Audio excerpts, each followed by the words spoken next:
Hello? Hello, we are live. Yes.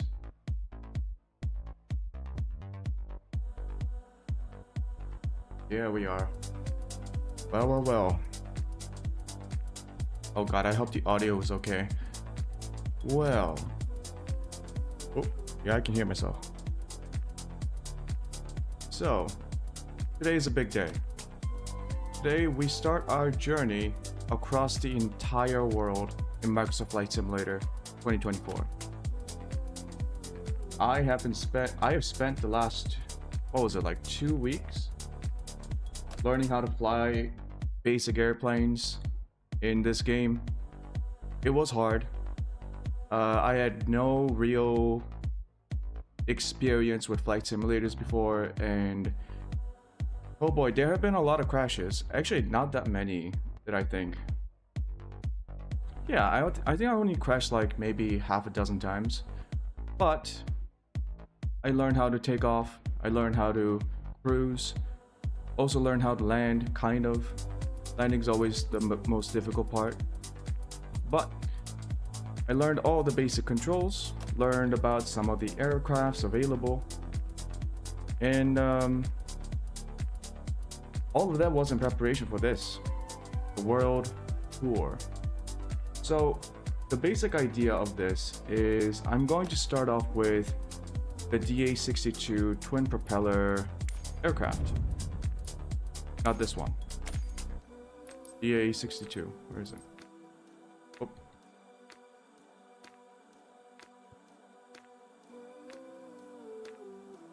DA62. Right? I'm gonna start off with the DA62, and I'm gonna start off in Korea, in South Korea. I don't know which airport I want to use. Maybe not Incheon because it's so congested and complicated. I might just start off in Busan, travel across South Korea, and have a friendly pass-through over the extremely restricted airspace of North Korea into China. I don't know if we can make it into China today. We'll see. But that is the goal. We're going to be sightseeing across South Korea, and then sightseeing into North Korea, and then moving on to China. From China, I think I will move Central China and then South China down to South Asia. But that's for probably in like 2 days or 3 days, because China is a big place, and I don't know how long it's gonna take flying across China in a DA62. Now, it's going to be in free flight. Yeah, so max out the fuel.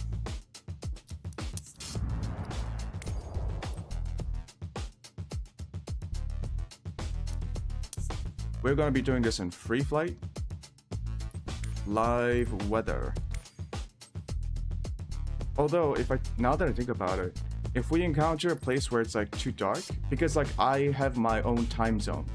So whenever I start my stream, which is going to be usually around this time, there will be parts of the world where it's like nighttime every time I start my stream.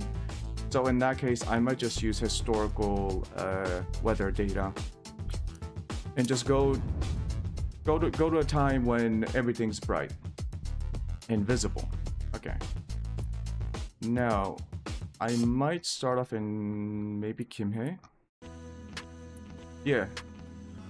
So today, we're gonna start off in Kimhae, move over onto probably the Yalu River. Yeah, let's not land in North Korea. I'll try not to land in North Korea because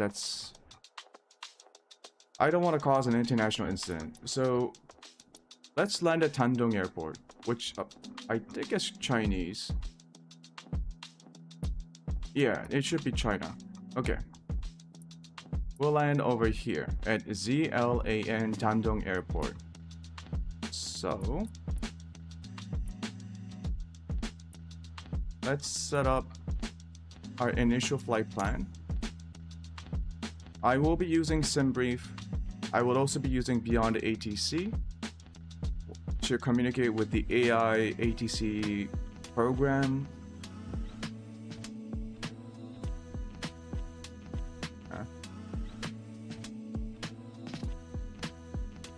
we live? Why is my OBS not connecting? What?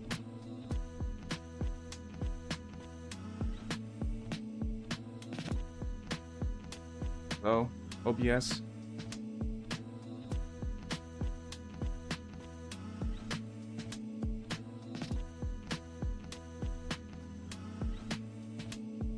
Okay, not important. Okay.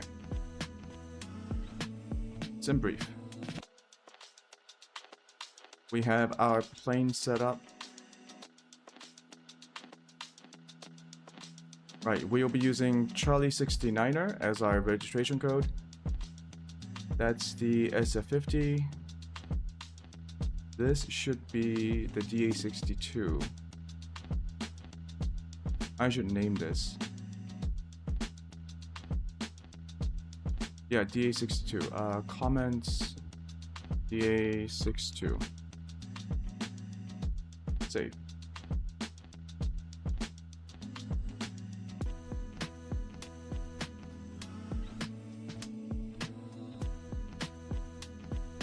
Good.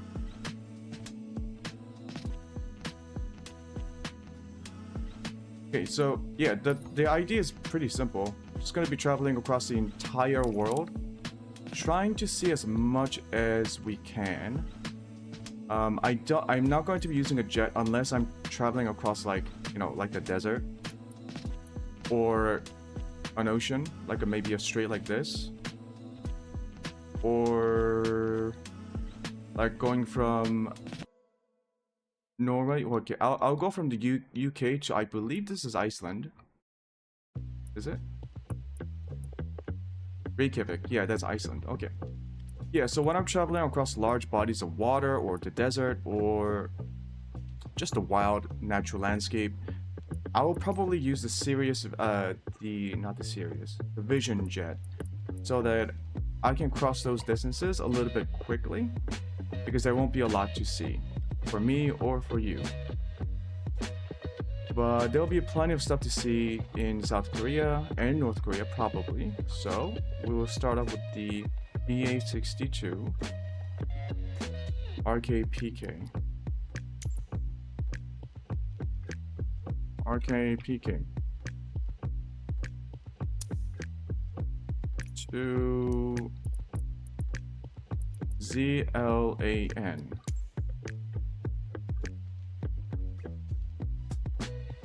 Okay, this should create a basic route. Oh. Unknown airport. ZFEC? ZFEC?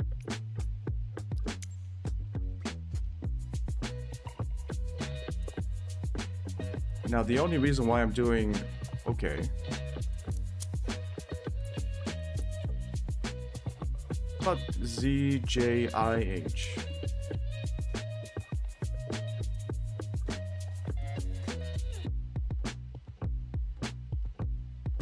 That's a little weird. Not signed in. What happened here?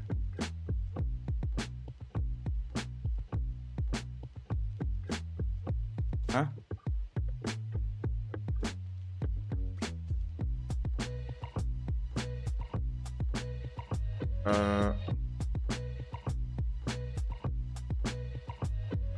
Why did it log out?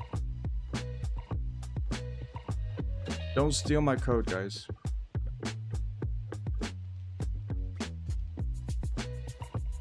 I probably shouldn't show this on stream, but it's fine.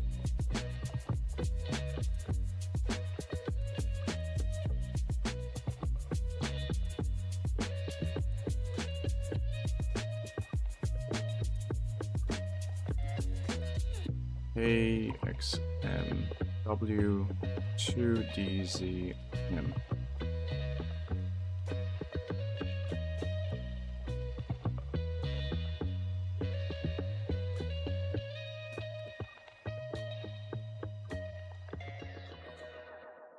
Did it work? You know, of all days, like, it's been working fine for like the past 3 to 4 days. The moment I try to do my world travel, right? The moment I try to start it, it causes a problem. Come on now.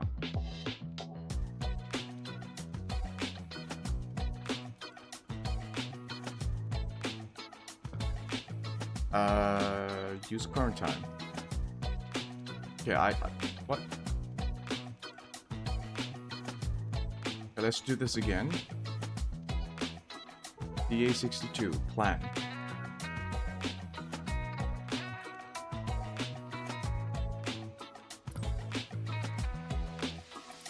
Go back to, okay, let's choose, does it work now?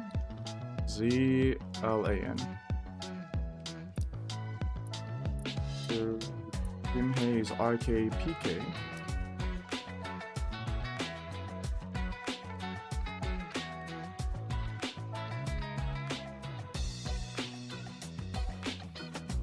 What the heck?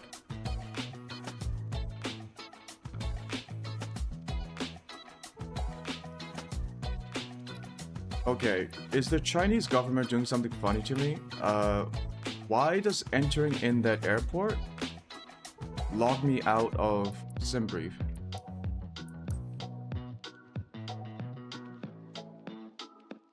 Okay.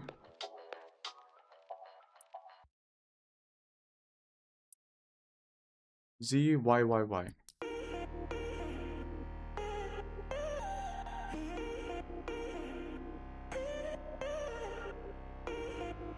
Please, why is it causing problems right now?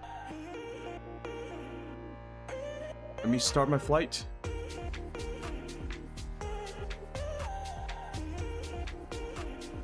Oh my goodness.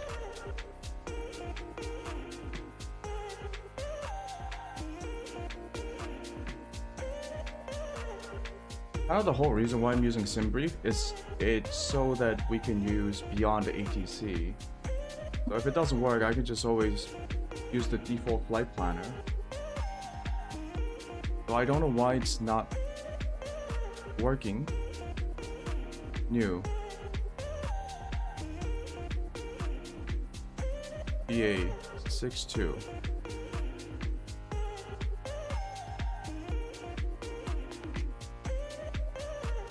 Default, yes. Pounds. RKPK. To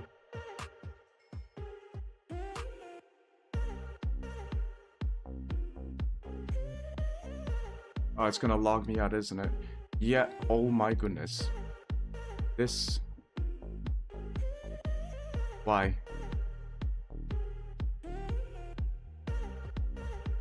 I swear to God.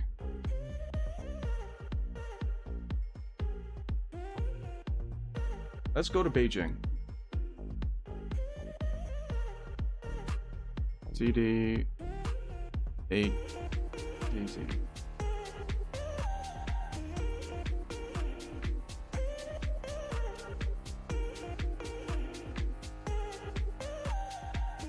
It's not my network issue. My internet looks fine.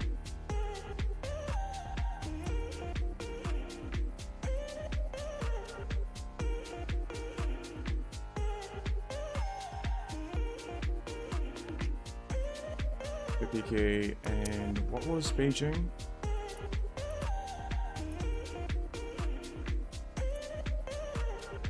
Where's Beijing?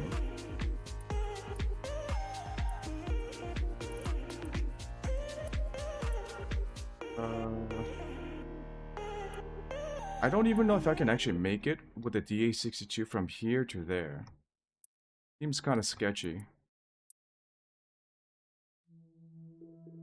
DYFX. Come on, this has to work.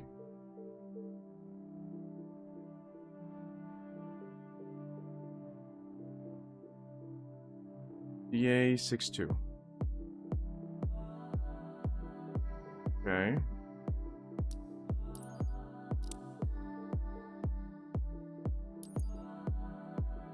ZYCY.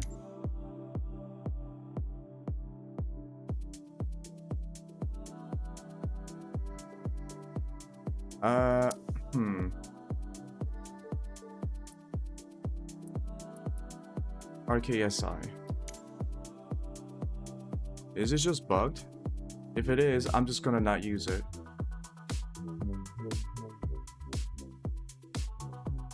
Hold on a minute.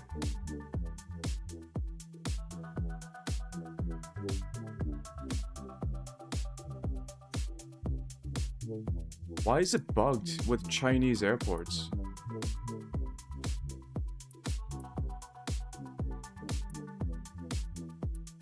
Also, I'm pretty sure this logged me out again. Ugh. Come on. Okay. So apparently, SimBrief has a problem with Chinese airports.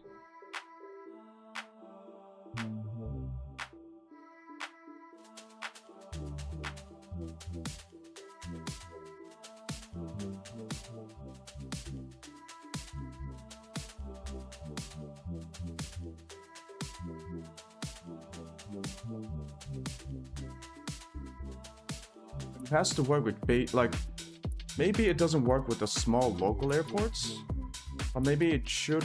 I mean, it should work with like a major airport like this, like the Beijing International Airport. Signed in, yes. New flight.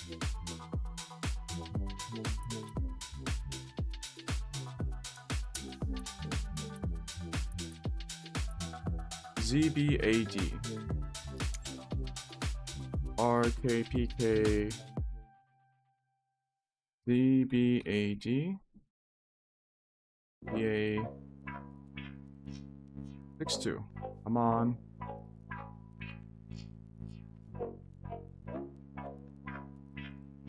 There we go. There we go. Okay. This is a long-ass flight.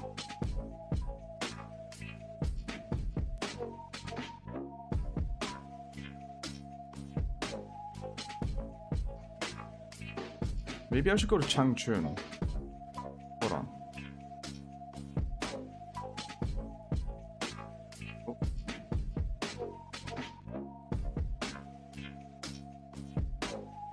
Yeah, I'll just use an airport that the SimBrief recognizes. So ZYCC, it's on the map. ZYCC. YCC.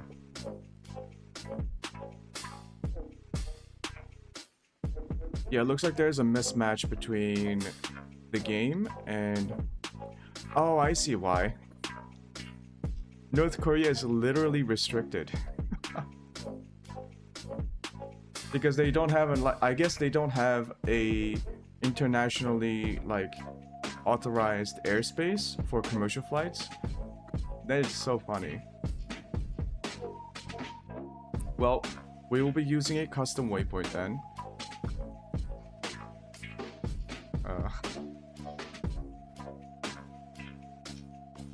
I think Sanko Venus Geti. Okay, let's.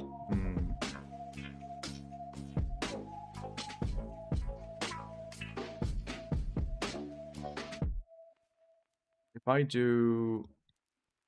Oh yeah, how did I do this again? I think what I do is I save this, right? So everything should be set up to DH62. Let's go pounds. Runway's fine. Fine. What I use SimBrief for is the overall, generalized outline of what my route should be. Generate.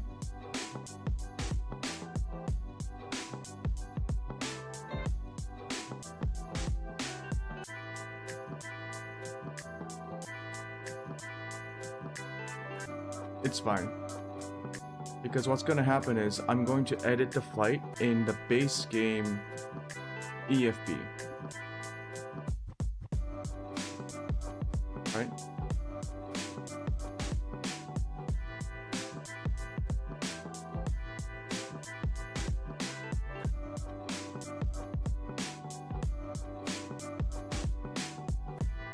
What in God's name is happening to this game?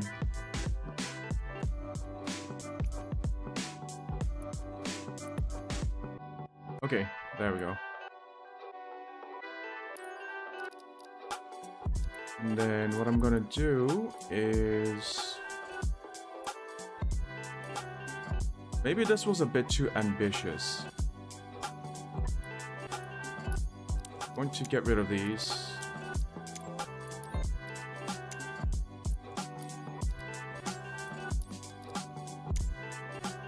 Okay, so we got a decent bit. Let's visit Gwangju.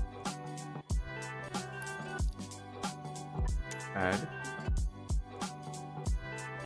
Oh, cool. This is actually pretty neat. Okay.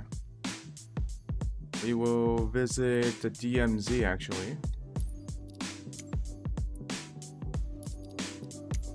I'll show you guys the DMZ. Then we'll move over to... I literally have no idea where this is. Galma? What the fuck is Galma? Anything that looks interesting, we will add it to our waypoint.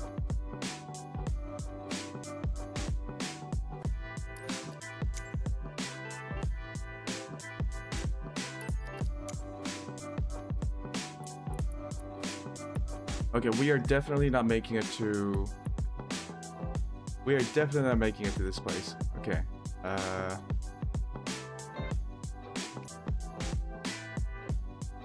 Can we do like a pit stop in...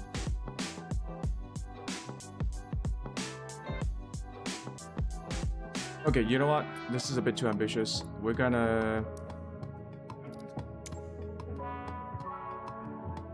Sim brief.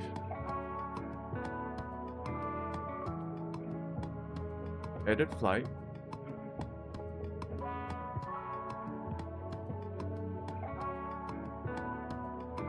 If we need to continue on later on in the day, we can always make another flight plan. So this is I'm going to simplify this a little bit. We're gonna go from Kimhae Airport to Seoul Incheon International Airport. Much simpler. Okay. Generate.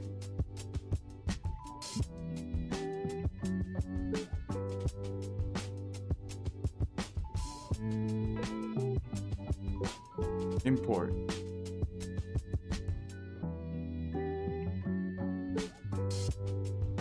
Imported.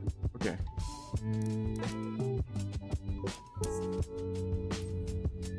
What?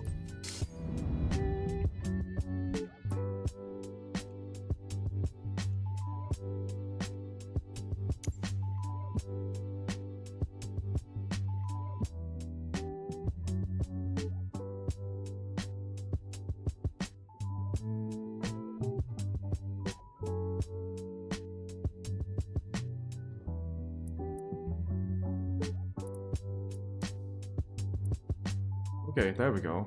Jesus. Let's go along the coastlines here.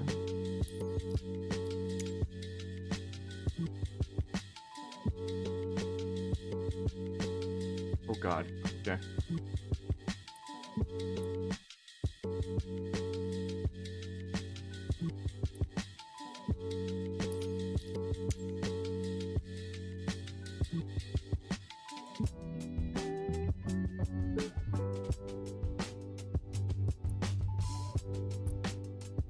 We will also visit Seoul. Yeah, we should be able to like sightsee Seoul.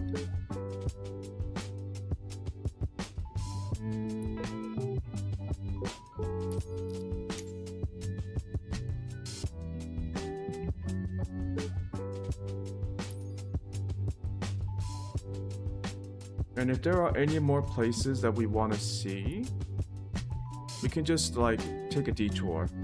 I won't follow the routes too closely. It's only for like takeoffs and landings that I want to interact with the BATC anyway. So, okay. Okay, let's try it. This looks okay. EFB.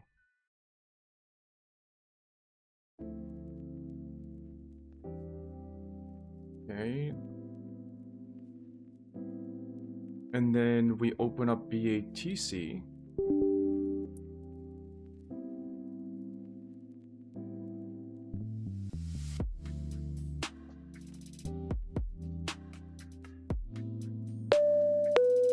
my goodness, that's loud.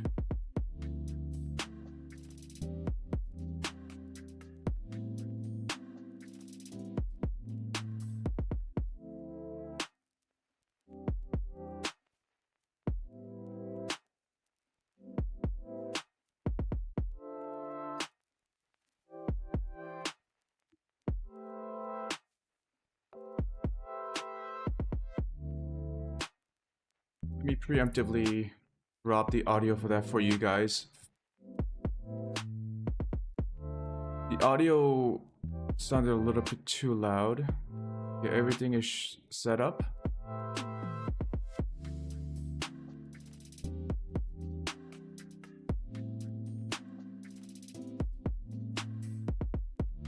Huh?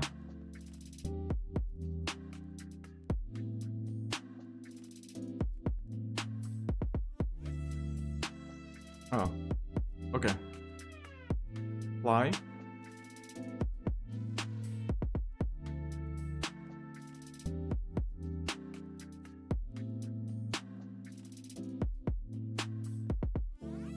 Come on. Why is everything messed up today? It was fine yesterday. Everything was fine. Why?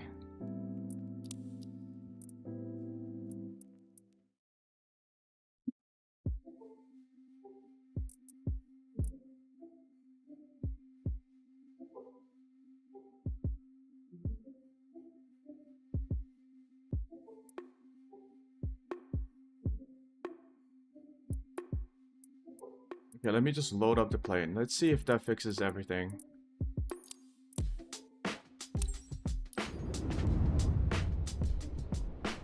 Of all days, today's the day everything breaks. Everything breaks. Why?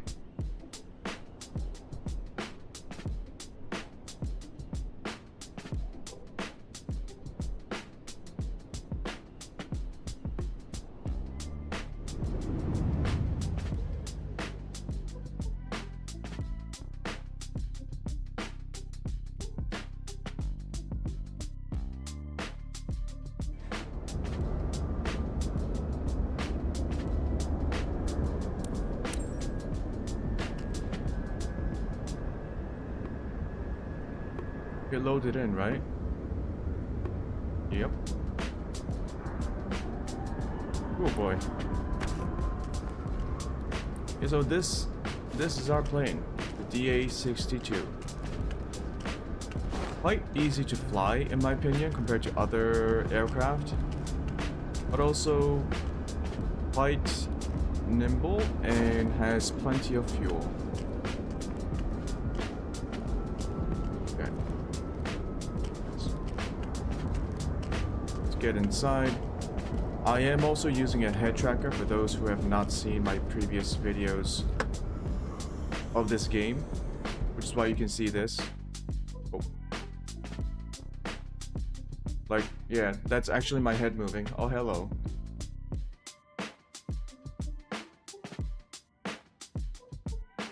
Okay.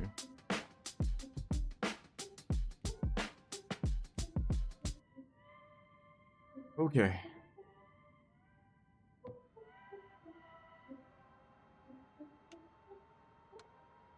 I am not a master of flight simulators, so don't get mad at me if I don't do the proper procedures.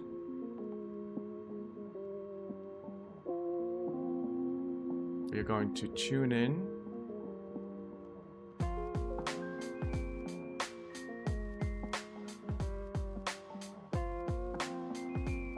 One two no 121650.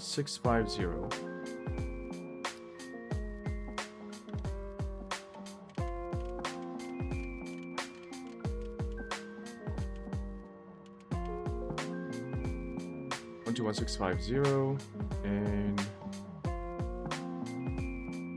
load it up.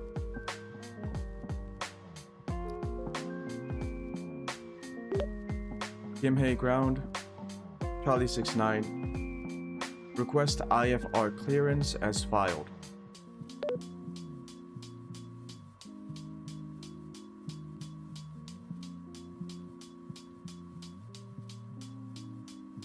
frequency does not exist. Fuck.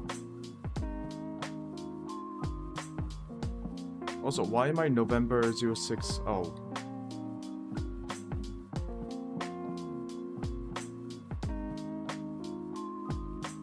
Okay, a lot of things went wrong here. Sim brief. Edit flight. I think it's fine if we edit this out.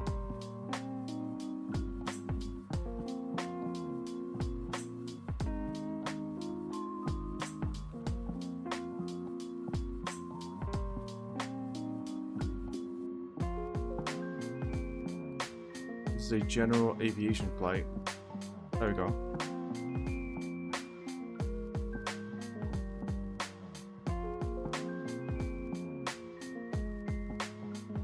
Import.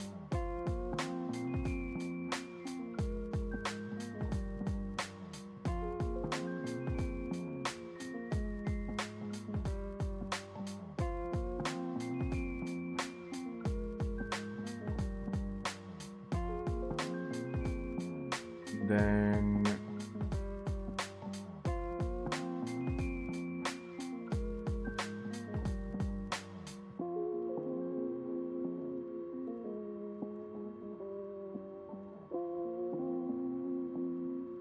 add to flight plan. We'll do after 3405. Okay, LA LOD.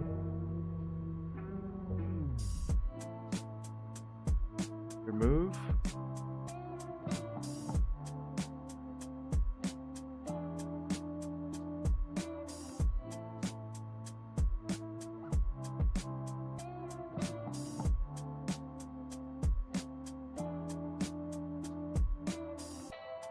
Yeah, that looks okay. So we also have to restart the ATC. Okay, hopefully everything works. Loading airport.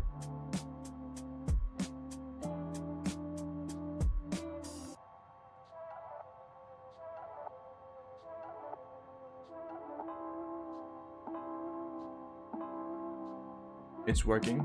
It's working.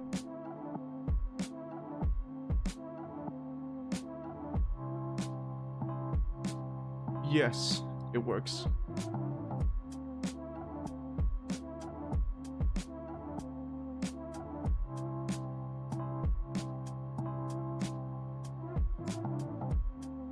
So it said 121.9.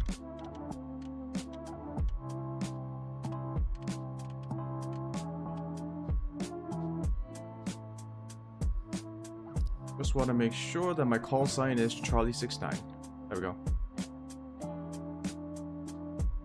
Clearance 1218.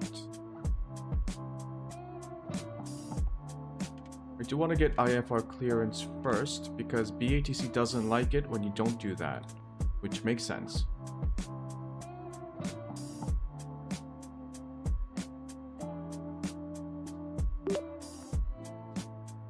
Imhei delivery, Charlie69, requesting IFR clearance as filed.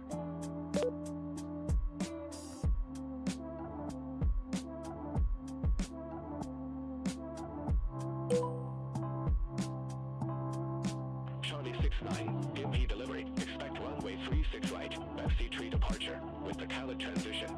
School 1022. That was a little bit too quiet.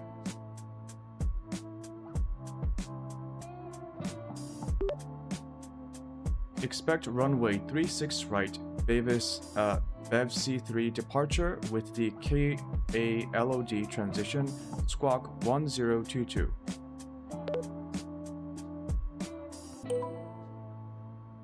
Charlie69, read back correct. Contact ground 121.9er when ready for start or taxi. Just a little bit more.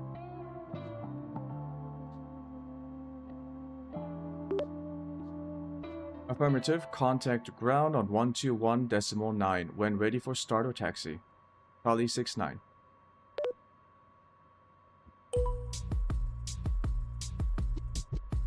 Jeju Air 505. Ready to copy God. IFR clearance to Jeju.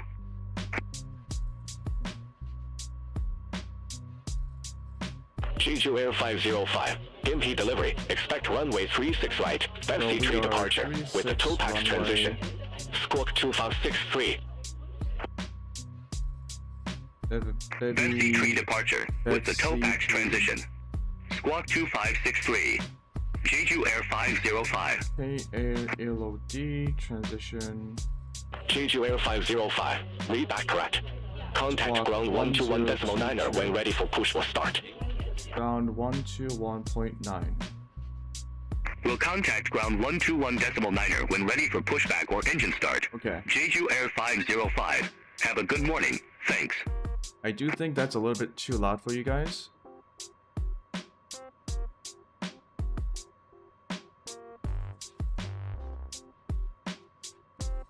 I'll just reduce it.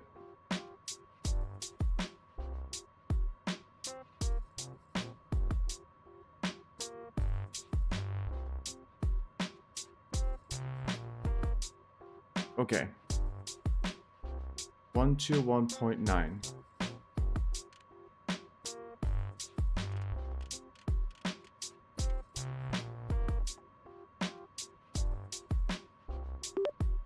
Ground Charlie 69 requesting startup only.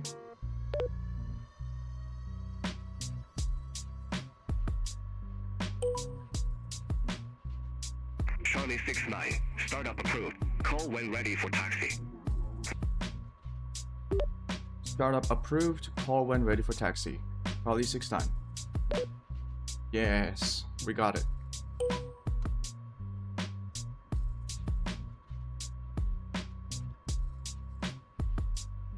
Gotta wait for the warning annunciators to go away, and then left engine on, right engine on. Incredible. Avionics on, pitot heat on, alternators are on. Oh, whoops, should have turned the lights on first. Jeju Air 505. Request taxi to the active.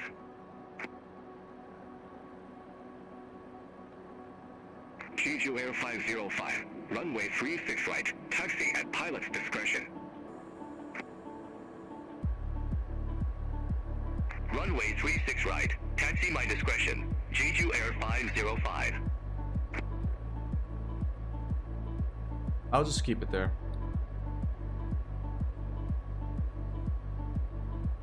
Okay.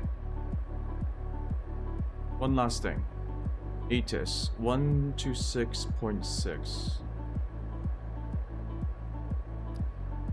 126.6.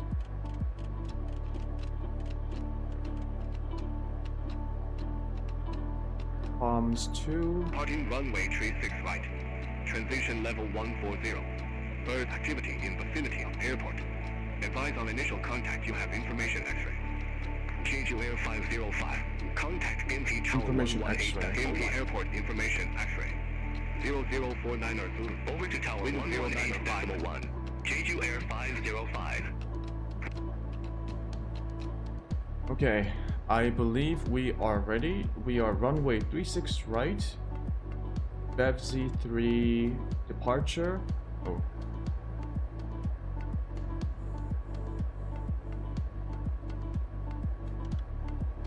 Departure. BevZ3 departure.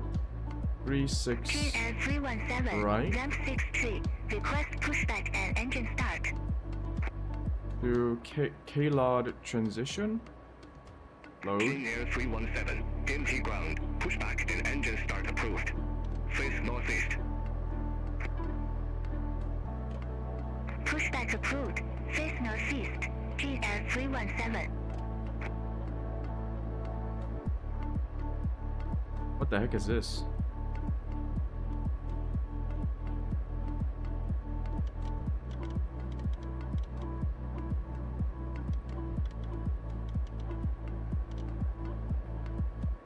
Okay. At least it's loaded up. let's turn on nav. Flaps check, trims. Let you take off. Oh boy. Taxi lights on, and then we ask ground for ground Charlie 69, requesting taxi to departure runway.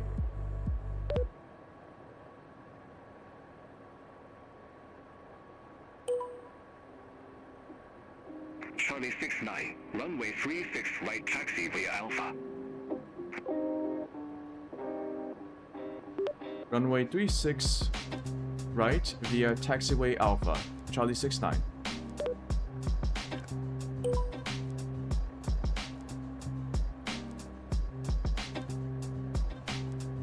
Hell yeah. Parking brake off. Believe we are ready to go. GS 317, taxi for departure. Except I don't know where Alpha is. Oops. GS 317, runway 36 right, taxi at pilot's discretion.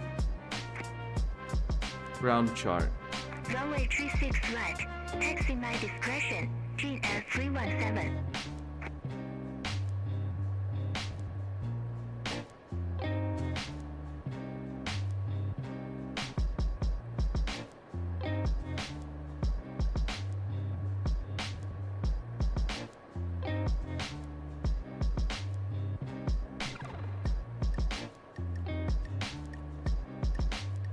Didn't they say taxiway Alpha? Where is taxiway Alpha?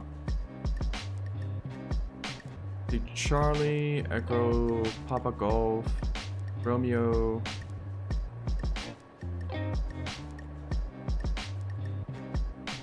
Oh, this is not the right chart. Okay. Give me the right chart.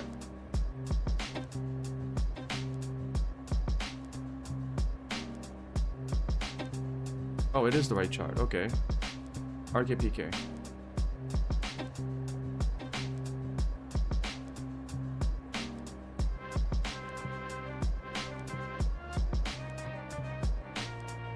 Did I? Air 317, contact BNP Tower 118.1. Where's Alpha? The fuck? Over to tower 118.1. GS 317. Have a good morning.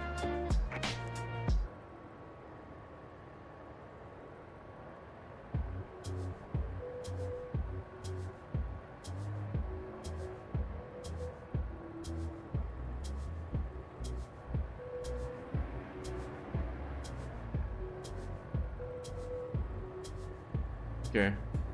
We will get out of this airport.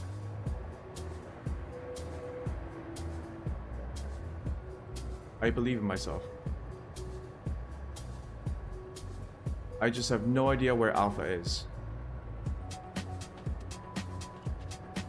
So I feel like this is a parking. Yep.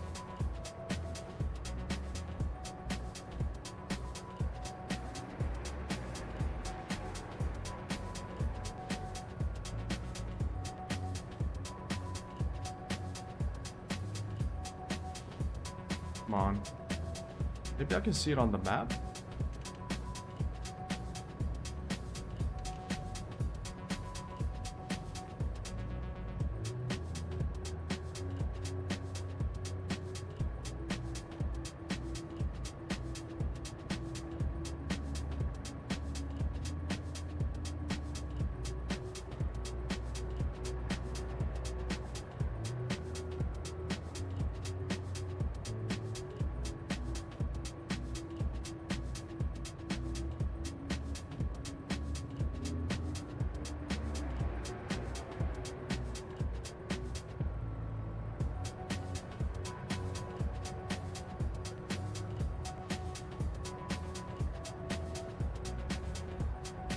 Okay, this has to be Alpha.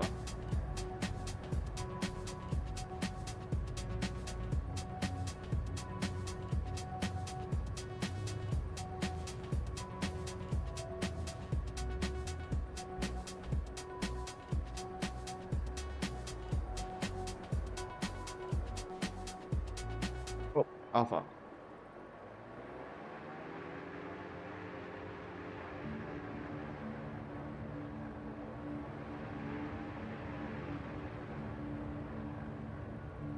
We cross first and then we stop.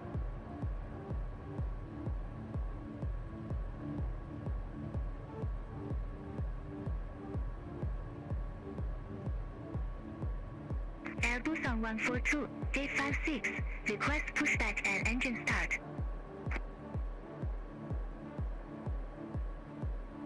Airbus on 142, empty ground, pushback approved.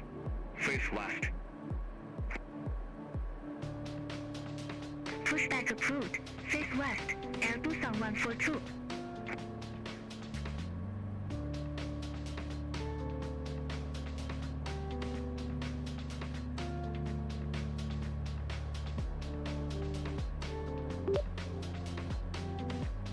Hey, Charlie 69, who do I contact to get clearance for departure? I thought it was Tower. I always go to Tower for clearance.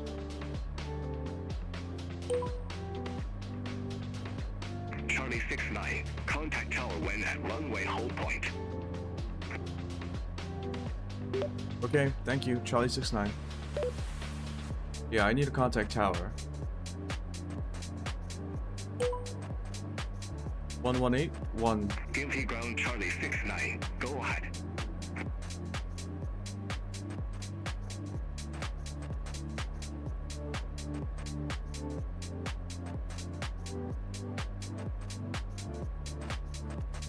Well, 118.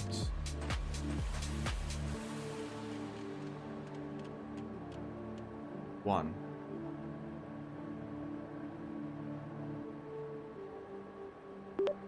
Tower, Charlie 69, holding short, runway 36 right at taxiway Alpha, requesting clearance for takeoff.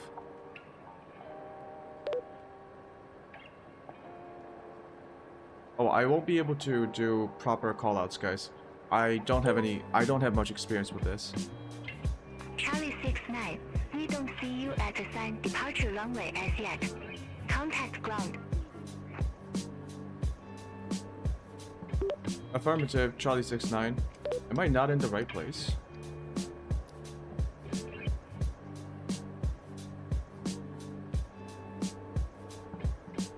Also, this chart doesn't say...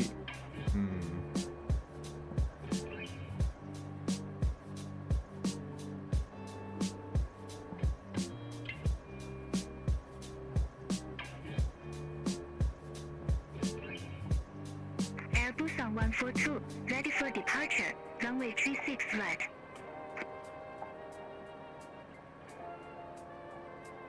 Airbus on 147, exit right next available taxiway. I am at Alpha. Exit right next available taxiway, Air Busan 147.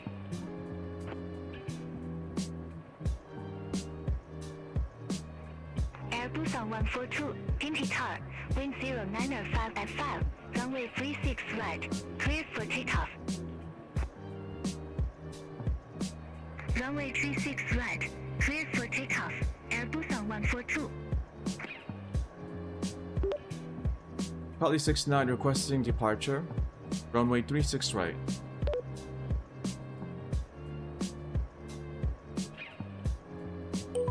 Airbus on 147, monitor ground 121.9er, bye-bye.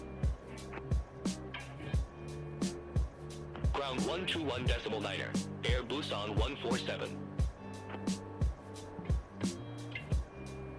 Charlie 69, hold short of 36 right, departing traffic. Holding short 36 right. Charlie 69.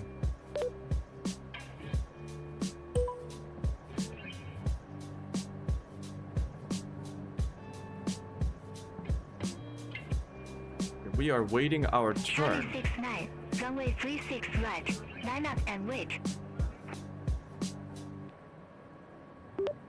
Line up and wait. Runway 36 right. Charlie 69.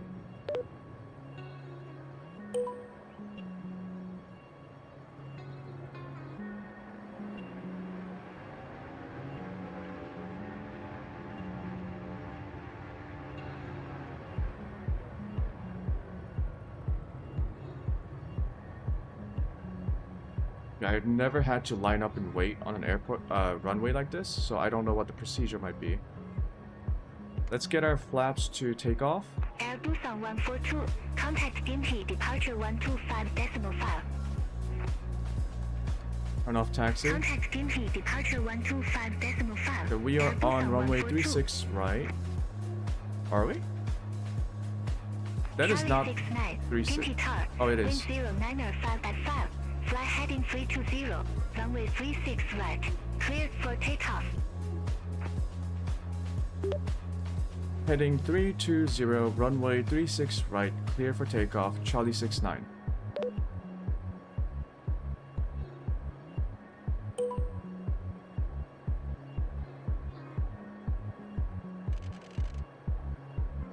Three, 2-0.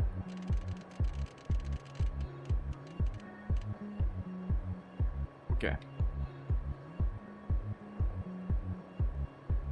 Now we can take off. Okay. A bit of a struggle. But that's to be expected in airports that I'm not familiar with.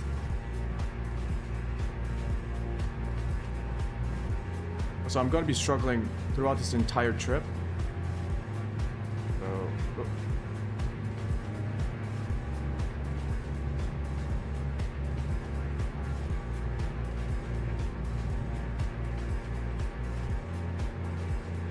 And the gear up.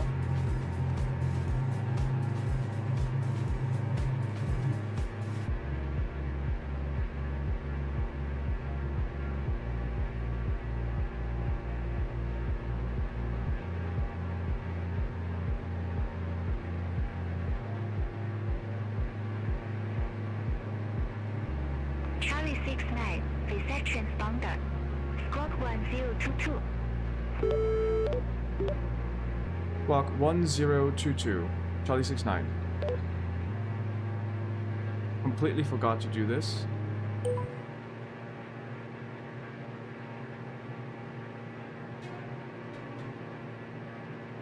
There we go. Charlie 69, contact DMP departure 125.5. Departure 125.5, Charlie 69.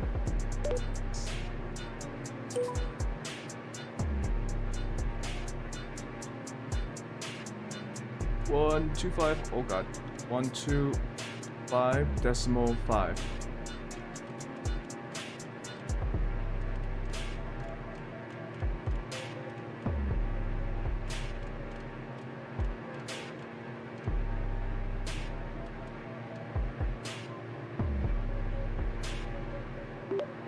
Departure Charlie 69 at 1,500 feet.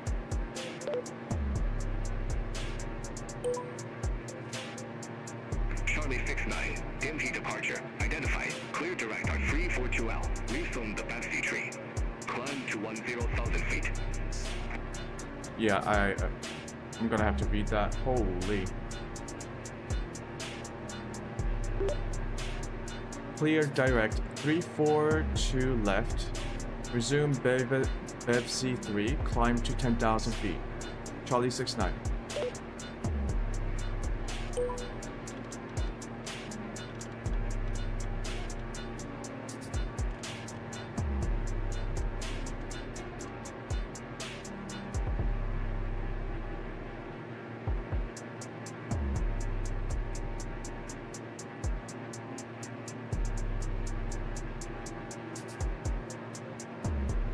And we climb to FLC.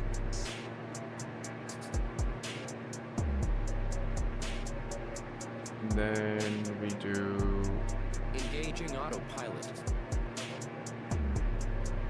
keep the throttle up at maximum.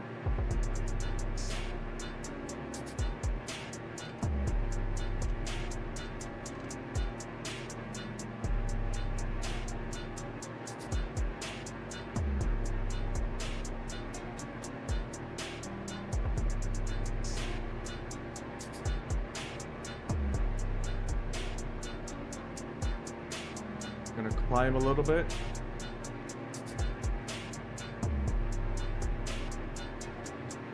Okay, I think we are set.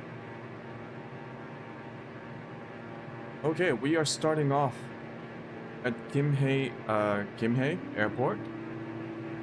It is the southern part of South Korea, near Busan. The weather is currently quite clear.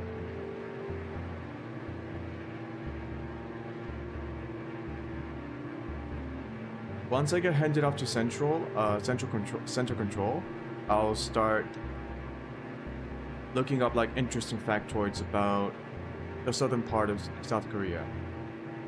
Right now, I do want to focus on getting to my cruising altitude.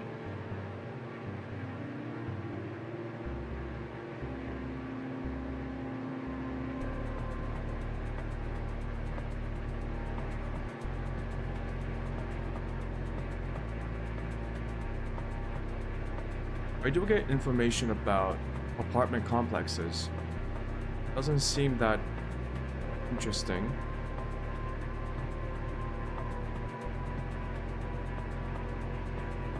Yeah, for those of you who might not know, the entire Korean peninsula is just one big mountain range. So right down the middle, there's a continuous, there's a continuous mountain range, all the way from like what you would call like Manchuria, down to the very southern tip of the Korean peninsula.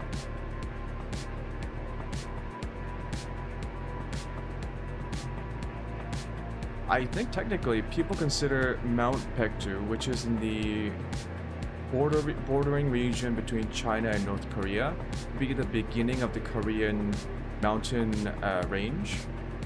So from Mount Paektu to all the way down to here, like Gimhae or southern part of Korea. It's all mountains.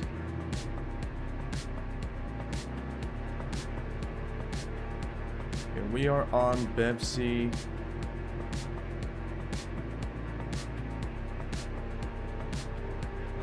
Cool, cool.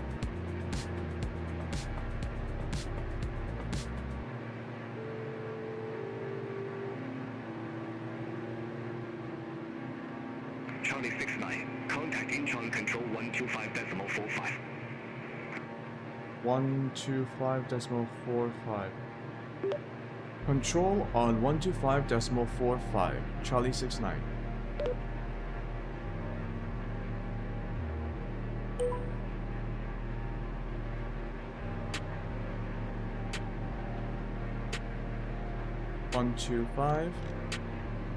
.45.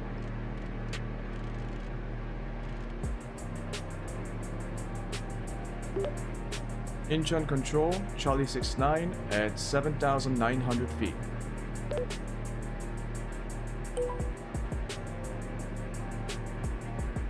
Charlie 69, Incheon Control, good day, identified. Climb to flight level 180. I don't believe we can actually reach 180. Can we? Climb to flight level 180. Charlie 69.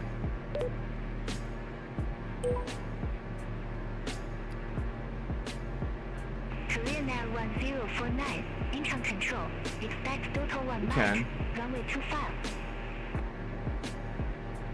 But I don't want to be too Expect high total up. 1 Mike, runway 25, Korean Air 1049. Maybe flight level 120. QA 706, Incheon Control, expect Bowman 2 Tango, runway 32 left. Expect Bowman 2 Tango, runway 32 left, QA 706. Incheon Control, Charlie 69, requesting flight level 120. Korean Air 1049, total 1 Mach, runway 25. Report ready for descent. I don't want to be so high up that we can't Total 1 Mike, see runway the ground 25, too ready for clearly. descent, Korean Air 1049. 180 might not be that bad, but Korean Air 1049, descent to flight level 120. flight level 120, Korean Air 1049. QA 706, Omen 2 Tango, runway 32 left. Report ready for descent. Omen 2 Tango. Gotta wait for center controller to get back to us. QA 706, descend to flight level 190. Descend to flight level 190, QA 706. So yes, let me just bring up a web browser. Charlie 69, confirm new cruise altitude 2000 feet.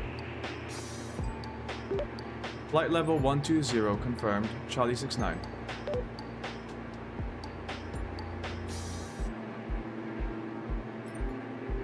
Charlie 69, I didn't get that. Say again confirmation.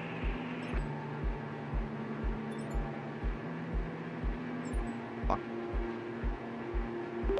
Affirmative, Charlie 69. Charlie 69, Roger. New cruise altitude 2000 feet. Altitude 12,000 feet, Charlie 69.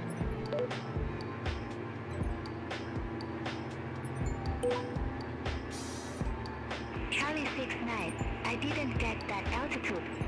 Say again altitude.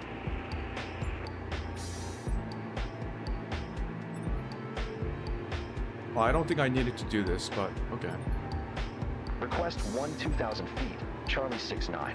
If I get stuck, I'll just use the Charlie 69, Yep. 2000 feet is already your assigned cruise I level. pissed her off. Yep. Okay, now. While we are on this flight and enjoying the view, I'm going to read some interesting factoids about Kim Hae?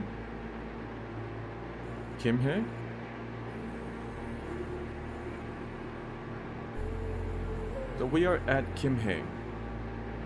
Kim Hae is a city in South Gyeongsang Province, South Korea, situated near the Nakdong River. It is the seat of the large Kim Hae Kim clan, one of the largest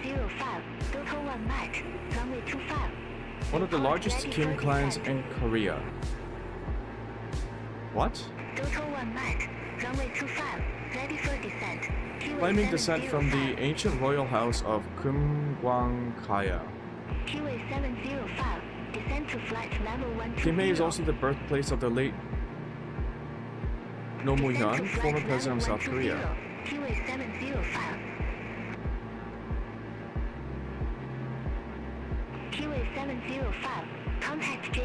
It is a province with how many people?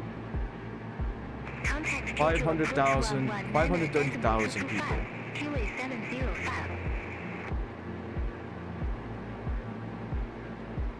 So the airport we just took off at, Kim Hae International Airport, has 9.17 million annual users.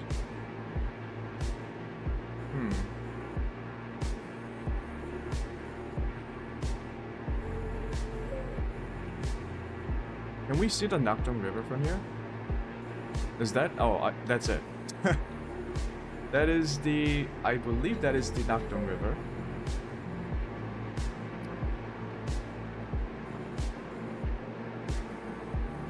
Go to Flight Planner and just look at the map.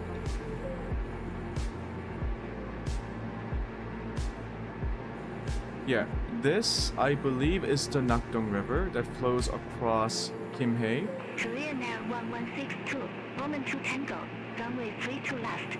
Report ready for descent. What is our flight path looking like? Omen 2 Tango, runway 32 Payload left. transition. Ready for descent. Oh, I need to Korean do Air 1162. FLC. Korean Air 1162, descend to flight level 190. We will climb to 12,000 feet like we said we would. Descend to flight level 190, Korean Air 1162. Okay, now let's read about the Gimhae Nakdong River. 162. Contact Seoul approach 125.15. Nakdong River is the longest river in South Korea. Contact Seoul approach Oh. 125.15. Korean Air It passes through major cities of Daegu and Busan. It takes its name from its role as the eastern border of the Gaya Confederacy during Korea's Three Kingdoms era.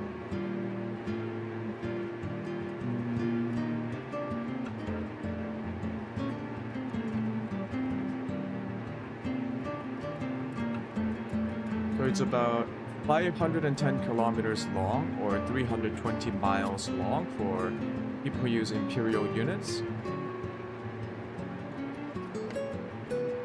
It starts from the Taebaek Mountains up in the mid-eastern side of South Korea.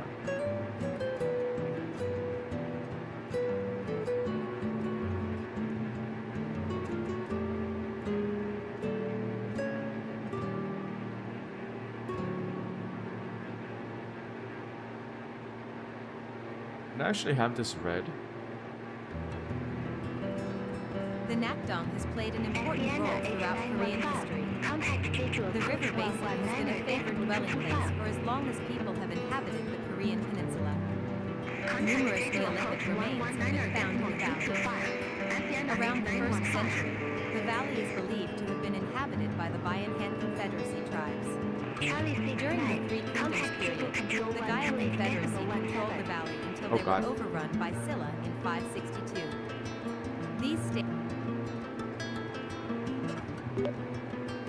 Control Charlie 69. Say again.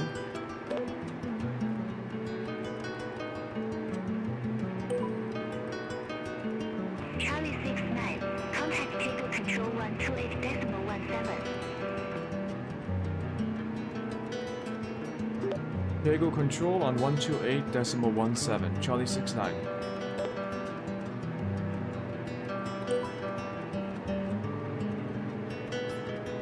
Jeju Air 505. Up goes 1 Mach. Runway 25. Report ready for descent. Up goes 1 mic. Oh shit, it doesn't work with the Jeju Air 505. frequency. Jeju Air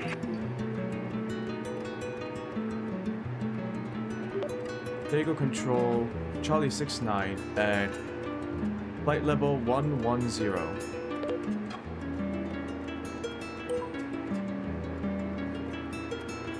Charlie 69, Daegu control, radar contact.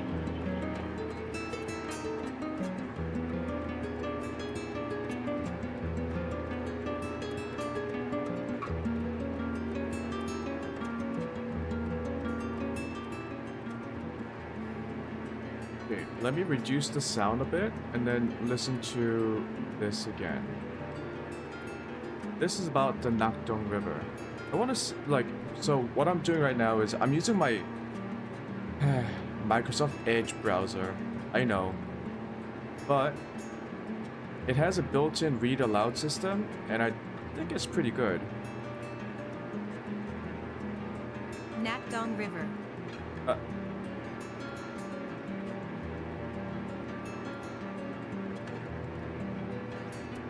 The Nakdong has played an important role throughout Korean history. The river basin has been a favored dwelling place for as long as people have inhabited the Korean peninsula. Numerous Neolithic remains have been found in the valley. Around the 1st century, the valley is believed to have been inhabited by the Bayan-Han Confederacy tribes. During the Three Kingdoms period, the Gaya Confederacy controlled the valley until they were overrun by Silla in 562. These states exploited the river's potential for navigation and commerce, operating a thriving trade in armor and weapons with neighboring countries, including Yamato period Japan. Through the Silla, Goryeo, and Joseon periods, the river continued to serve as a major transportation corridor in the Gyeongsang region. It was especially used for transporting inland fresh seafood, such as mackerel, which were salted and dried to prevent them from spoiling. The city of Anong was the farthest inland the fish could be brought before going bad, so many people flocked there during the Joseon dynasty to eat fish. 6. As a barrier to movement, the Nakdong River gained sudden prominence during the Korean War. The southern length of the river formed the western portion of the Pusan perimeter, which the UN forces fought to maintain during the autumn of 1950. The bridge at Waegwan was blown up on August 3, 1950, in an effort to prevent North Korean forces from advancing on Daegu. A large number of South Korean refugees were killed in the explosion. 7. Although some North Korean forces did cross the Nakdong River in places, for the most part the river marked their furthest advance. Ecology. Edit. The Nakdong River Valley. Oh, right.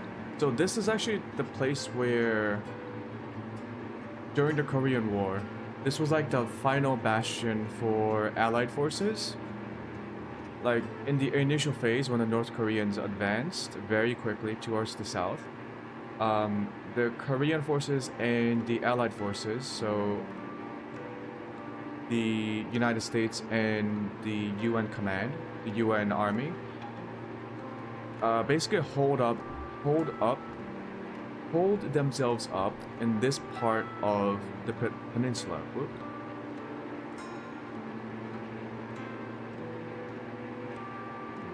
Right? I think they did like this or something.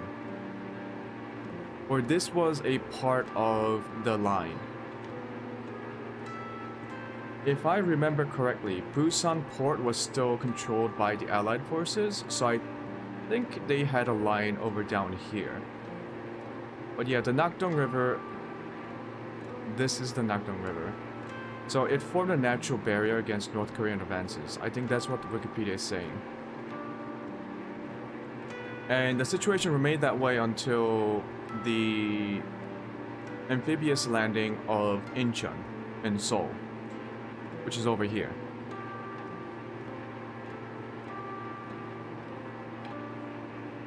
Cool.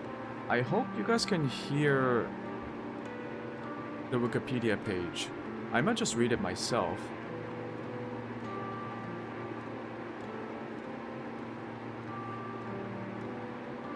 The Nakdong River Valley includes numerous floodplain wetlands, the most well-known of which are Junam Reservoir near Changwon and Upper Wetland in Changyong County. These wetlands, while significantly degraded and overdeveloped, provide habitat to a significant number of rare and threatened species, most especially birds, such as the Baikal teal and the white-naped crane, fish, and plants. Despite being home to the bustling port of Busan, the Nakdong River estuary is internationally important for water birds, despite recent ecologically destructive developments including reclamation for housing and industry, the ongoing construction of a major bridge, and most recently the threatened construction of the Korean Grand Canal Project. What the fuck is a Grand Canal Project?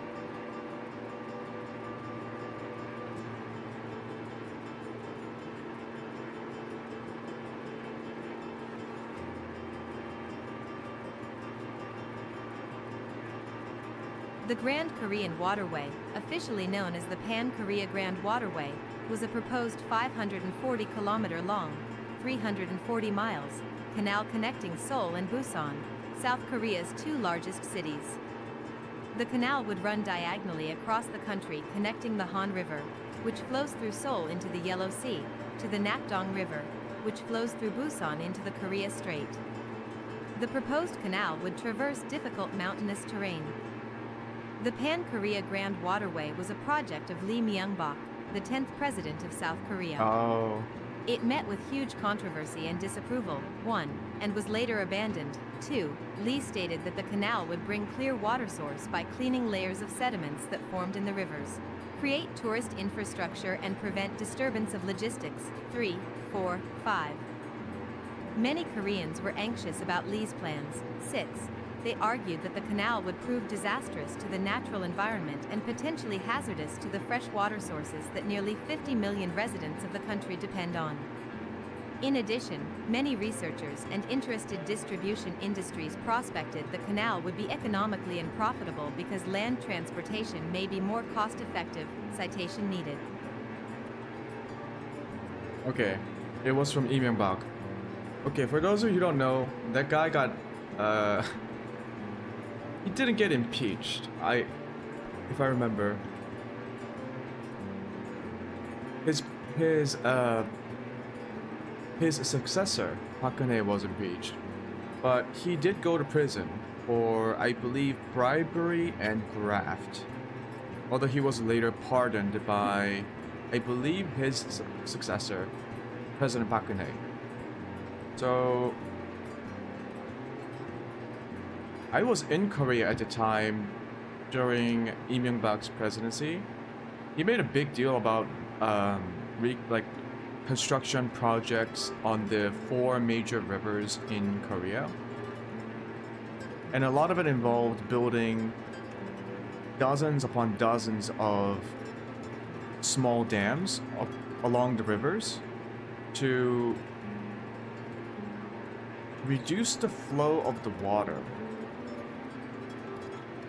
and also make the rivers more shallow, with the goal of, I think the supposed goal was to create like more tourist-friendly attractions along the riverbeds. It didn't make a whole lot of sense, and there were a lot of problems with with potential ecological damage to all 4 major rivers. Plus, with the slower flow of the rivers, there were increased risks of algal bloom. So a lot of the sections of the river that had the dams built in them started to get really bad algae growth, and it caused problems, a whole bunch of problems. One, a lot of the people in Korea rely on these rivers as the sources for potable water, so it's a water source for most of the Korean population. 2, the rivers started to stink in sections where there were big algal blooms, or in places where the water was so stagnant that the organic matter started to rot. Yeah, it was a big problem. I didn't know the Grand Canal project. I forgot about the Grand Canal project. Completely unnecessary, because Korea has pretty well developed railroad systems that you can use to transport goods. So, yep, that's that. I can't believe I forgot about the Grand Canal project. Hold on. Other stuff.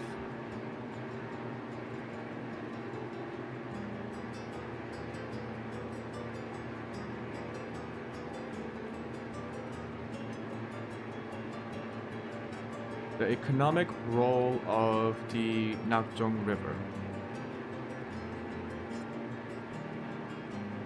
Although all but the southernmost reaches of the Nakdongang River have ceased to serve as a major commercial waterway, the river continues to feed those dwelling near it, both directly through fishing and indirectly through irrigation. Substantial amounts of snails and catfish are taken from the waters and used in local cuisine.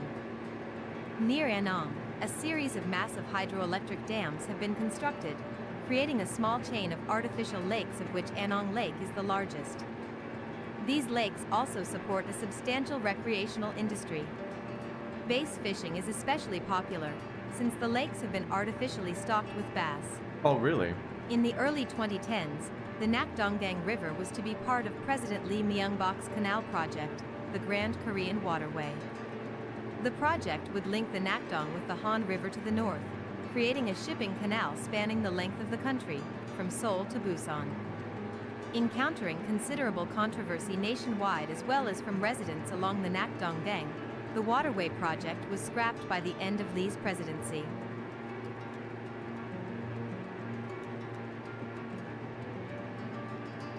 Damn. Let's learn more about Kimhae. Or Busan, because we are over Busan.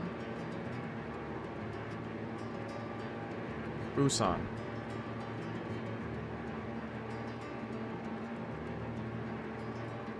By the way, the correct way to spell Busan is with a B, not a P. I've seen some people spell it with a P, but then if you do it, it becomes Busan, which is not how it's pronounced in Korea. I don't know. Koreans have a hard time phonetically translating Korean words or names into English. Like, for example, one of the most common last names in Korea, like Lee. Koreans mostly spell it L-E-E, but if you go into places like China, it's spelled either with a L-I, Lee, or Yi with a Y-I. I don't know why Koreans stuck with L-E-E, but essentially it's the same last name as the Chinese, because Koreans and the Chinese are technically of the same cultural ethnic identity, the Han. So Korea in Korean is called 대한민국. The Tae part means great. Han means Han people. Min means like people, like ethnicity, and Kuk means country. So it's like the great nation of the Han people. That's the literal translation of South Korea, or the Republic of Korea. And that Han people, it's the same Han as the Chinese Han. So the Chinese and Koreans are technically of the same cultural background, but with different nationalities. I guess it could be similar to something like, what's a good similar pairing? People who share the same ethnic background, but they have very distinct national and cultural and linguistic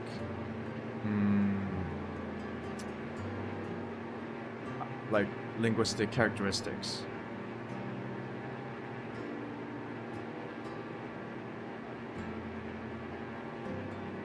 I don't know, like United States and Canada. Like, that's I guess they're not a really good example, because both are mostly immigrant nations.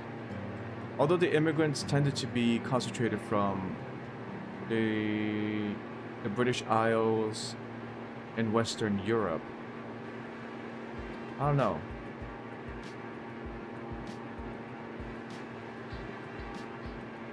Anyways, yeah, Koreans and the Chinese are technically of the same cultural ethnicity of Han.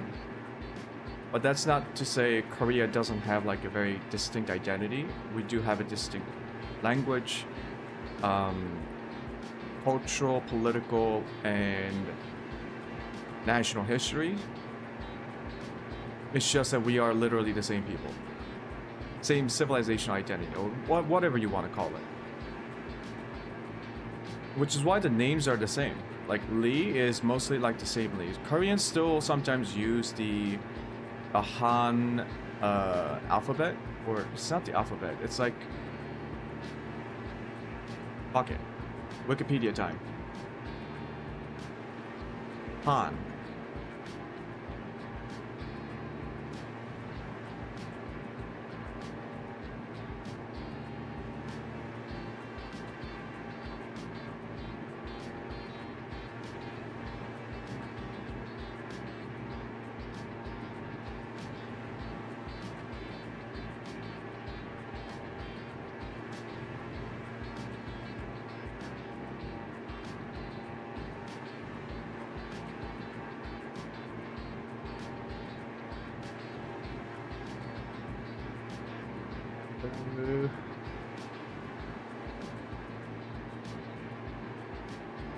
Etymology of Han.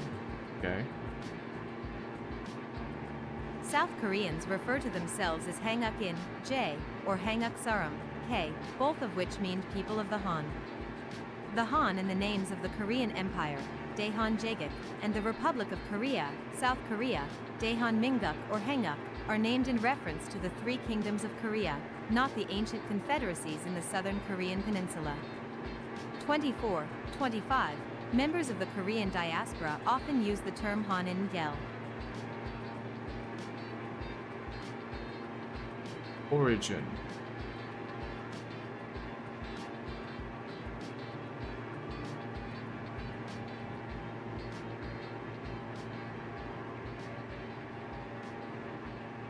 Okay, I don't care about the genetics. We're all the same people.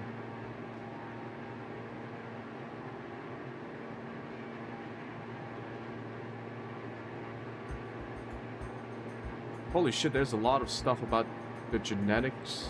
What?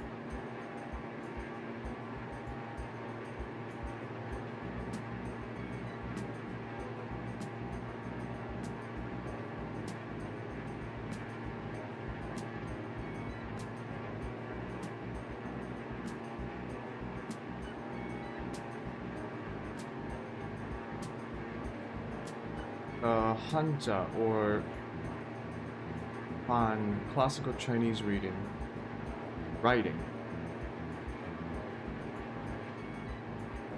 Yeah, anyways. Traditional the Chinese written language, the Han character system, it's used by, it was used traditionally in Korea and Japan.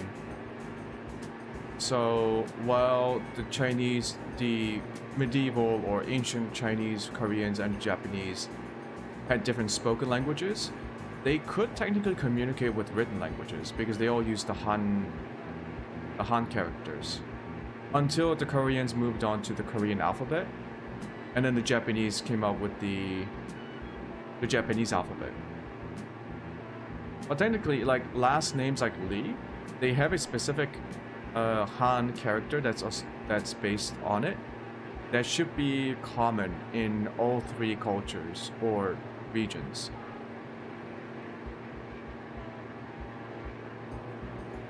Where the fuck are we? Let's listen to Busan. Let's learn more about Busan.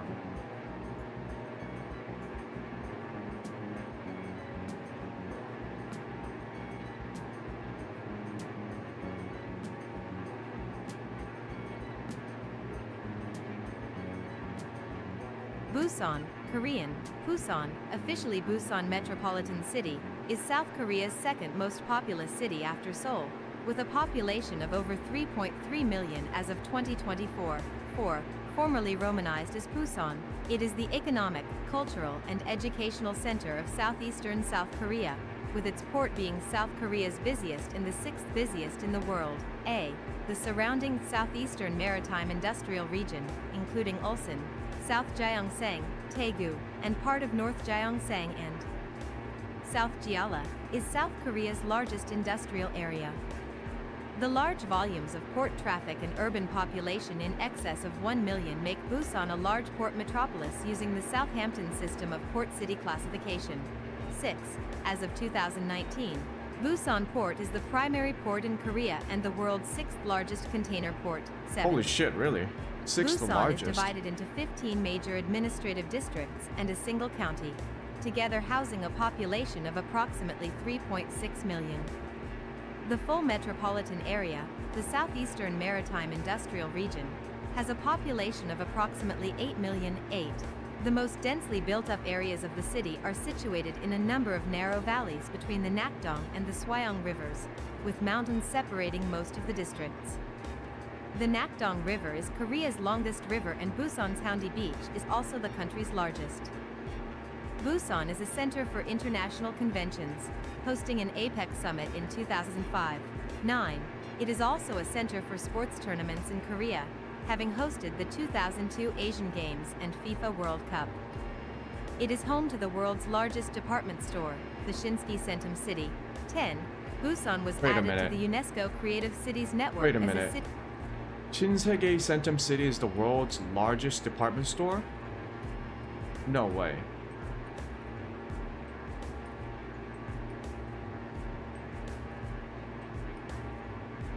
What's the source for this? What the fuck? No way it's the largest department store in the world. Guinness World Records. 404 not found. Son of a bitch. Okay, I'm a little bit doubtful that Shinsegae department store in Busan is the world's largest department store.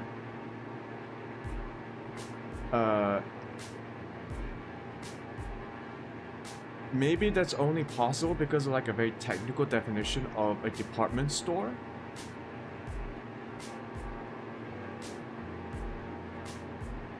That's crazy.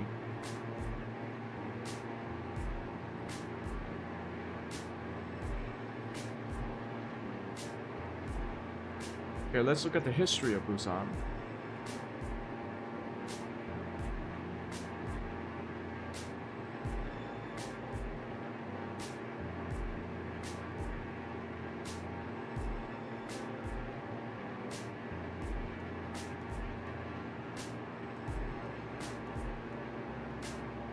History.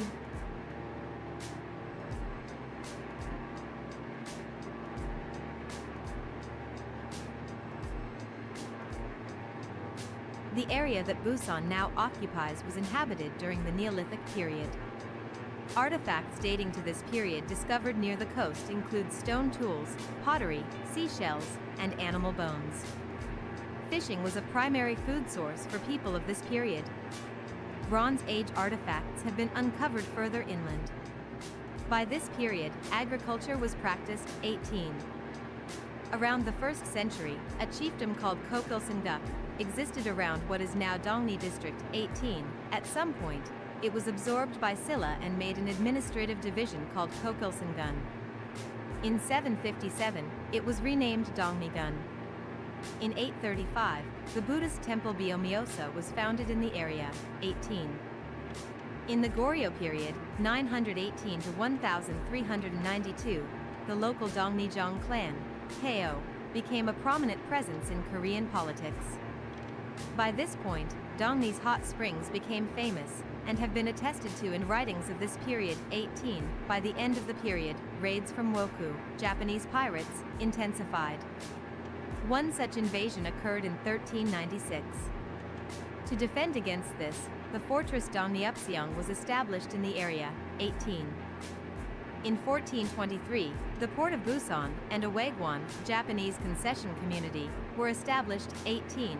During the reign of King Sejong the Great, arc 1418 to 1450, the population in Dongnihayan was reportedly 2,416 people in 290 households. In Dongpyeonghayan, it was 627 people in 108 households.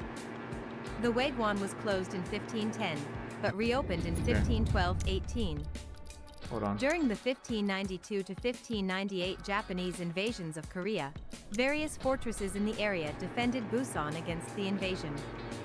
Fortresses included Busanjinseong, Daediposeong, Ko, and Dongniupseong. Civilians formed righteous armies, volunteer militias, and joined in the fight. 18. After the siege and capture of Busanjin in 1592, most of Busanjin's Korean prisoners and civilians were massacred. 19. After the war, diplomatic relations with the new shogunate in Japan were established in 1607, and Busan was permitted to be reconstructed. Citation needed. In 1605, the shrine Songgongsa was built to honor those who died defending Korea during the invasions. The shrine was dubbed Cheongyolsa in 1624. In 1607, a Waegwon was re-established in Damopo. In 1678 it was moved to Koryang, now around Yeongdusan. 18. In 1763, Busan became the first place in Korea to have sweet potatoes, which arrived from Tsushima Island in Japan. In 1759, Sweet the potatoes in population the was 18th reportedly century. 25,753 people in 6,657 households. 18. In 1876, Busan became the first international port in Korea under the terms of the Treaty of Ganghwa. 18. In 1877, a concession was established in Busan, and consulates of Japan, Qing, and the United Kingdom were established. In 1883, the port was opened, and a Busan customs office was established. 18. In 1895, Dongni-biu was made part of South Gyeongsang Province.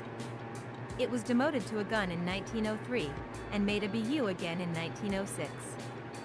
After the beginning of the 1910 to 1945 Japanese colonial period, in 1914 it was made a gun again. In 1908, Busan was connected to the Gyeongbu Line via Busan Station. In 1909, a ferry service was opened between Busan and Shimonoseki in Japan. In 1914, Dongni BU was reorganized into Busan BU. In 1915, a tram was opened between Busanjin and the Dongni Hot Springs, KO. The following year, the city tram opened, 18. During the Japanese rule, Busan developed into a hub trading port with Japan. Busan was the only city in Korea to adopt the steam tramway before electrification was introduced in 1924-20. During the Korean War, Busan was one of only two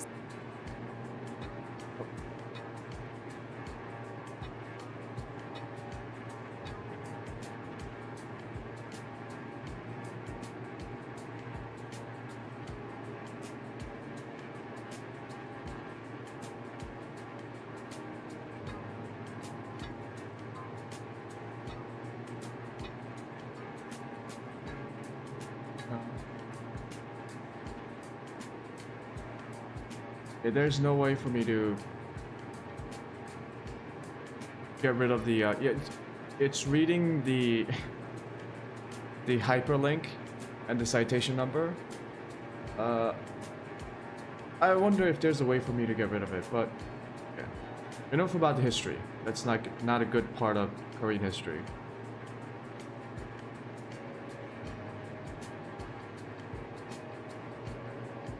Education,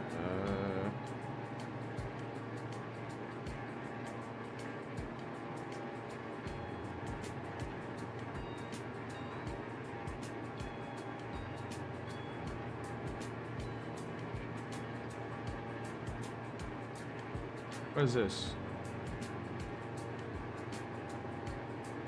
Busan is called the summer capital of Korea, 44, since it attracts tourists from all over the country to its 6 beaches. Luxury hotels and a carnival boardwalk line the beach at Haeundae. Gwangali Beach has cafes, bars, and restaurants along the beach, and the Grand Gwangan Bridge. Other beaches include Daedaepo Beach on the west edge of the city and Songdo Beach, south of central Busan. Haeundae Beach is Busan's most famous beach, 45. It is a staple setting for South Korean films and TV shows, such as the 2009 film Tidal Wave. Dongbaekseum is located at the southern end of Haeundae Beach. This island is picturesque with a thick forest of camellias and pine trees. Tourist attractions on Dongbaek Island include a walking path and the Nurimaru APEC House, built for the 2005 APEC Summit. Songjong Beach is the next beach north of Haeundae Beach. Jumjeongsan to the west is a weekend hiking spot for Busan residents. To the north, the neighborhoods around Busan National University, also known as PNU, which is one of the most highly recognized national institutes of higher education in Korea, have student theaters, cafes, bars, and restaurants, as well as open-air cultural street performances on weekend nights. Nearby is Byomyeosa, the city's main Korean Buddhist temple. Haedong Yanggungsa. Yeongdusan Park occupies 69,000 m superscript 2/17 acres, 7 hectares, and is home to the Busan Tower, Yeongdusan Art Gallery, and the Busan Aquarium, the largest aquarium in South Korea. The park supports approximately 70 different species of trees and is a tourist destination, with various cultural events throughout the year, 46. Dongni District is a wealthy and traditional residential area. Dongni Onshin is a natural spa area with many baths, tourist hotels, technically I think we are clubs, and shopping out areas. of the Busan area. Many restaurants in the area use We family are recipes. approaching Gwangju, I believe.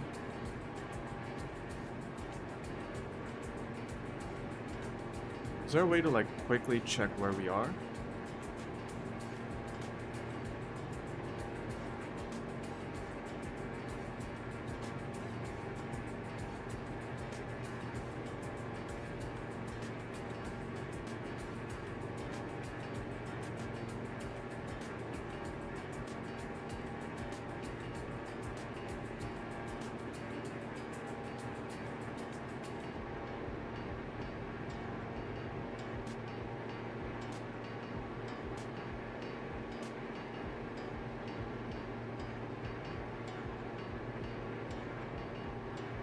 Might have to do this manually. Where are we?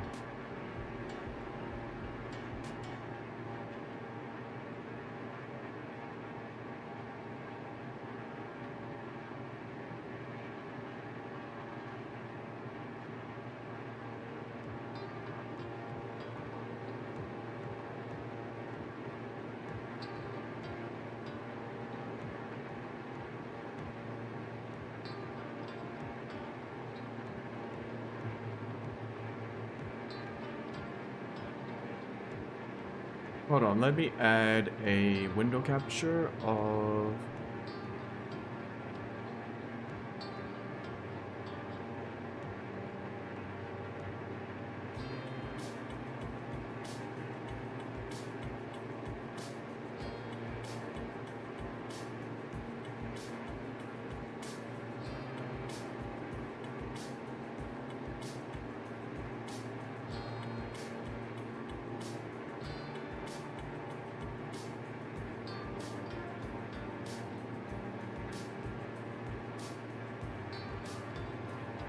We are at Jinju, moving on to Gwangju in Jeollanam-do.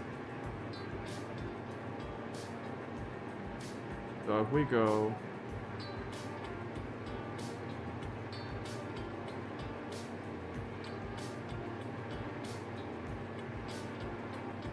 Gwangju.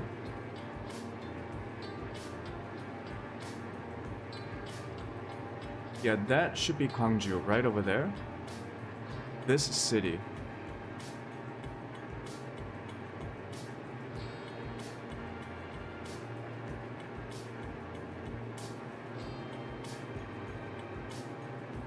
Maybe I don't need to show this. Hold on.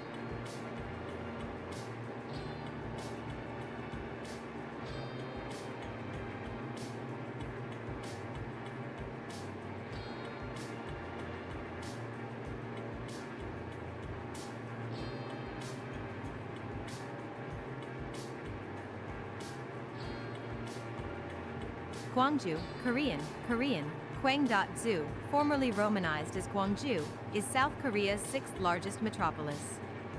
It is a designated metropolitan city under the direct control of the central government's home minister. The city was also the capital of South Jeolla Province until the provincial office moved to the southern village of Namik in Muin County in 2005 because Gwangju was promoted to a metropolitan city and was independent of South Jeolla Province. Its name is composed of the words Gwang, Korean, Hanja, meaning light, and Ju, meaning province.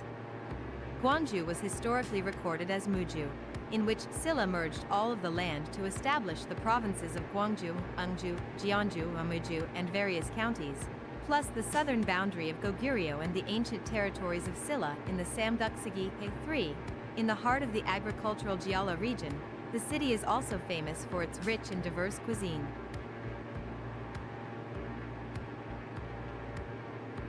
Okay.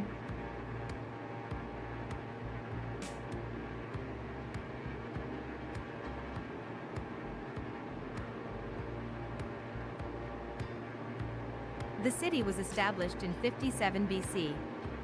It was one of the administrative centers of Beach during the Three Kingdoms period. 4. During the Imperial Japanese rule, the city was known as Koshu.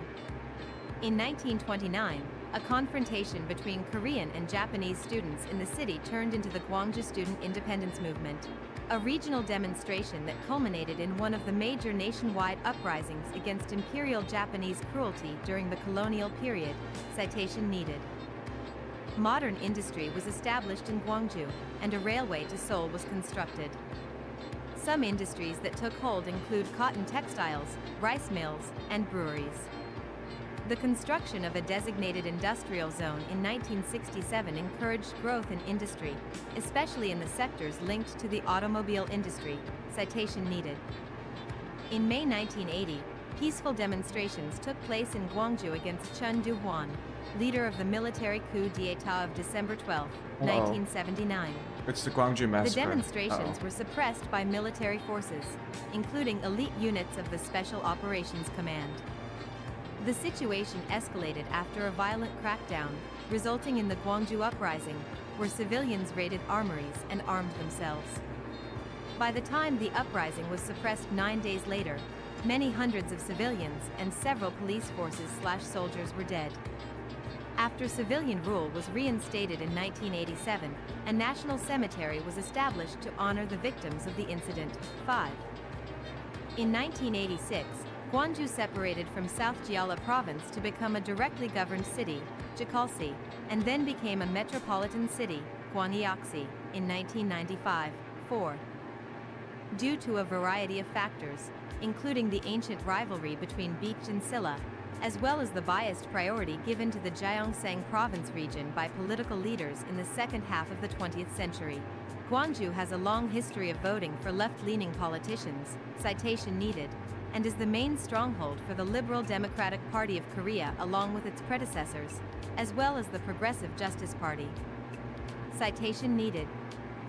Gwangju has held many sports events such as 2002 FIFA World Cup, 2015 Summer Universiade, 2019 World Aquatics Championships.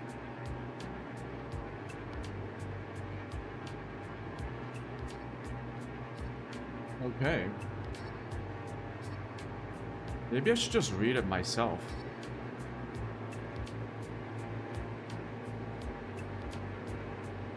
Gwangju is the home of the Kia Tigers of the Korean Professional Baseball League. 2002 FIFA World Cup, Gwangju World Cup Stadium was one of the venues used for the World Cup and was where the South Korean national football team advanced to the semifinals for the first time in its history by defeating Spain. It is also home of the Gwangju FC of the K-League. International Design Alliance appointed Gwangju as the host destination of the 2015 International Design Alliance Congress. What is the International Design Alliance?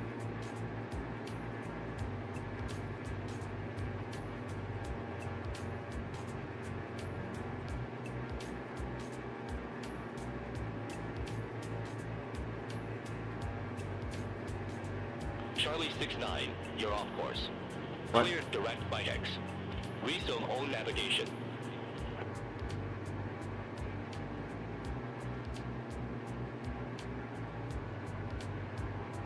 Why am I off course?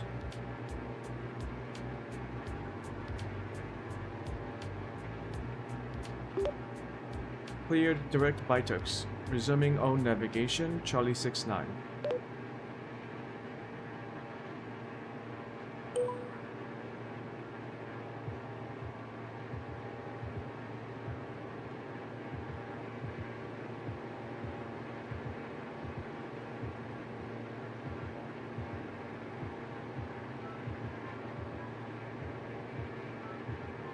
Okay.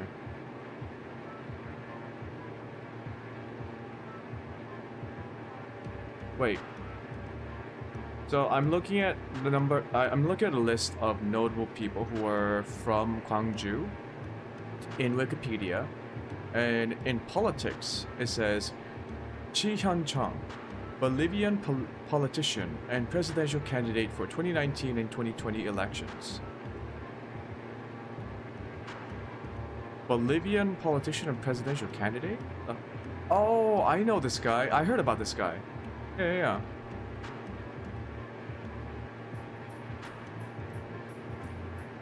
Wait. This is funny. Hold on.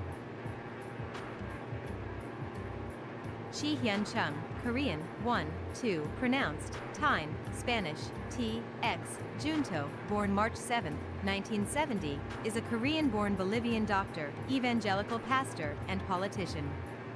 He became notable in the country's media for his statements in favor of the Christian community. Citation needed.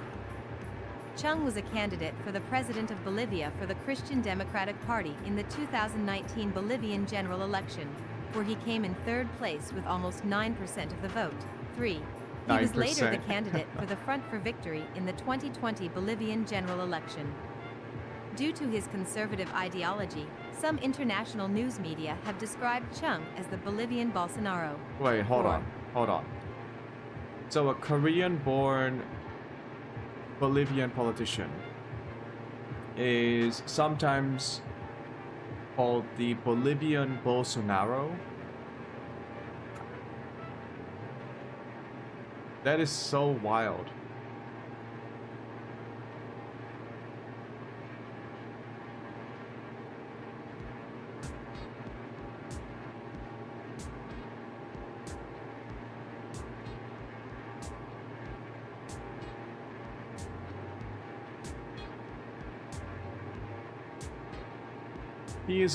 He is a presidential candidate for the 2025 election as well.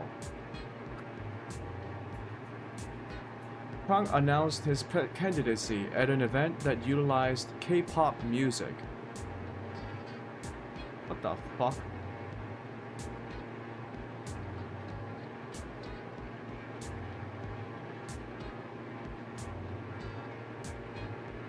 Oh, this guy's an asshole. Okay.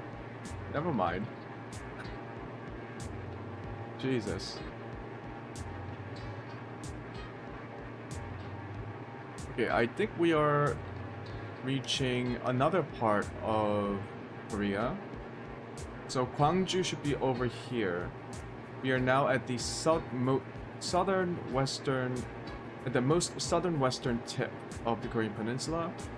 And that is Jeollanam-do. We are at Mokpo. No?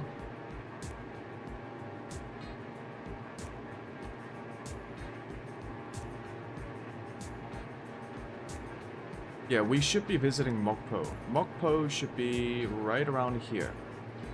So let's learn a bit about Mokpo.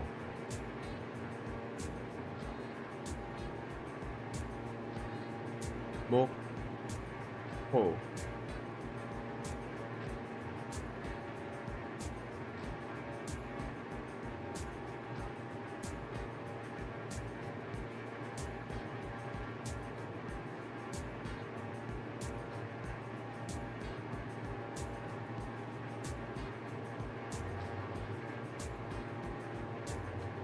Mokpo, Korean pronunciation, Mok.po, is the third largest and most densely populated city in South Jeolla Province, South Korea, located at the southwestern tip of the Korean Peninsula, close to Udal Mountain. Mokpo has frequent high-speed train services to Seoul, and is the terminus for a number of ferry routes serving islands.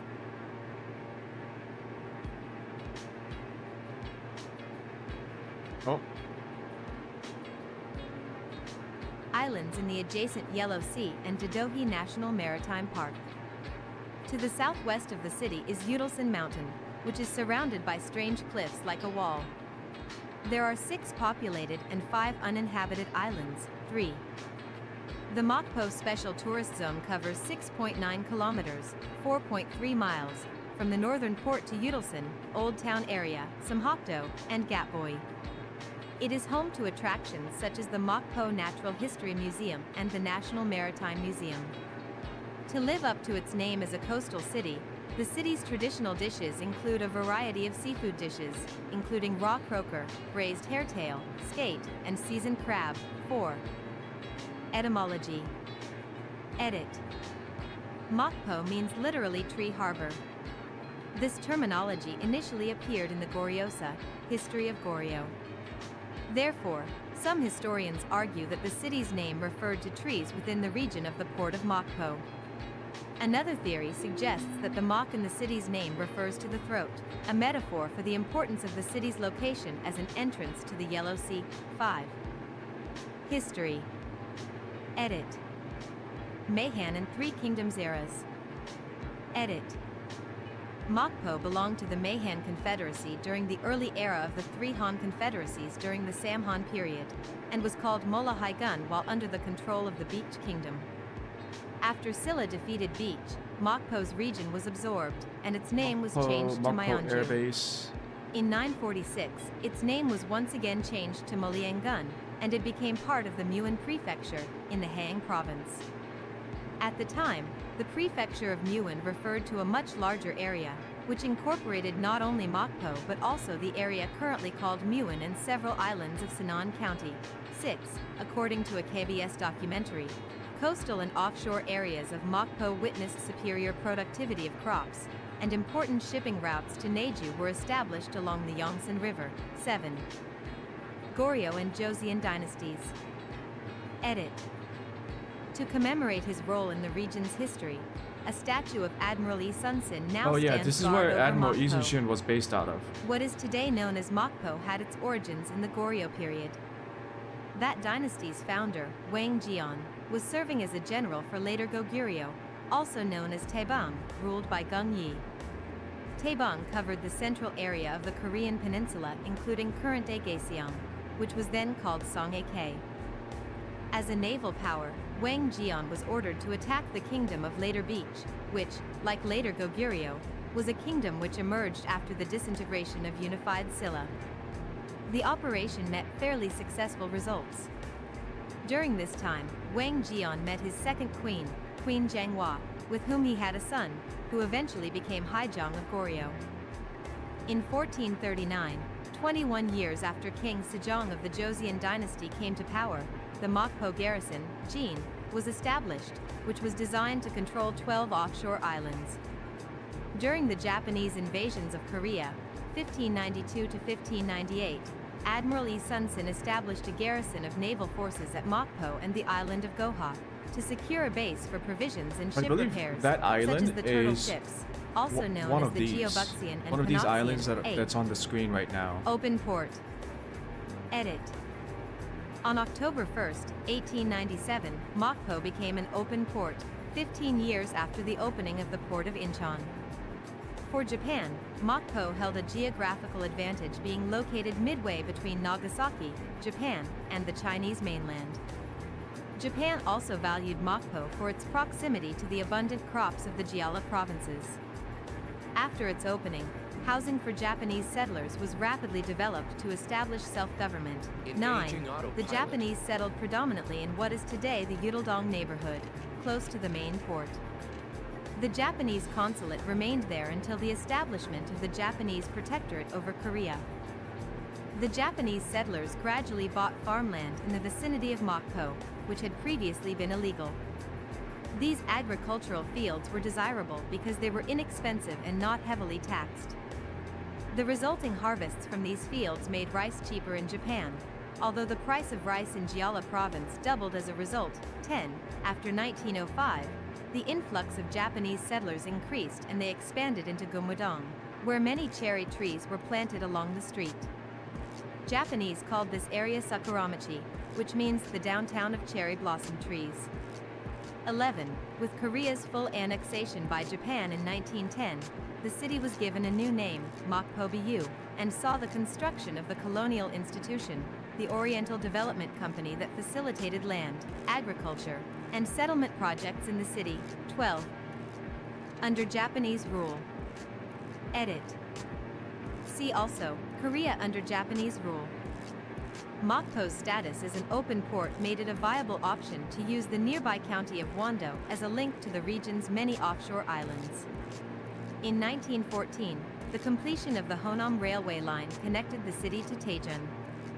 On April 1, 1914, the county of Mokpo-bu was divided into several administrative sections.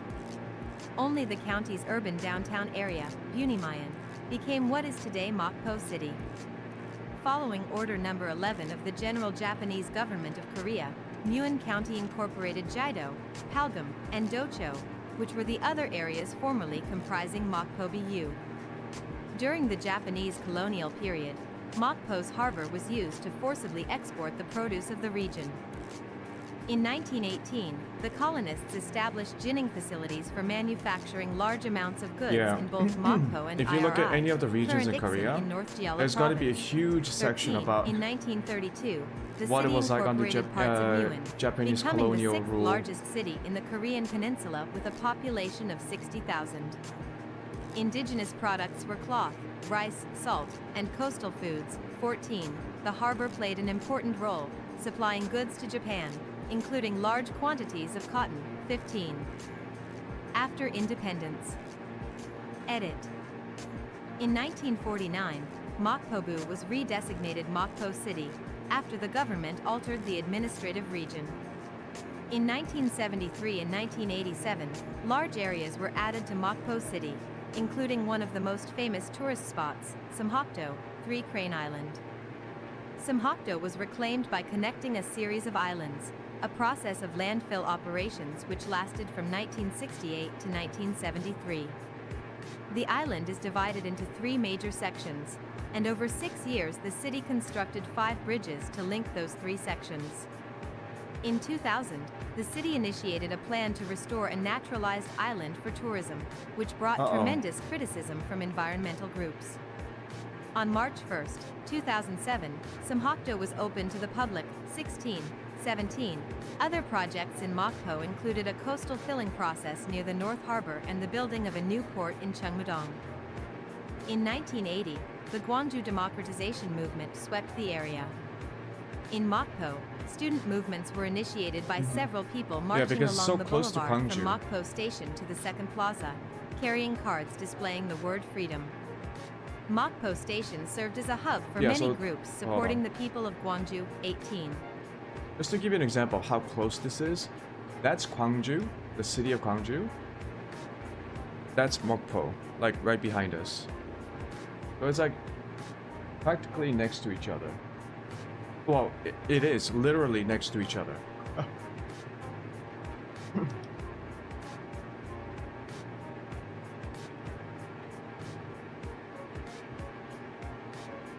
18. On October 1, 1997, Mokpo celebrated its centennial as a port city and announced the second opening of the port. Mokpo is the hometown of former President Kim Dae-jung, who received the Nobel Peace Prize in 2001. 19. Following the sinking of MV Sewol on April 16, 2014, the ship was moved to Mokpo for salvage operations. 20.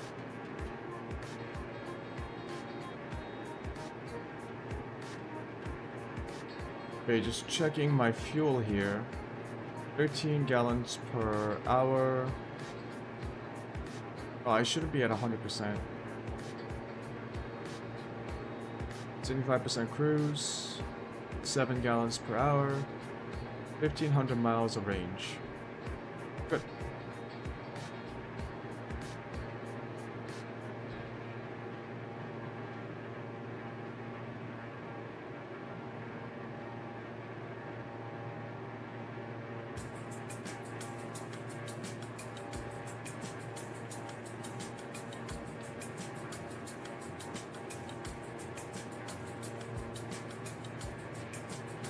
Now let's learn about the economy of Mokpo. The harbor began operations earlier than other port cities on the Korean peninsula, allowing the city to experience growth, whereas growth in the country since its independence has concentrated on the Yeongnam area, where trade with Japan and Russia are viable due to the access of coastal routes. The addition of the Chinese economy into the local trade prospects increases the city's potential as a trade center via the Yellow Sea. 43. Commerce. Edit. Mokpo Station. Until late 1980s, commerce had been concentrated around the original downtown near Mokpo Station. In the late 1990s, large residential areas were built in Yeonsan-dong and Hadong, resulting in a significant outflow of the population of the city. This resulted in the city council adopting a bylaw to support the old downtown area. 44. However, the outward flow has only worsened. 45. Economic power has been notably imbalanced by the opening of Latte Mart in 2001 and E-Mart in 2002. 46. Home Plus is the solitary large-scale market in Mokpo, located in Old Downtown near the Munhwa Broadcasting Corporation. 47. The one exception to the declining economy of the city are the fish markets of Dongmyeong and North Harbor, which have been a magnet for tourists and local people looking for octopus or other indigenous products. The Economic Bureau of the city has spent 300 million Korean wons on promoting the market since early 2009. 48. Companies. Edit. Companies with operations in Mokpo include the Bogi Brewing Company and Hangnam Chinaware. Bohee Brewing Company produces a brand of soju from the Honam area, of which the best-selling product is maple soju, the first company to using maple in the brewing of soju. Really? Bohee also entered into a joint development with Asahi Breweries in Japan to expand its soju production operations. In 2008, Bohee became the first Korean brewing company to open up wine sales in the United States, with the exportation of its rugby ball wine, 49 What is rugby ball wine? Another major have never company heard is of that. Hangnam Chinaware, established in May 1942. Its headquarters is in Mokpo, with 2 other branches, one in Seoul for design and public relations, and another in Yeoju for production. In 1953, the company was the first in Korea to develop coffee cup sets, 51. In 1963, they began trade in Hong Kong, with exports to China growing to more than $2 million in 2008, 52. In 2011, its president signed a Memorandum of Understanding, MOU, with the Ministry of Environment of South Korea to develop a less pollutant-emitting process. The project also includes a publicity campaign to raise public awareness on environmental issues and their effect on rare species, 53, 54. Farming and fishing. Edit. Mokpo is made up of sparsely populated farmland, with 1,326 households under a half hectare. The area produces high quantities of rice, barley, and beans, with greens and fruits such as tomatoes, cucumbers, and oriental melons increasing in popularity since 2001, citation needed. Ships from the harbor often travel to Hooksondo to fish for skate and hairtail. Mokpo's yield of marine products reached 26,862 tons in 2006, consisting chiefly of fish, with of shellfish, mollusks, and seaweeds also contributing to the total. Mokpo is known for its harvest of small octopus, although this has declined in recent years. The number of fishermen had dropped to fewer than 3,000, but has been rising since 2007, citation needed. Industries. Edit.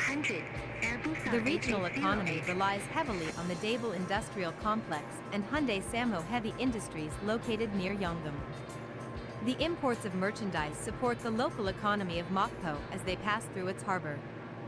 The Hala Group was the initial owners of Heavy Industries, until they were taken over by Hyundai, which changed the company name to Hyundai Samho Heavy Industries, with Samho meaning 3 lakes. By 2007, corporate Yeah, don't need to learn about Hyundai.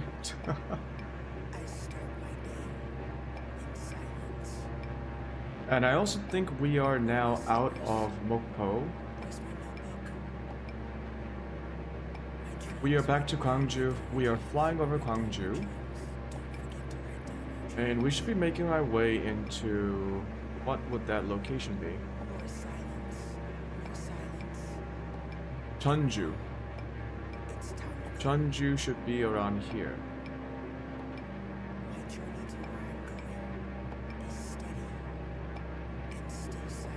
So if we look over, Gwangju should be there.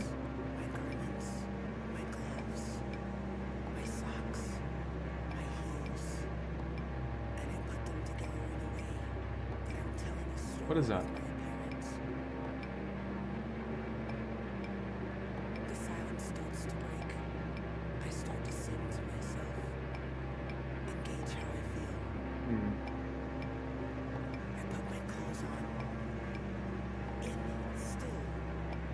To learn more about Jeollabuk-do, which is the province.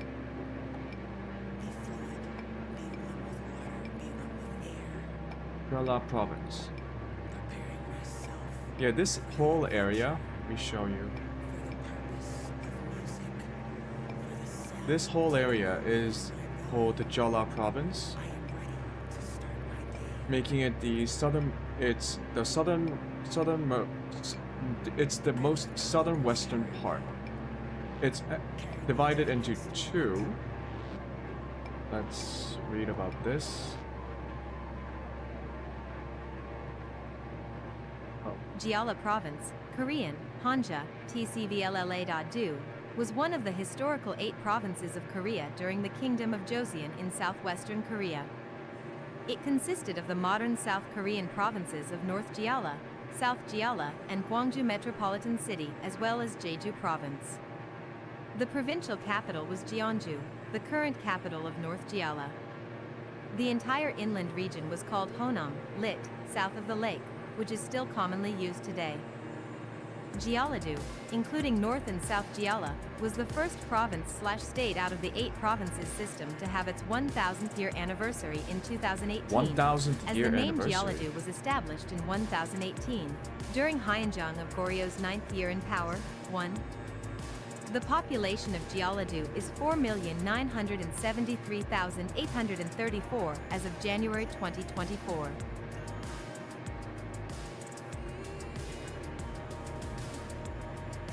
I don't know which is better, letting it read or if I should just read it myself.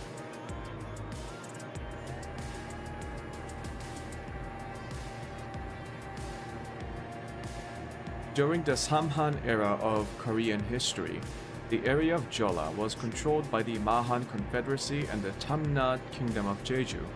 Oh yeah, for those of you who might not know, Jeju Island used to be its own kingdom. 15 of the 45 Korean tribes had their bases in this region. What do you mean, tribes? Air Busan 8808. Contact Incheon, control 125.45. I was not aware that Korea had Contact tribes. Incheon control 125.45. Air Busan 8808. Bye-bye.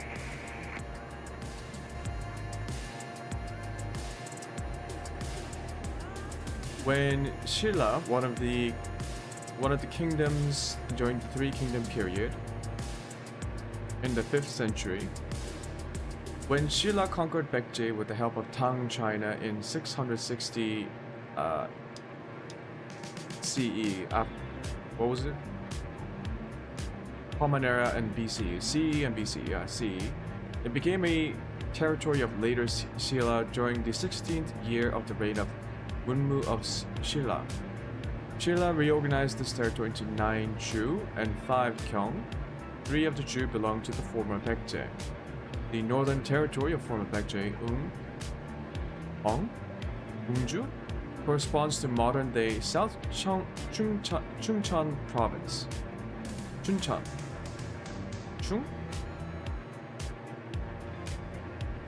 Bro, I don't know any of these things. The middle area consists of Wonsan and Namwon, which correspond to modern-day North Jeolla. Wonsan was later named Jeonju. The southern area consists of Mujin, which was later renamed to Mu in 757, the 16th year of the reign of Gyeongdeok of Shilla. Okay. Goryeo Dynasty, Joseon.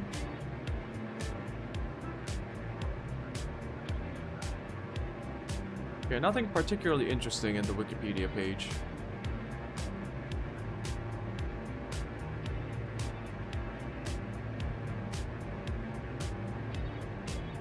Are we specifically?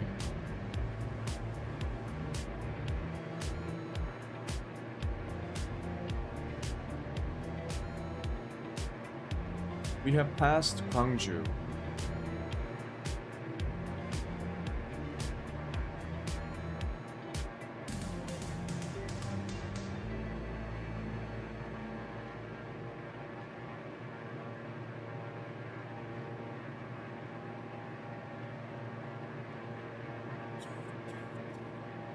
Let's learn more about the nation itself.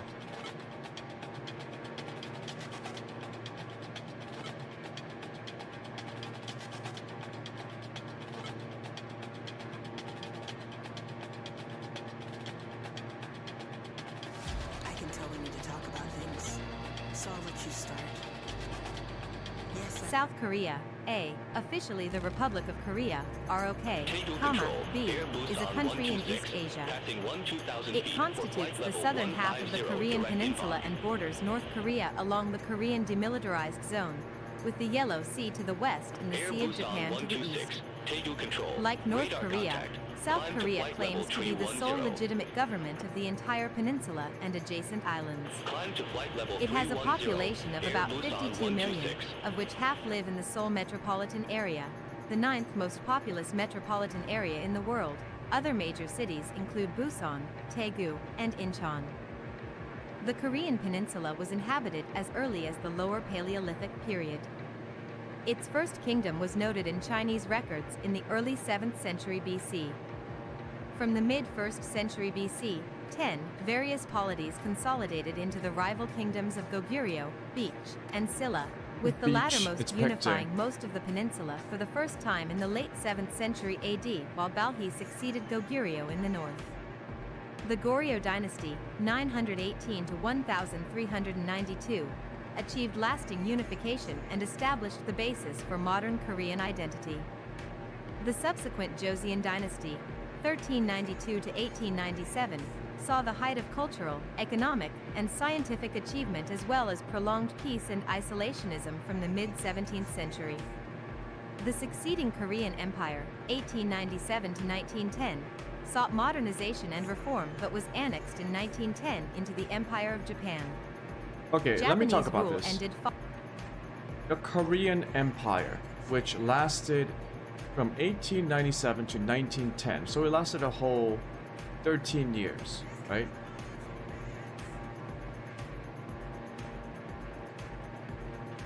First of all, the Korean Empire wasn't actually an empire because, depending on how you want to define an empire, empires are supposed to have flexible borders, which means that it can expand and contract.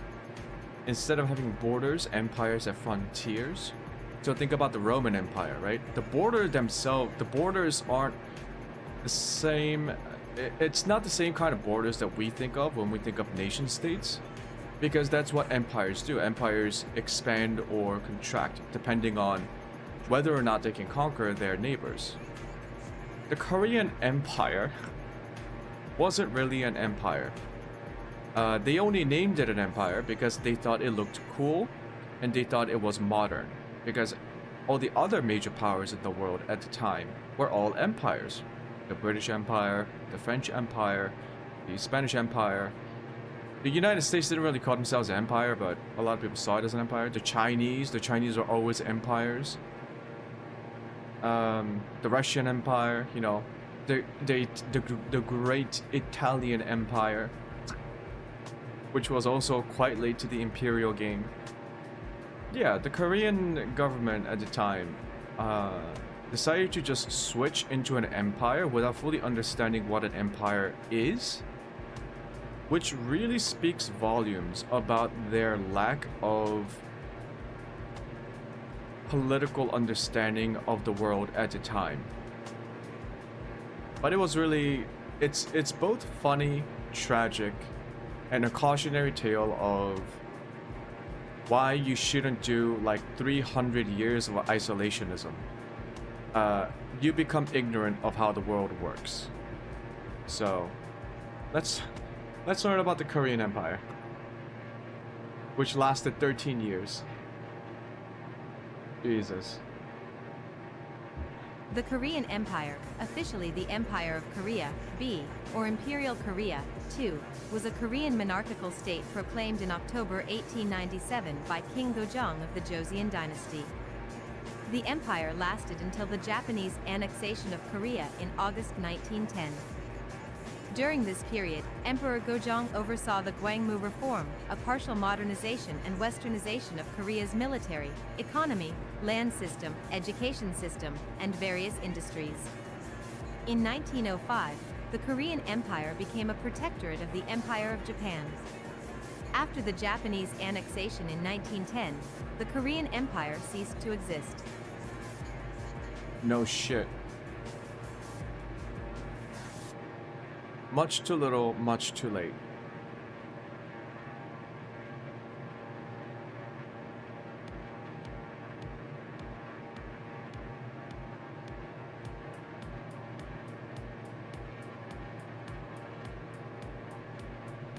Formation. Edit. Resistance against Korea having a tributary relationship with China increased in the 17th century. As the Ming dynasty was replaced by Qing dynasty, Western ideas entering Korea had caused anti-tributary sentiments to rise in Korea. Moreover, after the opening of Korea, Members of the Gaywa Party often declared independence from China, but China increased its interference in Korean affairs after the Imo incident and Kapsan Coup 3. However, Kapsan Coup, following the Japanese victory or in the coup. First Sino-Japanese War, Joseon won independence from the Qing dynasty. Proclaiming an empire was seen by many politicians as a good way to maintain independence. 4. After Gojong of Korea returned from his exile in the Russian legation, many officials requested Gojong to proclaim an empire to strengthen the country and build a firm framework as an independent state. 3. Moreover, Gojong realized that Korea needed a new constitution to gain public support and an opportunity to start drastic reforms. He established Gyo-Junso, Korean, Hanja, to manage the reformed constitution. The Gyo-Junso included all factions of Koreans, which impeded it from making notable achievements. The main conflict between the members was about the authority of the king. The Gyo-Junso was dissolved in 1899, without having achieved successes. 5. Oh, we are in In Jeonju. October 1897, Gojong was crowned in Wanggaedan. 6. The coronation included both Western-style coronation and a traditional Asian one. 7. Gojong named the new empire Daehan and changed the regnal year to Gwangmu, with 1897 being the first year of Gwangmu. 8. Gojong implemented the constitution of the country in 1898, which gave the whole authority to the emperor. 6. At first, most nations did not accept the proclamation of the empire. The negative foreign response to the new empire was due to the independence of Korea from foreign influence, which had dominated its political and economic landscape. Among foreign nations, Qing showed their opposition most explicitly. They regarded the formation of the Korean Empire as a more embarrassing event than the loss of the First Sino-Japanese War. Citation needed. Eventually, foreign monarchs acknowledged Gojong as an emperor. 9. Edit.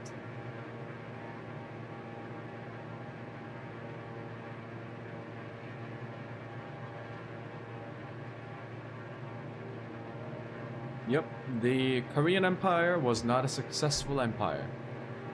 Jeju Air 1407. It wasn't an Turn empire right, at all. Heading 145.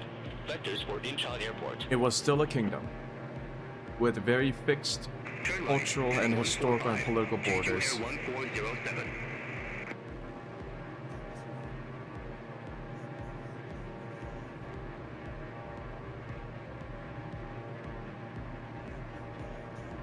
Following Let's go back to Korea's overall history. Japan's surrender in World War II, after which Korea was divided into two zones, a northern zone, which was occupied by the Soviet Union, and a southern zone, which was occupied by the United States. After negotiations on reunification failed, the southern zone became the Republic of Korea in August 1948, while the northern zone became the Communist Democratic People's Republic of Korea the following month. In 1950, a North Korean invasion triggered the Korean War, one of the first major proxy conflicts of the Cold War, which saw extensive fighting involving the American-led United Nations Command and the Soviet-backed People's Volunteer Army from China. The war ended in 1953 with an armistice but no peace treaty, leading to the ongoing Korean conflict, and left 3 million Koreans dead and the economy in ruins. South Korea endured a series of dictatorships punctuated by coups, revolutions, and violent uprisings, but also experienced a soaring economy and one of the fastest rises in average GDP per capita, leading to its emergence as one of the 4 Asian tigers. The June democratic struggle of 1987 ended authoritarian rule and led to the establishment of the current Sixth Republic. South Korea is now considered among the most advanced democracies in continental and East Asia. Under the 1987 Constitution, it maintains a unitary presidential republic with a popularly elected unicameral legislature, the National Assembly. South Korea is a major non-NATO ally of the United States and is regarded as a regional power in East Asia and an emerging power in global affairs. Its conscription-based armed forces are ranked as one of the strongest in the world and have the second highest number of military and paramilitary personnel. A highly developed country, South Korea's economy is ranked 12th and 14th largest in the world by nominal GDP and PPP-adjusted GDP, respectively. It is the world's 11th largest exporter and 7th largest importer. South Korea performs well in metrics of education, human development, democratic governance, and innovation. Its citizens enjoy one of the world's longest life expectancies and access to some of the fastest internet connection speeds and densest high-speed railway networks. Since the turn of the 21st century, the country has been renowned for its globally influential pop culture, particularly in music, TV dramas, and cinema, a phenomenon referred to as the do not Korean mention Wave. Squid Games. South Korea is a member of the OECD's Development Assistance Committee, the G20, the IPF, and the Paris Club. What the fuck is the Paris Club?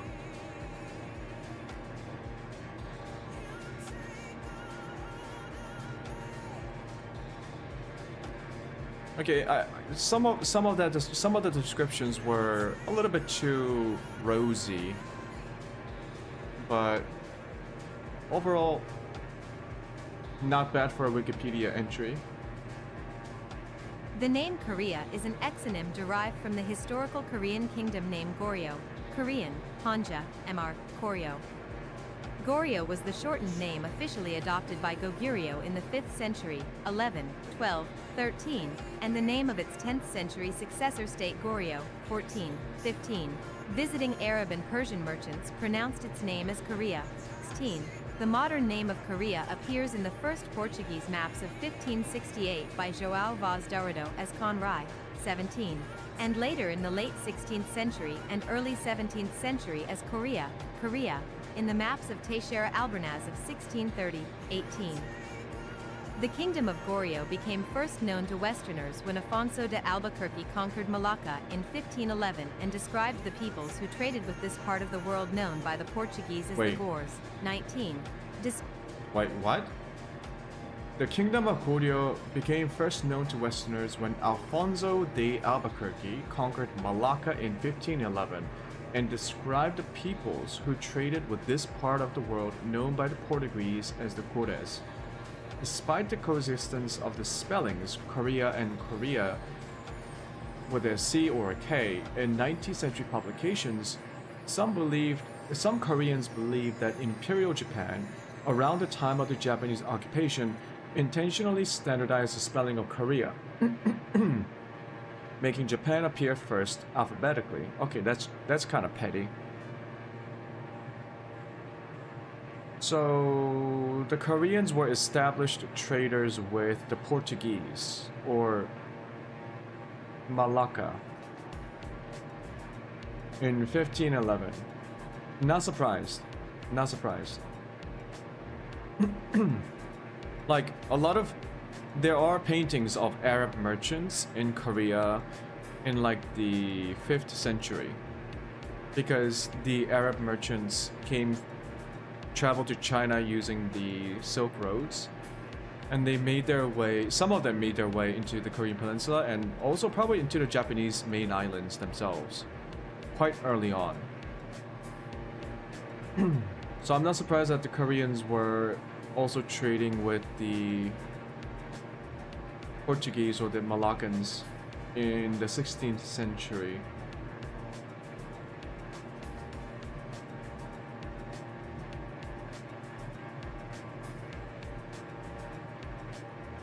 After Goryeo was replaced by the Kingdom of Joseon, Korean, Hanja, Mr Kosan, in 1392, Joseon became the official name for the entire territory, though it was not universally accepted.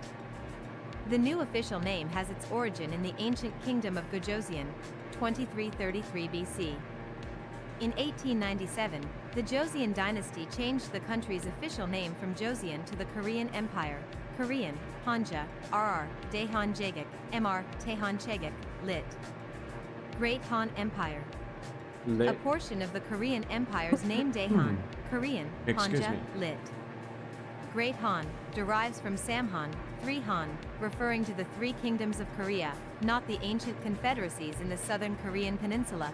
23. However, the name Joseon was still widely used by Koreans to refer to their country, even though it was no longer the official name. Under Japanese rule, the two names Han and Joseon coexisted. Following the surrender of Japan, in 1945, the Republic of Korea was adopted as the legal English name for the new country. However, it is not a direct translation of the Korean name, 24. As a result, the Korean name Daehan Minguk, Korean, Hanja, lit. Great Han Korean Republic Hanja is sometimes used by South Koreans as a metonym to refer to the Korean ethnicity or race as a whole, rather than just the South Korean state. 24. Center on 125.45. Main articles: History of Korea and History of... Stop.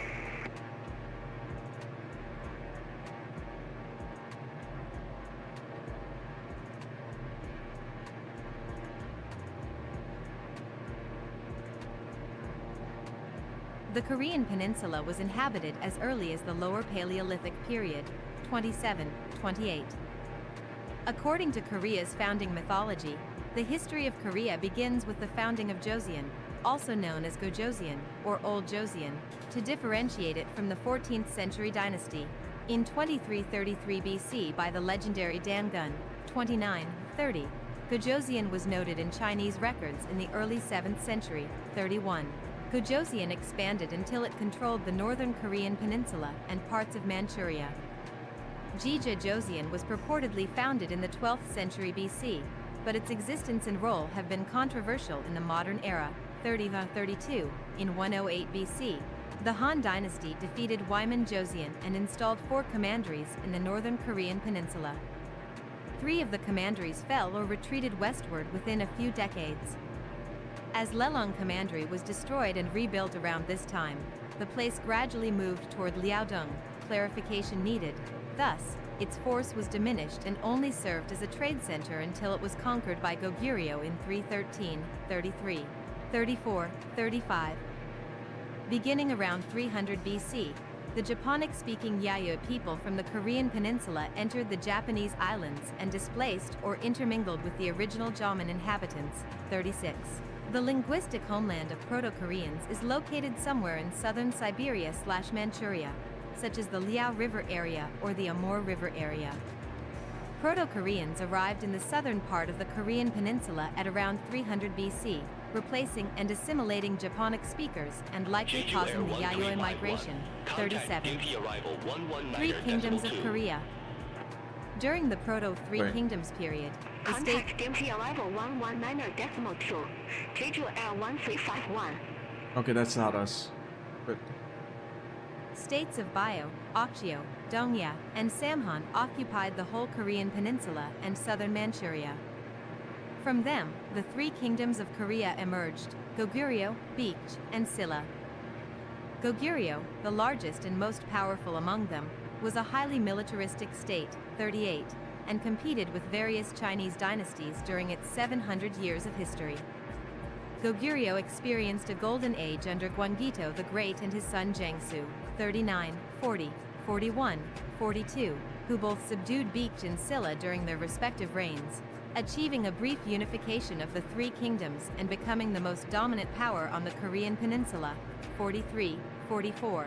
In addition to contesting control of the Korean peninsula, Goguryeo had many military conflicts with various Chinese dynasties, most notably the Goguryeo-Sui War, in which Goguryeo defeated a huge force said to number over 1 million men, 45. okay, Goguryeo is part of modern-day Manchuria and North Korea. So like, they reigned over here. Oh my goodness. Google, no. Now, Goguryeo. Goguryeo itself was what you would call a minority-ruled society, where there was one dominant ethnicity or ethnic group that ruled over a large majority that were of a different ethnicity or a collection of different ethnicities. So it's a bit contested. I believe it is a bit contested. The ruling class were Koreans like to claim that the ruling class of Goguryeo were ethnic Koreans, but I think realistically they were just like a high, like they were somewhere between like Koreans and Manchurian, or what we would consider to be Northern Manchurian, like different tribes in the steppe tribes of Northern Korea and Manchuria at the time. They don't. The reason I'm saying this is, even if we assume that Goguryeo was a Korean kingdom, but it can be considered an ancient Korean kingdom, the majority of the population in Goguryeo weren't what Koreans would consider to be Koreans. They would be considered the Manchurian tribes. And so only a minority of the Goguryeo society were ethnic Koreans, and they ruled over a large non-Korean population. And I don't know, Koreans like to claim that Goguryeo is Korean instead of it being its own thing. Mainly because they like to pride over the fact that there was an ancient Korean kingdom that fought against the Chinese. Which I guess, yeah, they did fight the Chinese a lot. Look, some of the Chinese dynasties a lot, but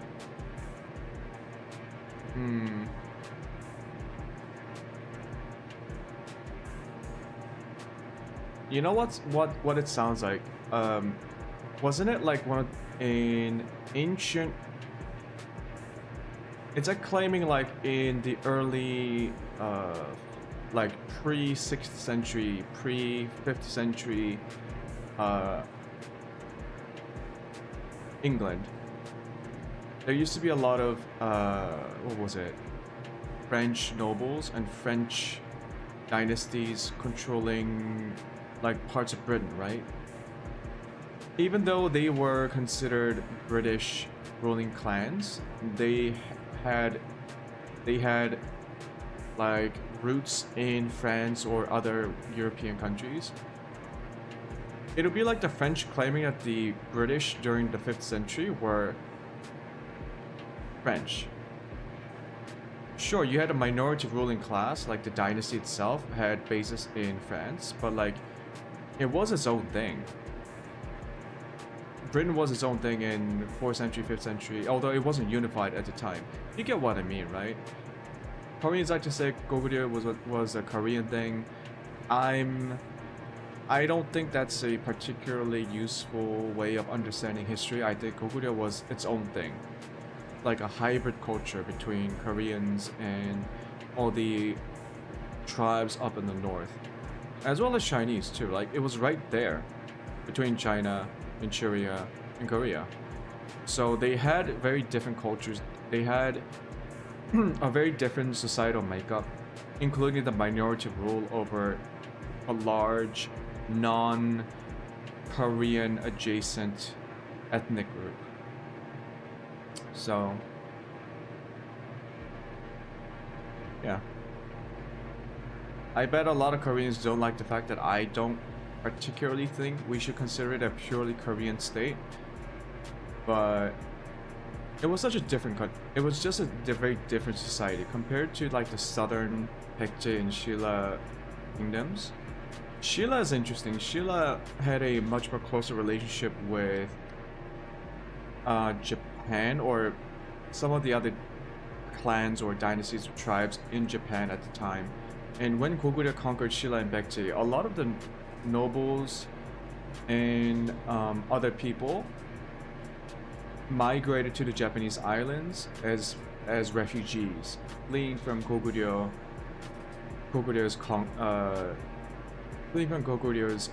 conquest. Actually, it was because of that migration that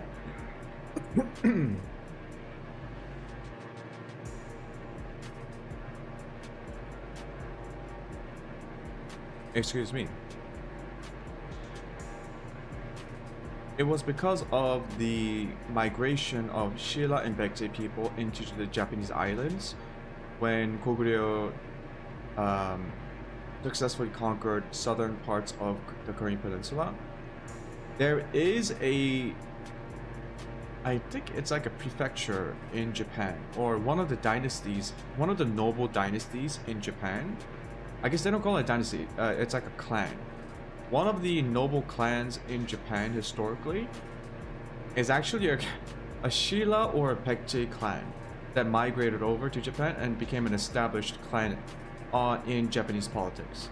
So there's a lot of interactions between Korea and Japan dating back a long time ago. Like, dating back a long time.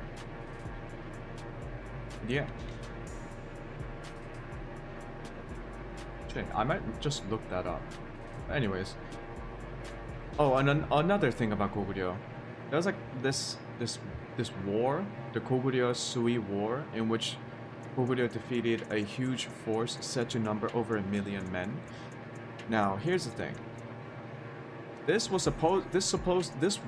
what's this? Let's learn about this war.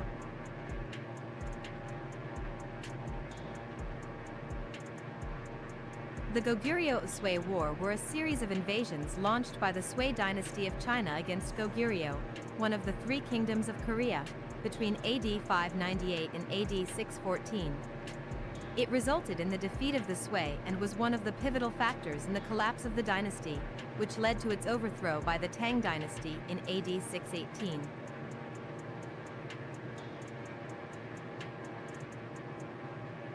Background.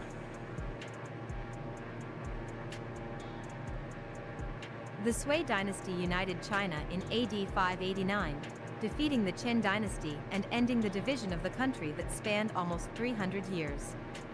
After the unification of China, Sui asserted its position as an overlord of neighboring countries. However, in Goguryeo, one of the three kingdoms of Korea, King Pyongyang and his successor, Yeonjiang, insisted on maintaining an equal relationship with the Sui dynasty. Emperor Wen of Sui was displeased with the challenge from Goguryeo, which continued small-scale raiding into Sui's northern border. Wen sent diplomatic papers in 596 after Sui envoys spotted Goguryeo diplomats in the yurt of the Eastern Turkish Khanate and demanded the Goguryeo to cancel any military alliance with the Turks, stop the annual raiding of Sui border regions, and acknowledge Sui as their overlord. Goguryeo tried to establish diplomatic ties with the Eastern Turkish Khanate.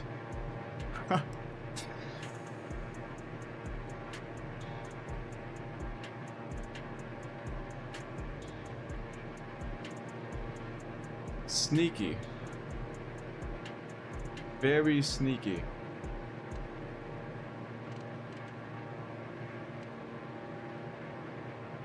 Yeah, I mean, a lot of the Chinese dynasties always had like problems with the frontiers in the west, with all the different kingdoms and tribes and societies in its western front. So I'm not surprised that they would have been pissed off if Goguryeo tried to form an alliance with like one of these western kingdoms, or khanates in this case. That's pretty fucking funny.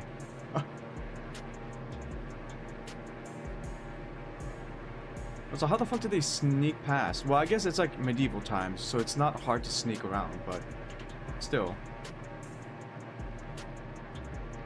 Overlord. After receiving the message, Yeonjiang launched a joint preemptive invasion with the Malgal against the Chinese along the border in present-day Hebei province in 597. Oh yeah, they invaded. The Goguryeo people invaded China, or Sui dynasty.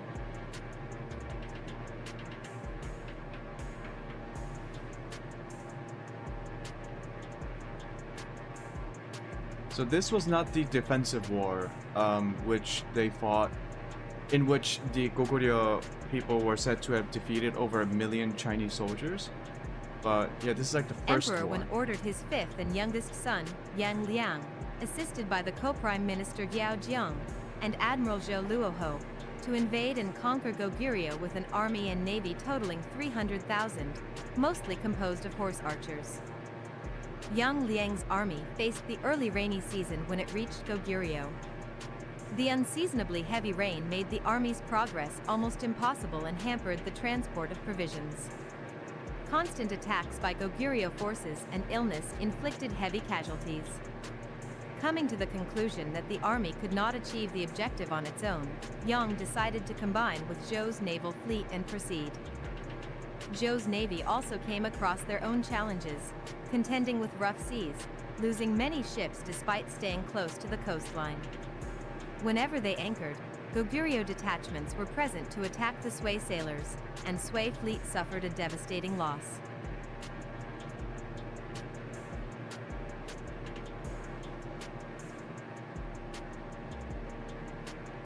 Okay, here it is. The second invasion in 612 CE.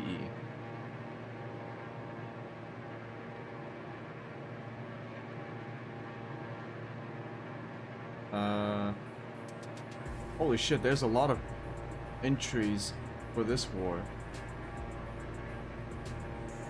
Preparations. Edit. Emperor Yang of Sui, when he won the throne in 604, built the Grand Canal connecting the north and south of China.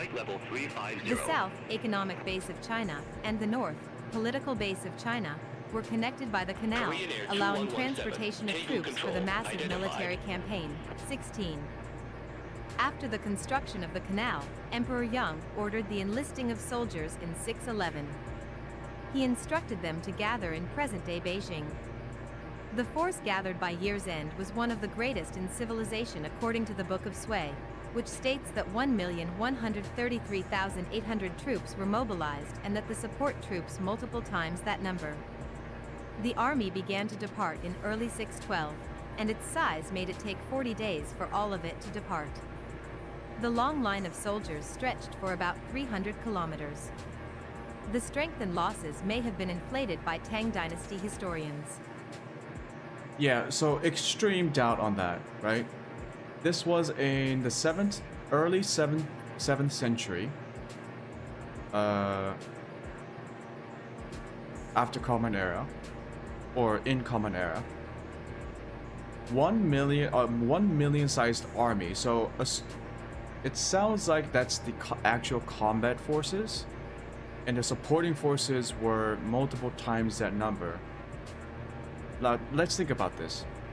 During that time, the only way to supply people, aside from like grazing and foraging done by the soldiers themselves, you would have to supply them with carts, hand-drawn or like animal-drawn carts. Can you imagine the amount of supplies that you would need to send to supply a 1 million man army? You would need so many carts, so many animals, so many people to supply that. I just don't believe it. Because this is a similar discussion to some of the military historians of the ancient world. When we talk about like the Persian armies of like 450,000, right, who marched across the Persian Empire. That's even like to supply an army of that size at that time. Your supply lines would be. I see your transponder code is showing as 6217. Please reset it to 5532. The length of the supply line will be hundreds of kilometers long. Like even in this Wikipedia entry, the claim is that the supply line was 300 kilometers long. There ain't no way you can control an army of that size over that large of a distance with ancient communication systems. I don't believe it.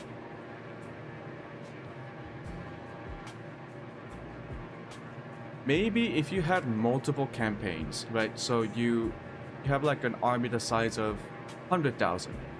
That's going back and forth, constantly regenerating and recruiting and replenishing lost troops over time. And you just count the total accumulated number of troops by the end of the campaign. Sure, maybe you can get up to 1 million. because China did have a lot of people even back then. But like a single force of 1 million, I'm even today that's a logistical nightmare with modern technologies and transportation technologies, with planes and boats and trains and trucks. 1 million man army is still really difficult to supply even today. No. The total number of troops involved by the end of the campaign would have been 1 million. That's more believable than saying the actual starting force was 1 million. Yeah. I call BS on that.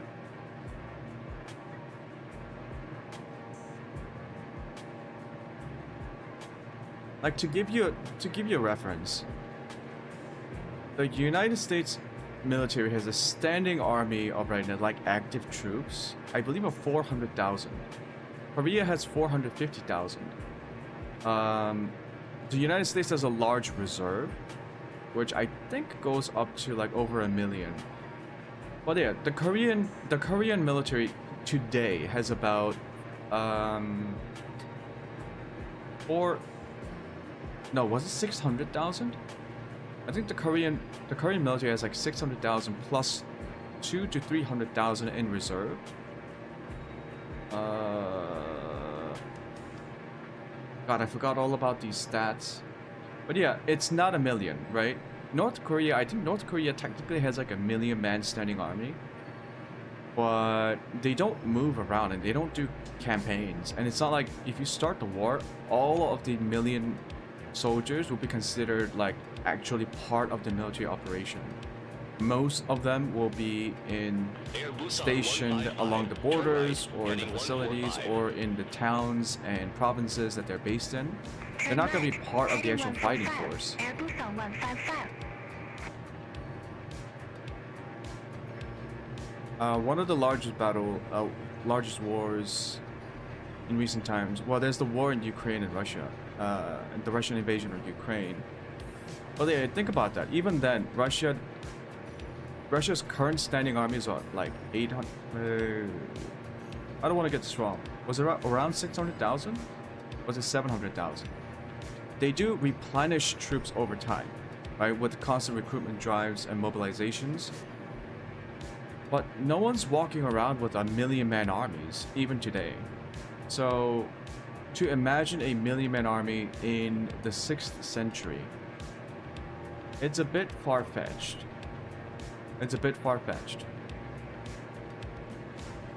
Anyways.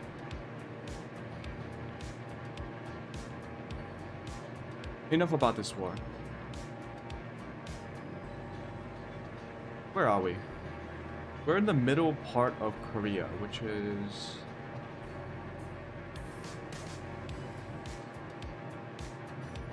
Gyeongcheongbuk-do.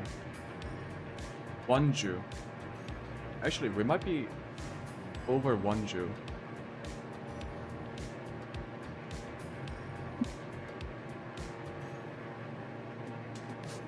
Yeah, we are currently over Wonju, I believe.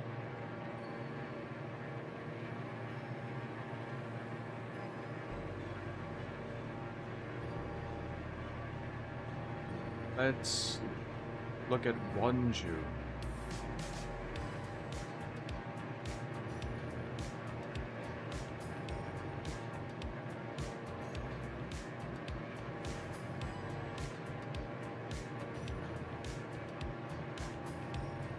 Table control. Air China 927 Heavy. Flight level 110. Wonju, a Korean pronunciation, WVN.zu, is the most populous Air city China in Gangwon 927 Province, Heavy. South Table Korea, control. with a Radar population contact. of 364,860 I believe that's Wonju, as or of that might be 2023. Wonju. Ow. The city is located approximately 140 kilometers, 87 miles, east of Seoul.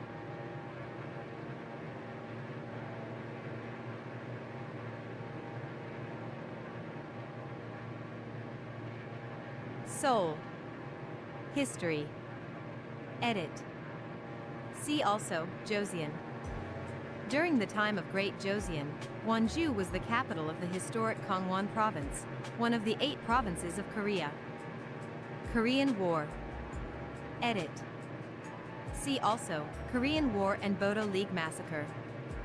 Wonju was the site of the first ever massacres conducted by the Republic of Korea Army against suspected communists that occurred on June 30th, 1950. On July 2nd of the same year, the Korean People's Army attacked Wonju before capturing it on 7 July, 4, 5, 6, unreliable source, 7, 8. Throughout the Korean War, Wonju was the site of 3 crucial battles. Geography. Edit. Wonju sits at the southwestern corner of Gangwon Province, bordering Gyeonggi Province to the west and North Chungcheong Province to the south. Within Gangwon, Wonju borders Yongwol County to the east and Hangseong County to the north. Unlike much of Gangwon Province, Wonju is not a mountainous area, but rather a basin along the wide plain created by the Siam River. Out of the way, co-pilot. I believe that's Wonju.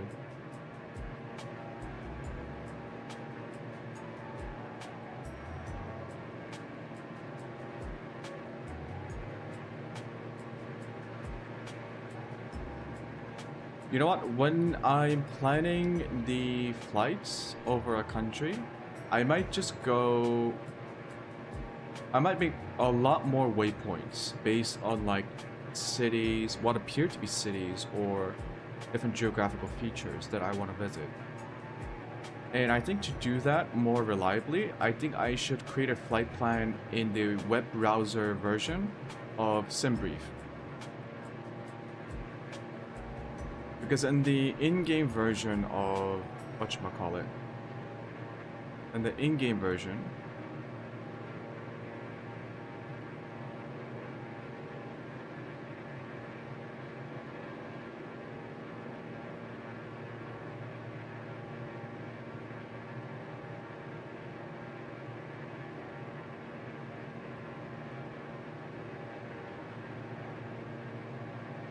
it does show you a map, but I don't think you can really...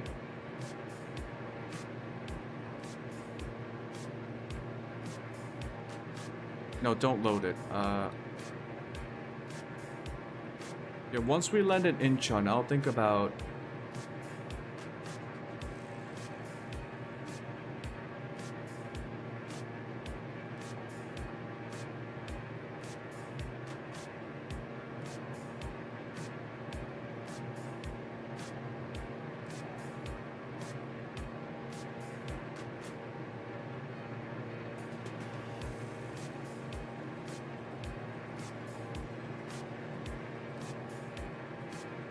I can choose VORs to be like kind of like waypoints.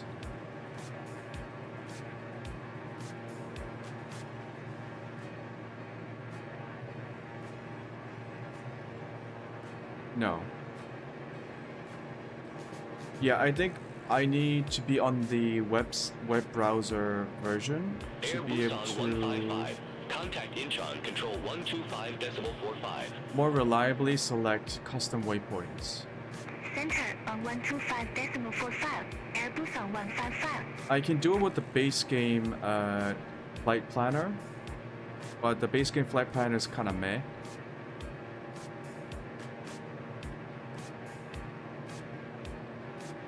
Yeah, I'll have to think about this once we land at Incheon. But for now, Korea is not that big. Like, you can actually see the coastline in the distance. Like, that's the coast, and that's the coast. Because Korea is pretty small. So, it's not a huge problem. But once we get into, like, larger land masses, and there are more stuff around, I might have to plan my routes more carefully. Also, as fun as this is, here's the thing. Okay. Wikipedia. It's open source, it's community created. I feel comfortable in using it as like a you know, it's like a talking piece, a conversation piece while we're flying. But using the read aloud feature, it tends to read all these citations and like the citation numbers at the end of a sentence. I could use... The thing is, I could use a large language model like ChatGPT or even the new Google one, the Google AI mode. I don't feel comfortable with that because those chatbots have been trained on potentially copyrighted material without the permission of the copyright holders. And I don't... Charlie 69, table control. Expect Gakdo 2 Echo. Runway 34 left.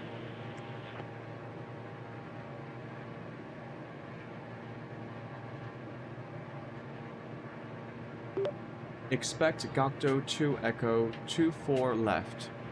Charlie 69.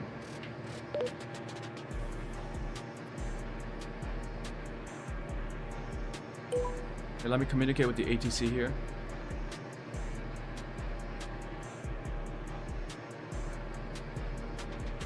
So we just got our approach, I believe.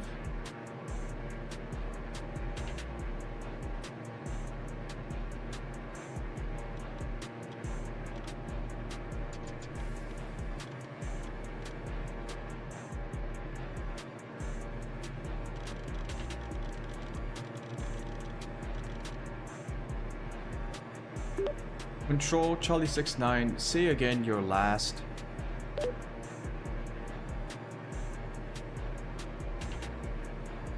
I thought it was Gakdo 2 Echo.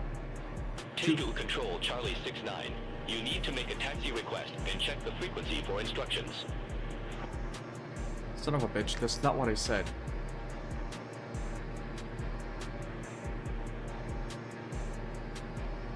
Runway 34 left. I heard 24 left. Oops.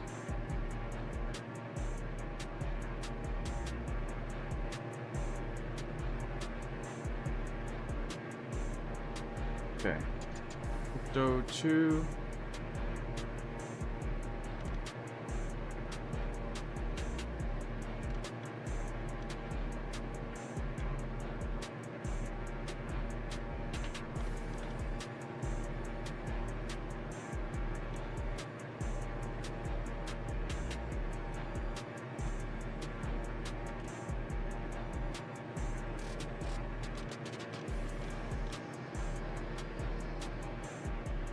Is this an ILS?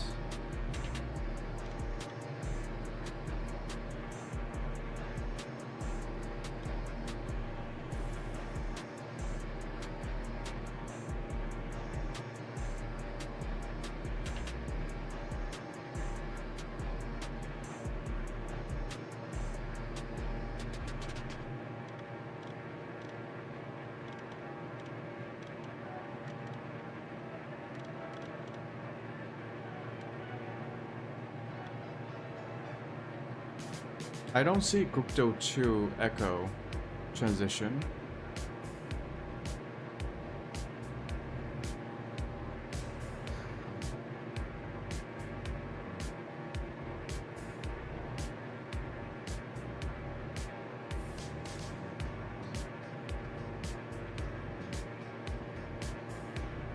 It's not in the base game, okay.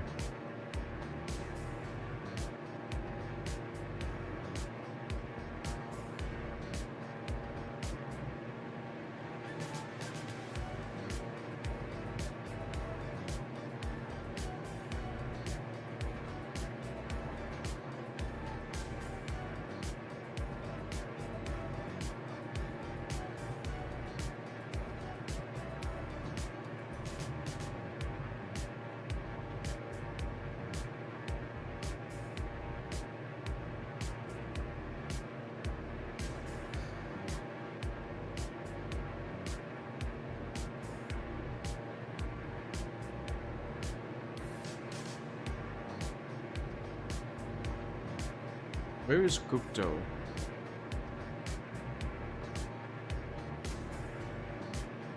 We look at Incheon Airport and we go approaches.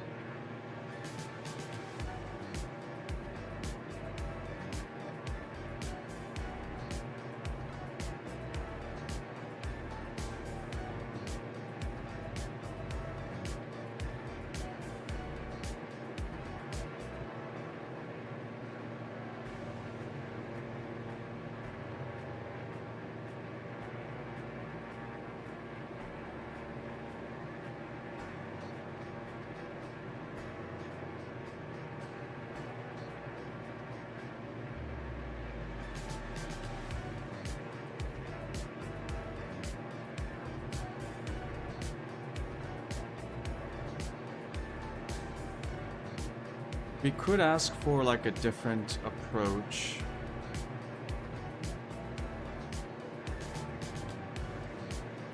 Like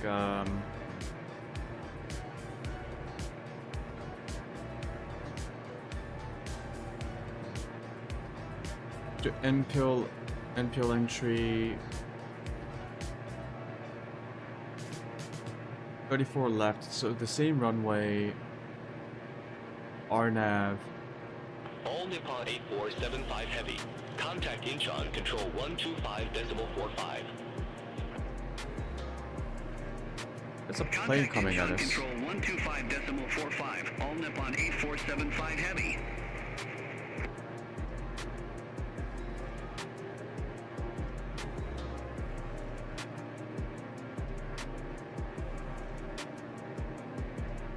Bro.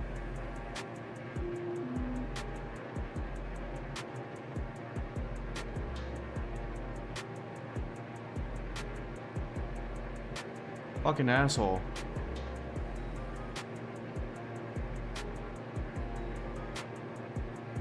Jesus.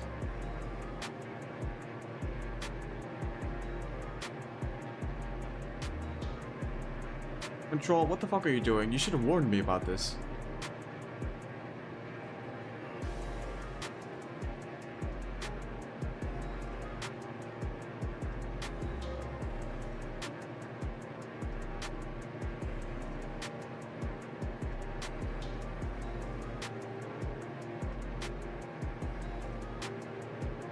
Engaging autopilot. Engaging autopilot.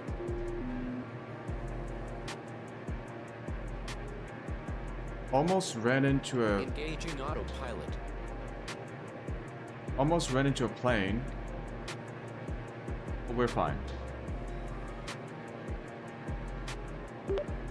Control Charlie 69 requesting approach change.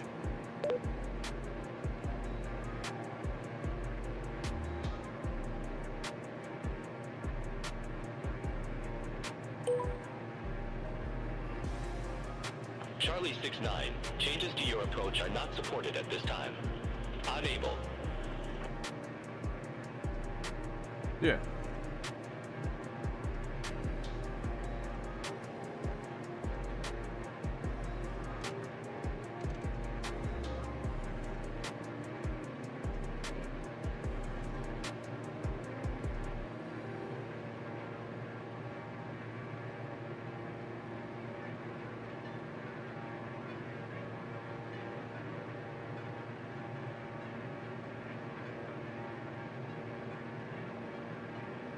Oh, you know what I think I should do? Just have the departing and arriving airports selected in SimBrief with the routes, but then choose the departure and arrival approach procedures in the base game. Because sometimes there's a mismatch between what the SimBrief database and the base game database about the approaches and procedures available to the player. And I think this is what happens.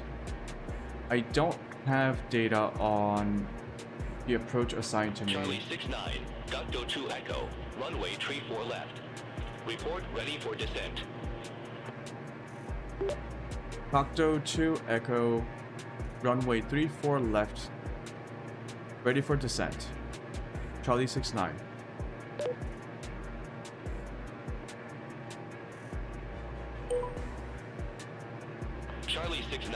descend to 7,000 feet, QNH 1015. QNH 1015. Descend to 7,000 feet, QNH 1015. Charlie 69.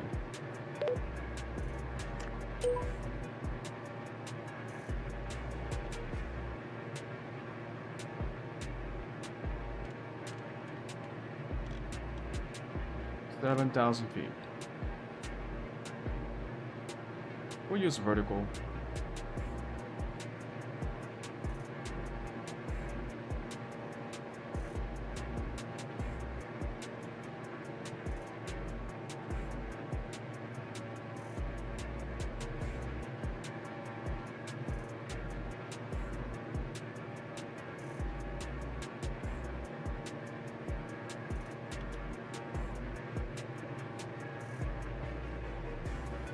Oh, it's an arrival. Never mind.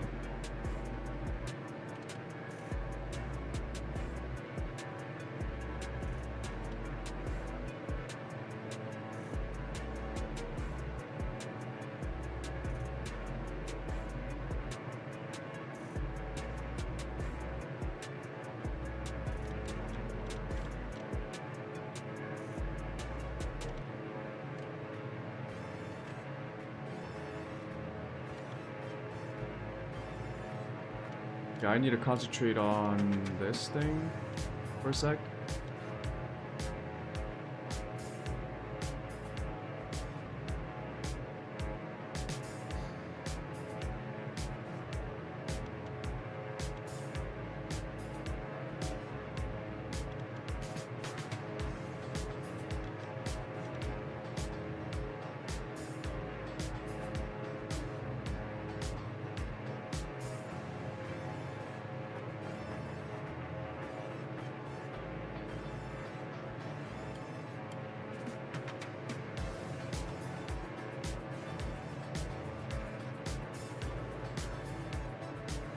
Okay, let's descend to Hexo.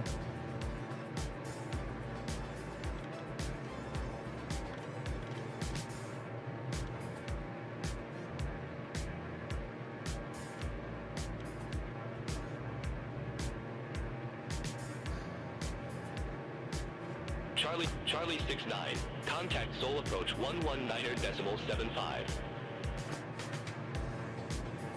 119.75. Contact Incheon approach on 119.75. Charlie 69.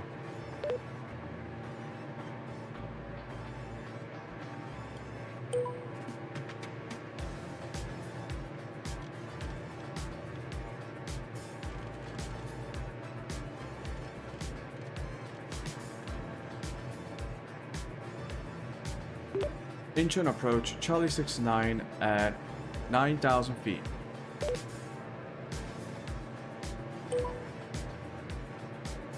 Charlie 69 Seoul approach. QNH 1015. Expect the ILS runway 34 left with the impale transition.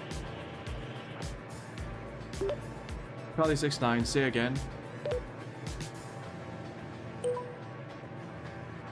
Charlie 69 Seoul approach. QNH 1015. Expect the ILS runway 34 left with the impale transition. QNH 1015, expect ILS runway 34 left, NPO transition. Charlie 69.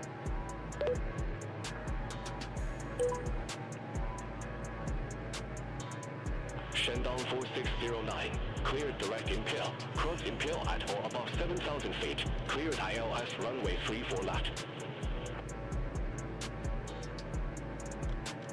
Clear direct impale. Cross impale at or above 7,000 feet. Cleared at Alice runway 34 left. Shandong 4609.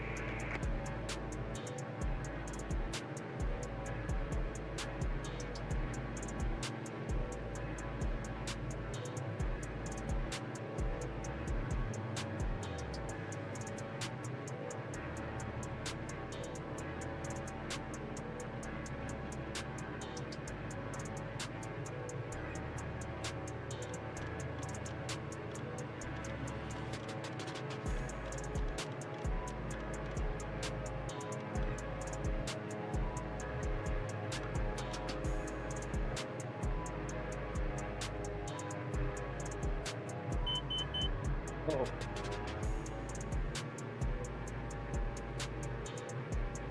Korean Air 674 Heavy, cleared direct impale. Cross impale at or above 7,000 feet. Cleared ILS runway 34 left. Cleared direct impale. Cross impale at or above 7,000 feet. Cleared ILS runway 34 left. Korean Air 674 Heavy. ILS 34 is...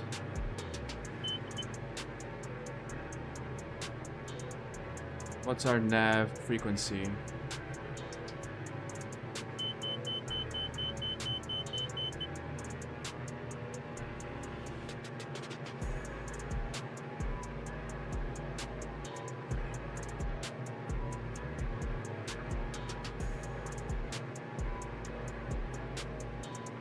$3,600, okay.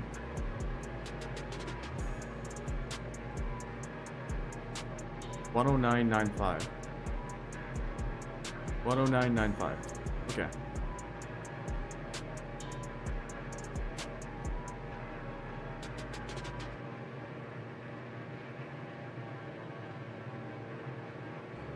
Okay, sorry, I had to concentrate a little bit on setting up this approach. I was a little bit confused about where the Gokdo 2 Echo was, but apparently that was the arrival procedure, not the approach procedure. Okay, what was I talking about? Oh, I think I was talking about large language models. Yeah. So, I don't know, it might be easier for me to just like use a chatbot or even the Google AI mode, just so that it's the basic information that we want to get over the areas that we're flying over might be easier for the text-to-speech program to read. But I'm very icky about using large language models right now. Not because I'm worried about like copyright strikes, but like I fundamentally don't agree with how they've been trained and essentially released as a product to the general public with so many copyright issues that they've had. I don't want to be like remotely supporting that. So we can just continue to use Wikipedia. Shandong 4609. Contact Incheon Tower 118.8. Why is that crossed out? Contact Tower 118.8, Shandong 4609. Bye-bye.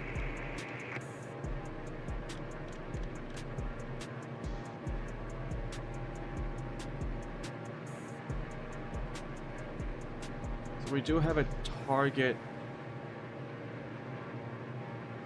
altitude. I know for ILS you're not supposed to use whatchamacallit. You're not supposed to use vertical navigation mode. But I wonder, since the altitude data is in the waypoints, if it can automatically go down the glide slope or the glide path.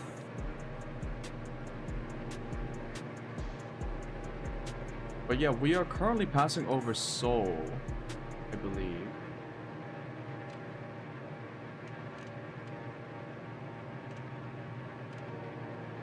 Now Seoul should be to our right.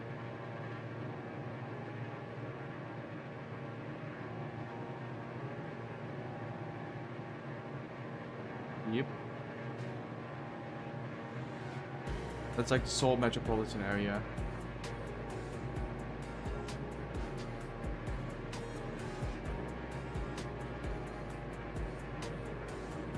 I actually have a lot more fuel than I expected. Korean Air 674 Heavy. Contact Incheon Tower 118.8. I think we can cross North Korea quite comfortably into China. Contact Tower 118.8. Korean Air 674 Heavy.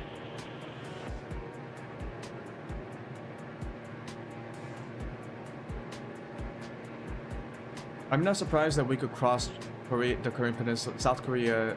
We can cross South Korea in like a day, or that we can even cross the Korean Peninsula in a day with the DA-62 because the Korean Peninsula is quite small, even if we count North Korea. And this might be a good time for me to replan the flights over North Korea. Because of the way the flight planner works, there are no airways available over it. So I'm going to have to make custom waypoints.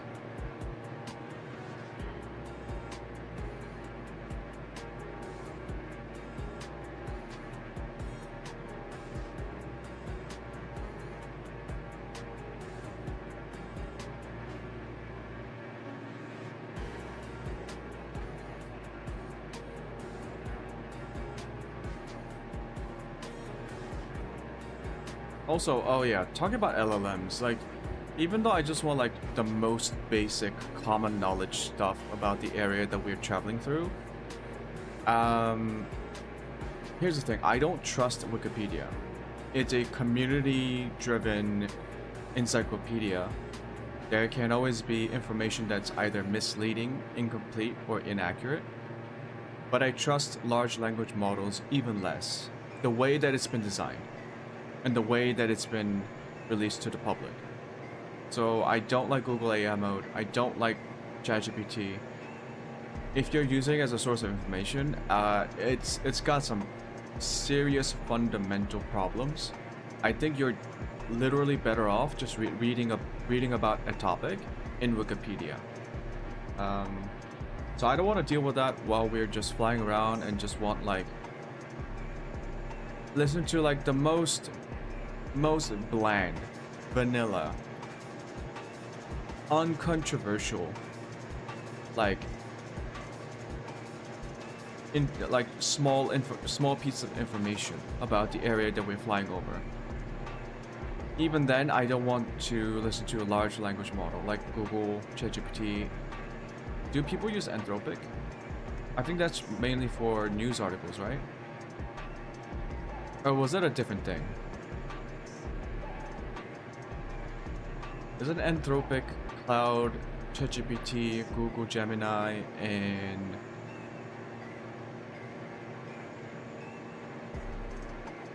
yeah. So I'll just rely on Wikipedia. Even though it will occasionally say the citation number as it's reading along a sentence.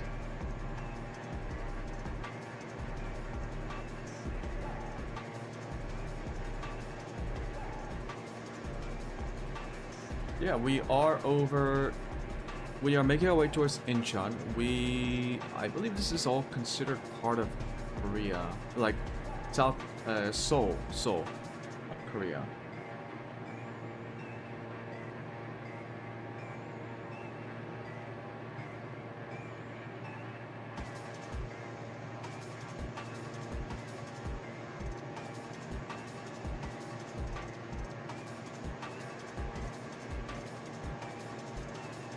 Let me take a look.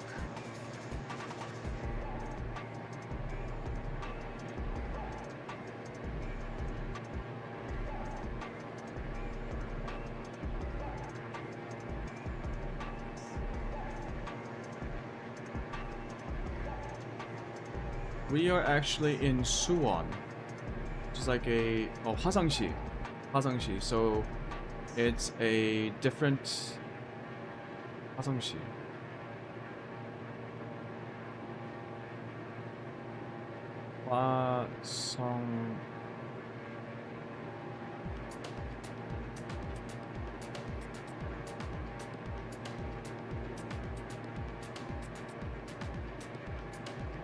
Hwasong Gyeonggi Province. Okay.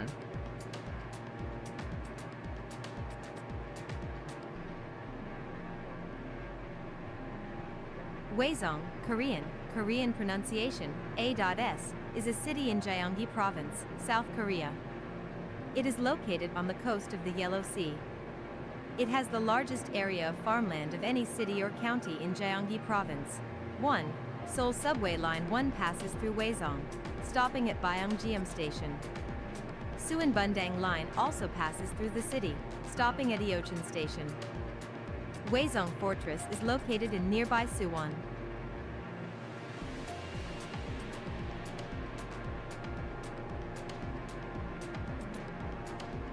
Wait. There's a Universal Studios here? Fuck.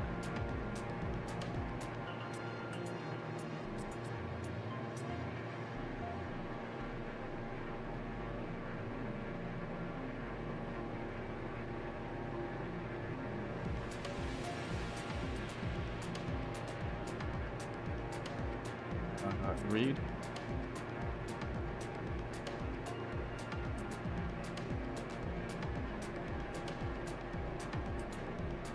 I think the read aloud bugged out. Hold on. On November 27, 2007, the city was chosen as the site for the future Universal Studios South Korea theme park. Originally set to open in 2016, it would have been the world's largest Universal Studios theme park, being larger than all the other 4 combined. The 3.1 billion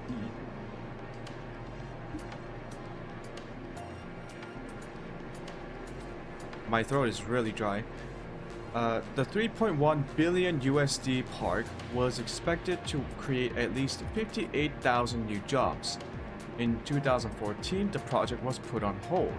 The plan was restarted in 2015, and K-Water, the Korean Water Resources Corporation, was chosen as a business partner. Universal Studios South Korea is no longer under development as of 2020. Oh. Charlie 69, cleared direct impale. Cross impale at or above 7,000 feet. Cleared ILS runway 34 left. Cleared direct to impale. Cleared for ILS runway 34 left landing. Charlie 69.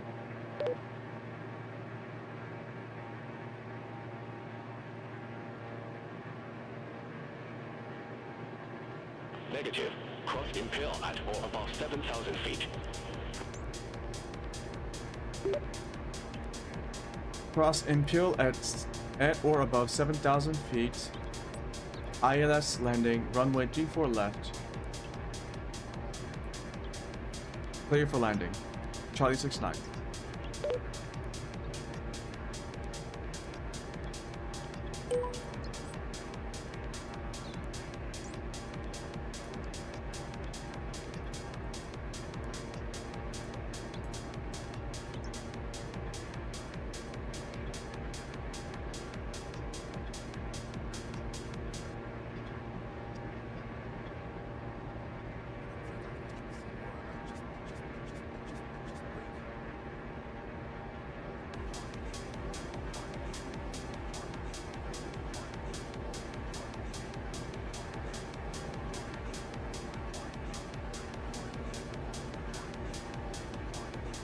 Wait, isn't Encyclopedia itself also, like, Encyclopedia Britannica, like, publicly available?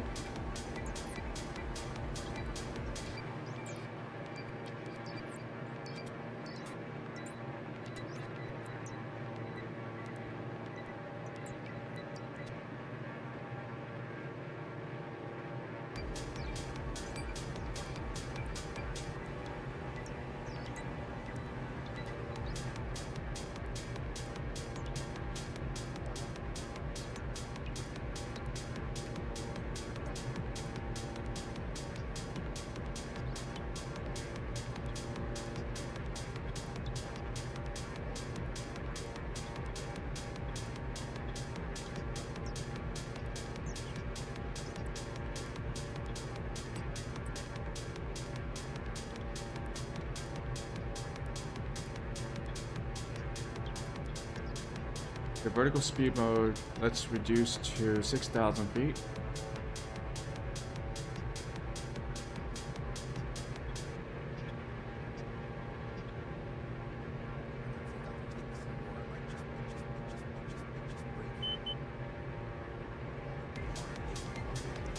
Maybe we're a little bit too slow. There's Incheon Airport.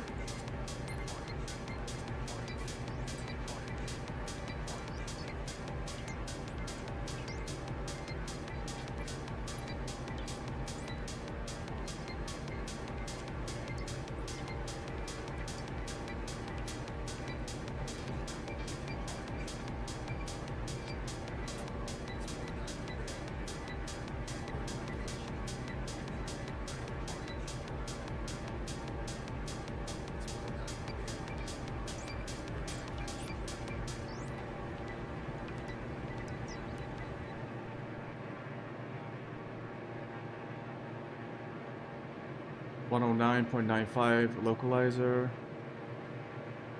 We are a bit high, but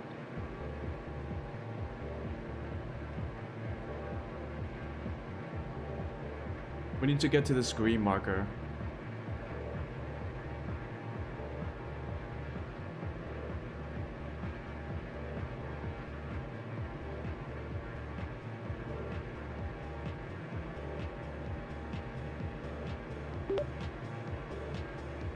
Control Charlie 69 established on approach.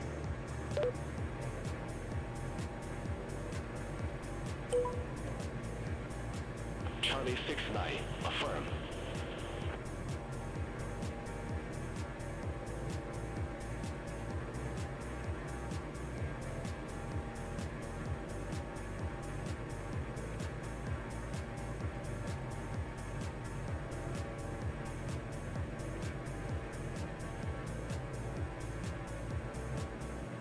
We're still a bit too high.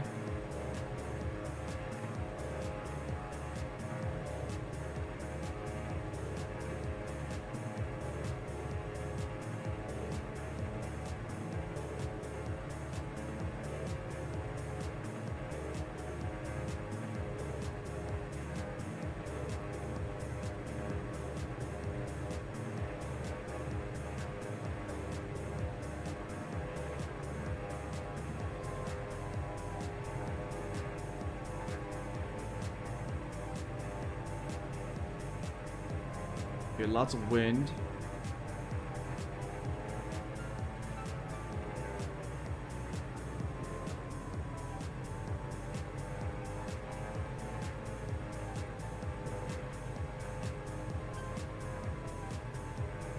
And I think we're stuck with the altitude, okay.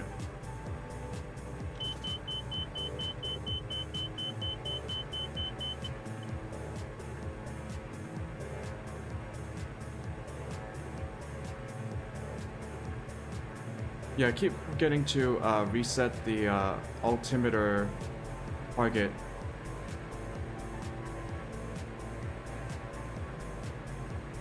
Not the altimeter. Whatchamacallit? Oh wait, actually I do need to set my altimeter. 1015.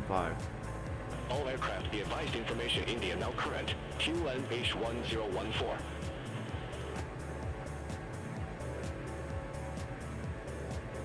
Okay, QNH 1014 information.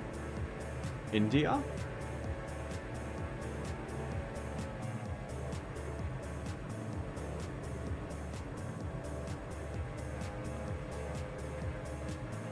Okay, I need to concentrate. Okay.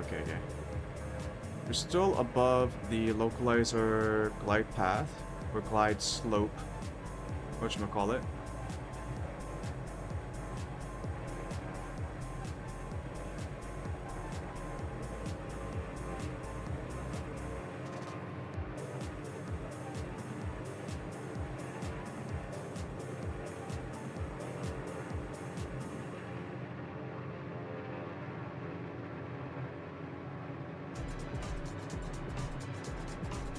Glide slope. There we go.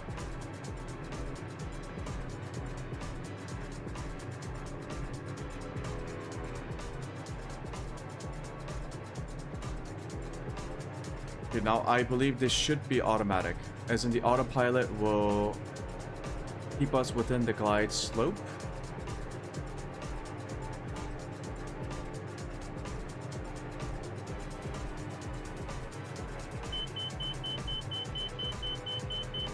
We're a little bit too slow.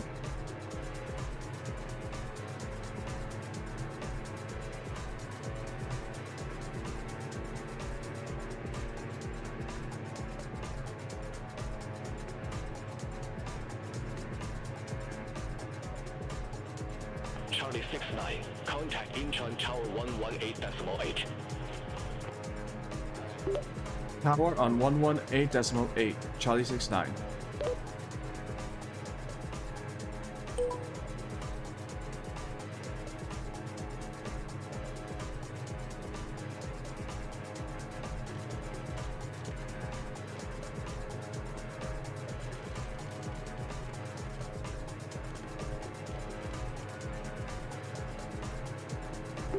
Tower, Charlie 69. Altitude is 2,600.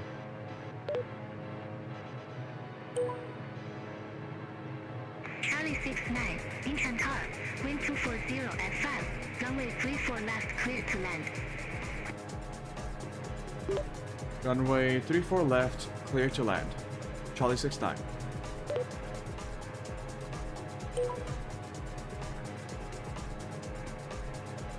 Landing lights.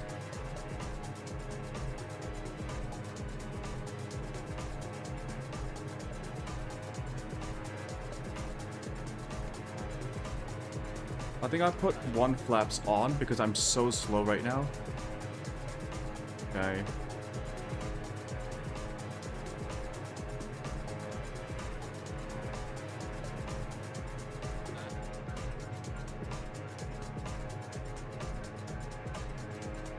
Three, 4 left. Speed is stable. That's good.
We definitely didn't need to be this slow.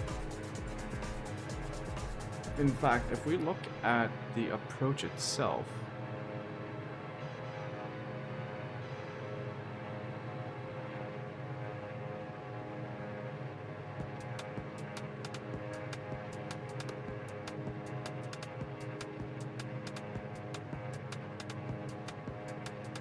I guess we don't really see anything about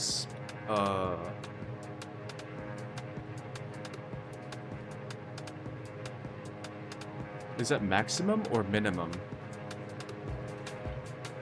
I feel like that's maximum.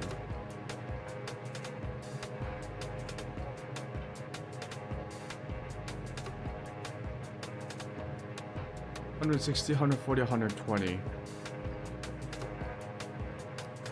I see.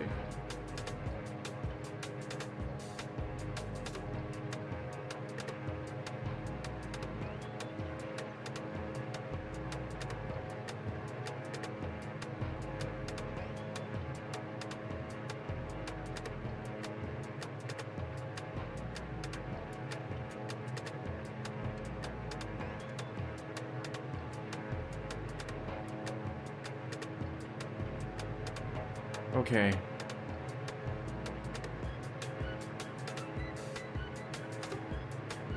We are very slowly heading towards our runway. 3, 4 left.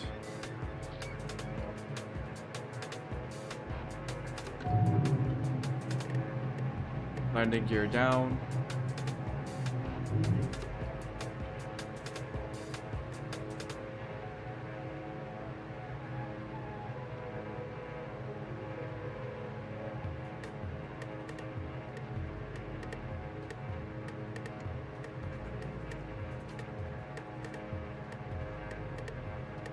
Flaps set to full extend.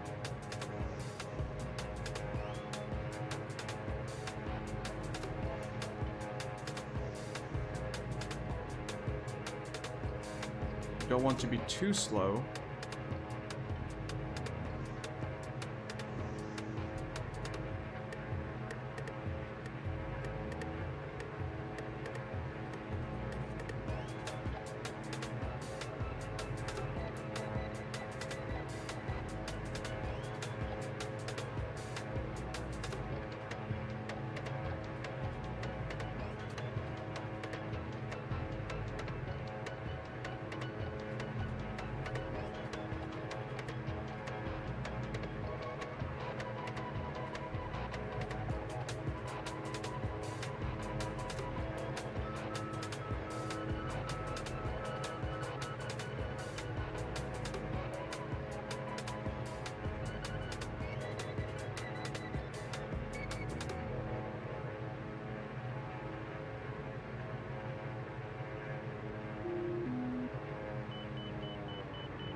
Oh, that's a really... Okay. I slowed down a lot faster than I expected.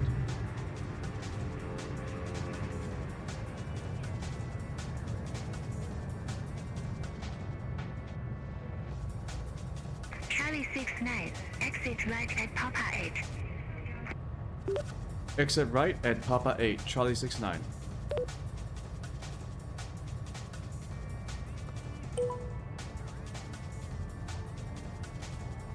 Should have turned off yaw damper.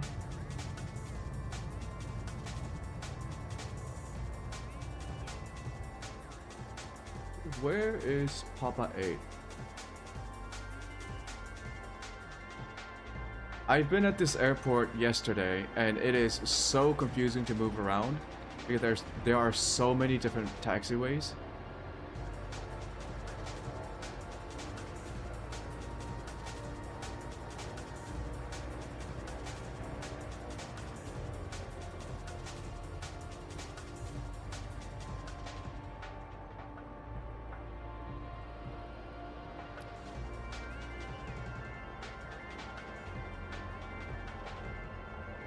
Airport ground chart.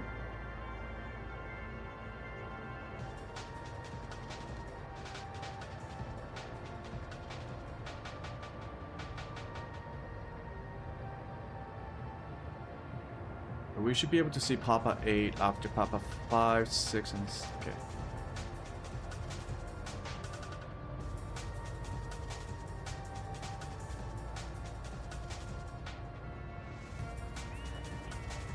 Papa 6. We're on the left-hand side here, so that was Papa 6, so 8 should be next.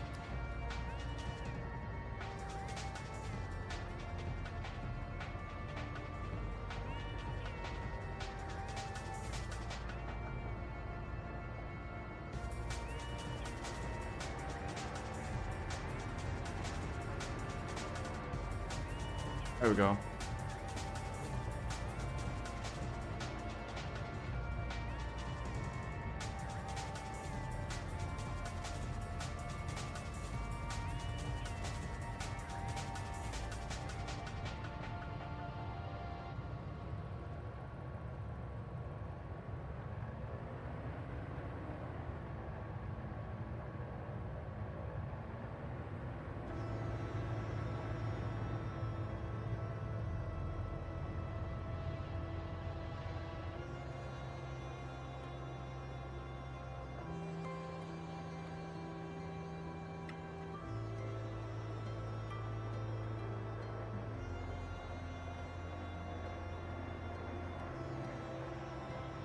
Charlie 69, contact ground 121.7. Bye bye.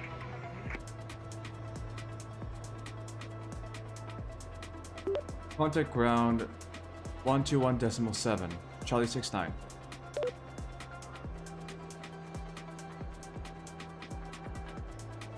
Negative, ground on 121.7. Ground on 121.7, Charlie 69.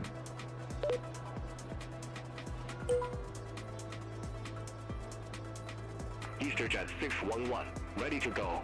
Runway 34 right. Eastern, Ground Charlie 69. Requesting taxi to parking.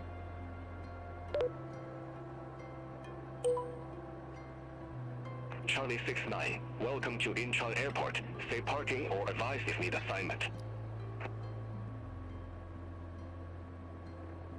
What is available to me?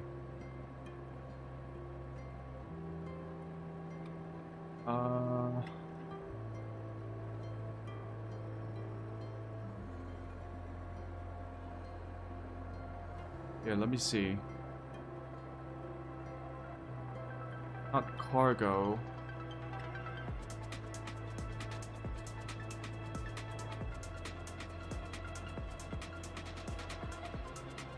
Charlie 69, welcome to Incheon Airport. Say parking or advise if need assignment.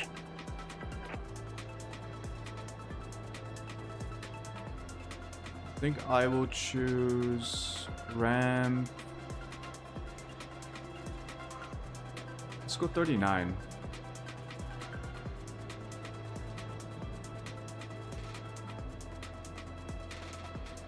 Ramp 50. Fine, 50. Can I get ramp 50, Charlie 69?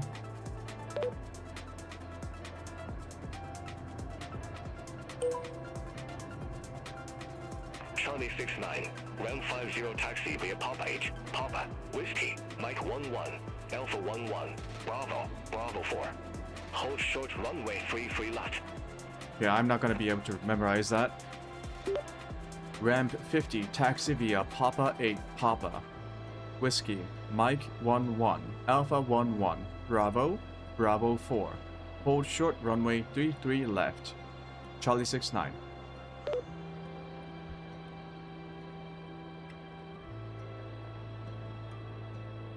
Negative. Taxi via Papa 8, Papa, Whiskey, Mike 11, Alpha 11, Bravo, Bravo 4. Taxi via Papa 8, Papa, Whiskey, Mike 11, Alpha 11, Bravo, Bravo 4. Charlie 69.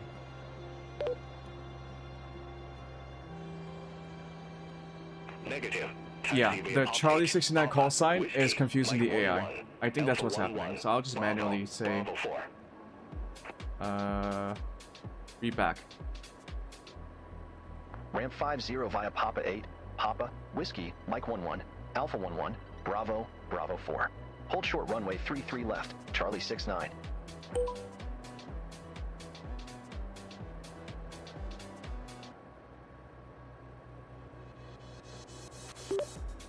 Ground Charlie 69, waiting to cross runway 33 left.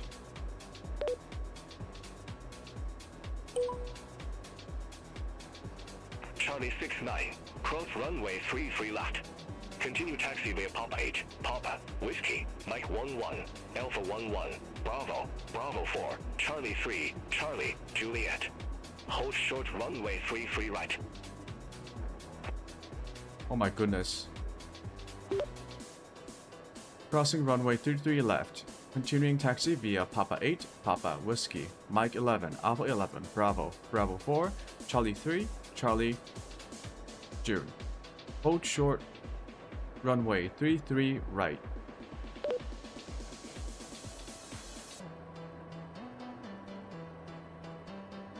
Negative. Continue taxi via Okay. Papa 8, Papa, Whiskey, Mike 11, Alpha 11, Bravo, Bravo 4, Charlie 3, Charlie, Juliet.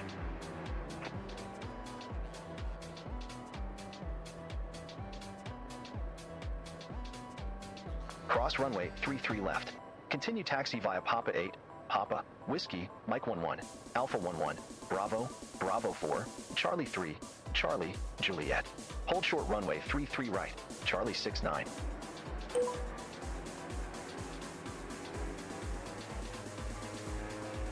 Why is my thing stuck?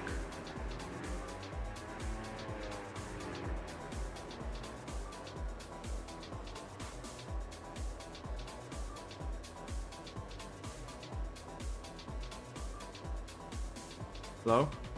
Why can't I move my plane?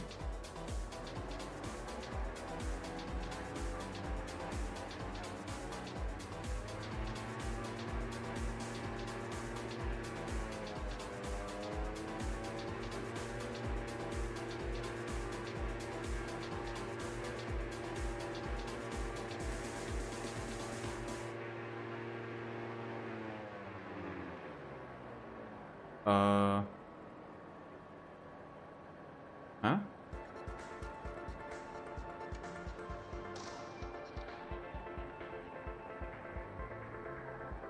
What happened?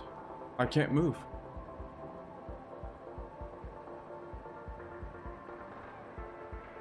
I can't move.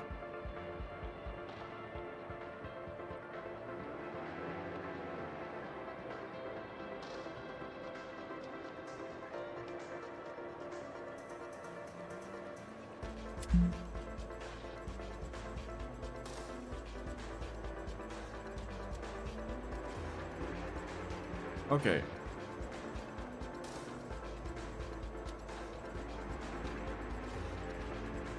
I'm currently stuck.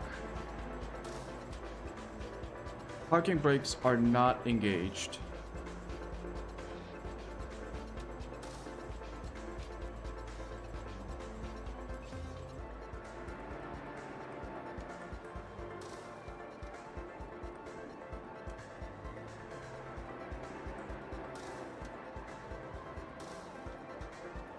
Very strange. Okay.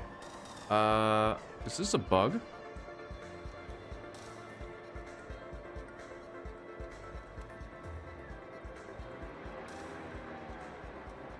Help.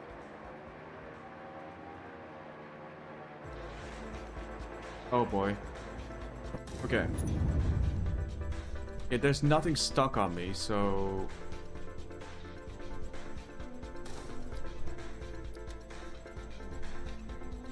I'll end the flight and then restart it in Chun.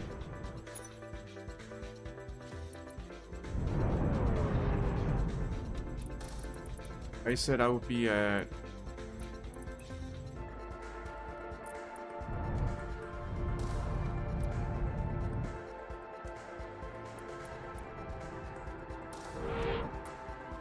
What was that?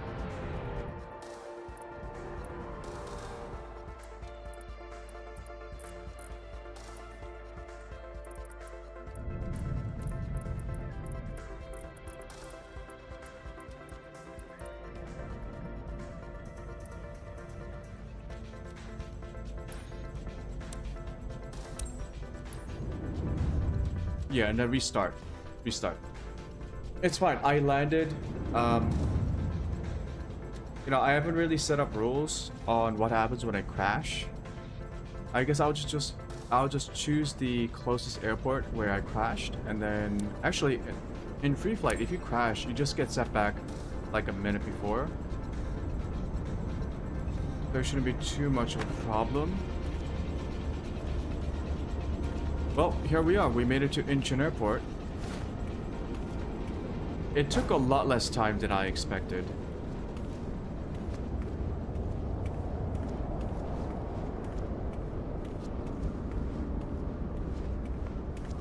The cap.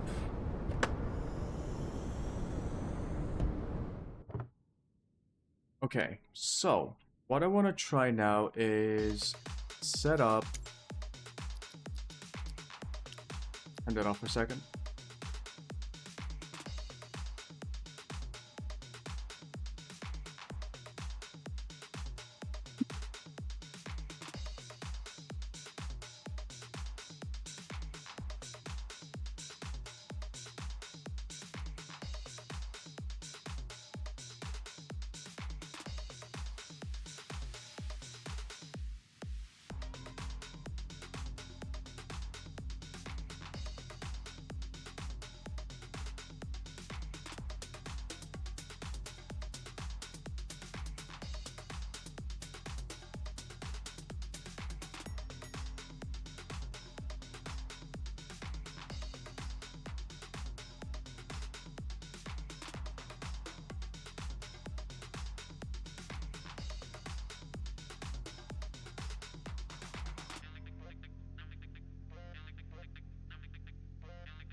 Good enough. Okay, so this is Google Maps. We are at Incheon Airport. Here.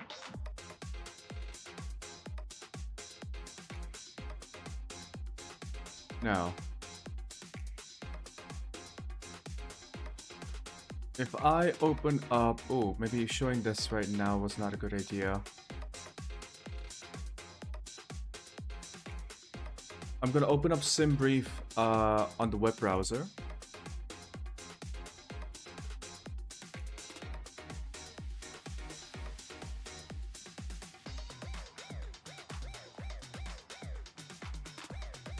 There we go.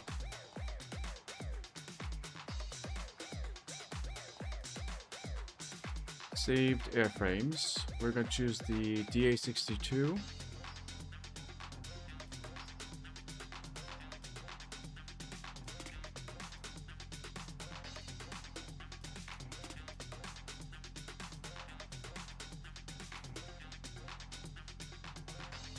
Yes, I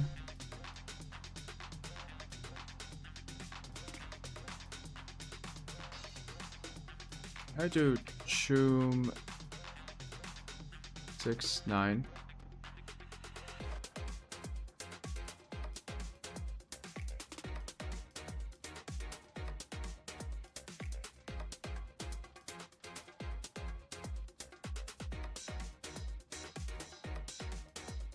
Then we will make our way to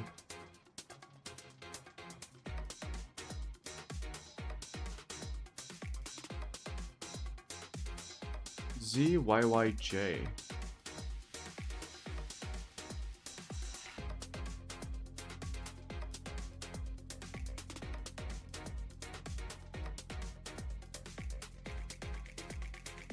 Yeah, so Simbrief really doesn't like North Korea, which is understandable. They probably don't have any available airspaces.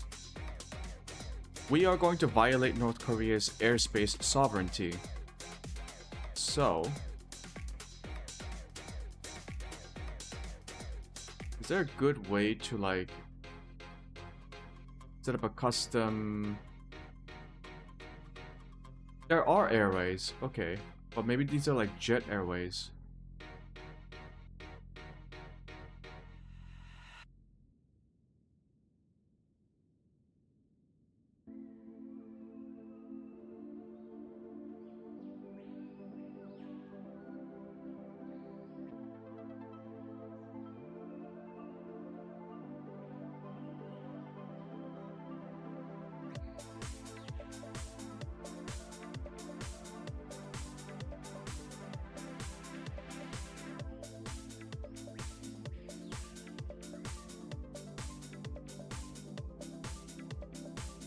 Okay, maybe this is a bit more problematic than I thought.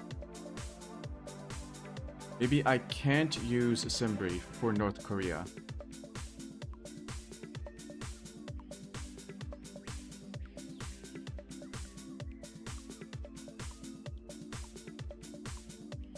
So how about this? I'll just take off from Incheon.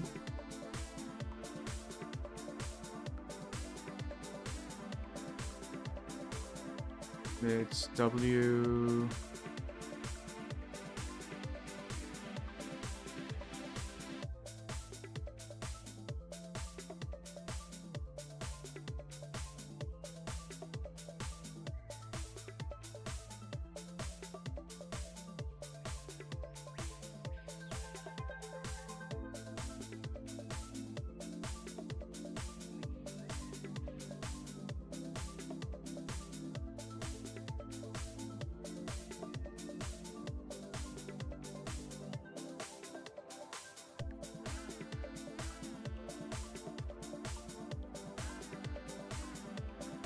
Route Finder.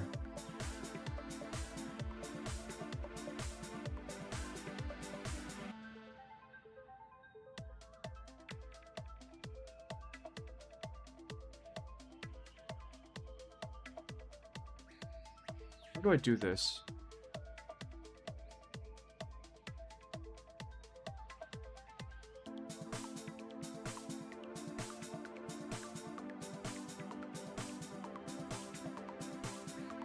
What if we just do what is this? 38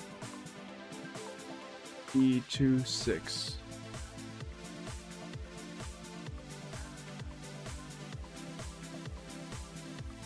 Aha, custom routes. Okay.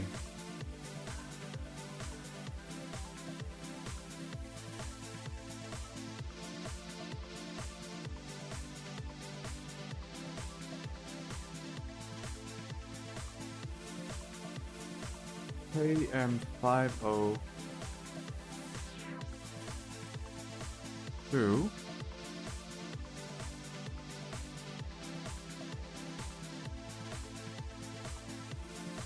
oh, we gotta visit Pyongyang. PY421.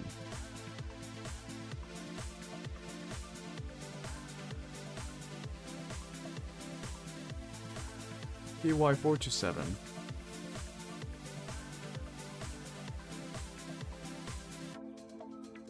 And then we will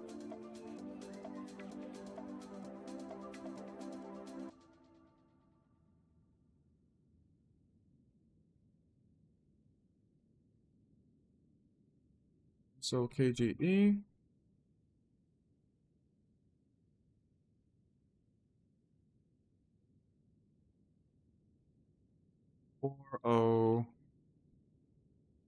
E26.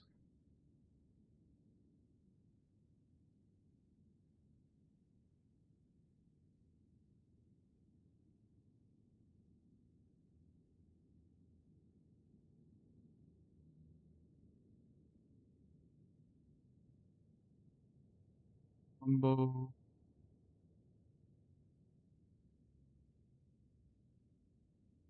Hammer.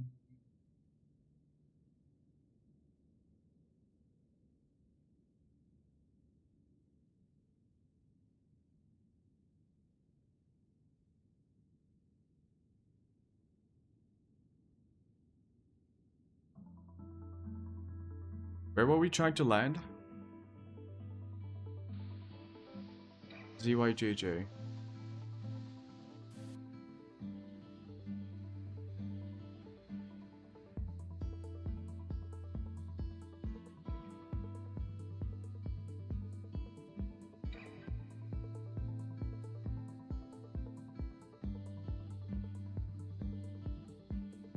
Port 2 Echo 29.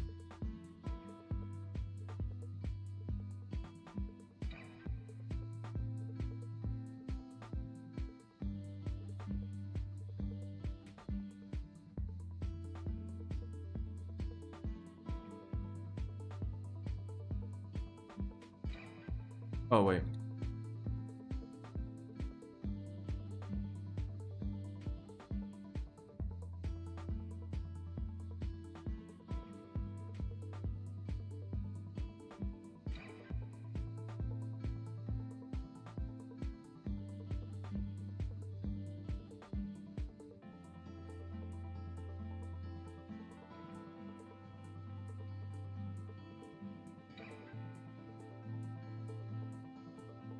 Yeah, this seems good enough. I'll look for Mount Pictou somewhere else. Like, we can visit Pictou once we're in China. What are these two lines?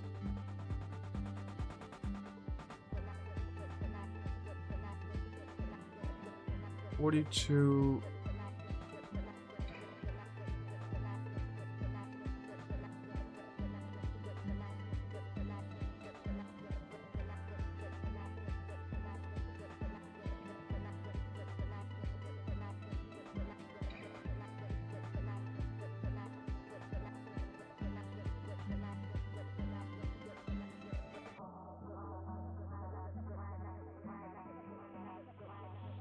Okay.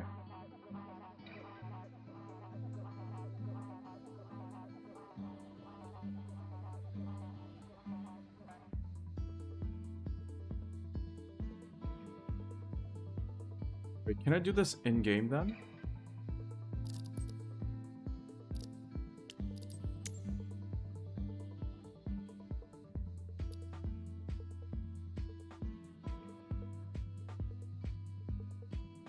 Fleet.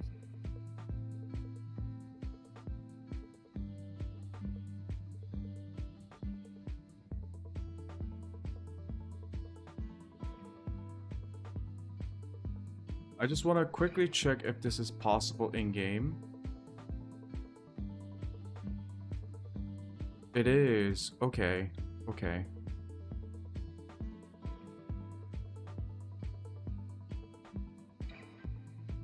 RKSIZYYJ.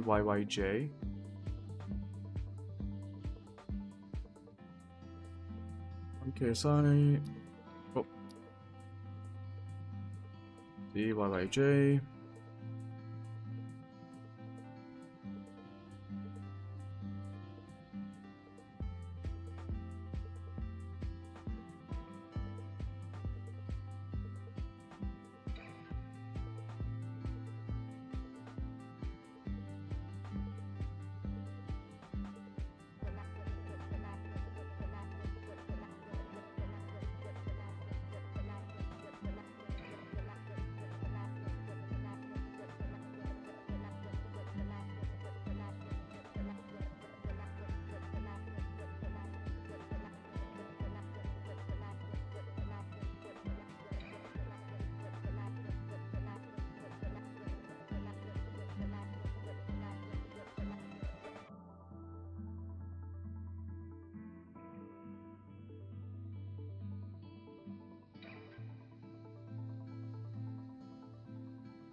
No, this is way more difficult in the in-game version. Okay, never mind.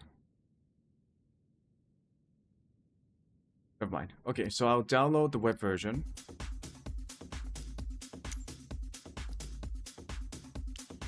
There we go.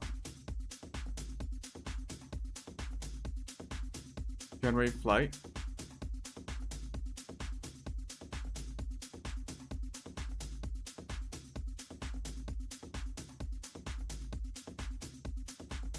Flight exceeds aircraft range.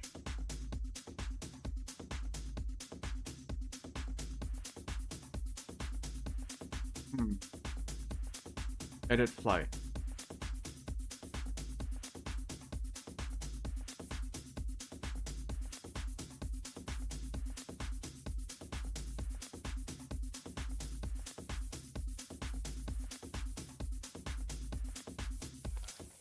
AM502.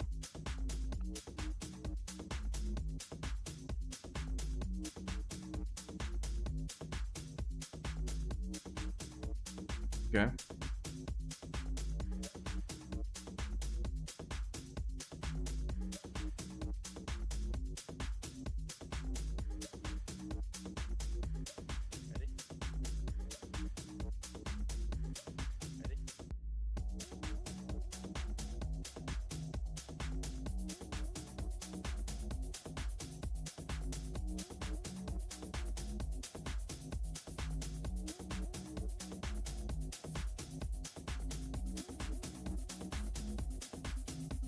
Download flight plan.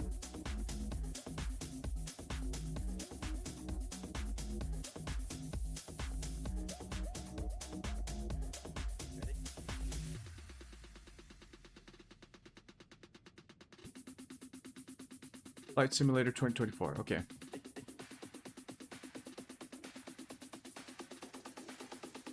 This will be a lot easier for other countries because their airspaces won't be restricted. Flight plans.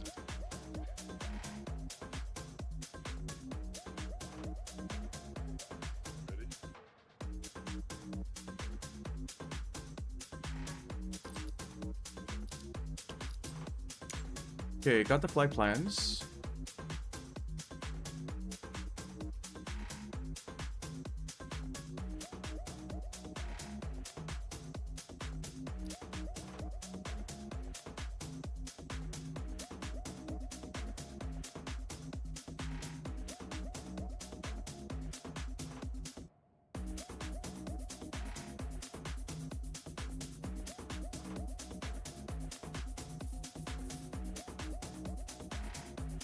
Load PLN file.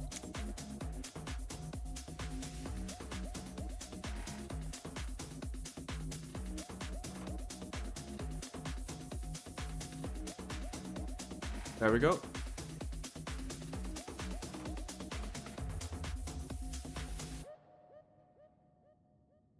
Oh my goodness.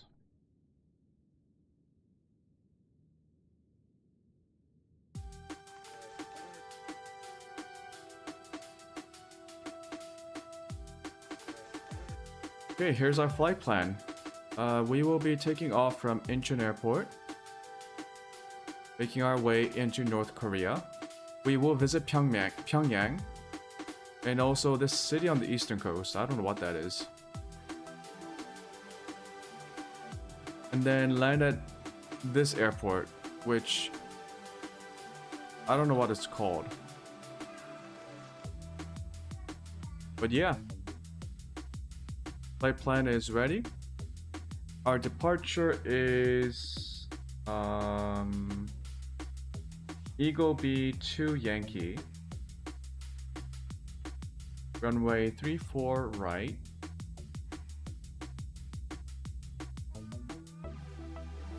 Now that our flight plan has been imported, we go into Beyond ATC.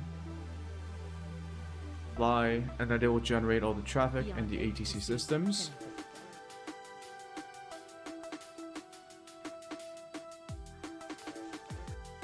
Before I continue, I'm going to take a tea break And also, get some more coffee, because this is going to be a long flight.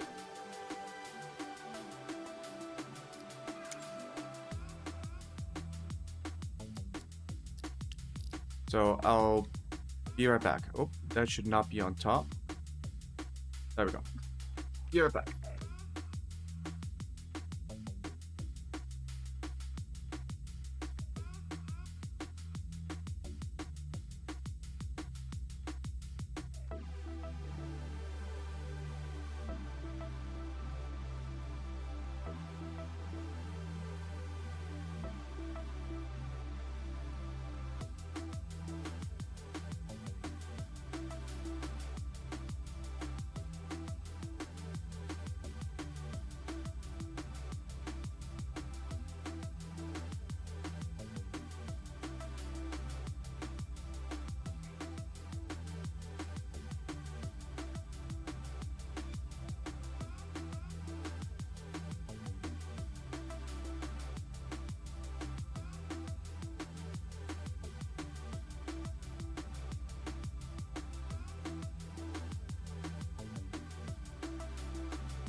Where do I have my spear out?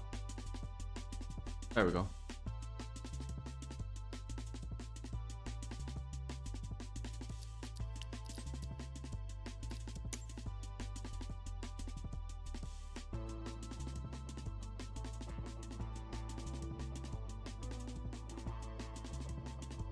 Okey-doke.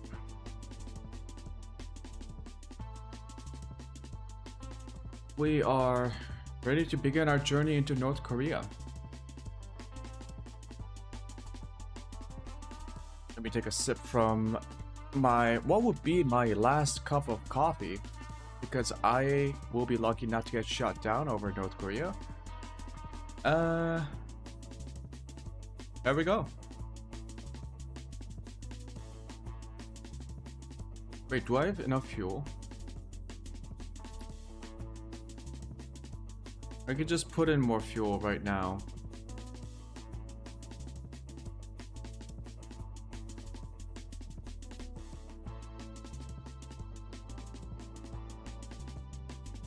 %100%. Yep.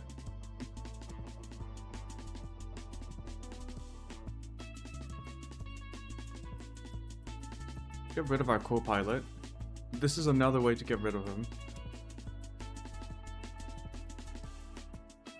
Nope.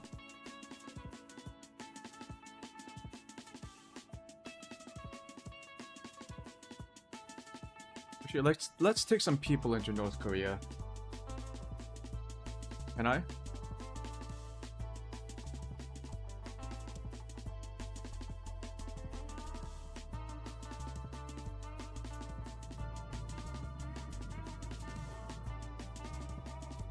Oh, it doesn't spawn people in. Well.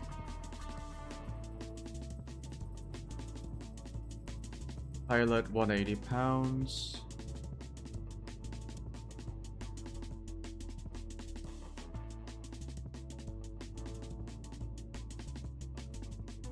Yeah, that's fine.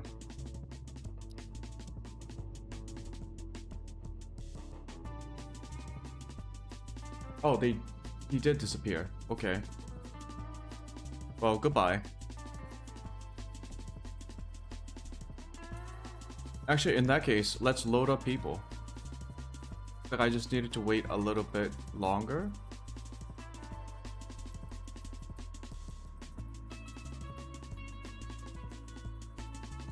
Doesn't seem to spawn in passengers.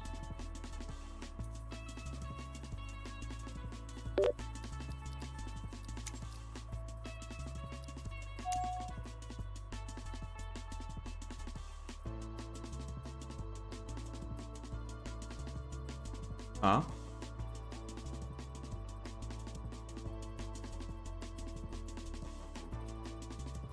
I am not a jet though.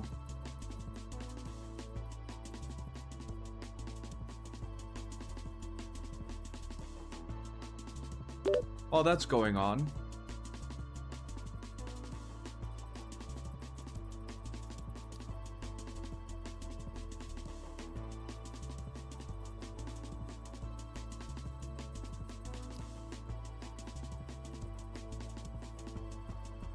we are connected to ground.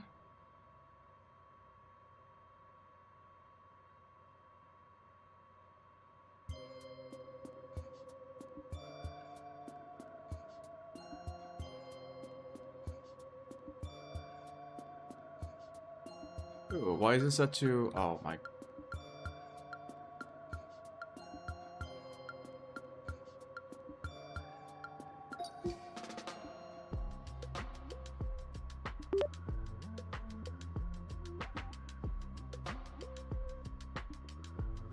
Ground Oscar Mike 69.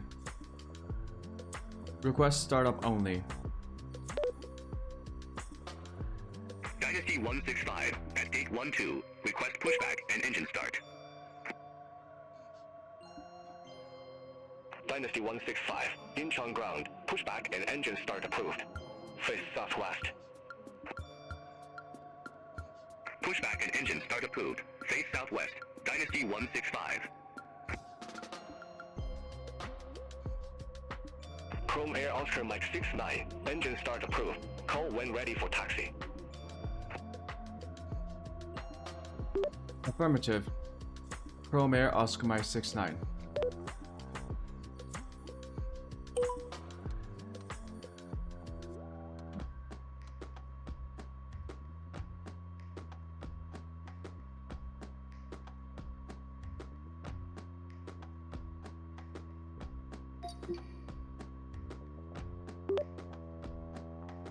Clearance. Chrome Air Oscar Mike 69, requesting IFR clearance as filed.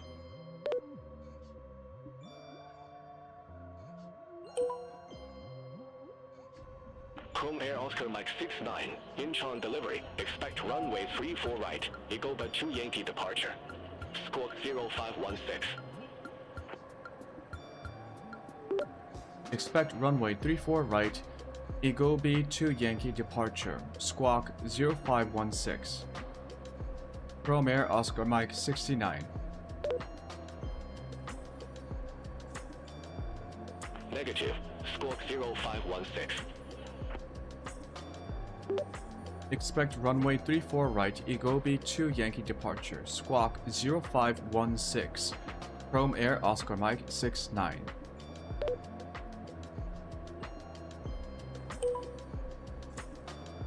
Chrome Air Oscar Mike 69, read back correct. Contact ground 121.7 when ready for start or taxi. Oh.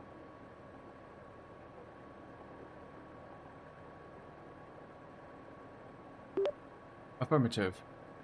Chrome Air Oscar Mike 69.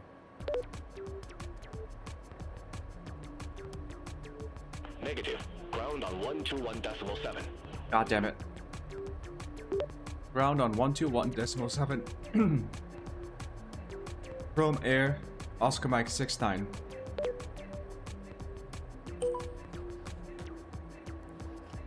Did we get people? No.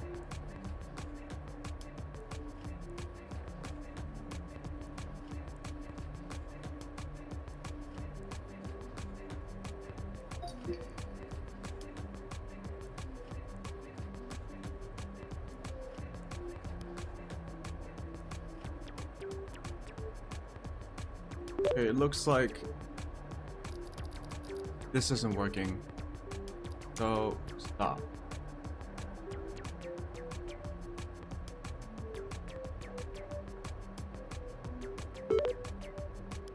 Oh, they just... 628 Heavy, Day 2 taxi via Pop 8, Papa, Tango. Hold short runway 34 right. They just spawn in when I stop, when I request boarding stop? Day Okay. 2 via Papa 8, Papa, Tango. Hold short runway 34 right, Bohemia 628 Heavy.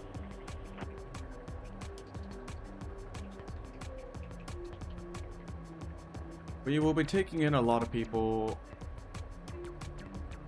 in our trip over North Korea, which is not going to be suspicious at all for the North Koreans. Korean Air 907 Heavy, at Gate 2, request pushback and engine start.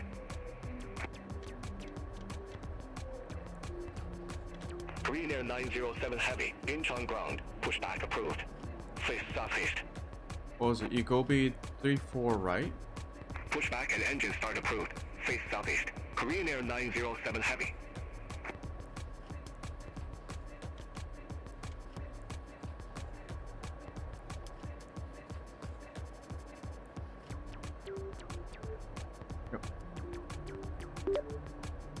Chrome Air Oscar Mike 69, requesting taxi to runway.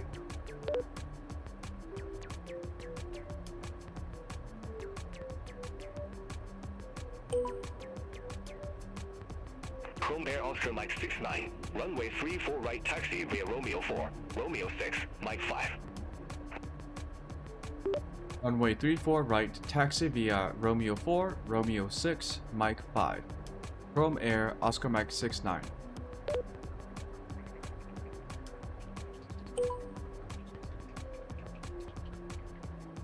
Jeju Air 8402, cross runway 34 right at Alpha 11. Romeo 4, Romeo Continue 6, taxi via Tango, Mike 8, Mike 5. Romeo 8, Romeo 2. Cross runway 34 right at Alpha 11. Continue taxi via Tango, Mike 8, Romeo 8, Romeo 2, J2 Air 8402. Romeo 4, Romeo... All aircraft be advised information echo now current, QNH1014.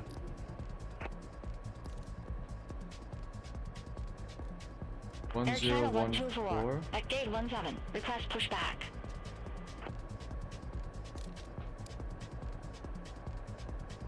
Air China 124, Incheon ground. Romeo Pushback and 4, engine start Romeo approved. 6, Face northwest. Mike Pushback and engine start approved. Phase 5, northwest. Air China 124. 34 right. I think we're over here. So, Korean Air 907 Heavy, request taxi to the active. okay. Oh, we should have turned these 368 lights heavy. on. Cross runway 34 right at Alpha 11. Continue taxi via Tango, Mike 7, Mike 6, Romeo 6, Romeo 4. Cross runway 34 right at Alpha 11. Continue taxi via Tango, Mike 7, Mike 6, Romeo 6, Romeo 4, Bohemia 628 Heavy.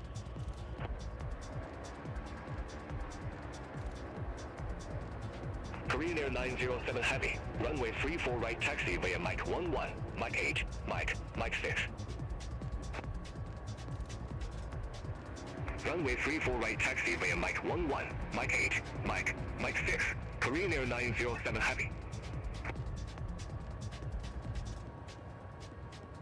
Dynasty 165, contact Incheon Tower 118.8. Contact Tower 118.8, Dynasty 165.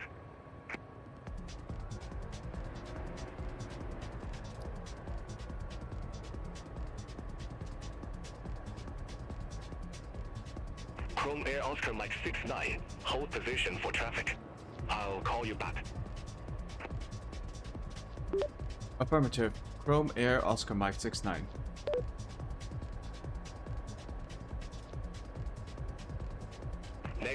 Negative. Hold position for traffic. Hold position for traffic. Chrome Air O Mike 69.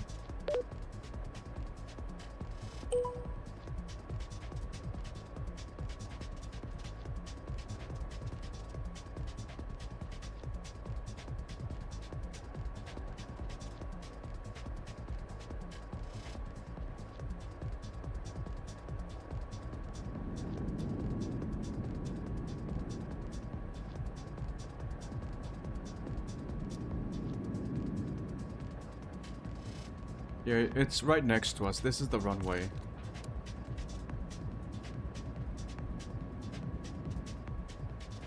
I guess they're taking off before we do. Hong Kong Airlines.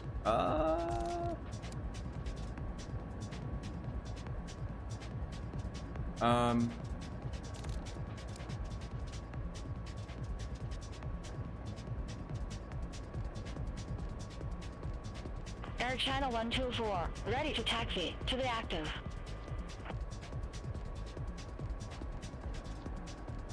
Air China 124, runway 34 right taxi via Romeo 3, Romeo 7, Mike 6.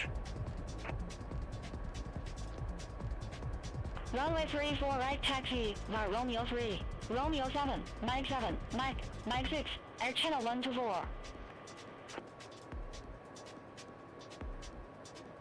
Are they gonna move?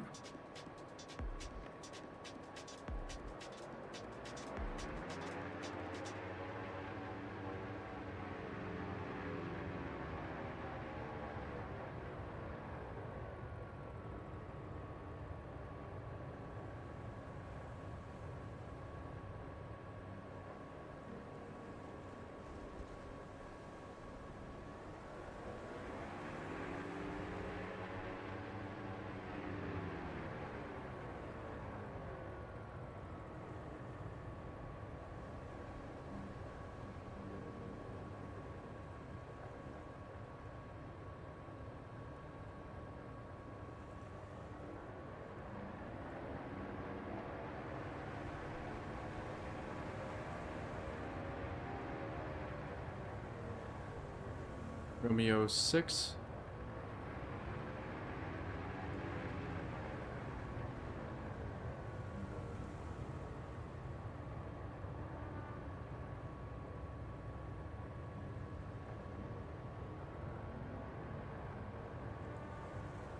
Korean Air 907 Heavy, contact Incheon Tower 118.8. Have a good day. Mike 5. Over to Tower 118.8. Korean Air 907 Heavy, have a good day.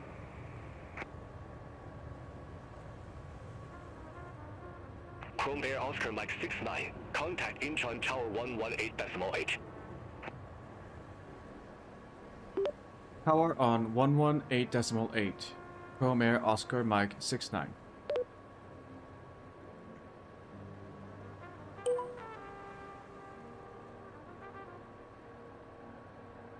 Air Incheon 234, ramp 79er taxi via Pop 8, Papa, Tango. Hold short runway 34 right.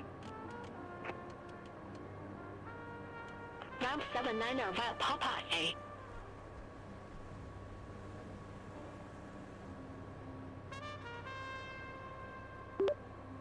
Tower Chrome Air Oscar Mike 69 with information Alpha QNH 1014 holding short runway 34 right, requesting clearance for takeoff. We are not holding Air China short. 124, holding short. Runway 34 right. Air China 124, hold short of 34 right. Roger, hold short of 34 right. Air China 124. Air China 124, runway 34 right. Line up and wait. Line up and wait. Runway 34 right. Air China 124.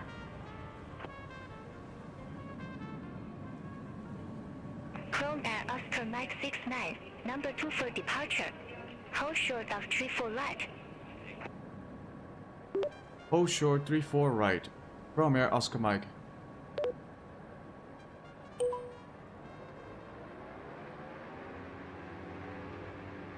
Chrome Air Oscar Mike 69, continue taxi. Continue taxi. Chrome Air Oscar Mike.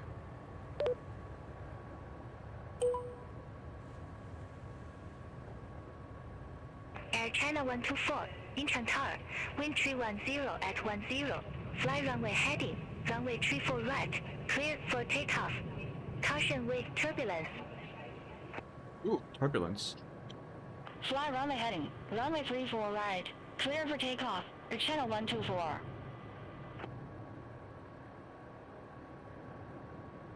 Chrome Air Oscar Mike 69, runway 34 right, line up and wait. Runway 34 right, line up and wait. Chrome Air Oscar Mike.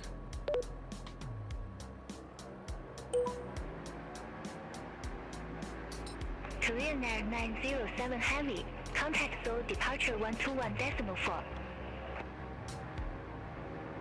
Contact Seoul departure 121.4. Korean Air 907 Heavy.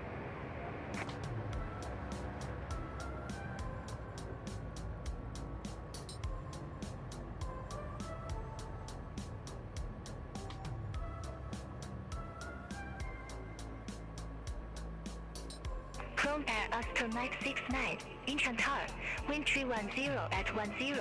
Fly runway heading, runway 34 right, cleared for takeoff.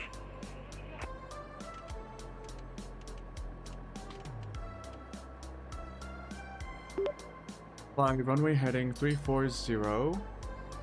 Clear for takeoff. Chrome Air Oscar Mike.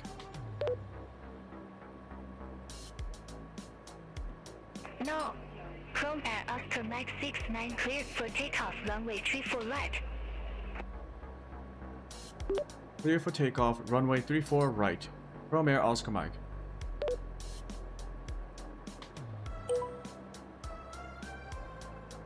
You guys ready to go to North Korea? Contact Seoul departure 121.4. Yeah. Contact Seoul departure 121.4. Channel 124.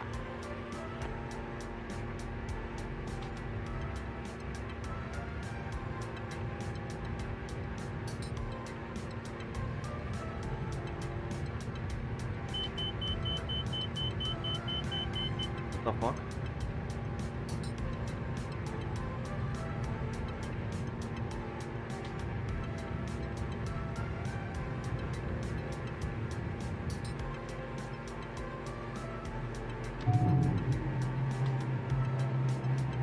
Oh, is it because of all the people? It's like ass heavy now. We are heavy. We have a heavy ass because of all these people. I think this is my first time having passengers loaded up into a plane.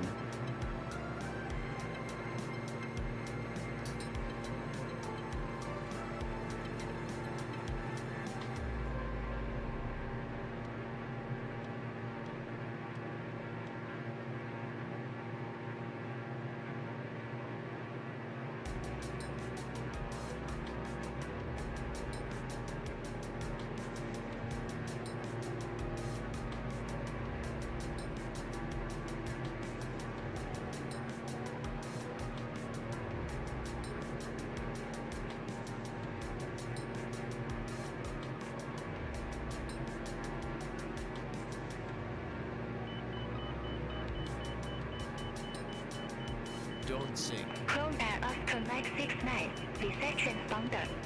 Squawk 0516.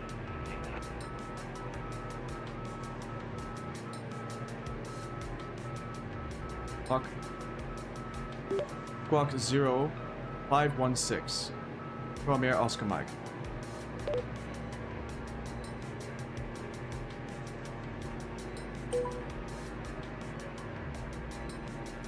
Chrome Air Oscar Mike 69, contact Seoul departure 121.4. Departure 121.4. Chrome Air Oscar Mike.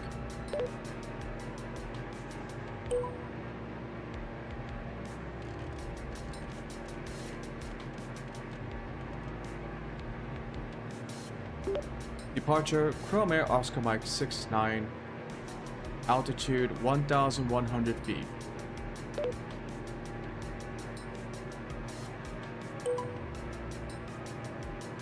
Chrome Air Oscar Mike 69, Seoul departure. Identify. Clear direct YD040.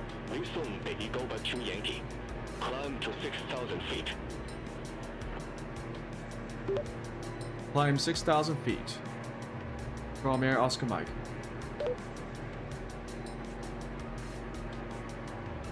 Negative. Clear direct Engaging YD040. autopilot.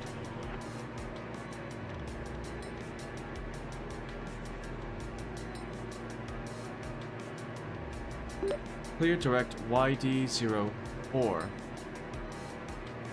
Chrome Air Oscar Mike.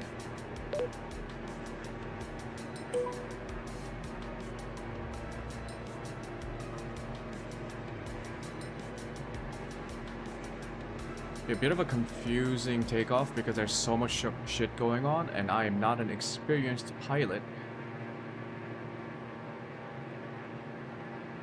But I think we're okay now. I know the things I forgot to do. I forgot to listen to the automated weather information system to set my altimeter. I also didn't communicate which kind of like information I have. I think I said information alpha, but I think that was wrong. So I was supposed to check that. Other things. Communication not terrible. Like I think I generally understood what I was supposed to say, but I just didn't see it properly. As we're going to focus on the departure procedures for now, and then once we are at cruising altitude, once we are cruising, we'll take the time to sightsee and also bring up Wikipedia again. Yeah, we have with us 3 people, I believe. All of them weighing 300 pounds because I just maxed out the passenger weights. Actually, we have 5 people. Yeah. We have 5 people. Seoul departure, Eagle 169. All of them 800 weighing feet. 300 pounds, so these are beefy people. We'll be flying over North Korea. EVA 169, Seoul departure. Good day. Identify. Clear direct YD020. Resume the Bobjet 2 Yankee. Climb to flight level 170. Let's climb a bit faster. Cleared direct YD020. Resume the Bobjet 2 Yankee. Climb to flight level 170. EVA 169.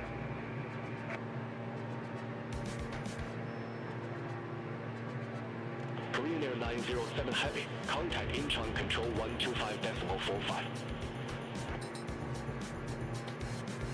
Contact Incheon Control 125.45. Korean Air 907 Heavy.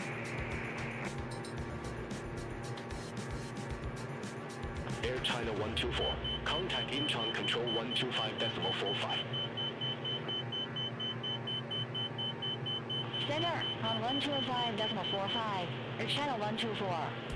What was that? Home Air Oscar Mike 69. Contact Incheon Control 125.45. Control on 125.45. Chrome Air Oscar Mike.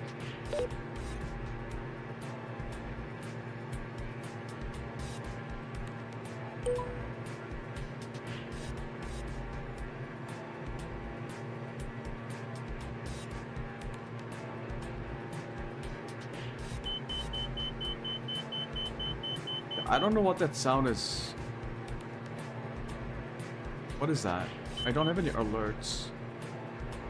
Maybe it's like the stall warning.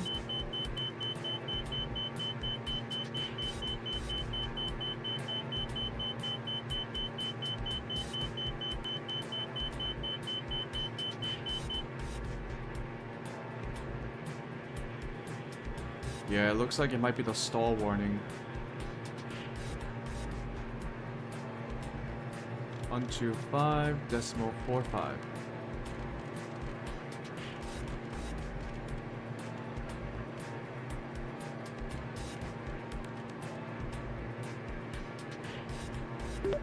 Control Charlie Oscar Mike at 4,400 feet.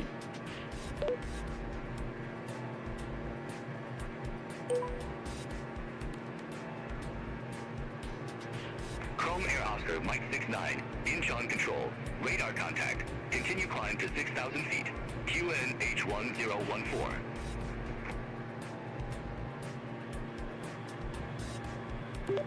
Climb to 6,000 feet, QNH 1014. Chrome Air Oscar Mike 69er.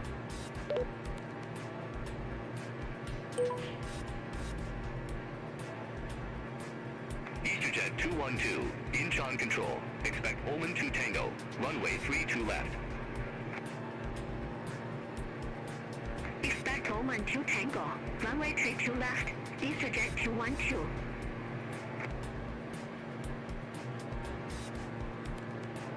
J Spring 253. Contact Nanchang Control 120.5. Center on 120.5. J Spring 253.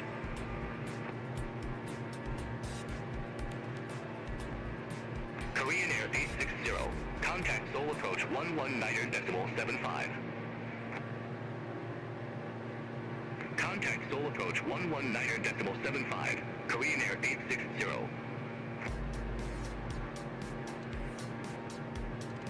Air Peak 705. Incheon Control. Expect Yejin 2 Mike. Runway 33 right. Expect Yejin 2 Mike. Runway 33 right. Air Peak 705.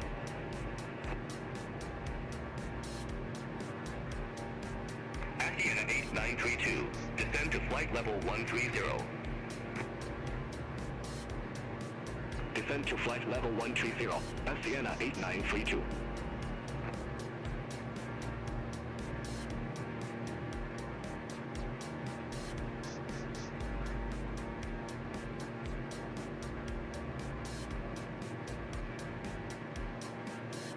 Air Peak 705. Yejin 2 Mike. Runway 33 right. Report ready for descent. Yejin 2 Mike. Runway 33 right. Ready for descent. Air Peak 705.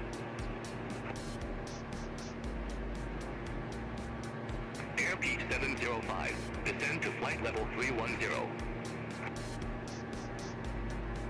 Descend to flight level 310, airspeed 705.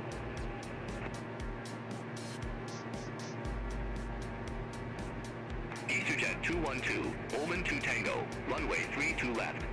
Report ready for descent. Oman 2 Tango, runway 32 left, ready for descent. EasterJet 212. EasterJet 212, descend to flight level 130. Descend to flight level 130. EasterJet 212. Okay, we got it. Korean Air 907 Heavy, contact Pyongyang Center 120.9er. Have a good day. Center on 120.9er. Korean Air 907 Heavy, bye-bye.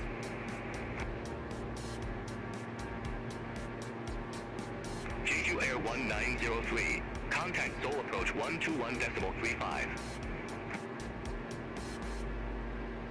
Contact Seoul approach 121.35. Jeju Air 1903. T-Way 964, contact Seoul approach 125.15. Contact Seoul approach 125.15. T-Way 964.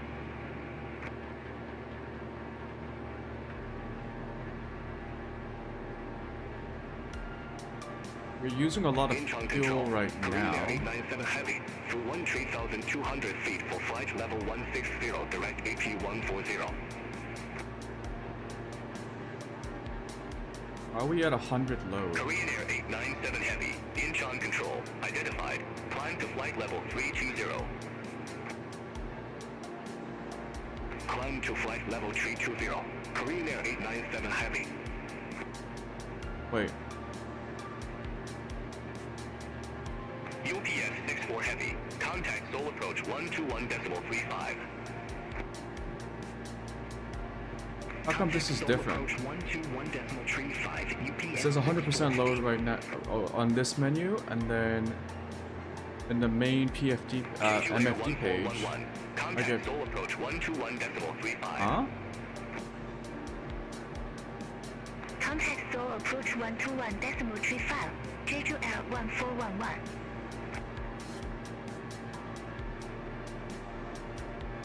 Jeju Air 119, Incheon control. Expect Dotal 1 mic, runway 25.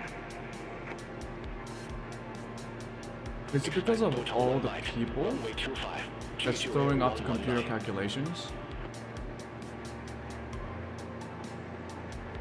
Airspeed 705, descend to flight level 270. Descend to flight level 270, airspeed 705.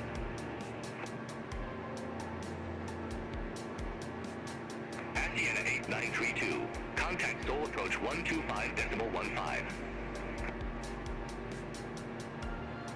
Contact Seoul approach 125.15. Asiana 8932.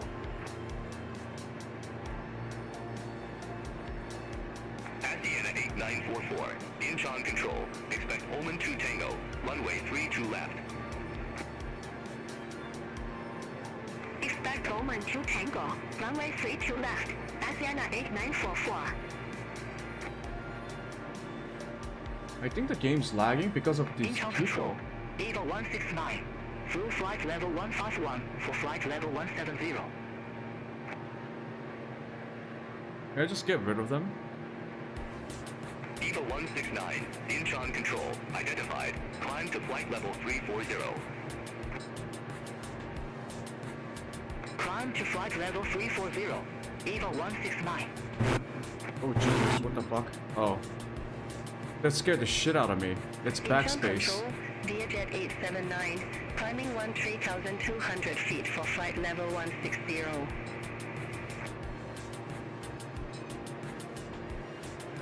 Jeju Air 117, Incheon control. Expect Dotal 1 mic, runway 25.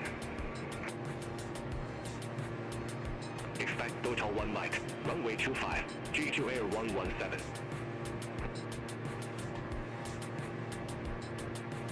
Nah, it's not because of the Vietjet people. 879, Incheon control, identified. Climb to flight level 320. Climb to flight level 320 via Jet 879. Although they are definitely freaking out. Airspeed 705, descend to flight level 210. Descend to flight level 210, airspeed 705.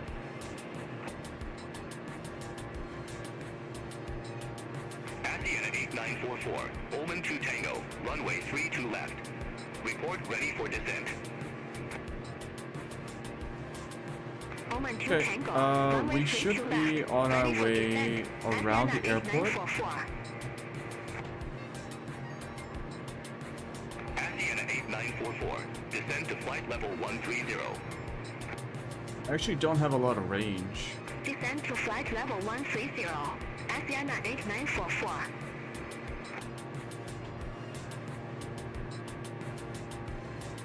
Jeju Air 119, Dotal 1 Mike, runway 25. Report ready for descent. Total 1 Mike, runway 25, ready for descent. Jeju Air 119. Jeju Air 119, descend to flight level 120. Descend to flight Okay. level 120. Jeju Air 119.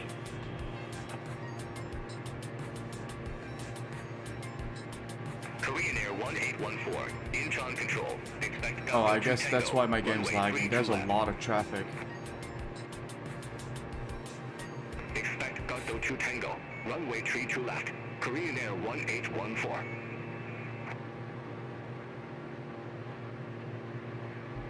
EasterJet 211, Incheon control. Expect Dotal 1 Mike, runway 25. Expect Dotal 1 Mike, runway 25, EasterJet 211. Korean Air 1814, contact Seoul approach 125.15. Contact Seoul approach 125.15, Korean Air 1814. Air Seoul 701, contact Taegu control 128.17. Center on 128.17, Air Seoul 701.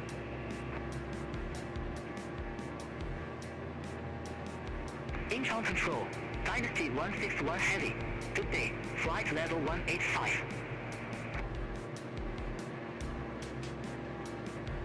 Jeju Air 1163, contact Seoul approach 125.15.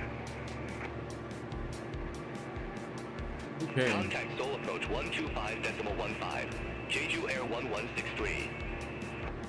I think we should be okay.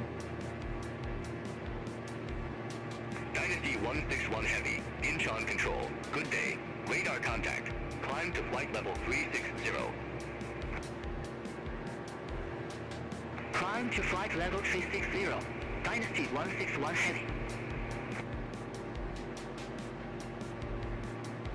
Jeju Air 117, Dotal 1 Mike, runway 25. Report ready for descent. Total 1 Mike, runway 25, ready for descent. Jeju Air 117. Jeju Air 117, descend to flight level 120. Descend to flight level 120, Jeju Air 117.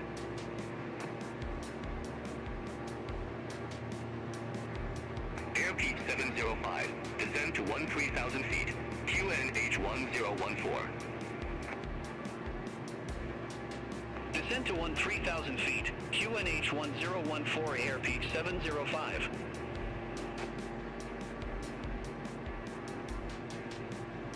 Jeju Air 1401, turn left, heading 145.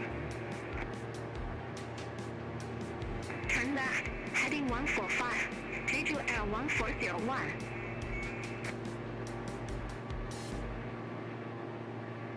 Incheon control, Jeju Air 9305. Through flight level 16841 4,000 feet.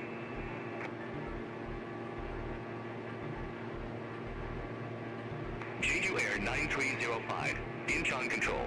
Radar contact. Climb to flight level 275. Climb to flight level 275. Jeju Air 9305. Let's learn about Incheon International Airport. 940 heavy. Incheon control. Expect Holman 2 Tango. Runway 32 left. Expect Holman 2 Tango. Runway 32 left. Sienna 8940 heavy.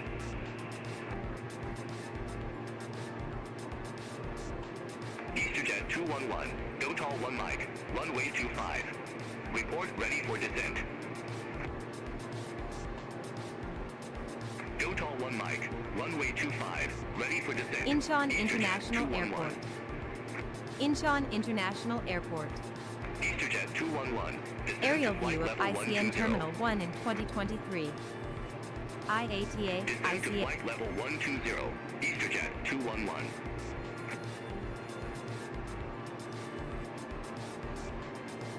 Incheon control. Bohai 7994. Incheon International Good day. Airport, To flight level IATA, 155 for ICN, 12,000 ICAO, feet. RKSA, is the main international airport serving Seoul, the capital of South Korea. Bohai 7994. It is also one of the Incheon largest control. and busiest Radar airports contact. in the world. Climb to 4, flight level 5. 235. This airport opened for business on March 29, 2001, to replace the older Gimpo International Airport, which now serves mostly domestic destinations and shuttle flights to several East Asian metropolitan areas, including Beijing, capital, Kaohsiung, Nagoya, Centrair, Osaka, Kansai, Shanghai, Hongqiao, Taipei, Songsan, and Tokyo, Haneda. Incheon International Airport is located west of Incheon City Center, on an artificially created piece of land between Yeongjam and Yeongju Islands. A shallow sea originally separated the two islands. That area between the two islands was reclaimed for the construction project, effectively connecting the once separate Yeongjam and Yeongju Islands. The reclaimed area and the two islands are all part of Yeonggu, an administrative district of Incheon.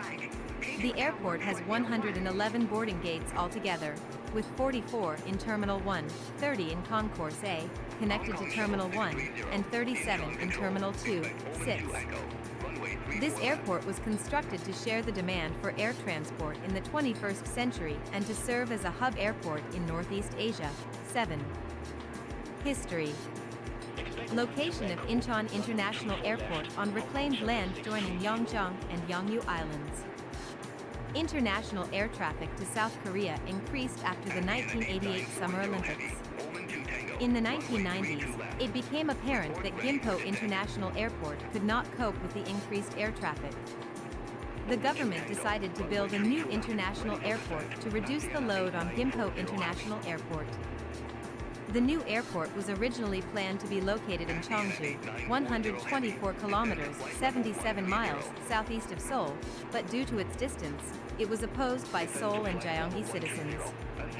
Hwaesong, the other choice, was also rejected due to similar reasons. Finally, the area chosen was Incheon. In November 1992, the construction of the Incheon Airport began on reclaimed land between Yeongjang Island and Yeonju Island.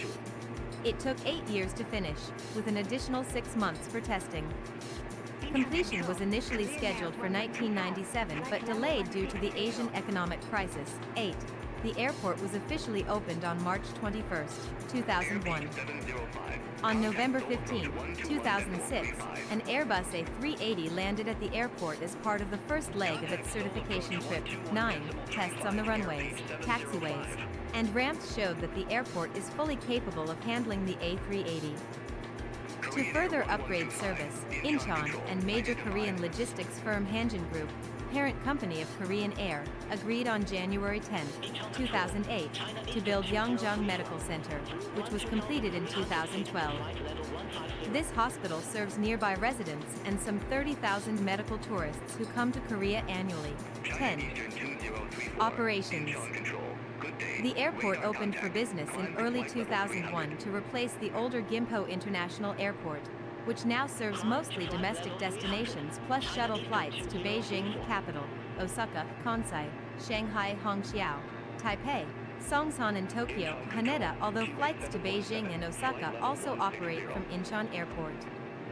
Located 48 kilometers, 30 miles, west of Seoul, the capital and the largest city of South Korea, Incheon International Airport is the main hub for Korean Air, Asiana Airlines, Jeju Air, and Polar Air Cargo.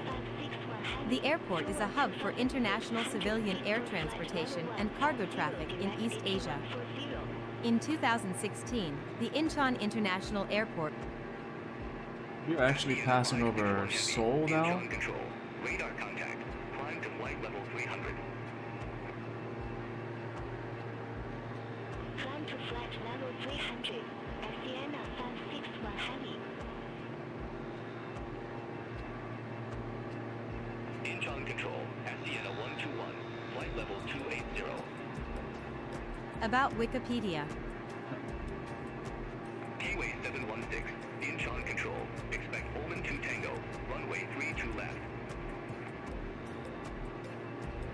Expect Omen to Tango. Show Runway less. 32 left. Keyway Seoul, 716. B, officially Seoul Special Metropolitan City, C, is the capital and largest city of South Korea. Jet 212. The broader Contact Seoul Approach metropolitan 125 area, decimal encompassing 15. Seoul, Gyeonggi Province, and Incheon, 8, emerged as the world's sixth largest metropolitan economy in 2022, trailing behind New York, Tokyo, Los Angeles, Paris, and London, and hosts more than half of South Korea's population. Half of the Although Korean Seoul's population. population Jesus. peaked at over 10 million, it has gradually decreased since 2014, standing at about 9.6 million residents as of 2024. 4. Seoul is the seat of the South Korean government. Seoul's history traces back to 18 BC when it was founded by the people of Beach, one of the three kingdoms of Korea. During the Joseon dynasty, Seoul was officially designated as the capital, surrounded by the fortress wall of Seoul. In the early 20th century, Seoul was occupied by the Empire of Japan, temporarily renamed Keijo, Jeongseong in Korean. The Korean War brought fierce battles, with Seoul changing hands 4 times and leaving the city mostly in ruins. Nevertheless, the city has since undergone significant reconstruction and rapid urbanization. Seoul was rated Asia's most livable city, with the second highest quality of life globally according to Arcadis in 2015, Really? and a GDP per capita, PPP, of approximately $40,000. 15 Fortune Global 500 companies, including industry giants such as Samsung, 13, LG, and Hyundai, are headquartered in the Seoul capital area, which has major technology hubs, such as Gangnam and Digital Media City, 14. Seoul is ranked 7th in the Global Power City Index and the Global Financial Centers Index, and is one of the 5 leading hosts of global conferences. 15. The city has also hosted major events such as the 1986 Asian Games, the 1988 Summer Olympics, and the 2010 G20 Seoul Summit, in addition to 3 matches at the 2002 FIFA World Cup. Seoul is geographically set in a mountainous and hilly terrain, with Bukhansan positioned on its northern edge. Wait, Within the Seoul capital area lie 5 UNESCO World Heritage Sites: Changdeokgung, Huizong Fortress, Jongmyo, Namhansanseong, and the royal tombs of the Joseon dynasty. it said 16. National Furthermore, Intelligence Agency. Seoul has witnessed a That's the surge in Korean modern CIA. architectural Hold on, development. hold on. Shut up with for a second. Shut up.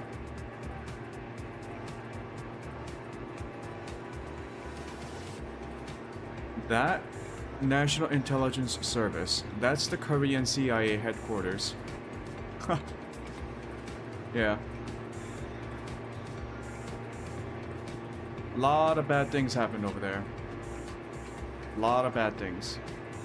Because unlike the American CIA, which cannot operate domestically unless they have special authorizations, the Korean National Intelligence Agency was used primarily to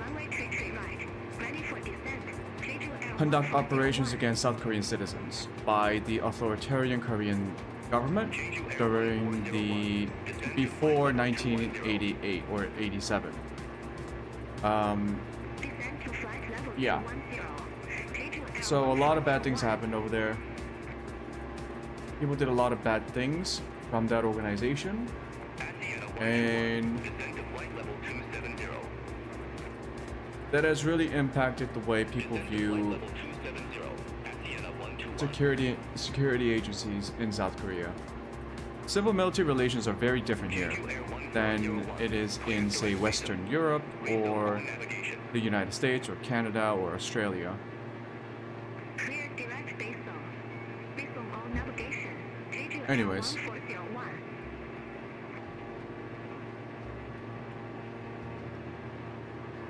KT Kumdansan Relay Station. Okay, why is that a point of interest? Yeah, so there's a lot of POIs here because it's Seoul. It is the capital city of South Korea. It's huge. And it also has the Blue House, which is where the president resides. It's called the Blue House because the dome of the building is, I believe, actually blue. Which is quite obviously inspired by the White House. White House, Blue House. Contact Seoul approach 125.15. Asiana 8. It's like you really couldn't come up with a more original naming scheme. But yeah. I don't know why they considered I don't know why they chose it to be blue. Actually, let's look up Wikipedia. Asiana 541 Heavy. Contact Pyongyang Center 120.9. Contact Pyongyang Center 120.9. Asiana 541 Heavy.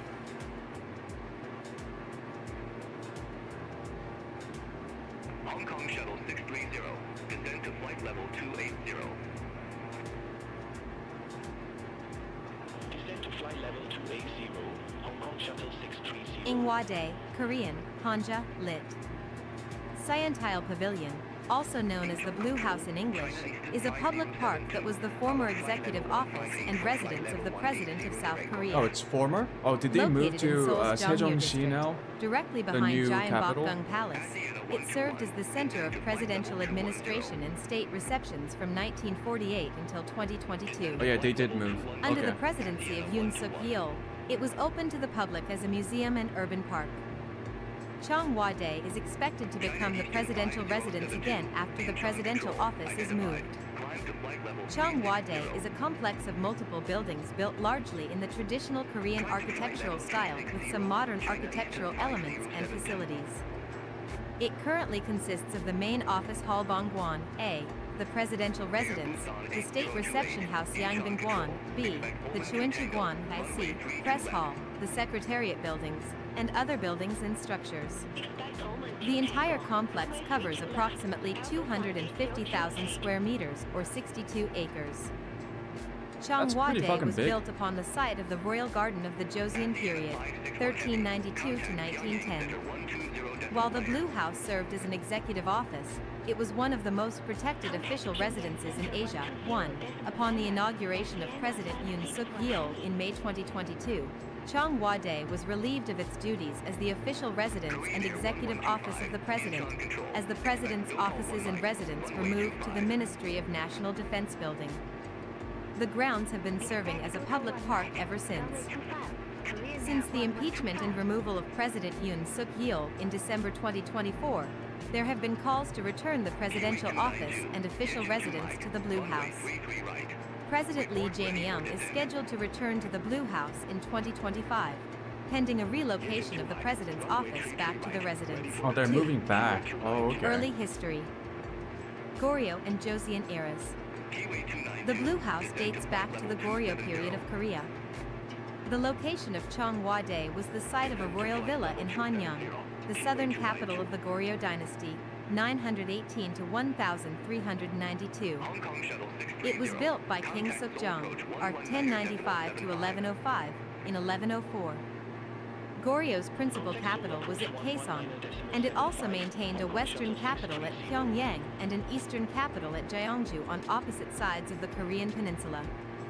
After the Joseon period, 1392 to 1897, moved its capital to Hanyang. Gyeongbokgung was built in 1395, the fourth year of the reign of King Taejo, arc 1392 to 1398, as the main palace, What the and heck the are royal those? villa lot became the back garden of the palace. It was used as the site for civil service examinations and military training. Feng Shui singer Kim Yje said, Samgaksan Mountain is a scenic view facing north and south. The mountain range that started there is 3 and 4, and they are defending the famous place. So if you rely on Samgaksan Mountain to build a capital, the Dead Sea will come and pay tribute in 9 years. 3. After King Taejo of the Joseon dynasty established the country, the new capital was designated in Hanseongbu. Later, in 1394, a new palace was built. The site was near the palace site of Nanjing, Goryeo. The current Cheonghwa-dae seat corresponds to the north of the former royal palace Gyeongbokgung. At that time, it was said that there were temples such as Cheongsundang and Kairajong Pavilion in this place. Here, descendants of kings and founding contributors gathered to conduct large-scale membership. After Gyeongbokgung was burned down during the 1592 to 1598 Japanese invasions of Korea, it was left unattended for a long time. However, during the reign of King Gojong, Gyeongbokgung was rebuilt under the leadership of Hongseon Daewalmun, and a support was built outside the Sinmuman Gate and in the current Cheonghwa-dae. Later, buildings such as Yeongmundang were built in the background, and Gyeongmudang was also renovated at this time. There were 32 buildings in Gyeongmudi, including Aumgak, a resting place for the king. In Yeongmundang, a festival and military training were held. 4, 5. 1910 to 1948, foreign occupations. Following the neighboring empire of Japan's annexation of Korea in 1910, the Imperial Japanese governor of Korea used the Gyeongbokgung grounds for the government general building. In 1927, many buildings in the background, including Gyeongmudi, were demolished. In July 1939, Japan built an official residence/office for the Governor General on the site of Cheonghwa-dae. Even after liberation following the Second Sino-Japanese War, 1931–1937–1945, and parallel Second World War, 1939–1941–1945. In September 1945, this location was used as his official residence by the occupying United States and its designated United States Army military government in Korea's Jeonhaji during 1945–1948. 3, 4. Evolution of the Blue House. 1948 to 2022, presidential residence of South Korea and attempt to relocate. After the establishment of the South Korean government in the southern portion of the Korean Peninsula. Okay, I'll just read it myself. It's more confusing to listen to this. Korean Air 1125, descend to flight level 120. Descend to flight level 120, Korean Air 1125.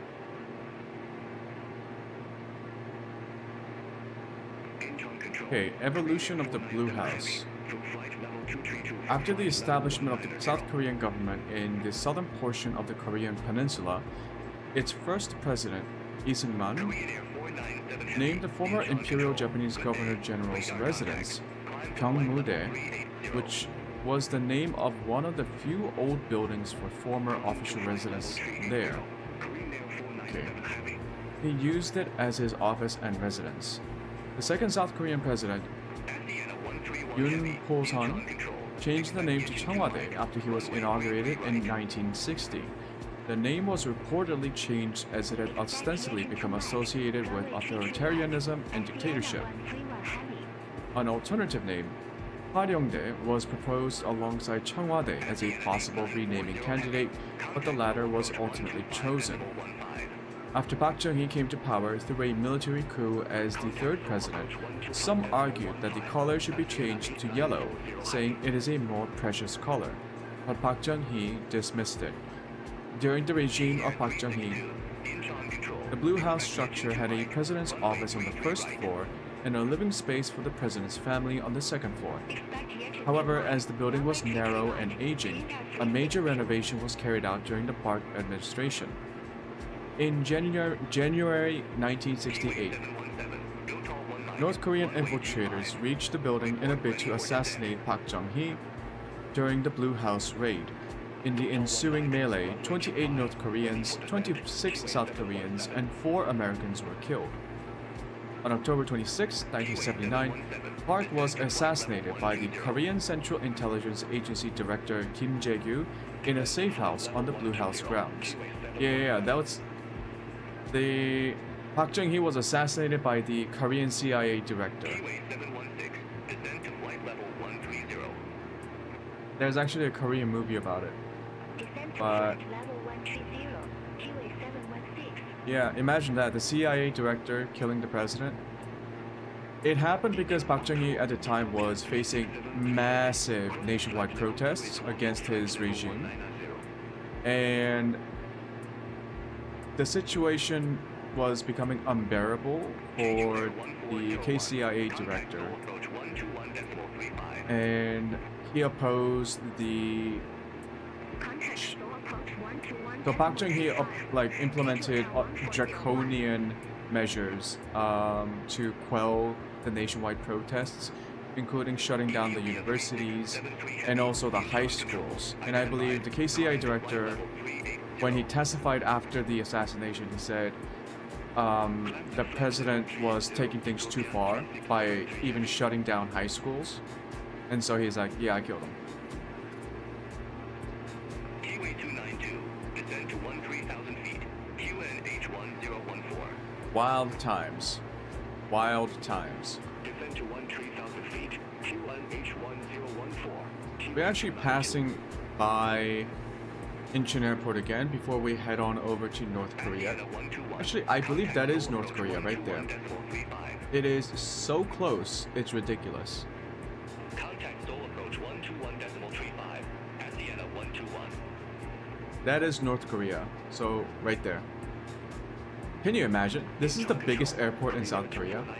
The North Koreans are like right there. For flight level 180.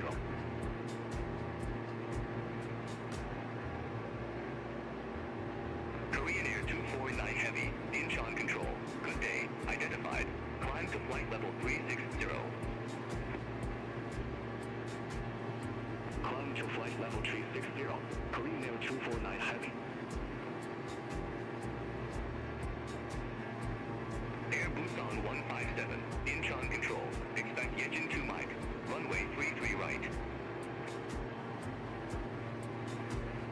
Expect Yejin 2 Mike.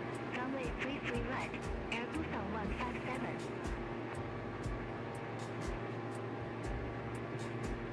G Air 362, descend to flight level 310.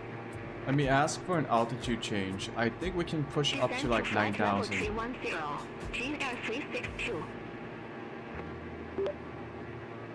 Power Home Air Oscar Mike. Request altitude 8,000 feet. Incheon control. Jin Air 515. Flight level 160.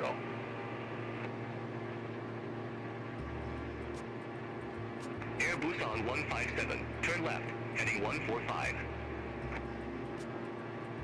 Turn left. Heading 145. Air Busan 157. G Air 515, Incheon control, identified.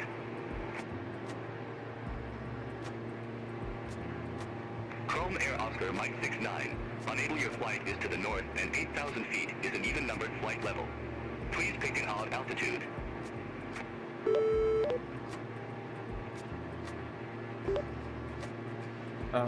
Control Chrome Air Oscar Mike. Requesting flight level 90.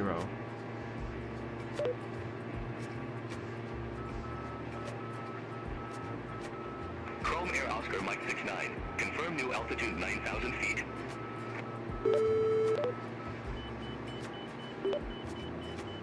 Affirmative. Chrome Air Oscar Mike. I believe this means restricted airspace. Chrome Air Oscar Mike 69, roger. Climb to 9,000 feet. Climb 9,000 feet. Charlie, Chrome Air, Oscar Mike.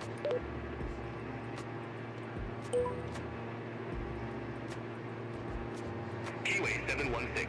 Contact Seoul approach 125.15. Contact Seoul approach 125.15. Keyway 716.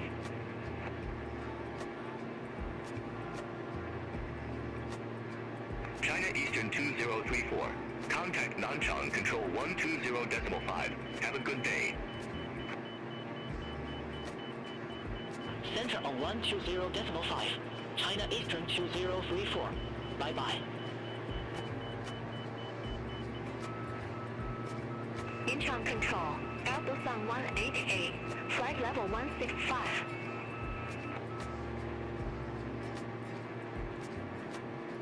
Asiana 8938. Incheon Control. Expect Omen 2 Tango. Runway 32 left. Expect Omen 2 Tango. Runway 32 left. Asiana 8938.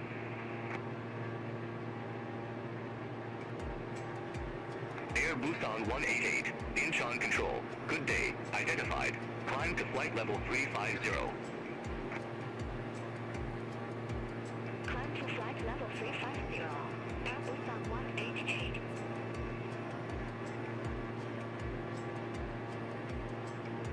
Asiana 131 Heavy. Engine 2 Mike.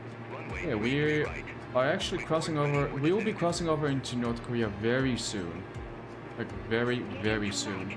In fact, that is North Korea. Asiana 131 Heavy.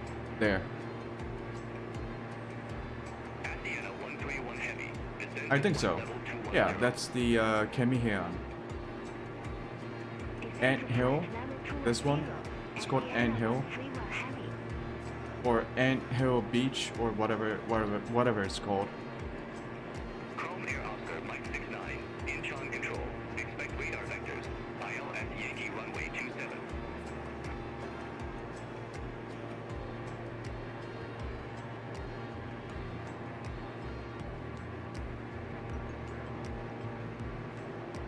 Why am I getting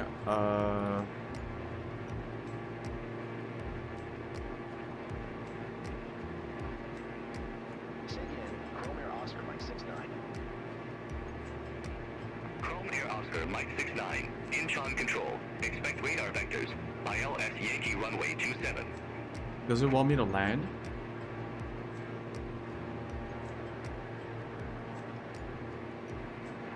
Why? Expect radar vectors. ILS Yankee Runway 27. Chrome Air Oscar Mike 69. Keyway 292. Contact Seoul approach 121.35. Why am I getting pulled over? Contact Seoul approach 121.35. Keyway 292. Air Busan 8028. Descend to flight level 130. Is it because I violated the airspace rules? Descend to flight level 130. Air Busan 8028. These islands are Air South Korean though. 515. Incheon Control. Expect Dotal 1 Mike. Runway 25. Expect Dotal 1 Mike. Runway 25. Jin Air 515.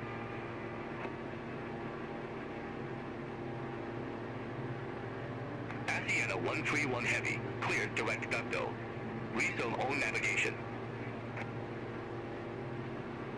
Clear direct ducto. Resume on navigation. Asiana 131 Heavy. They're talking about G Air 362. Descend to flight level 270. oh, I see. Because all of this is like a custom waypoint system, I guess Air 362. it's already giving me Jeju instructions Air for 116. approach Descend and to landing. Flight level 130. Descend to flight level 130. So I won't have to worry Jeju about Air it then. 116. Yeah, We Incheon control. are about to Xiaomen pass Air the 872 through flight level 190 for flight level 170 direct Bopter. South Korean airspace and passing into North Korean airspace very soon. Xiamen Air 872, Incheon control, radar contact. Yep, Climb to that's flight the level Air Force 340. 54th Air Defense Control, Daewoo-su. Climb to flight level 340, Xiaomen Air 872.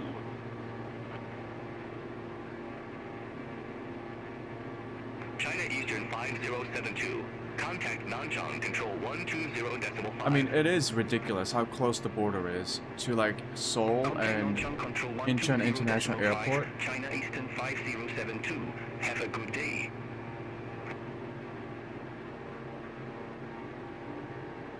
Air Busan 157, Yejin 2 Mike, runway 33 right.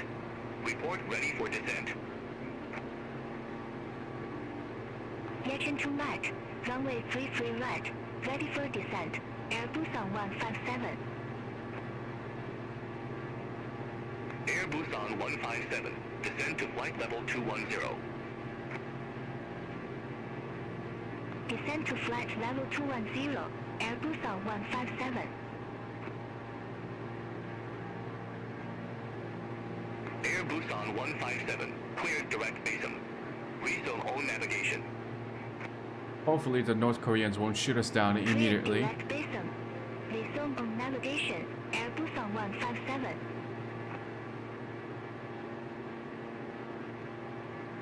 Air Busan 8028, contact Seoul approach 125.15. Contact Seoul approach 125.15. Air Busan 8028.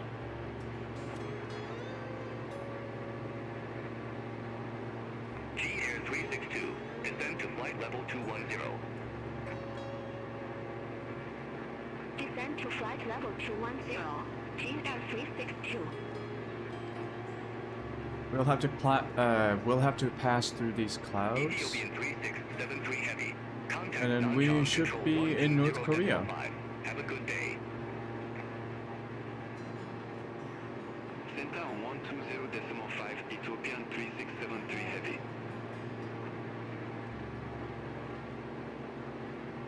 Asiana 131 heavy, descend to 13,000 feet, QNH 1014. Descend to 13,000 feet, QNH 1014, Asiana 131 heavy.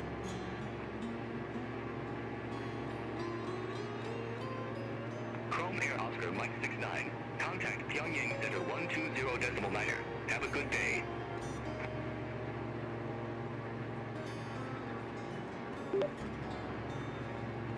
Power on 120.9er. Chrome Air Oscar Mike.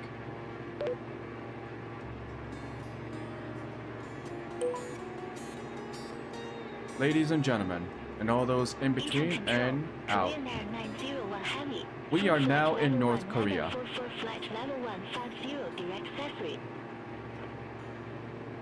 120.9. We are now going to contact. Korean Air 901 heavy, Incheon control, radar contact.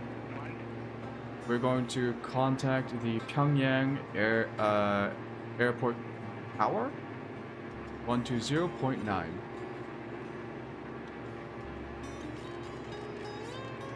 Just to confuse them even further, I'm going to communicate using English.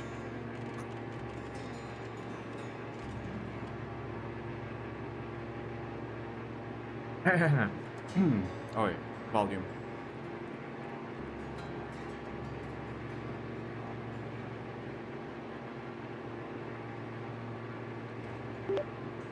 Pyongyang Center. Chrome Air Oscar Mike 69er. Altitude 9,000 feet. How are you doing? Please don't shoot me.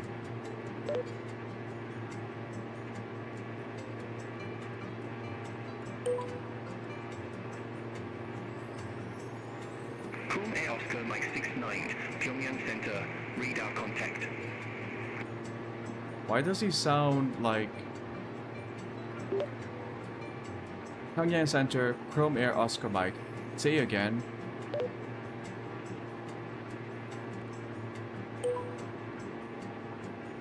Chrome Oh, I thought he sounded like European for a second. That would have been funny. Yeah. We are in North Korea.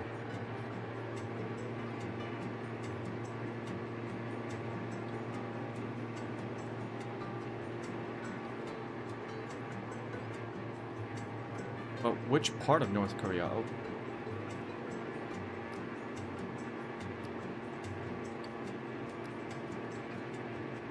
Pyongyang Center, Korean Air 901 Heavy, full flight level 211 for flight level 300. Let me open up maps. Korean Air 901 Heavy, Pyongyang Center identified.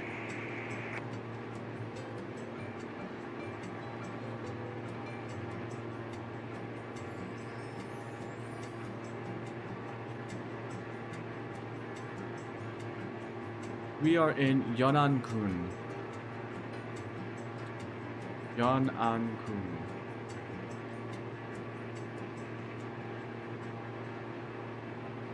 Yeonnan-gun.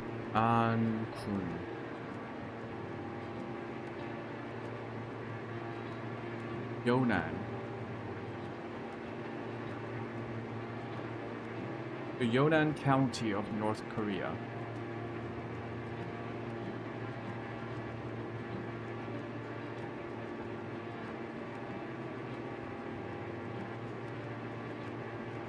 Yeonnan County was formed from regions traditionally associated with the name Yeonnan, a region during the Joseon era where it was adjacent to Pachon in the east, Hyeongsan in the west and north, and Hwanghae in the south. The region was called various names in the kingdom of Goguryeo, and the names were Dongsamhol, Donggumhol, and Siyeongseong. During the kingdom of Silla, the region formed the subdivision of Haego County. The region was called Yeomju in the early Goryeo era, but was later incorporated into Haeju during the reign of Seongjong of Goryeo. Other names later during the Goryeo era included Yeongyong Prefecture, Bokju. Okay, so many different names. Holy shit.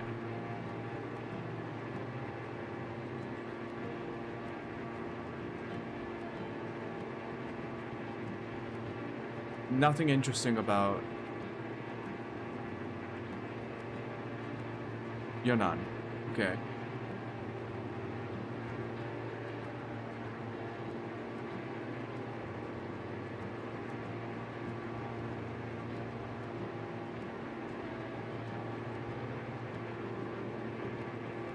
Let's see what the POI says. Ihyonni Highway Strip Airfield.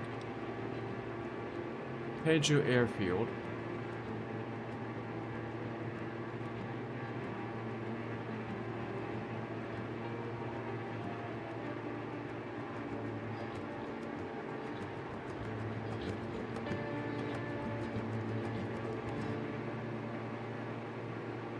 Well, I don't know what else to say about North Korea other than it is one of the most isolated and repressive states in the world.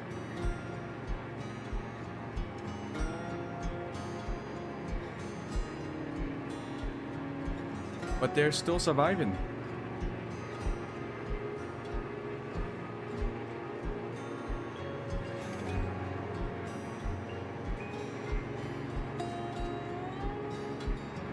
Let's learn about North Korea, shall we?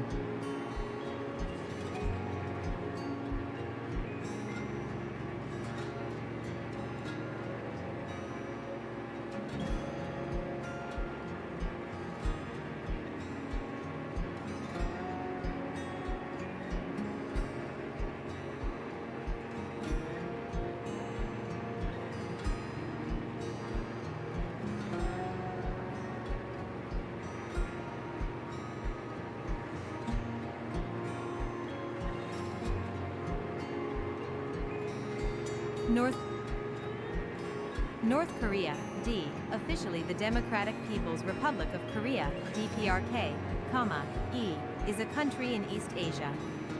It constitutes the northern half of the Korean peninsula and borders China and Russia to the north at the Yalu, Amnok, and Tumun rivers, and South Korea to the south at the Korean Demilitarized Zone, DMZ.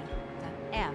The country's western border is formed by the Yellow Sea, while its eastern border is defined by the Sea of Japan. North Korea, like South Korea, claims to be the sole legitimate government of the entire peninsula and adjacent islands. Pyongyang is the capital and largest city. The Korean peninsula was first inhabited as early as the Lower Paleolithic period. Its first kingdom was noted in Chinese records in the early 7th century BCE. Following the Yeah, we don't need to learn a about bit all as of early that. as the Lower Paleolithic period. Its first kingdom was noted in Chinese. RTH Korea is a totalitarian dictatorship with a comprehensive cult of personality around the Kim family. Amnesty International considers the country to have the worst human rights record in the world. Officially, North Korea is a communist state that self-designates as an independent socialist state, G, which holds democratic elections. However, outside observers have described the elections as unfair, uncompetitive, and predetermined, in a manner similar to elections in the Soviet Union. The Workers' Party of Korea is the ruling party of North Korea. According to Article 3 of the Constitution, Kim Il-sungism, Kim Jong-ilism is the official ideology of North Korea. The means of production are owned by the state through state-run enterprises and collectivized farms. Most services, such as healthcare, education, housing, and food production, are subsidized or state-funded. North Korea follows Sungun, a military-first policy which prioritizes the Korean People's Army in state affairs and the allocation of resources. It possesses nuclear weapons. Its active duty army of 1.28 million soldiers is the fourth largest in the world. In addition to being a member of the United Nations since 1991, North Korea is also a member of the Non-Aligned Movement, the G77, and the ASEAN Regional Forum. Etymology. See also, names of Korea. The name Korea is derived from Goguryeo, also known as Koryo, one of the three kingdoms of Korea. The modern spelling of Korea first appeared in 1671 in the travel writings of the Dutch East India Company's sailor Hendrik Hamel, 15. After the division of the country into North and South Korea, the two sides used different terms to refer to Korea, Chosun or Joseon in North Korea and Hanguk in South Korea. In 1948, North Korea adopted Democratic People's Republic of Korea, Korean, Koson Minjujui Inmin Kongwaguk, listen, as its official name. In the wider world, because its government controls the northern part. A fucking irony of North Korea being called Democratic People's Republic of Korea. If you don't know, North Korea is neither democratic nor a republic. I don't know why they chose that name. It's such a silly name. They don't have the balls to just say Kingdom of the Kim family or something stupid like that. At least it will be closer to the reality of it. It's like, why bother calling it a democracy? It's like, you're not fooling anyone. Like, literally, no one will be fooled by that.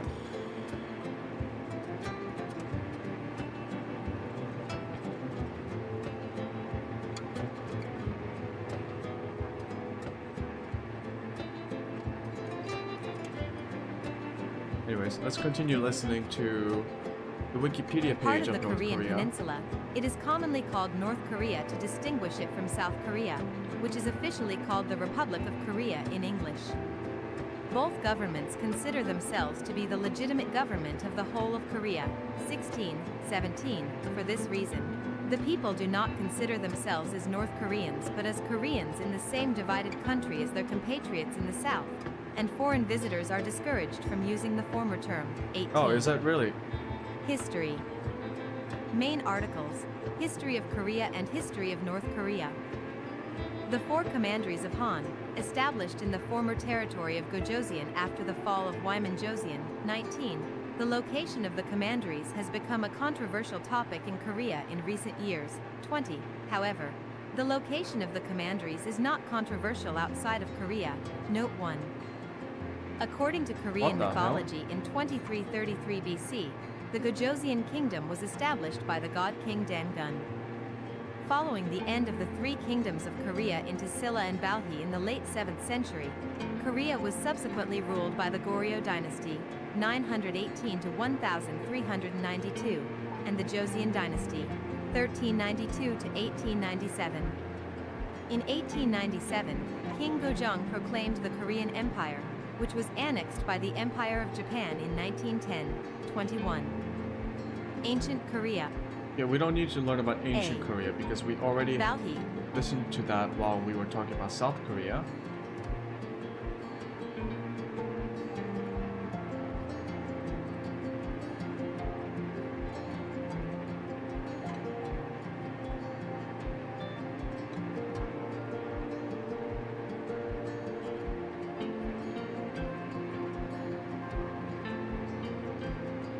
Balhae, violet, and Silla, blue, circa. The fuck?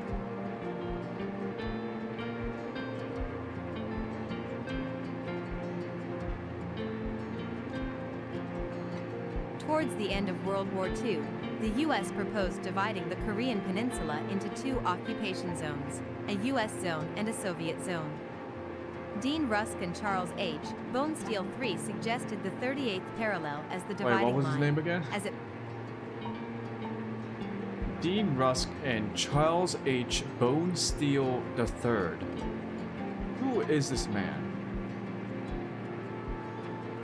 Charles H. Bonesteel, like bone, and steel, as in the metal steel, the third.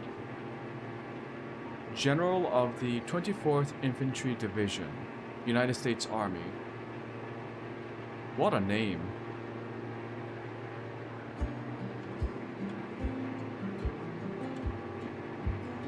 It placed Seoul under U.S. control. To the surprise of Rusk and Bonesteel, the Soviets accepted their proposal and agreed to divide Korea, 99. After the Japanese surrender at the end of World War II in 1945, the Korean peninsula was divided into two occupation zones along the 38th parallel, with the northern half of the peninsula occupied by the Soviet Union and the southern half by the United States.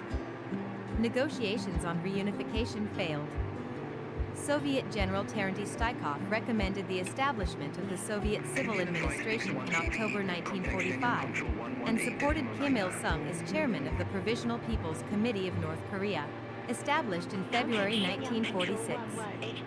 In September 1946, South Korean citizens rose up against the Allied military government. In April 1948, an uprising of the Jeju Islanders was violently crushed. The South declared its statehood in May 1948, and 2 months later the ardent anti-communist Syngman Rhee, 100, became its ruler. The Democratic People's Republic of Korea was established in the north on September 9, 1948. Stykov served as the first Soviet ambassador, while Kim Il-sung became premier. Citation needed. Soviet forces withdrew from the north in 1948, and most American forces withdrew from the south in 1949. Ambassador Stykov suspected Rhee was planning to invade the north and was sympathetic to Kim's goal of Korean unification under socialism. The two successfully lobbied Soviet leader Joseph Stalin to support a quick war against the South, which culminated in the outbreak of the Korean War, 101, 102, 103, 104. Korean War. Main article, Korean War. See also, Aftermath of the Korean War, Korean Demilitarized Zone, and North Korea-South Korea relations. Yeah, don't need to know about...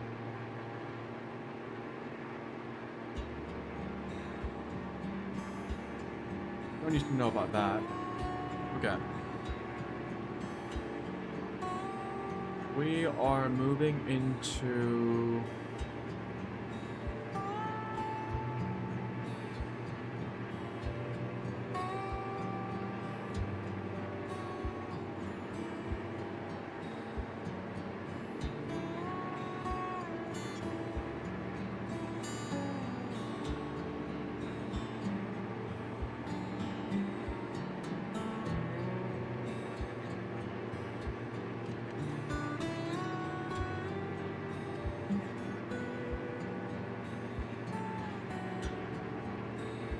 that Pyongyang? We are over at Sariwonshi or Hangjugun. Yeah, we are headed towards Pyongyang.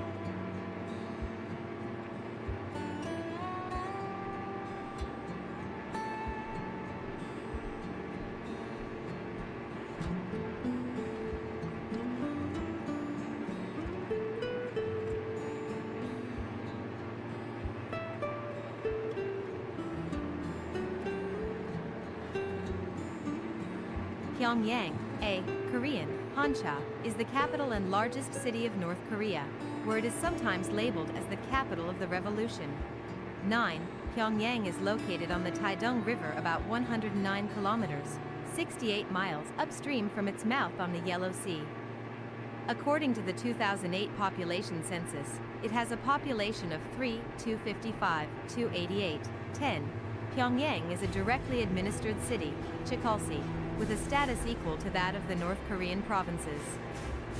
Pyongyang is one of the oldest cities in Korea. 11. It was the capital of two ancient Korean kingdoms, Gojoseon and Goguryeo, and served as the secondary capital of Goryeo. Following the establishment of North Korea in 1948, Pyongyang became its de facto capital. The city was again devastated during the Korean War, a little bit. but was We're gonna veer off course, and we're gonna take a closer look at Pyongyang.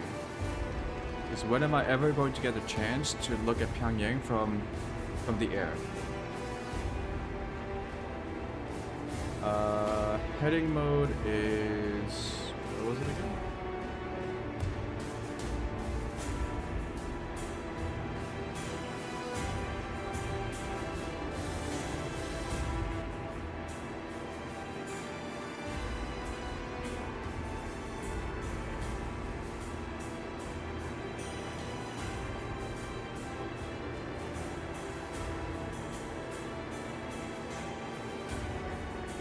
Hangju Air Base, okay.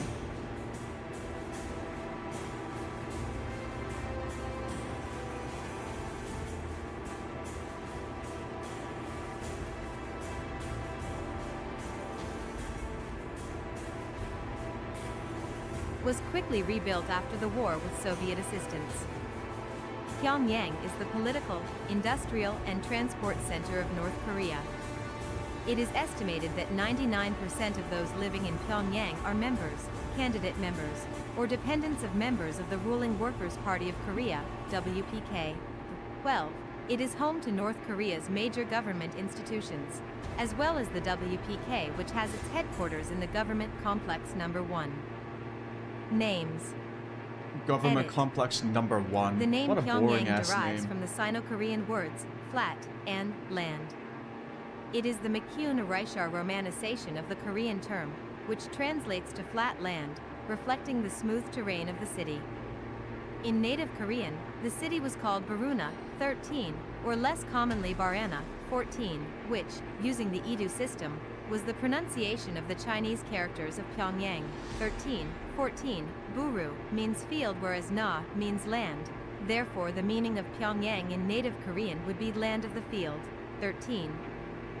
The city's other historic names include Ryugyong, 15, Hisong, Wongsong, Raekrang, Sogyong, Sodo, Hogyong, Cheonan, 16, and Haijo, 17, 18, during Japanese rule in Korea. There are several variants, B-33. During the early 20th century, Pyongyang came to be known among missionaries as being the Jerusalem of the East, due to its historical status as a stronghold of Christianity, namely Protestantism. Especially during the Pyongyang revival of 1907, 34, 35. After Kim Il-sung's death in 1994, some members of Kim Jong-il's faction proposed changing the name of Pyongyang to Center on 118 manner. Mongol Air 312. Have a good afternoon.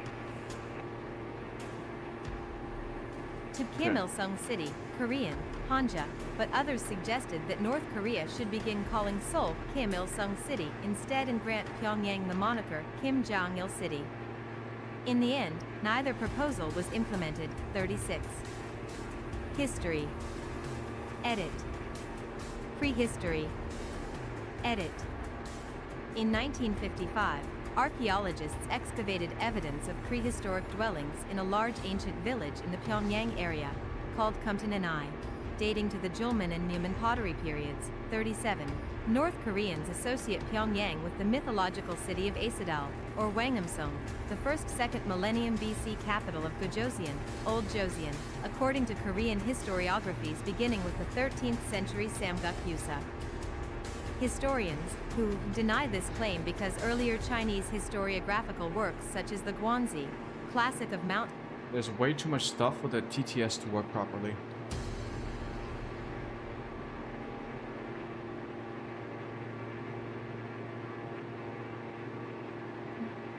Pyongyang was founded in 1122 BCE on the site of the capital of the legendary king Tangun. Wanghamsong, which was in the location of Pyongyang, became the capital of Gojoseon from 194 to 108 BCE. It fell in the Han conquest of Gojoseon in 108 BC. Emperor Wu of Han ordered 4 commanderies be set up, with Leyline Commandery in the center and its capital established as Joseon, at the location of Pyongyang.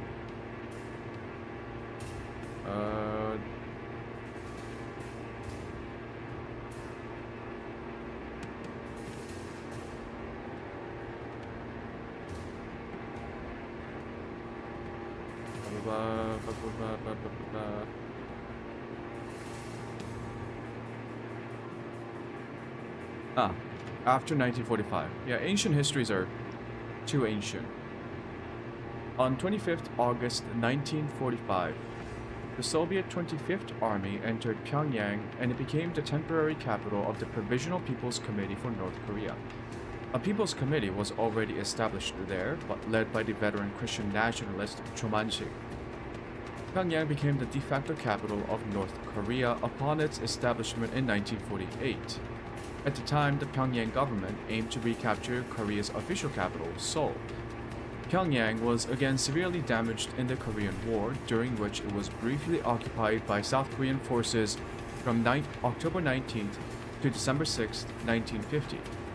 The city saw many refugees evacuate when advancing Chinese forces pushed southward towards Pyongyang. UN forces oversaw the evacuation of refugees as they retreated from Pyongyang in December 1950. In 1952, it was the target of the largest aerial raid of the entire war, involving 1,400 UN aircrafts.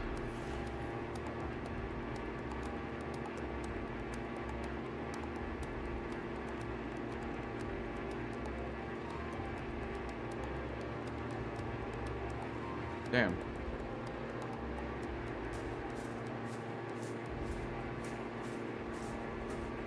I see a lot of farmland.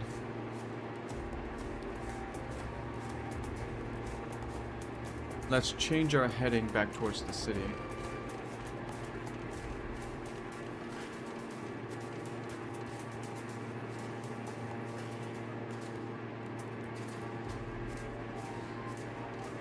Although I wouldn't be surprised if there are a lot of farmland around the metropolitan area of Pyongyang. I don't think it would be as big as Seoul. I could be wrong, but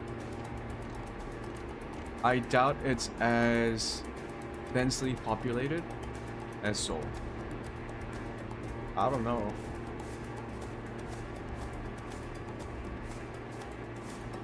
I mean, that's it.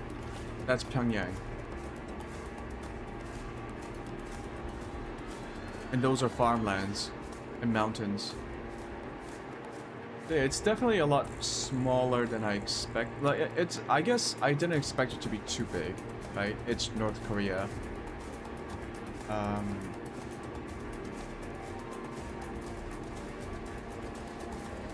I thought it would be a bit larger.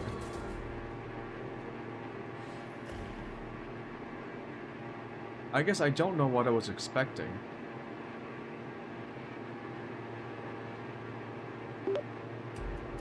Center Chrome Air Oscar Mike requesting flight level 110.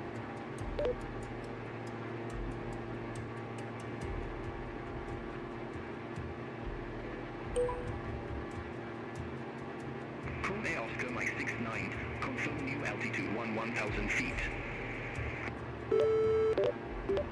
Affirmative, Chrome Air Oscar Mike. Chrome Air Oscar Mike 69, roger, climb to 1000 feet. Climb to 1000 feet. Chrome Air Oscar Mike.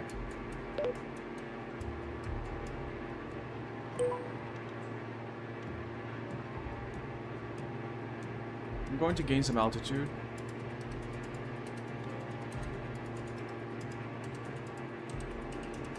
So that we can have a better overview look of the land.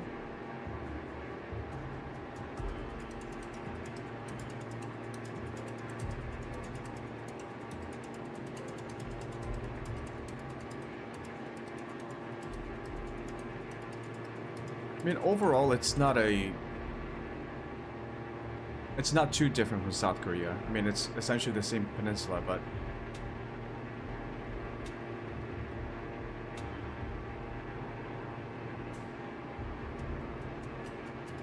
just slightly less, I guess, like slightly less developed. I guess I shouldn't say slightly. It's the South Korean economy is like 40 times larger than North Korea, or something ridiculous like that.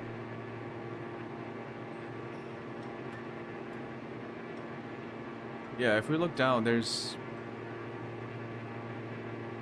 don't really see cities. We see like farming communities.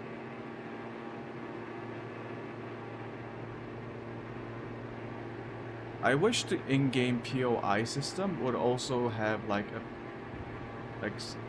give you some information about the name of the area that you're flying over. As far as I know, the POI system in the game, like those markers, most of them are usually air bases or heliports.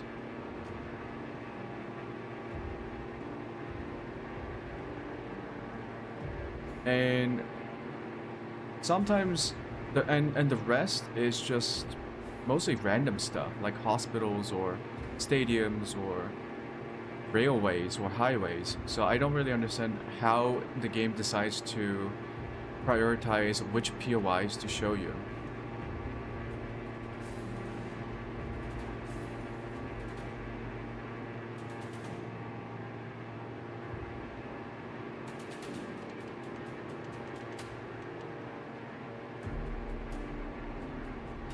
Well, there it is, Pyongyang.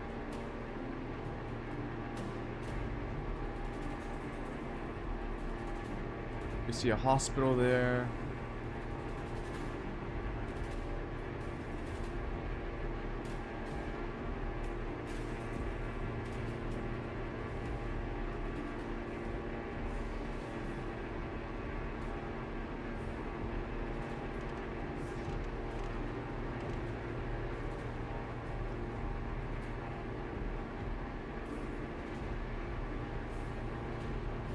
I wonder where the what was it called? Like the actual palace where Kim Jong-un is. Like the North Korea's presidential palace. they're not the president, so they're like the supreme leader of, I think their official title is actually supreme leader or chairman. Actually, what are they called?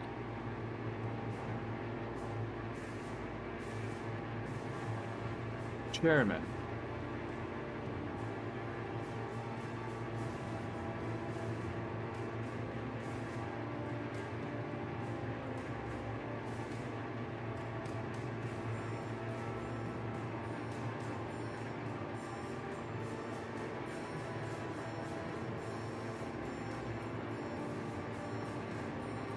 Oh yeah, supreme leader. Yeah.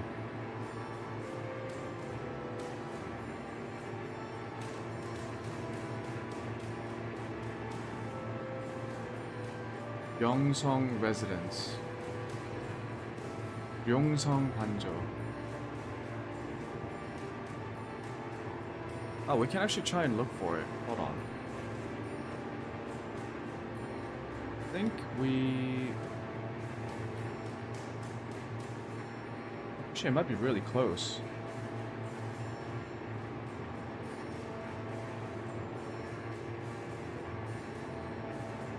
Choom Air Oscar Mike 69, you're off course. Clear direct Eagle Bar. Resume on navigation.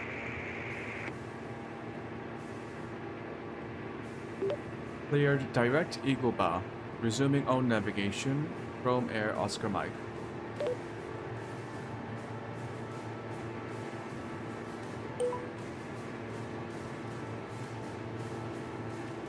Korean Air 901 AV, contact Shenyang Control 118.9er. Have a good afternoon.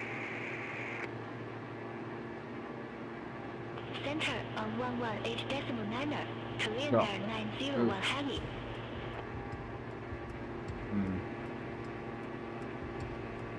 What is this? An airport. Sunan Airport?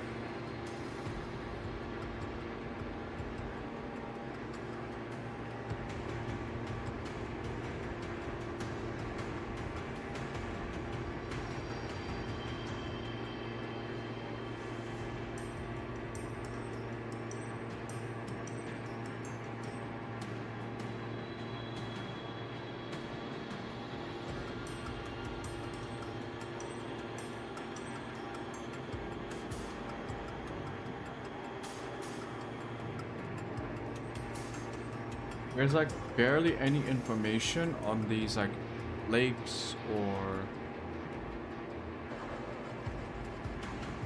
Yeah, there's no information on Google Maps about locations in North Korea, which I guess I shouldn't be surprised.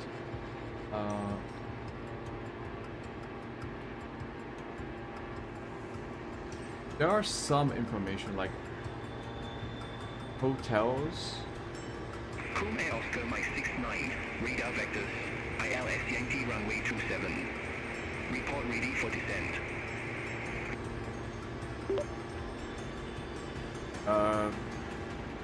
Expect vectors, ILS Yankee 24 left. Ready for descent. Chrome Air Oscar Mike. Why am I landing here?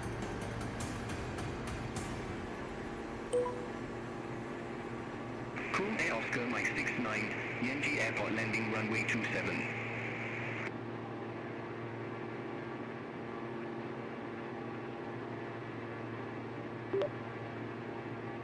Yanji Airport landing, runway 27, Chrome Air Oscar Mike.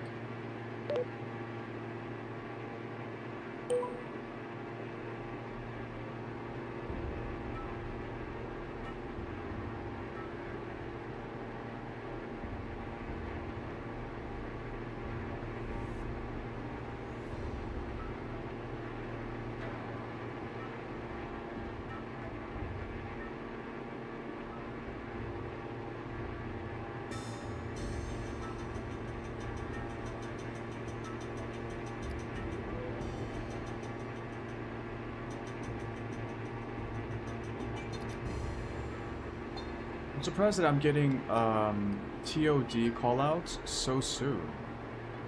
I still have a long way to go to Yanji Airport.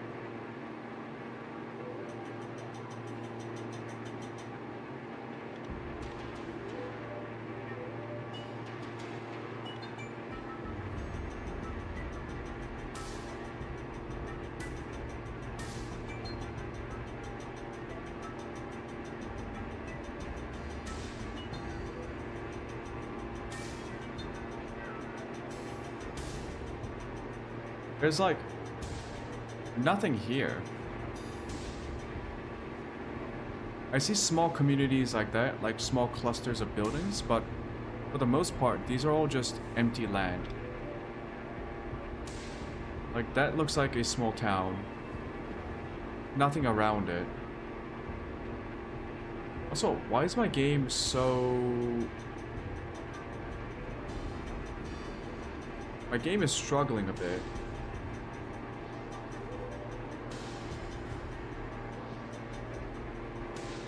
With like the frame rates and stuttering. Not exactly sure why.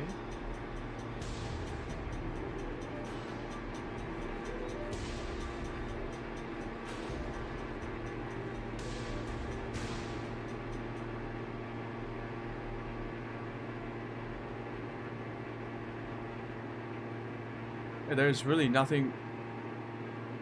I mean, there's probably stuff to see. It's just that there aren't that much information available on Google Maps.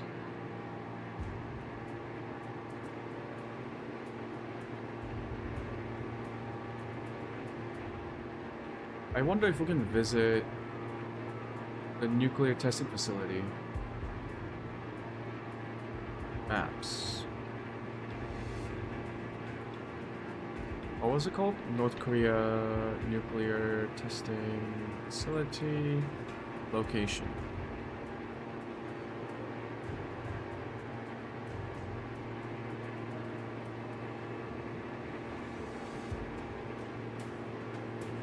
Hungary nuclear testing site.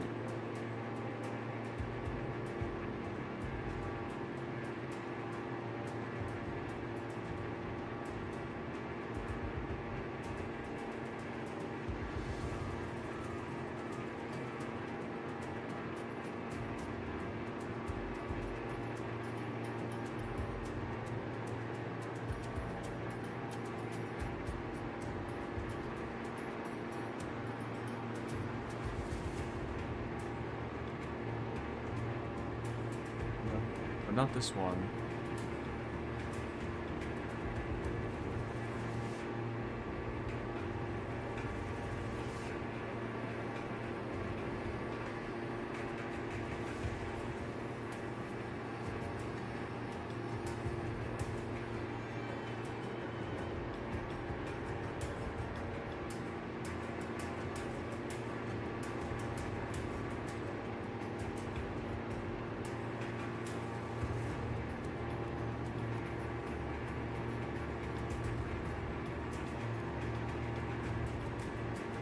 North Korea nuclear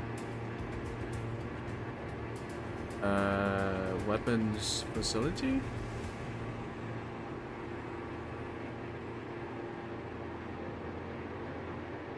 Not Yongbyon.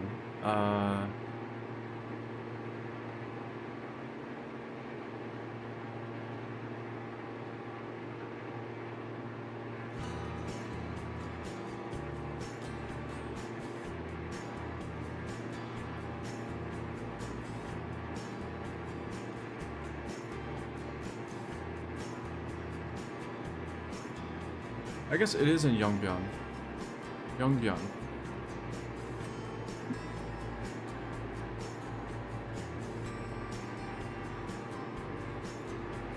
Yongbyon.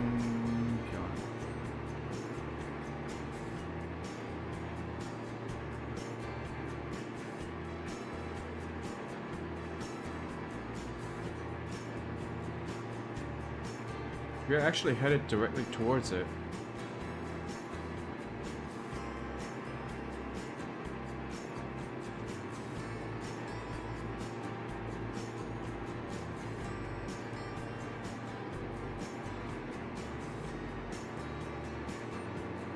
Tohohon military territory. Okay. What the heck is a military territory?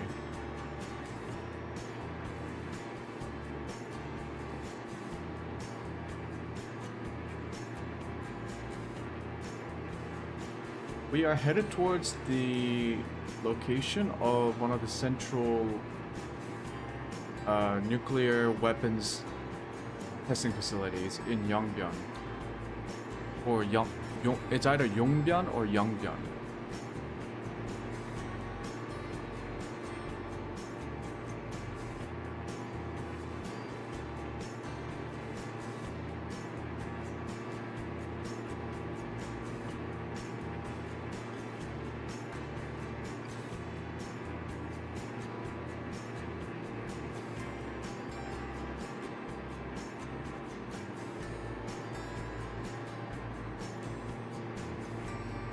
Chan.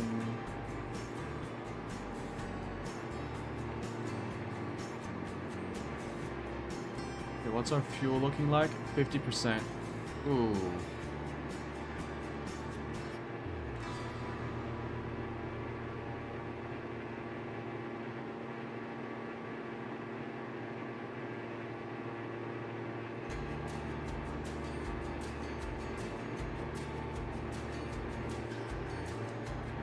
Choom Air Oscar Mike 69, descend to 7,000 feet. Descend to 7,000 feet. Chrome Air Oscar Mike.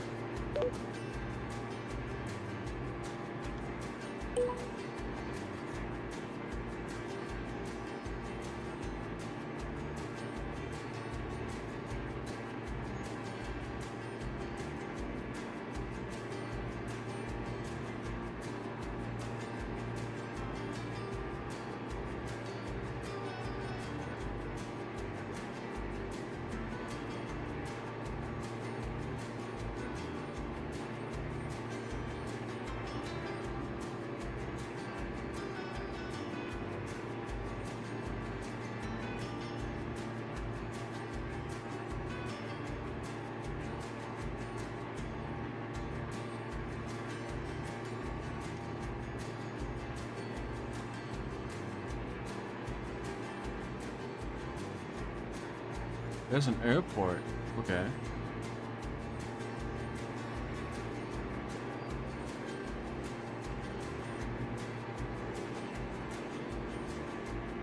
Choom Air Oscar Mike 69 QNH, expect radar vectors for ILS Yankee runway 27.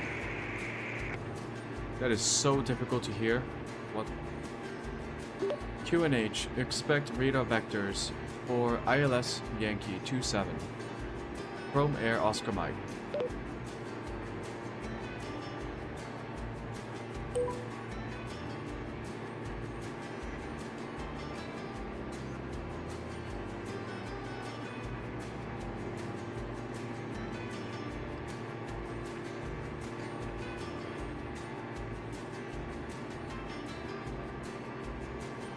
Yeah, I honestly don't know what I was expecting. There aren't that many cities in North Korea.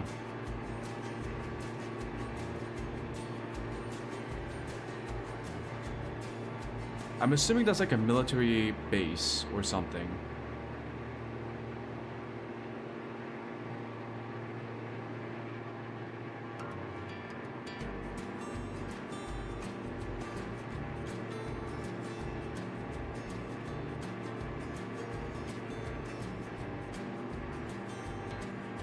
Fun fact, when the Japanese occupation ended after World War II, North Korea was considered the more prosperous and industrialized and developed, more developed, industrialized, and prosperous than South Korea, because the Japanese focus more of their manufacturing and they focus more of their industries in North Korea, in the northern part of what is now North Korea, while they were the occupying force. Whereas South Korea was considered the breadbasket, or in the Japanese case, the rice basket, because South Korea had a lot more arable fields for rice farming. So South Korea was considered the agricultural part of the Korean Peninsula, while the North was considered the industrial part. So it wasn't until the 60s and the 70s that South Korea became more industrialized than North Korea. There were many concerns at the time by both Korean politicians and American politicians that North Korea was seen as the more developed and more powerful of the two.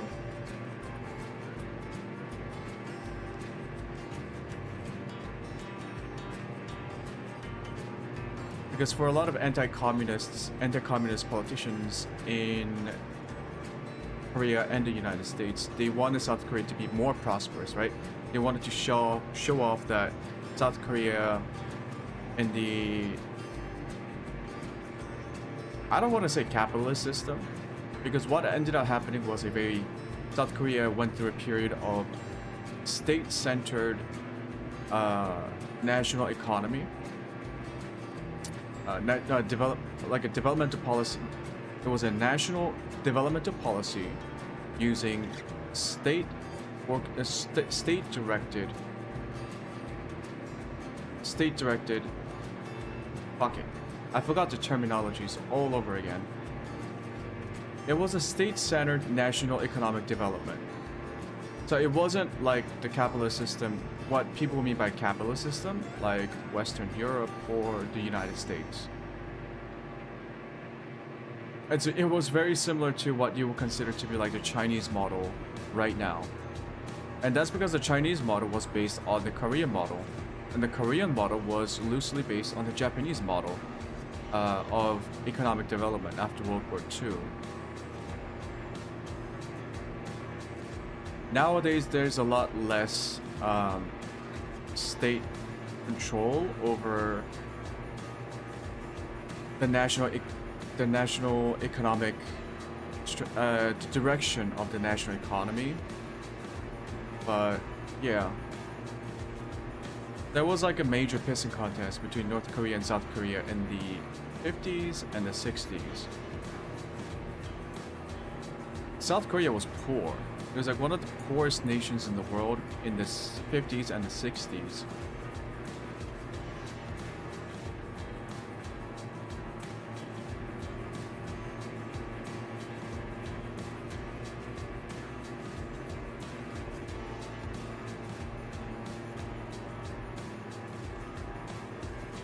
This is why I need Wikipedia.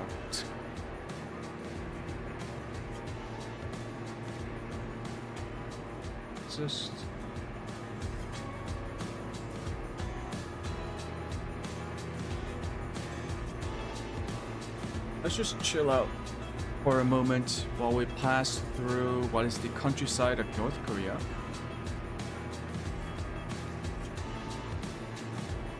Once again, the Korean Peninsula, very small. We are almost at the northern part of North Korea. And we have barely flown, what, 2 hours? What's the time right now? Oh shit, I need to eat lunch. Okay, hold on. It's not even lunch, it's like 3:40 my time in the afternoon. Hold on.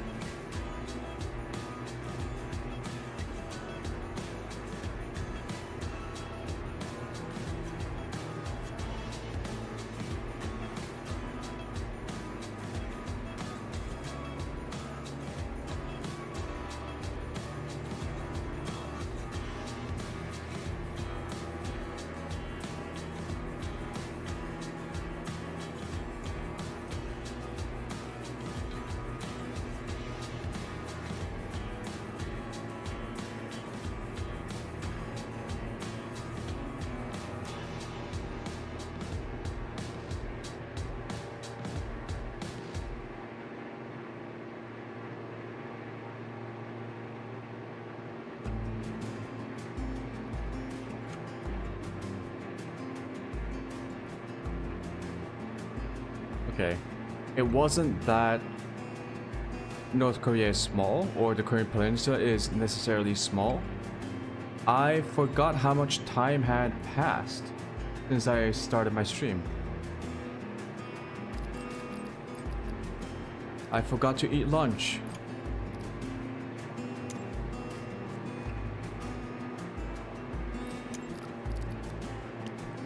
Go.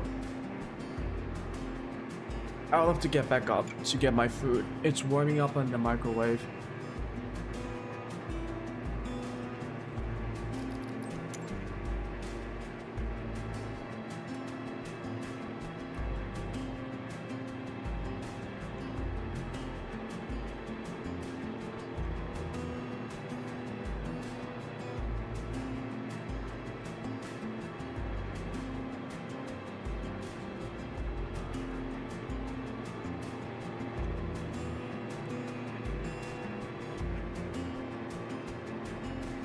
I don't think we'll be visiting Mount Pictou today.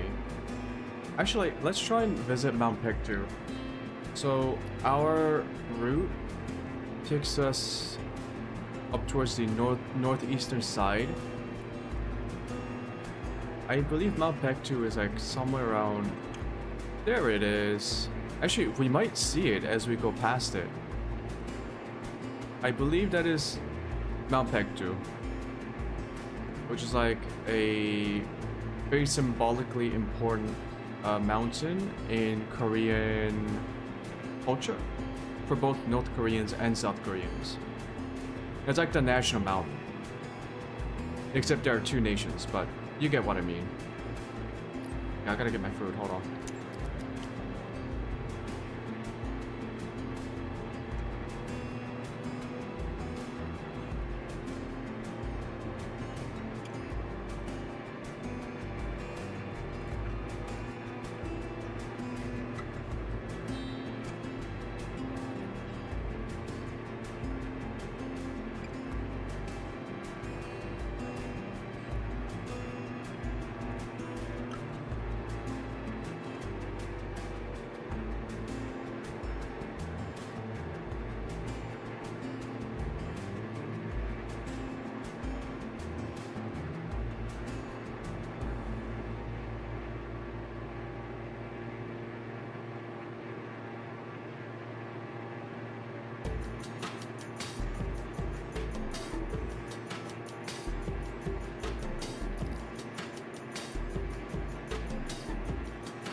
Choom Air Oscar Mike 69, descend to 6,000 feet.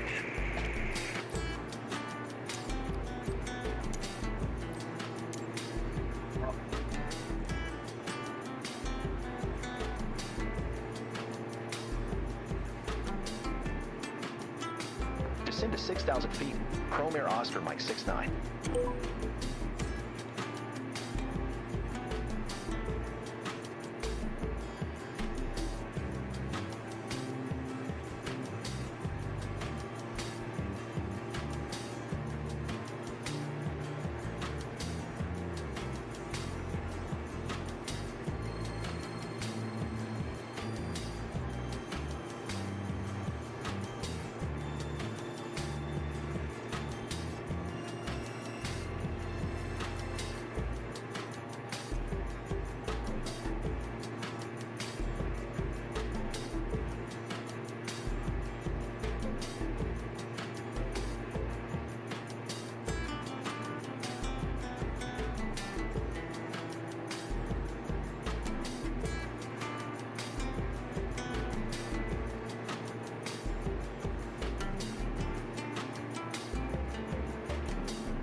Actually, can we make it over those mountains?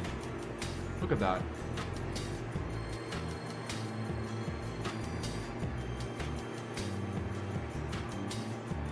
I think we can just barely pass it. We'll see.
Okay, food has been consumed. Coffee has been made. Yet again.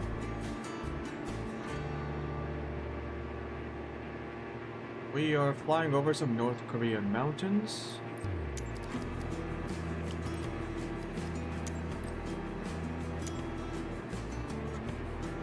Oh.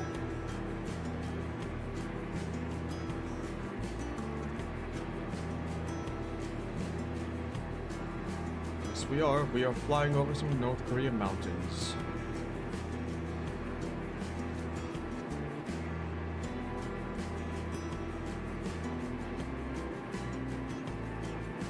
These are some big ass mountains.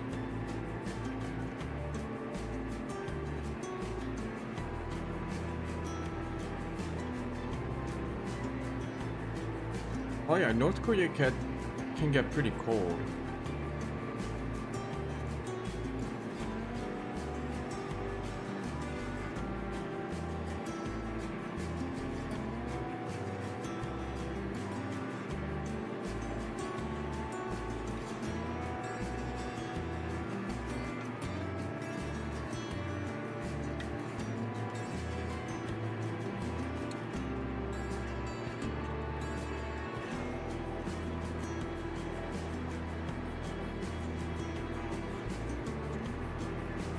Imagine trying to fight a war in these mountains.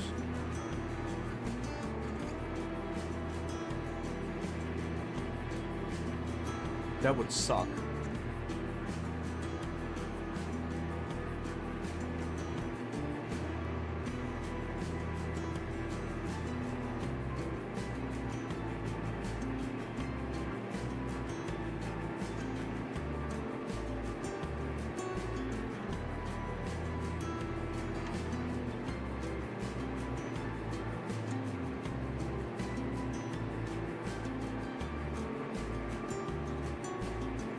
These mountains are why the Korean War, even back then, was really hard to fight, and it's still hard to fight now because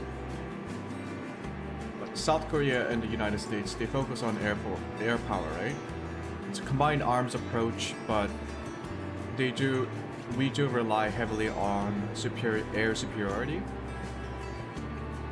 But because of the slopes of the mountains and the amount of trees that provide cover for infantry,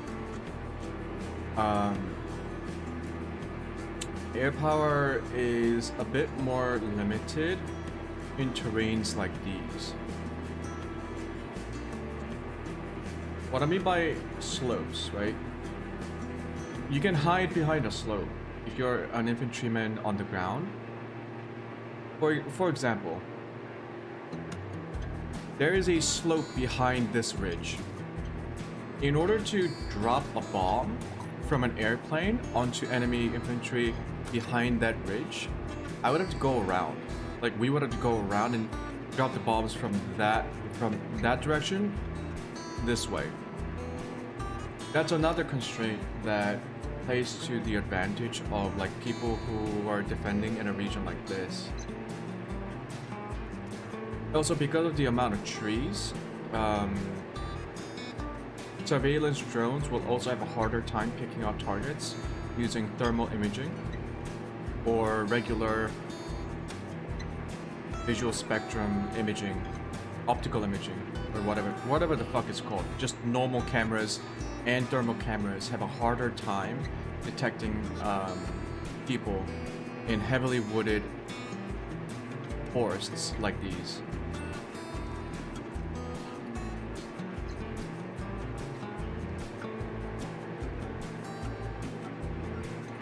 Plus, it's hard to send in armored units into valleyways like these because if the elevation changes are so severe, a lot of the gun turrets on armored vehicles like infantry fighting vehicles or main battle tanks, they can't actually aim that high, because those were primarily designed to fight in relatively open and flat terrain. But the guns don't aim that high. Which means that if you have infantrymen armed with like, I don't know, like anti-tank weapons, on a much higher elevated position, shooting down from a mountain, it's a bit... I'm not saying it's impossible, but you're gonna get Afghanistan all over again, right? When the Soviets were fighting the Mujahideen during the Soviet occupation of Afghanistan, the Mujahideen, supplied by the United States, were able to utilize the extreme elevation differences due to the mountains of Afghanistan to get out of the Soviet Union's armored vehicles weapons, weapon ranges, right? The Soviet vehicles had weapons that could only aim so high. So the Mujahideen were able to just like shoot at the tanks and the armored vehicles above the maximum elevation range of the Soviet vehicles' weapons. So you wouldn't send an armored brigade into an area like this. It would be very risky.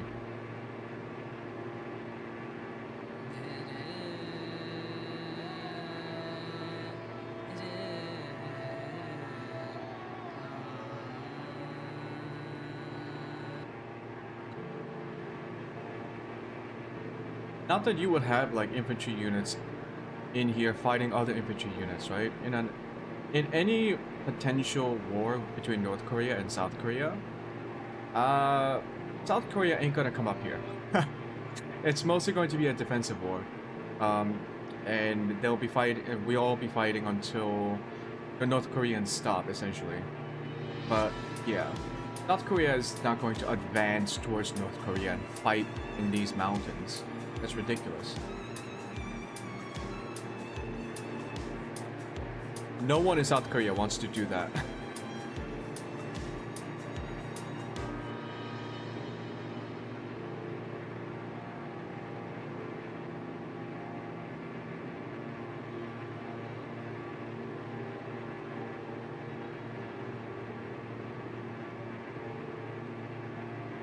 Oh, I forgot. This might be a good time for us to send our passengers on their way.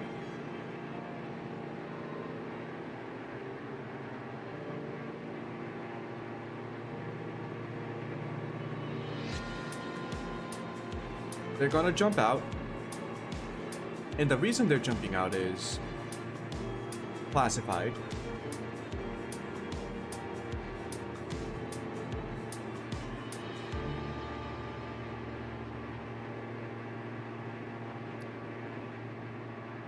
And they jumped out, so let's wish them luck. And they're gonna do something in North Korea, you know?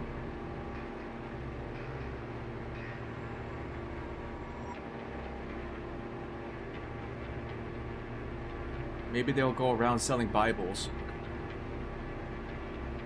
which is a punishable crime in North Korea. I think so.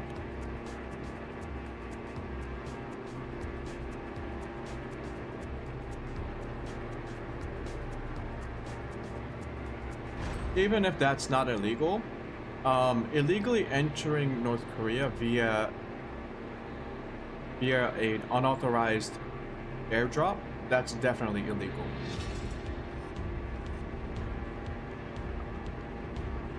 There should be at least 60 years minimum in a labor camp in North Korea. Yep.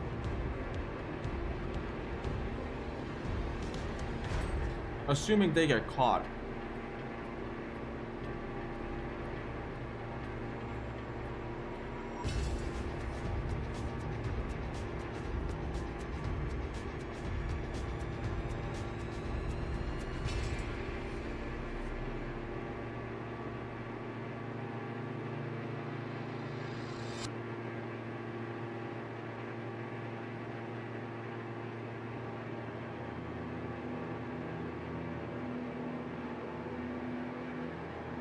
Luckily for us, we are using less fuel because we have lost some weight. Because our passengers all jumped out.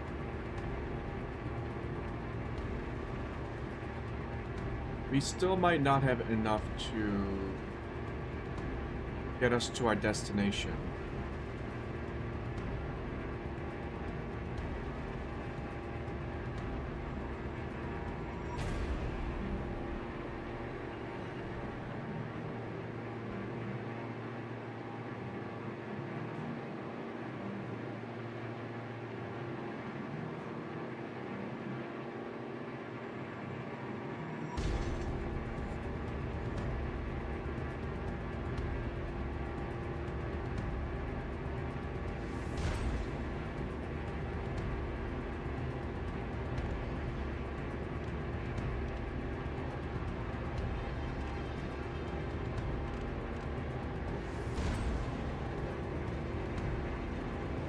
Might have to make an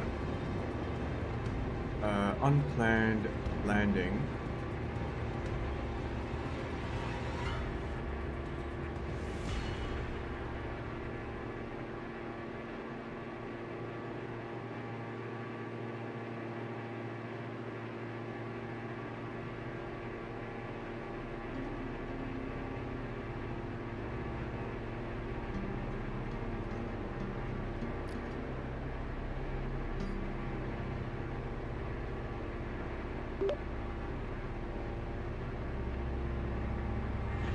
Center, Chrome Air Oscar Mike, requesting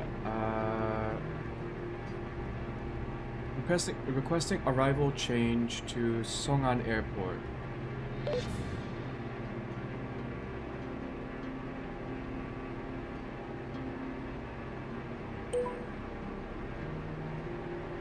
Chrome Air Oscar Mike 69, unable runway change at this time.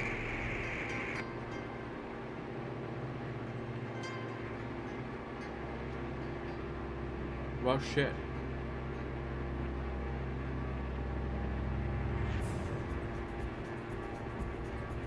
I wonder if we can make it, if I save a lot, if I really sip on fuel.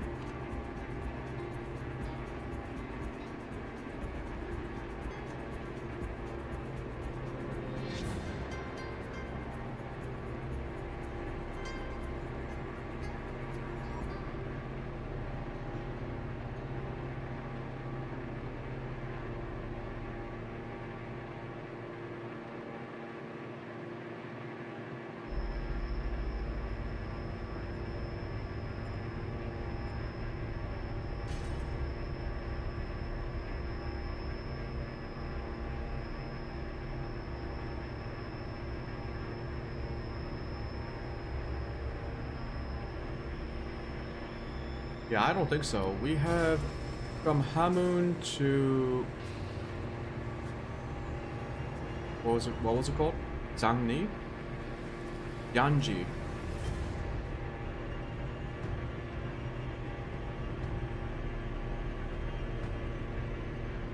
Hamhung to Yanji, that's 200 miles.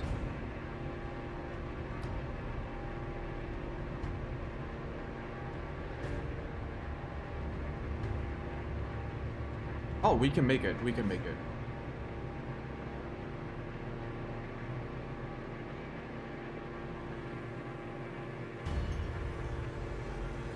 I think.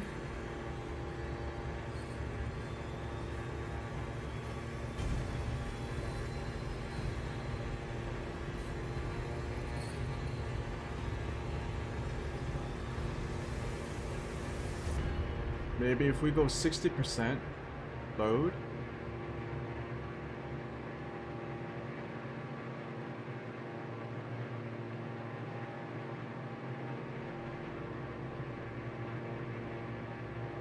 No, that jacks up our fuel flow.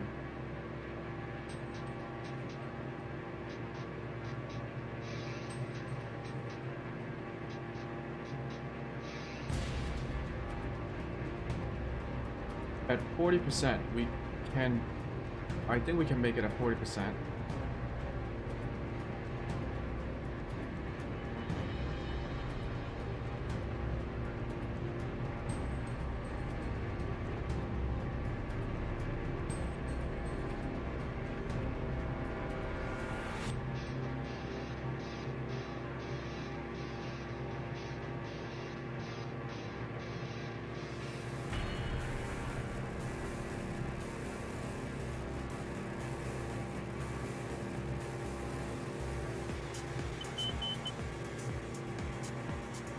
don't have enough power at 40%.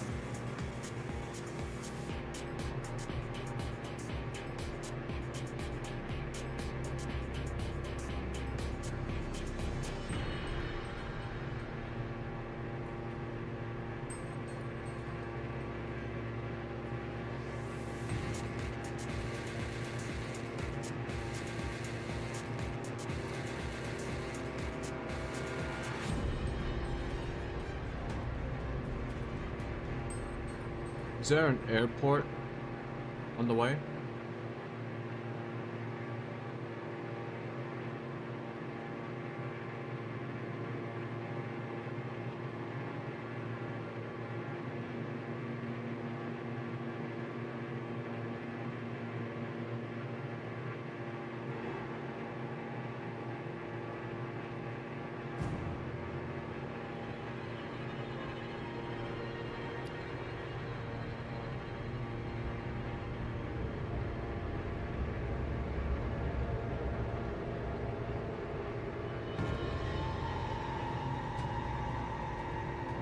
Oh.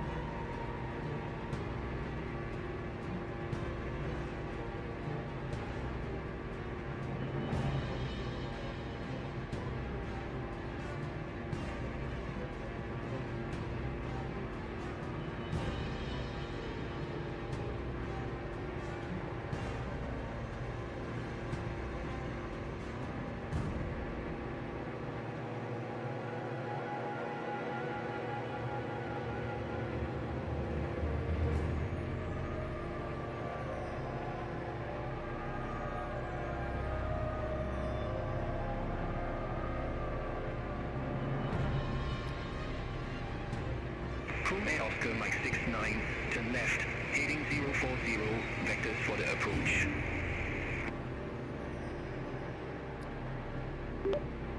Turn left, heading vectors for approach. Choom Air Oscar Mike. We're actually not gonna do that. Negative, to left, heading 040. Turn left, heading 040.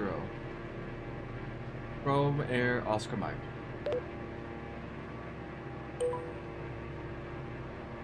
We're going to do something really risky, which is make an unauthorized landing at an airport. It's gonna be fine. Just trust me.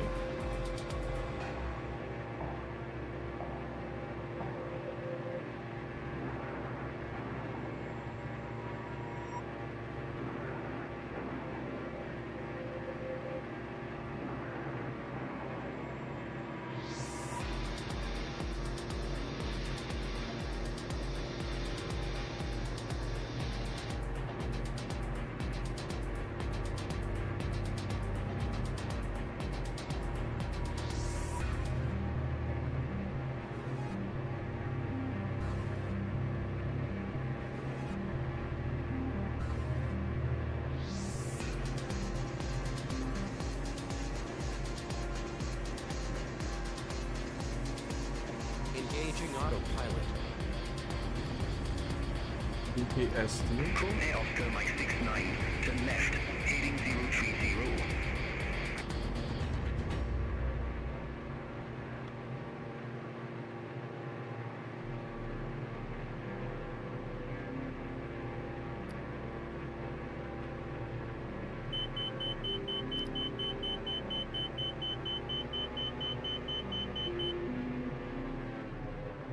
Choom Air Oscar Mike 69 to left, heading 030.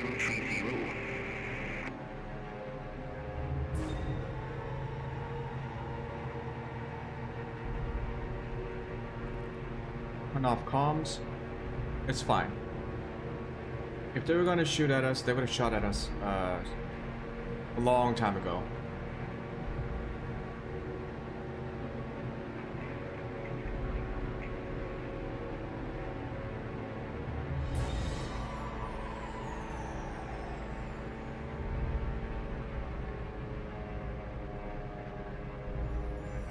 I'll make an emergency landing at Sunduk Airport.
Come on.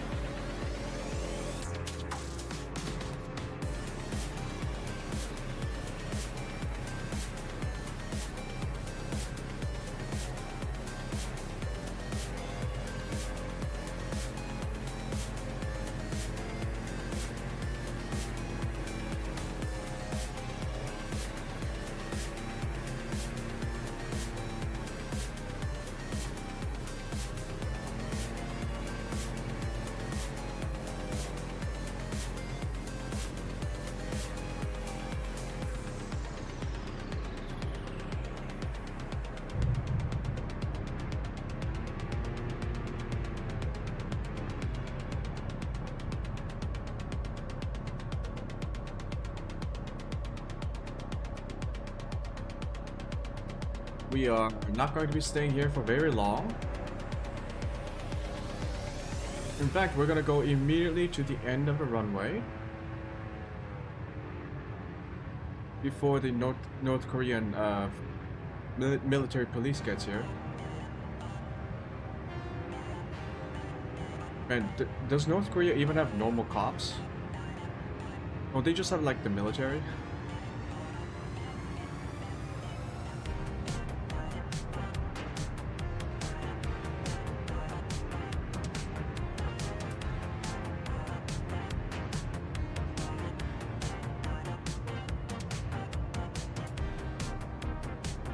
Yep.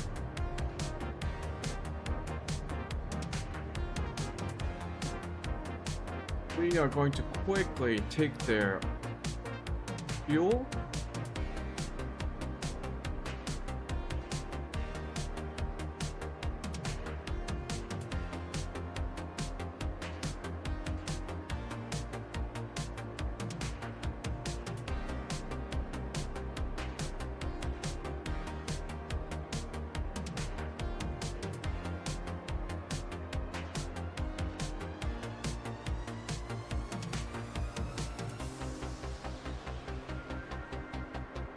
Maxed out on fuel.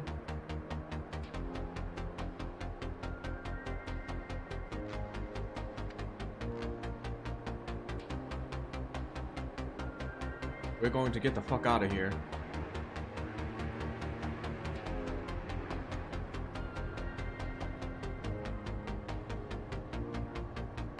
Come on, come on, come on.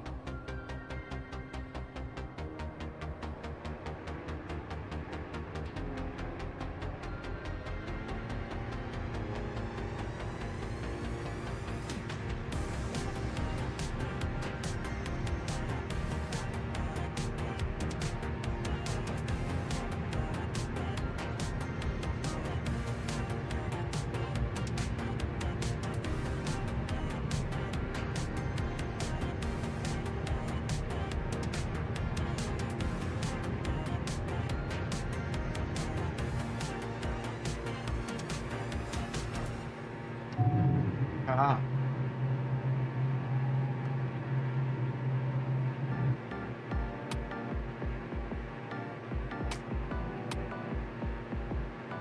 Everyone remain calm. Do not show signs of weakness. Remain confident.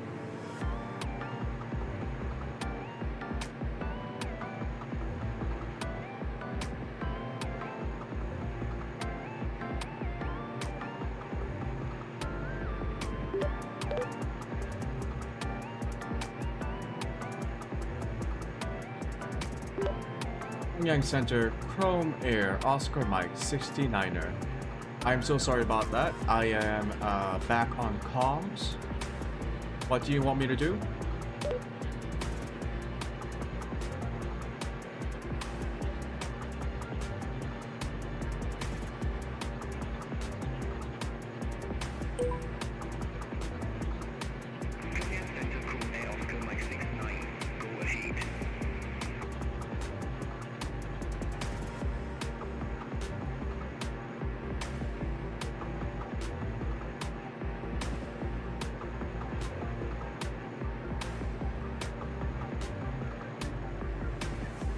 We're going.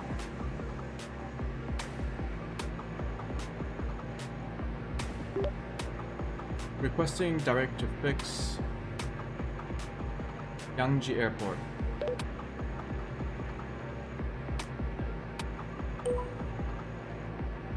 Aircraft calling for direct to stay call sign. Choom Air. Oscar Mike 69.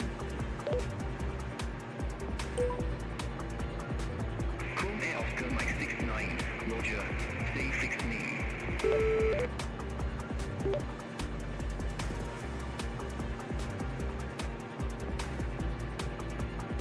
Yangji Airport. I don't think that's a fixed name. That's my... Choom Air Oscar Mike 69. I didn't get the fixed name. Say again.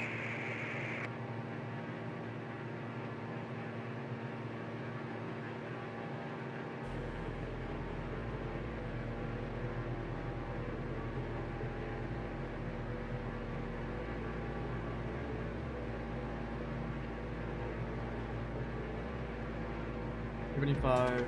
Choom Air Oscar Mike 69. I didn't get the fixed name. Say again.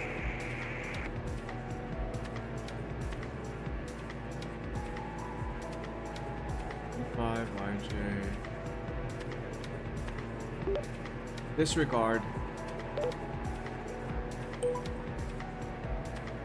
Choom Air Oscar Mike 69. Onyang is behind you. Unable direct Onyang.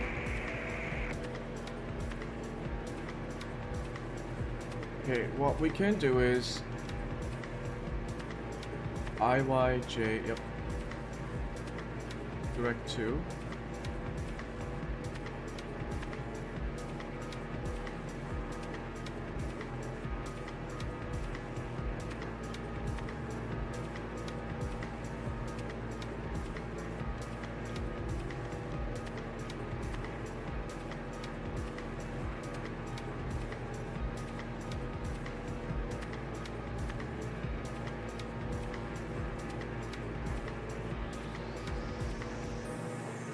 Engaging autopilot.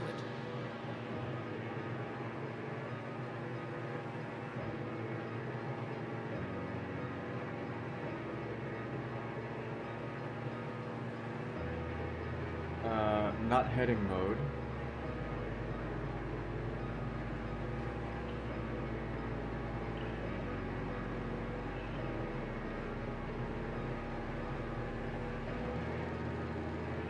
Oh shit, apartments.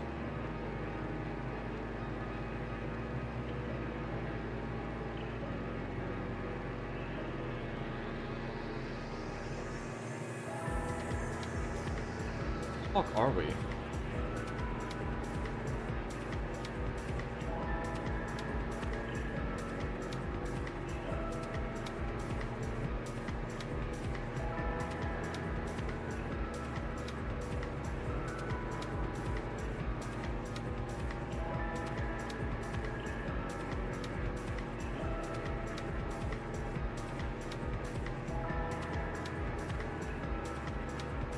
영포리?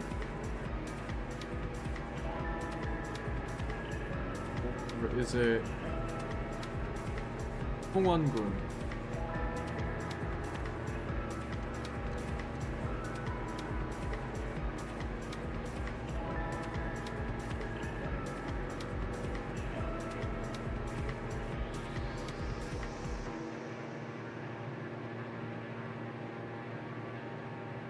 한덕리 함흥시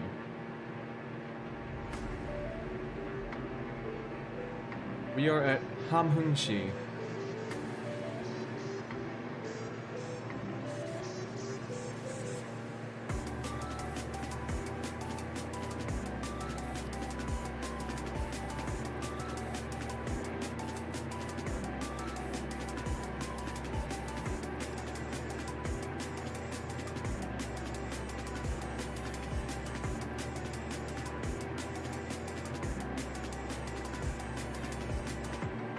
With this route, we should be able to see Mount Pektu on our left.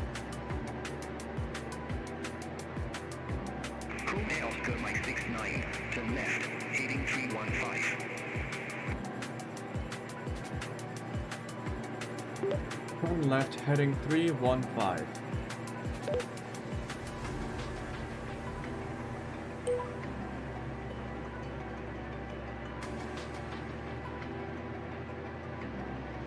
Why?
I am slightly concerned that they're making us go... Where are they taking us?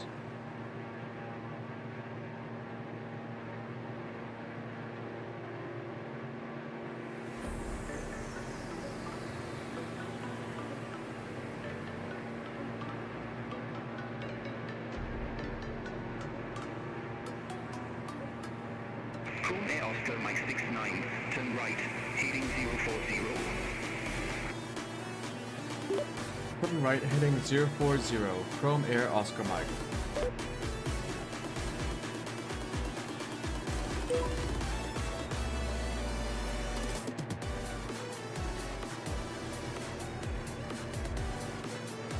I guess it wanted us to be on a better, like they wanted us to be better aligned with the ILS approach, which is very far away.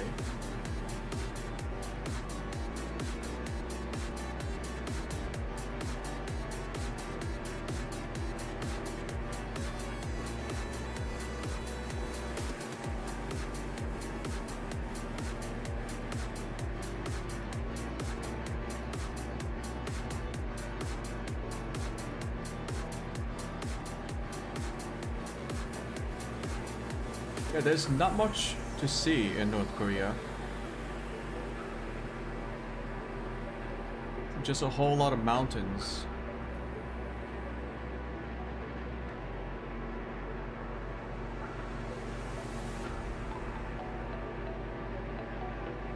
I also didn't plan out my routes properly, although I guess it's kind of hard because it's North Korea.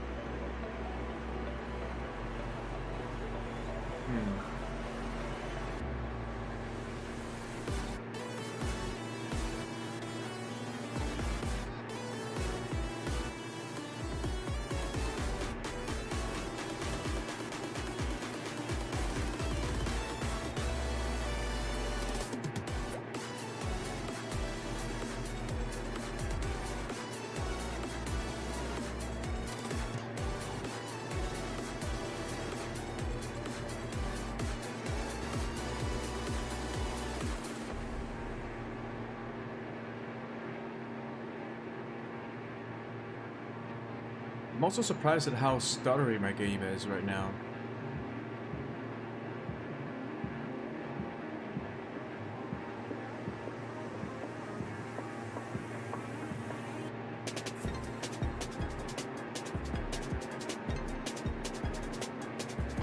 I guess it looks fine on stream, and that's all that matters. That's all that matters.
This sounds like a TikTok song. Like one of those soundtracks that people put on TikTok. At least the beginning part. I wouldn't know. I don't watch TikTok. I never got into it. Or any other short form media.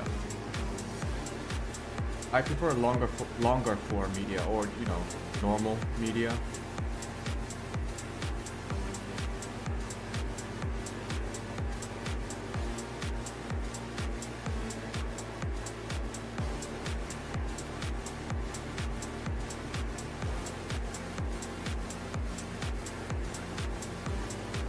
Yeah, just a shitload of mountains and nothing else. Although the mountains do look pretty.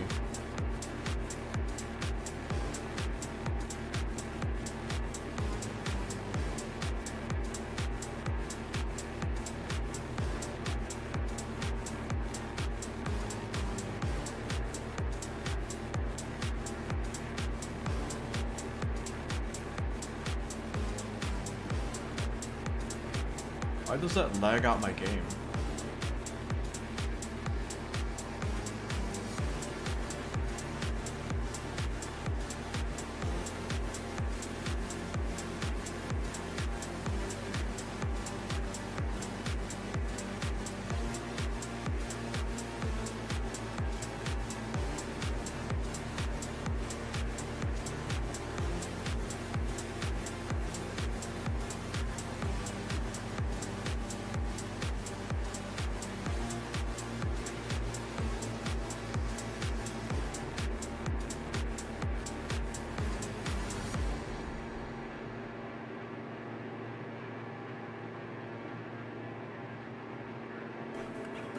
You know, there are people in South Korea who are like, unifying with North Korea.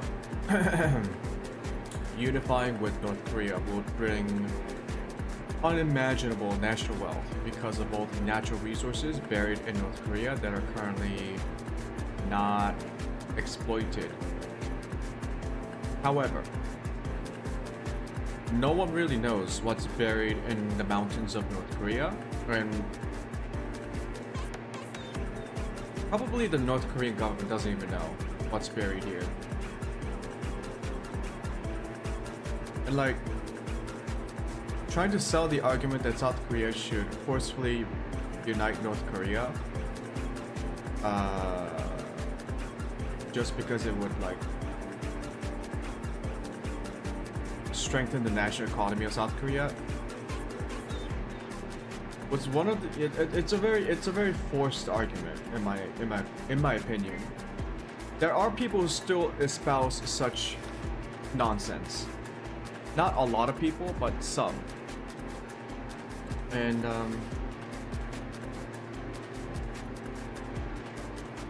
the true reunification cost, the amount of resources that would be necessary to properly reunite North Korea, like assume like there was no war, that it was a relatively peaceful reunification path, and assume that the South Korean government became the actual government of both Koreas. So the South Korean kind of legal system, government structure, and constitution that applies to North Korea, right? So a reunification under South Korean control would still take an unimaginable amount of resources to develop North Korea, so that the standards of living between North Korea and South Korea can reach like a very rough parity. Not parity. Parity.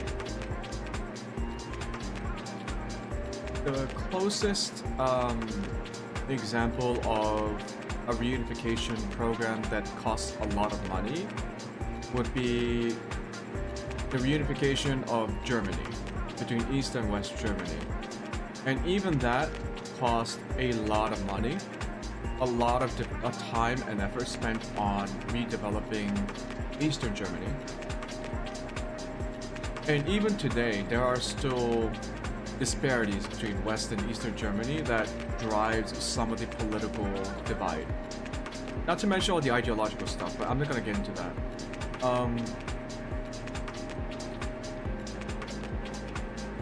Korean reunification will cost multiple times that, because the economic disparity between North and South is greater than it was for East and Western Germany. Like, North Korea is one of the poorest nations in the world. South Korea is now one of the richest nations in the world. I believe it's like the 11th or 7th largest economy. So the disparity is like huge.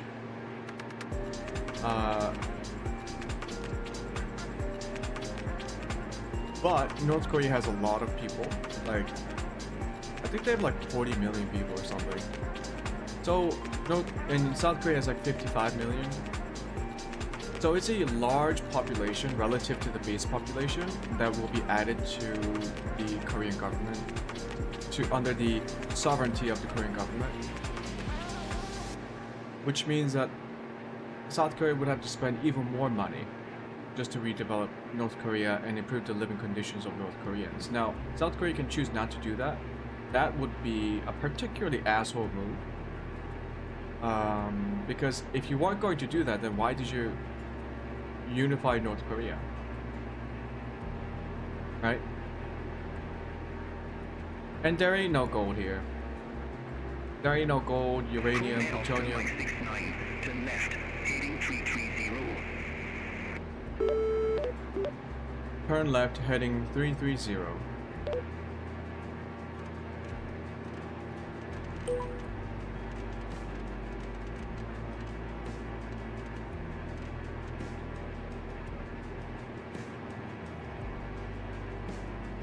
That's a mountain.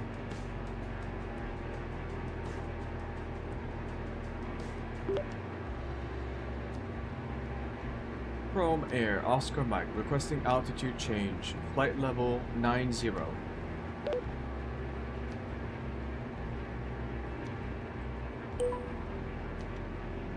Chrome Air Oscar Mike 69, unable 9,000 feet at this time. Motherfucker, I'm about to head dive into a mountain.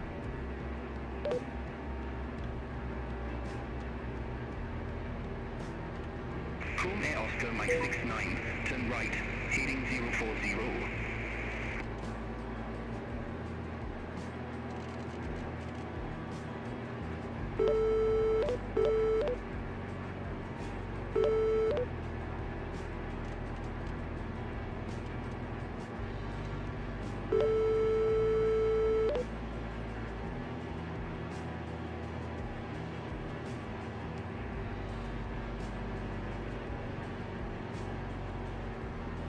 I think this shit is bugged. I fucked around too much. Beyond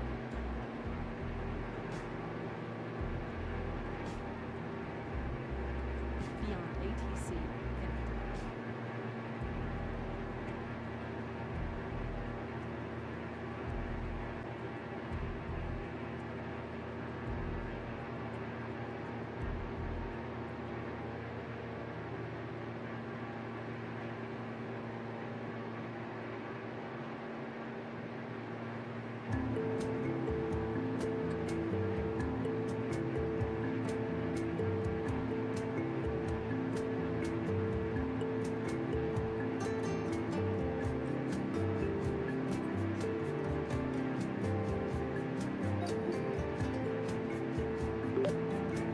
Air Oscar Mike at 6,000 feet.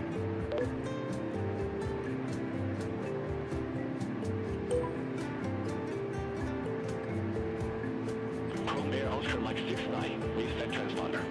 Squawk 3144.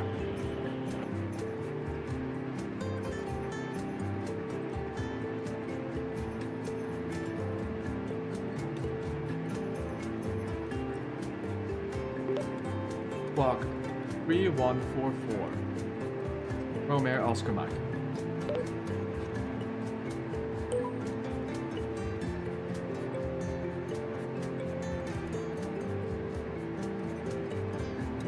Chrome Air Oscar Mike 69, Pyongyang Center. Good afternoon. Identify. Continue descent to 6,000 feet. Descend to 6,000 feet. Chrome Air Oscar Mike.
Suwon Air Base.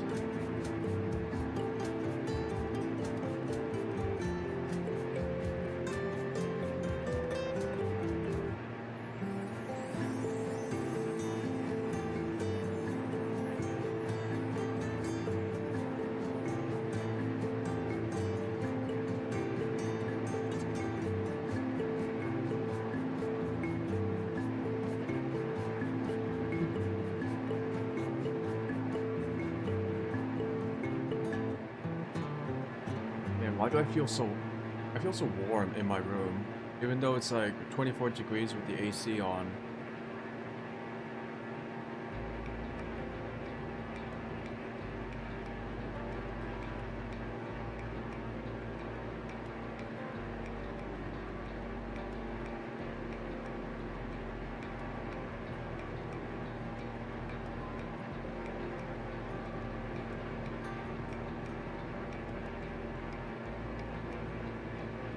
I might have to restart my game after this flight because my game's still stuttering a lot for me.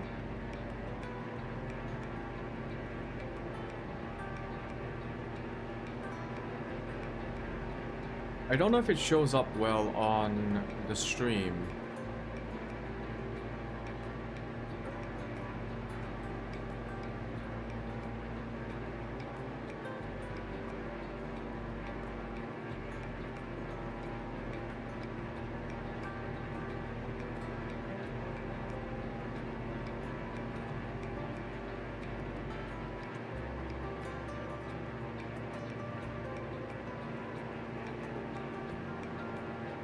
By the way, what was I talking about before? Oh yeah. Yeah, supposedly there's like some natural resources buried in North Korea. Even if it were true, there's no way for anyone to develop that.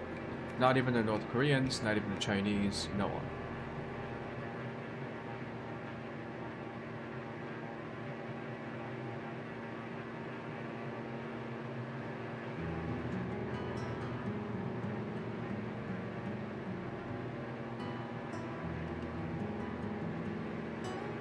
Besides, the people in South Korea who make that argument, like, South Korea is one of the world's largest economies, and we got here without needing natural resources. Like, refined oil is one of South Korea's exports. we don't have oil. We import crude oil and then refine it and then export the refined oil to other countries. Steel. We don't have a lot of like iron. There's some, but not a lot. We import raw iron ore and then refine that shit and then export it. So like, I guess it might be nice to have natural resources, but most of the value-added process is in refining and manufacturing, which South Koreans already do. So yeah, for a lot of people who think that countries go to war over natural resources, it might be true in very limited cases, but the vast majority of war, like conflicts, that is not true.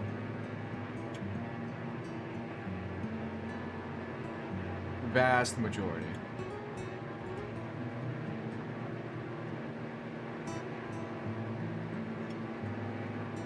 Because you can make a lot more money by having a stable country and then having foreign investors come in, build factories, and start adding more like value-added products and being part of a value chain, a global value chain. That's more profitable than like taking over a gold mine or an oil field.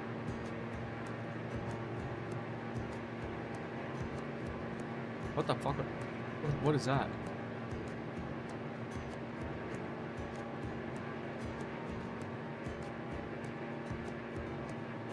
Random ass apartments out of nowhere. What?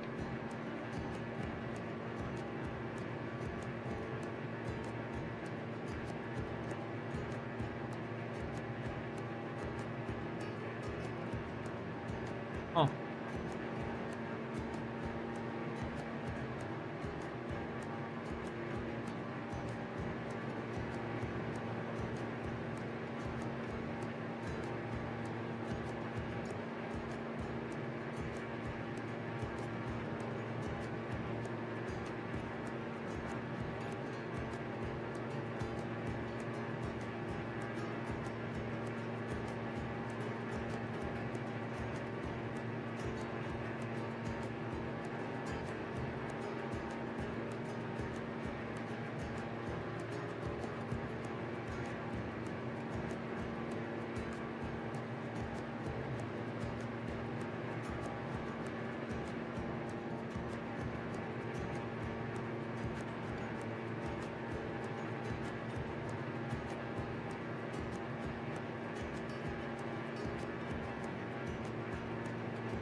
Supposedly North Korea has uranium though. I think they either have uranium or plutonium.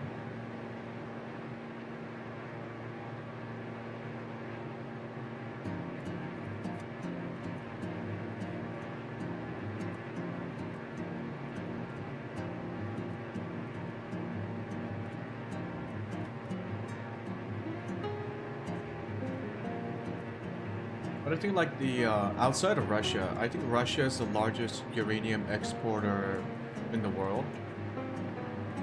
And I think the second largest was... Who is the second largest exporter of uranium? Like this is for civilian purposes, not military.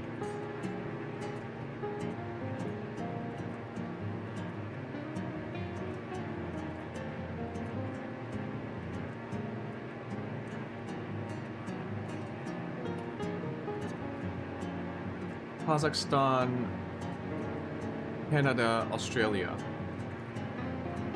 Russia, Niger, Namibia. So it's Kazakhstan, Canada, Australia, Niger, Namibia, Russia. Oh shit, Russia isn't even the largest one. Okay, Kazakhstan is the world's largest, followed by Canada.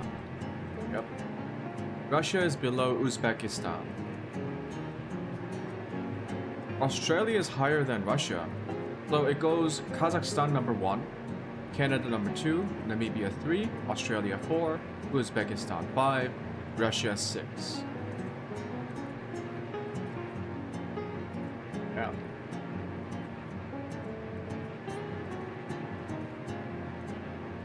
Americans shouldn't have pissed off the Canadians.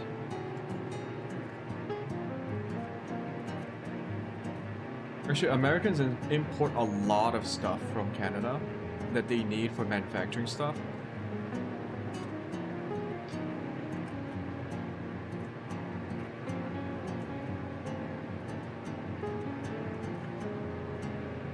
But the Canadians are trying to diversify their export portfolio in light of recent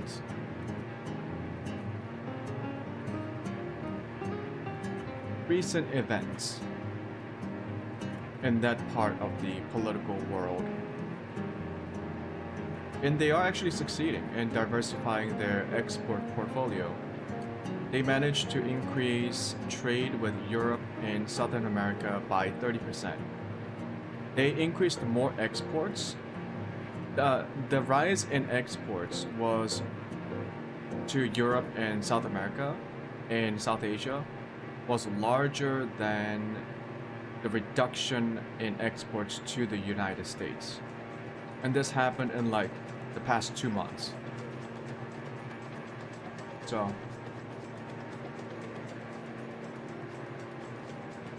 is that too political? That's just basic economic data on the trade, the flow of trade, international trade in Canada. It has nothing to do with politics. Nothing. Mm-mm.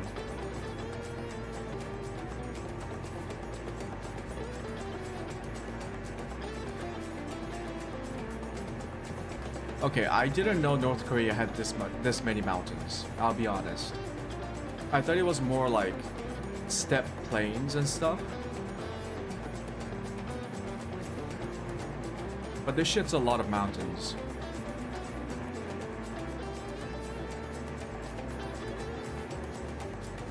Where is Mount Pektu?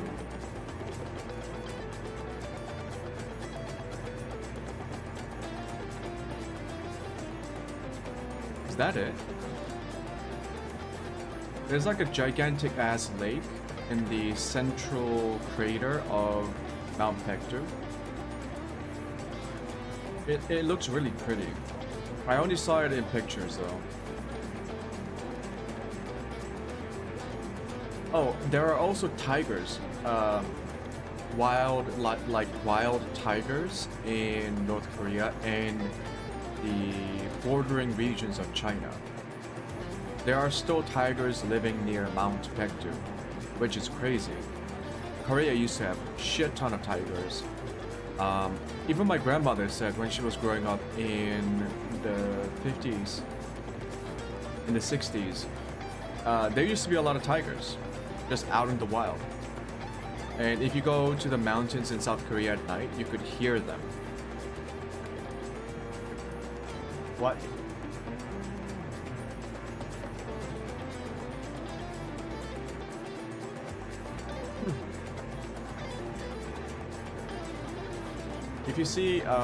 If you saw the Korean show, the Korean zombie show, Kingdom, one of the characters in that show is like a professional tiger hunter. Yeah, lots of tigers in Korea. Used to be. I think a lot of tigers died during the Korean War because like entire mountains were burned down from all the fighting. So you would see all these mountains that were bald without any trees, and that's because of all the fires that started from the bombs and the artillery shells and whatnot. So a lot of wildlife died then too, in addition to all the people.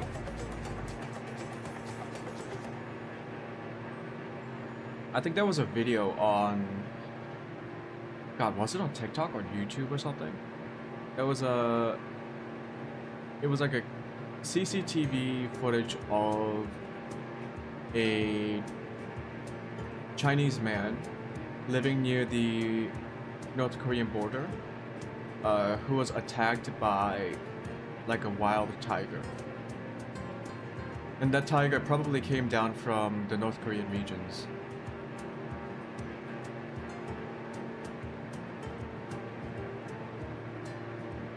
I feel like I need to go higher.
Chrome Air Ultra Max 69. You were assigned 6,000 feet. I show you at 7,024 feet. Descend to 6,000 feet. Chill, buddy. Chill. Descending to 6,000 feet. Chrome Air, Oscar Mike.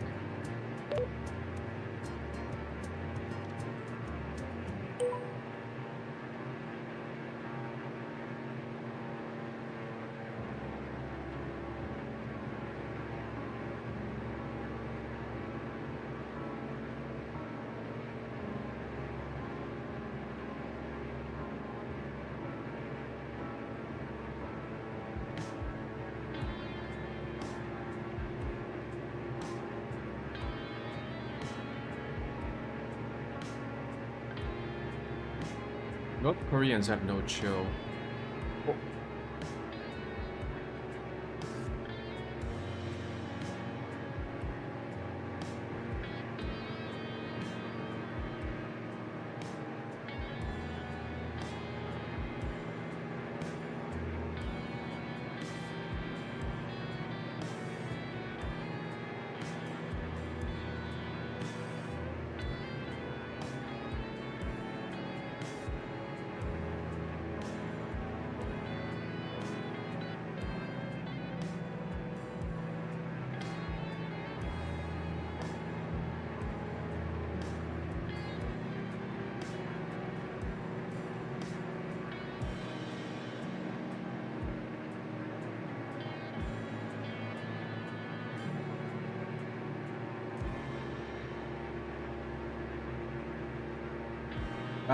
I'm awfully close to the ground.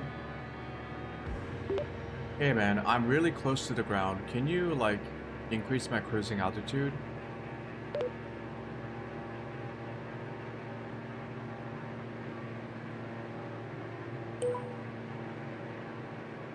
Aircraft calling for new altitude. Stay call sign. Chrome Air Oscar Mike. Chrome Air Oscar Mike 69. Roger. Stay new altitude. 7,000 feet. Chrome Air Oscar Mike.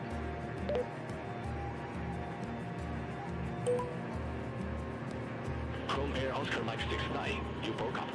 Stay again altitude. 7,000 feet.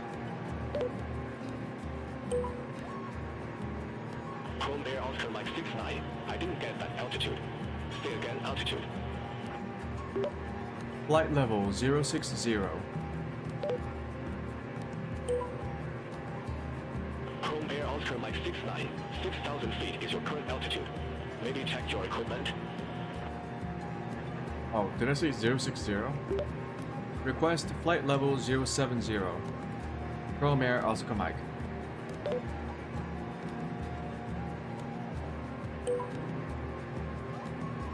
Chrome Air Oscar Mike 69, confirm new altitude 7,000 feet. Affirmative. Chrome Air Oscar Mike. Chrome Air Oscar Mike 69, roger. Climb to 7,000 feet. Climb to 7,000 feet. Chrome Air Oscar Mike.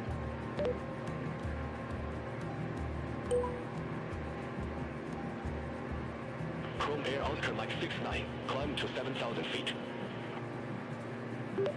Climbing to 7,000 feet. Chrome Air Oscar Mike. This fucking guy.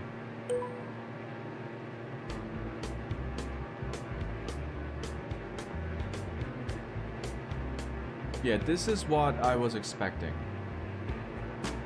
Like, it's still mountainous, but there are plateaus, and it's more like the steppe plains. Reminiscent of, like, Mongolia. Or Manchuria. I guess we are nearing that region now.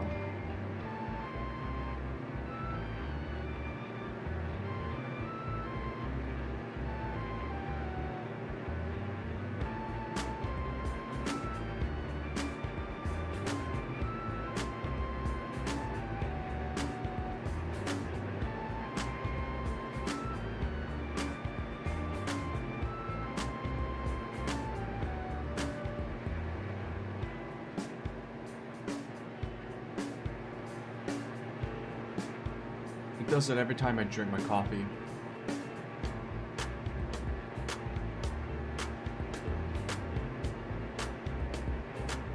I was sure we were going to see Mount Pektu.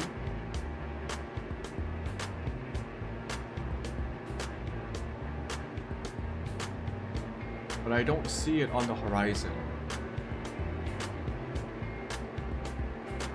That can't be it. Is that it?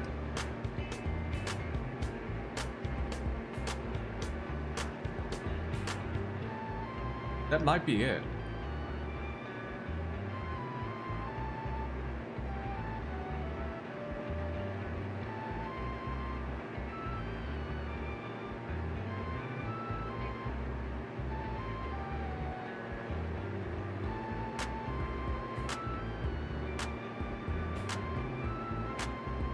No. Maybe that's it. Is that it? I'm so confused. I actually don't know what it looks like. Let me just show you a picture.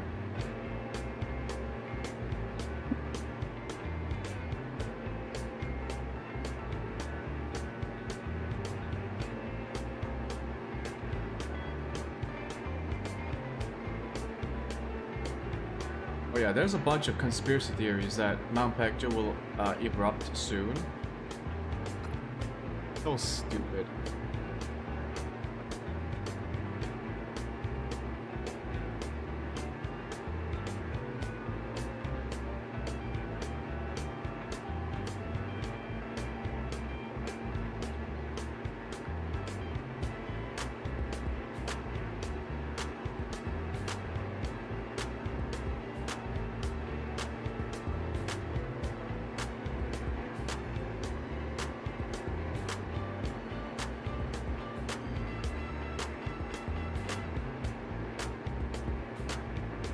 We are nowhere near Mount Pektu.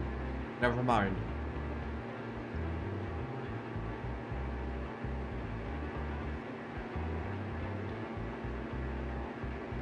Where's the...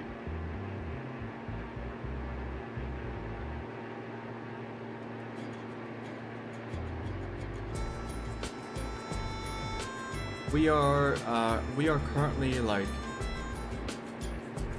here. Pektu's way over here.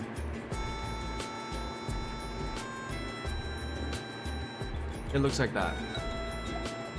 At the top, there's a little lake. Apparently, it did erupt in 1901. Did it say 1901? 1903, and is expected to erupt around every 100 years.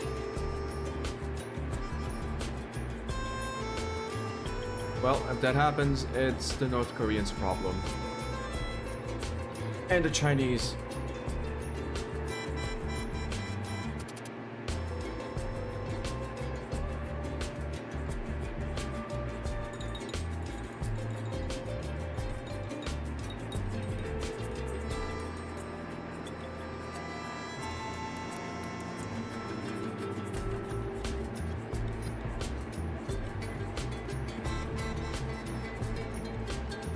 Is that a food?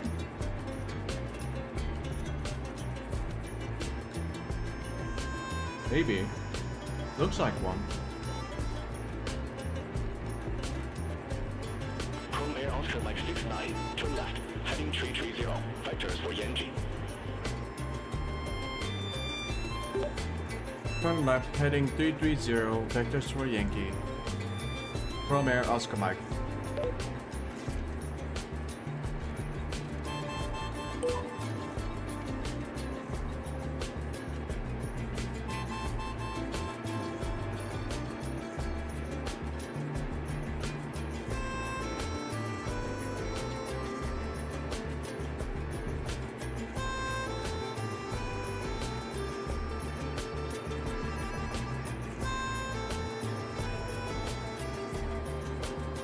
Why don't I just arm GPS mode?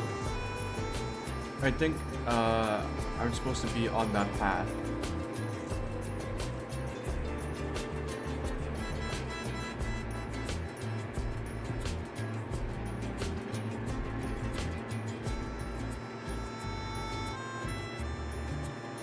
Chrome Air Oscar Mike 69, turn right, heading 040. Turn right, heading 040. Chrome Air Oscar Mike.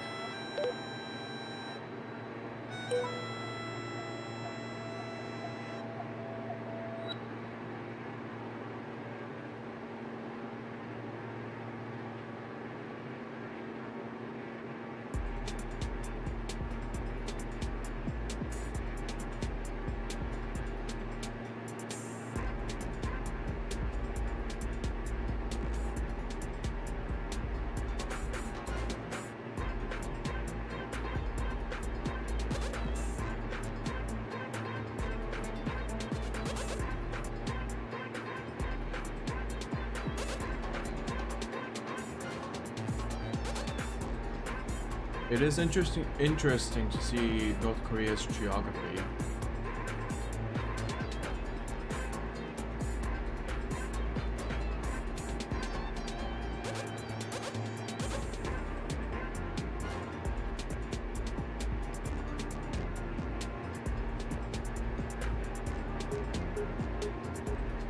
There's so much land compared to South Korea.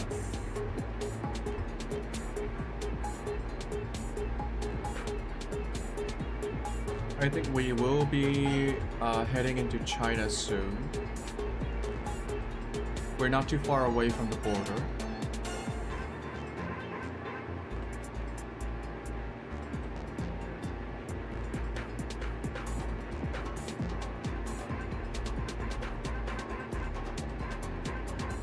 A little river.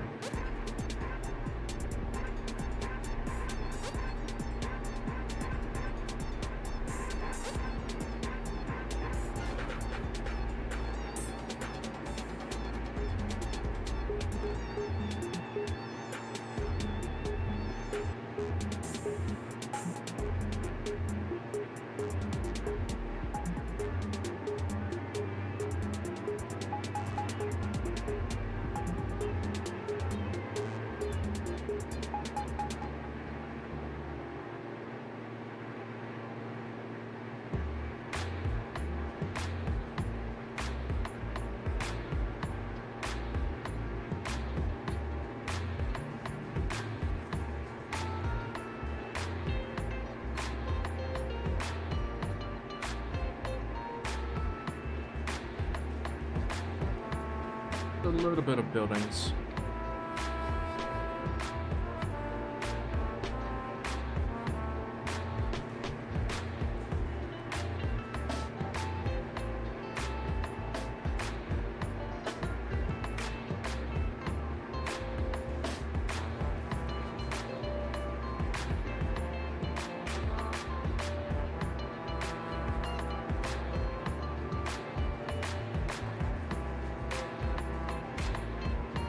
Maybe this isn't a river, it's more like a reservoir.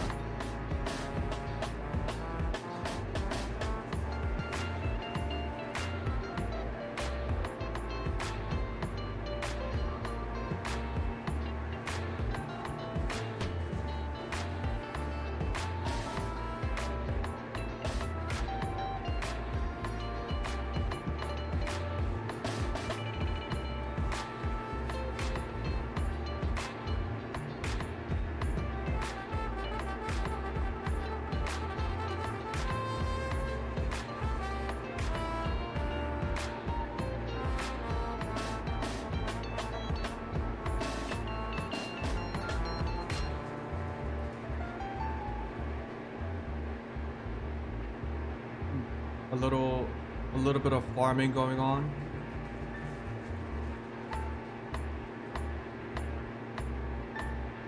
Are they terracing the farms? Like terraced farming? It's to prevent the soil from like sliding down the slope. You also see a lot of terrace farming in ancient Greece too. In modern day Italy. Or anywhere with a like a mountainous terrain and people want to farm, they gotta do some terracing. Is that like, do you say it's terracing or do you say terraced farming?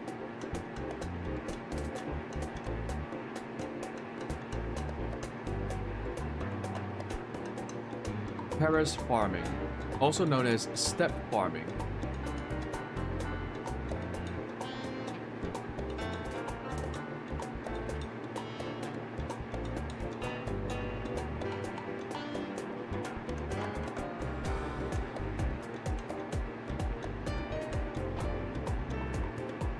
What is this? Got some canyons going on.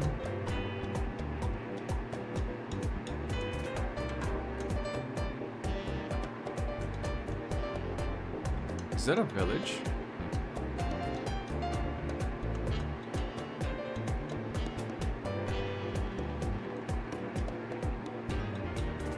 Yeah. So I think the imagery and the photogrammetry of the region is a bit less accurate than other regions around the world, because even satellite imagery that's available to the public, I think, is either outdated or in lower quality because of like security issues, probably.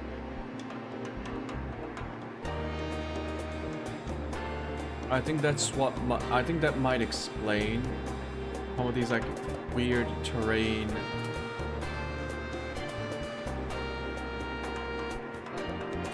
Weird terrain like undulations. It looks like a canyon, but I don't think it's supposed to be.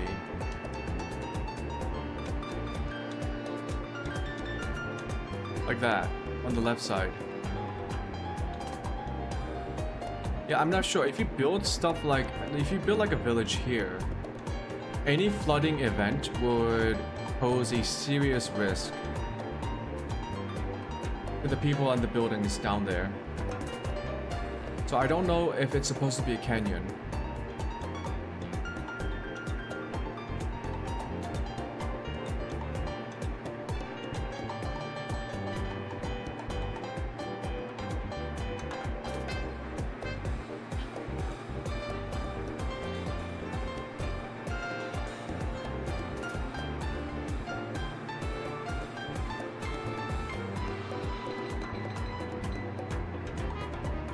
We are approaching Yangji Airport.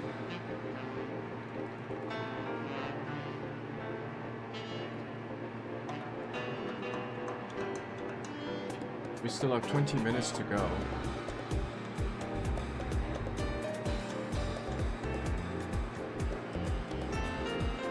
Haegam Airstrip.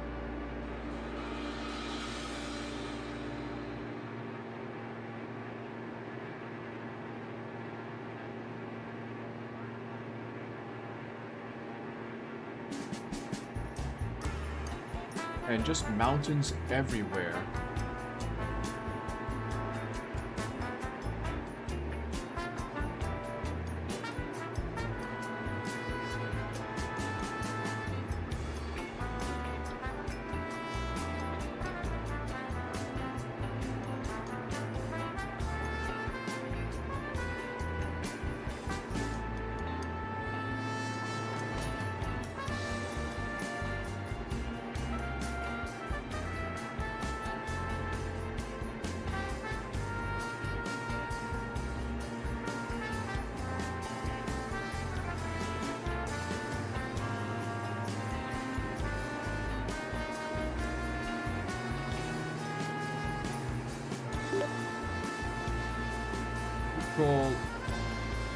Rome Air Oscar Mike.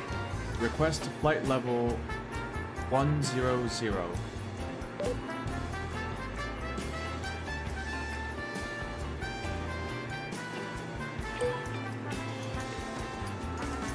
Chrome Air Oscar Mike 69. Enable your flight to the north and 10,000 feet is an even numbered flight level. Please pick an altitude. Rome Air Oscar Mike requesting flight level 101.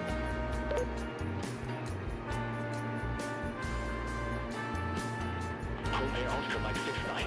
Enable your flight to the north and 10,100 feet is an even numbered flight level. Please pick an altitude. Rome Air Oscar Mike requesting flight level 110.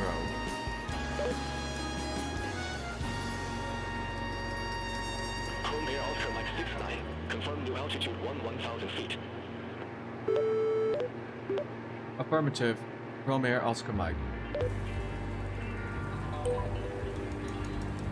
Chrome Air Oscar Mike 69. Roger. Climb to 1,000 feet. Climb to 1,000 feet. Rome Air Oscar Mike.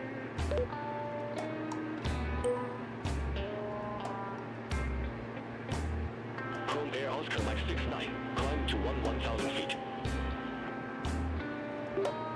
Climbing to 1,000 feet. Rome Air Oscar Mike.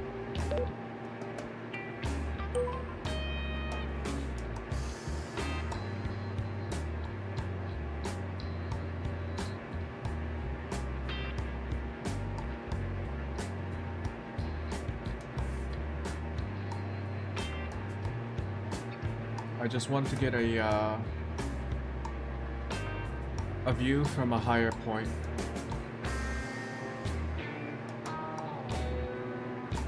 See what it's like up here.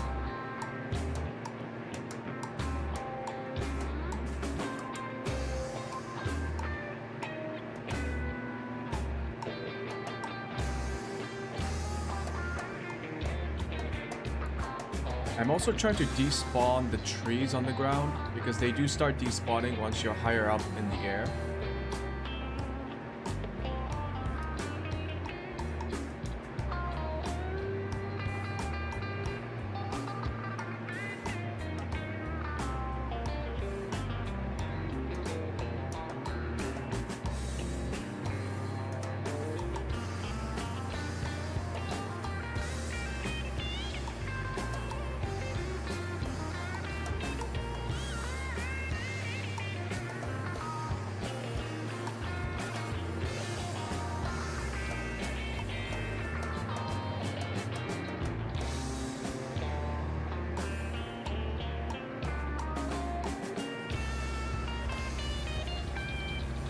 Now I believe these are proper step planes. So elevated planes up in mountainous terrain. Compared to like what we've seen before, which were all just like mountain ranges.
It is very pretty though, the landscape.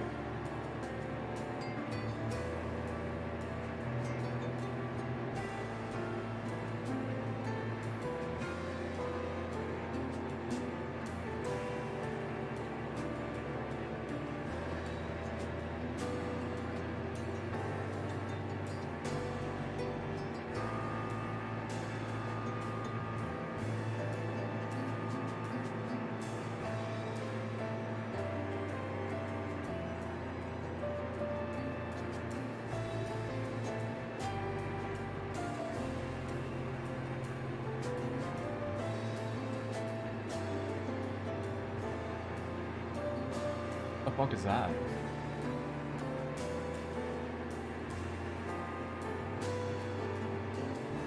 Is that a mine?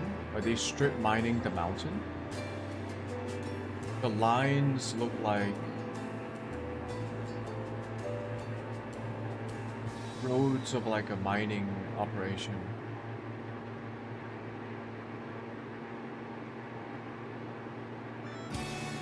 Maybe they are strip mining the mountain.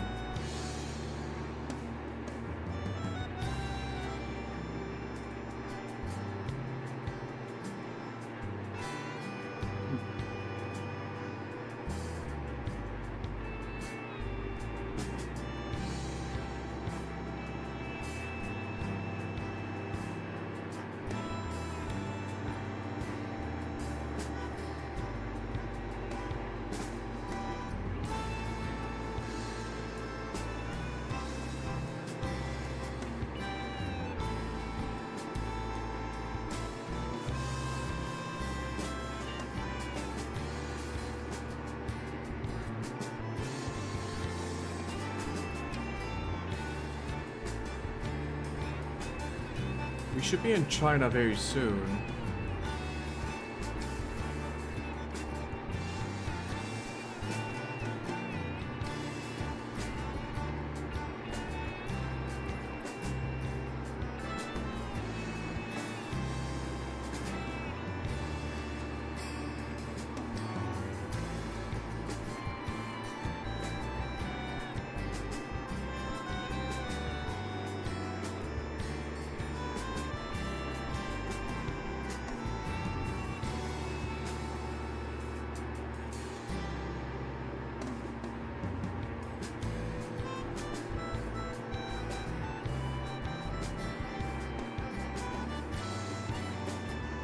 What the fuck is a Yanbian Korean Autonomous Prefecture? It's close to where we're landing.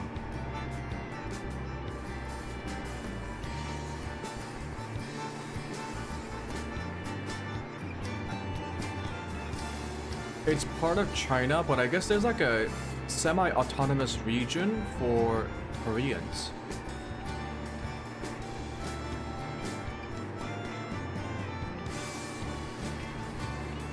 The heck? I never knew that.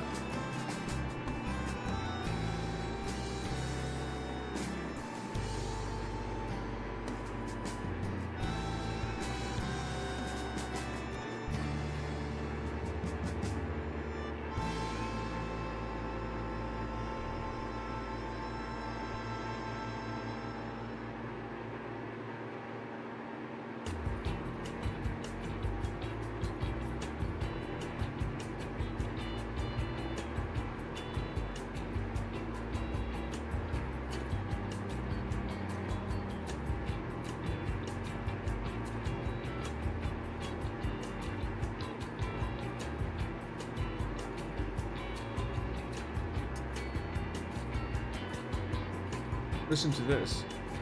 The Yanbian Korean Autonomous Prefecture. Turn right, heading 105. Turn right, heading 105. From Air Oscar Mike.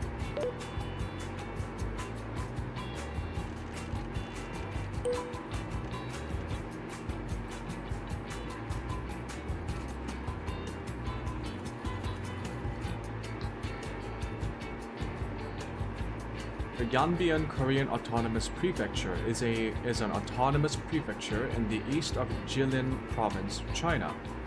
Yanbian is bordered to the north by Heilongjiang Province, to the west by Jilin's Baishan City and Jilin City, to the south by North Korea's North Hamgyong Province, and to the east by Russia's Primorsky Krai. Yanbian is designated as a Korean autonomous prefecture due to the large number of Koreans living in the region. Chrome Air Oscar Mike 69, turn left, heading 040. Turn left heading 040, Chrome Air Oscar Mike.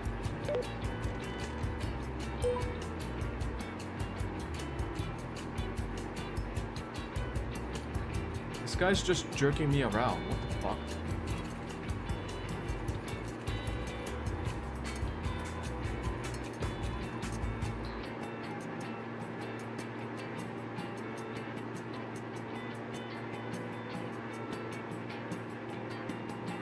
Just gotta follow the nav point.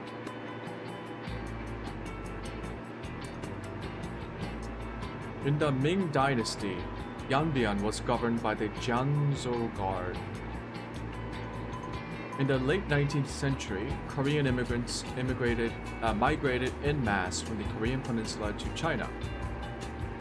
Korean migration into northeast China began in significant numbers in the last quarter of the 19th century and was mainly motivated by economic hardship on the Korean side of the border. After the Japanese annexed Korea in 1910, a small but significant number of migrants also came to Manchuria for political reasons.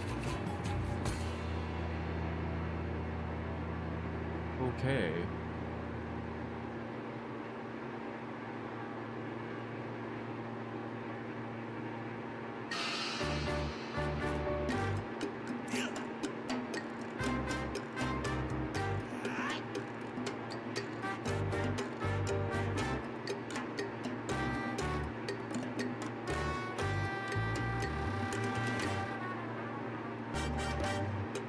In July 1982, national census data indicates there were around 1.8 million ethnic Koreans in China, the overwhelming majority of which residing in Yanbian.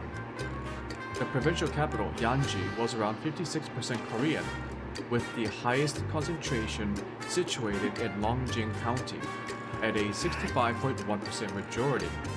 Overall, the area of Yanbian was reported to be 40% ethnically Korean. We are landing at Yanji Airport. So this is the Korean Autonomous Yanbian Korean Autonomous Prefecture. Yeah, I never knew that. The more you learn.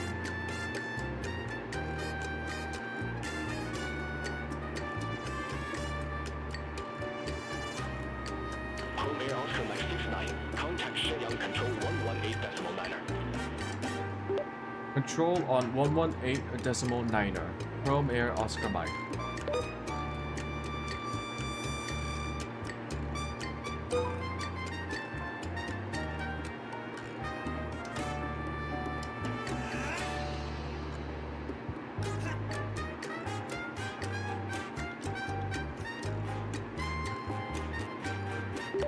Control Chrome Air Oscar Mike at flight level 110.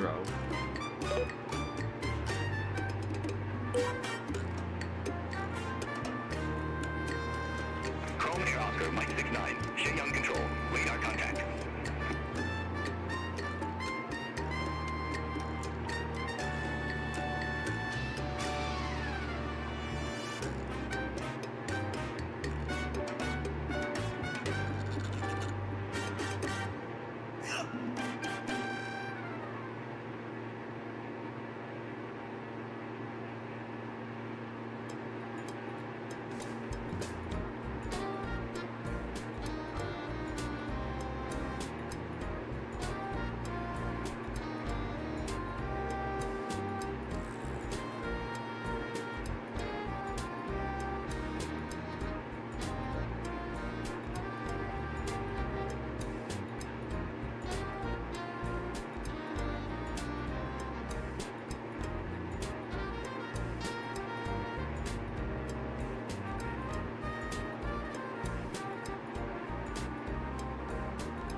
Control Romare Oscar Mike, ready for descent.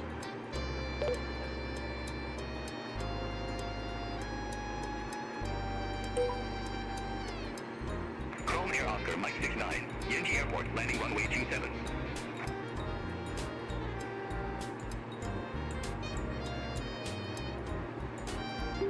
Landing runway 27. Ready for descent. Chrome Air Oscar Mike.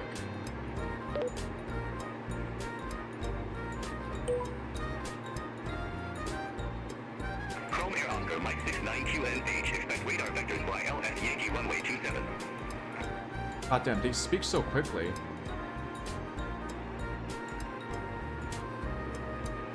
Expect radar vectors for ILS Yankee 27, Chrome Air Oscar Mike.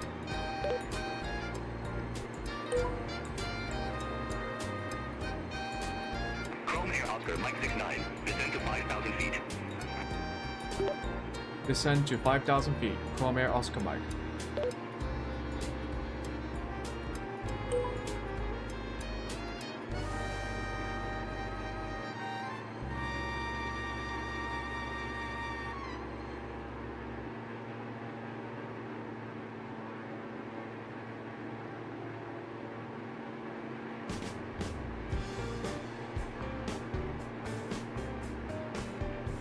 I think we are in China.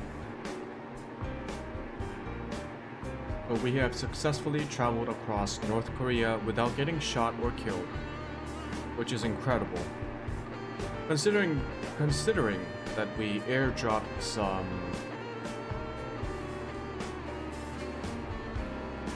individuals whose identities were difficult to determine.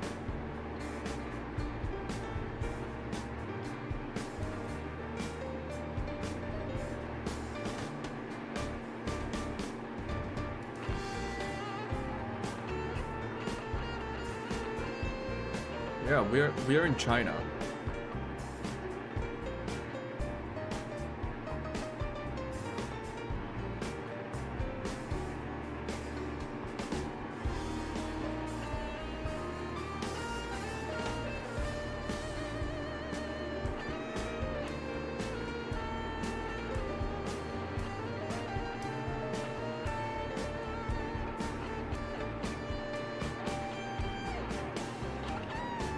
Chrome Air Oscar Mike 69, turn left, heading 030.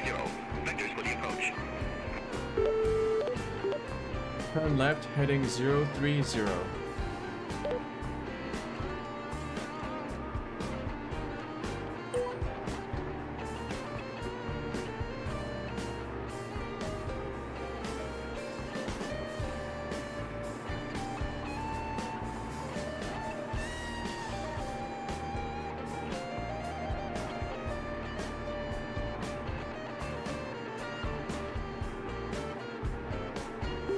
Control, Chrome Air Oscar Mike.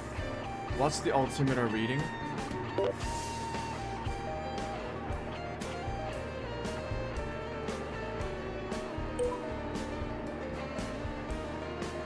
Chrome Air Oscar Mike 69, Incheon International altimeter 1014. 1014.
airport should be close by now.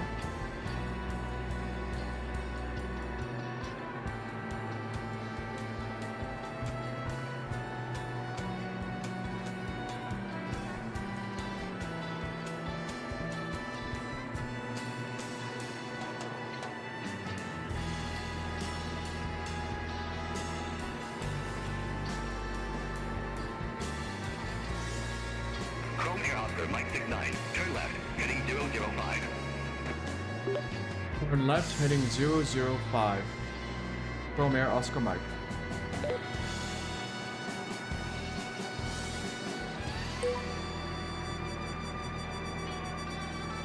Chrome Air Oscar Mike 69, turn left, heading 005, descend to 4,000 feet. Turn left heading 005, descend to 4,000 feet. Chrome Air Oscar Mike.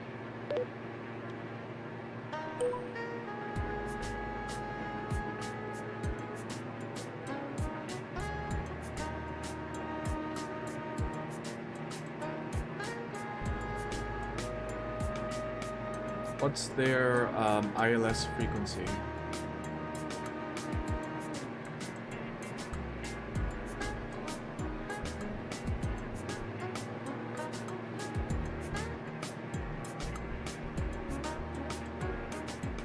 Chrome Air Oscar Mike 69, descend to 3,400 feet.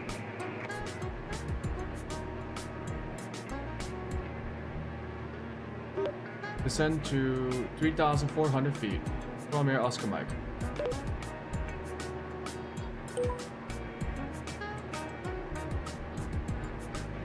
Chrome Air Oscar Mike 69, 3 miles from Schneider 4, turn left, heading 290, maintain 3,400 feet until established. Clear dial at Yankee runway 27. What was he saying?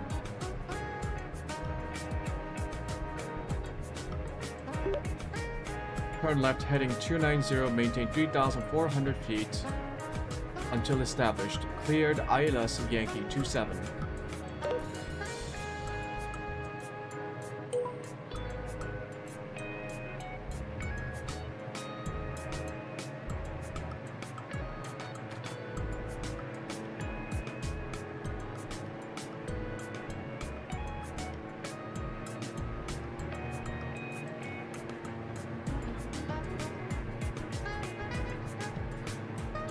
Engaging autopilot.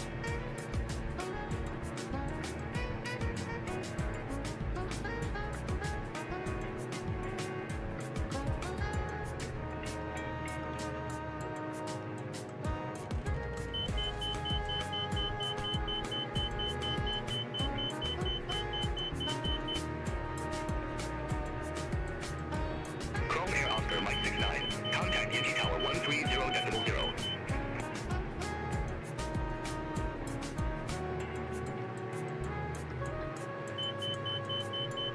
Tower 130.0. Chrome Air Oscar Mike.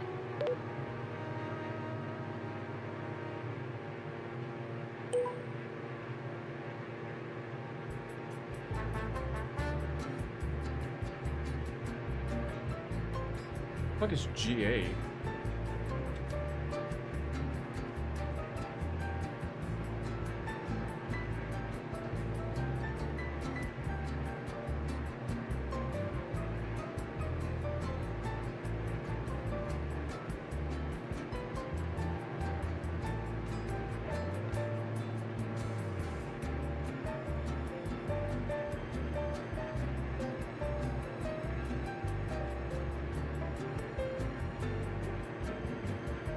Also, I don't know what their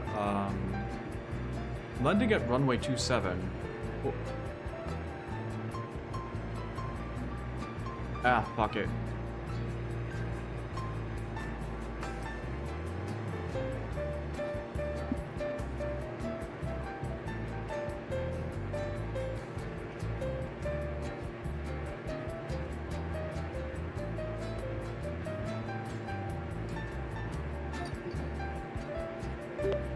Tower Chrome Air Oscar Mike, altitude 3,400.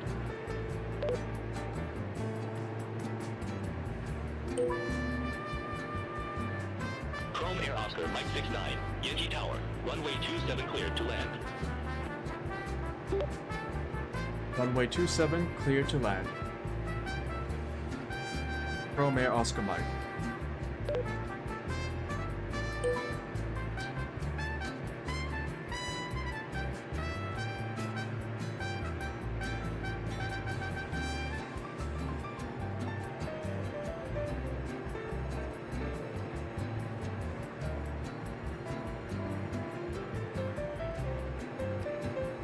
Runway 27, but I don't see 27 in their charts.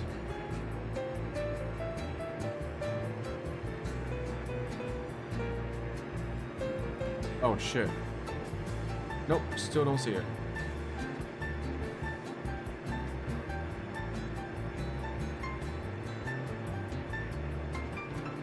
This is Incheon Airport, you son of a bitch.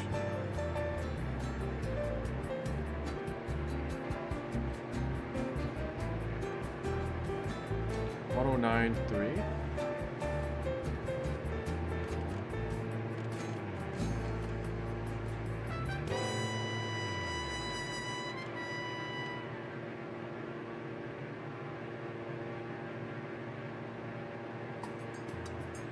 Engaging autopilot.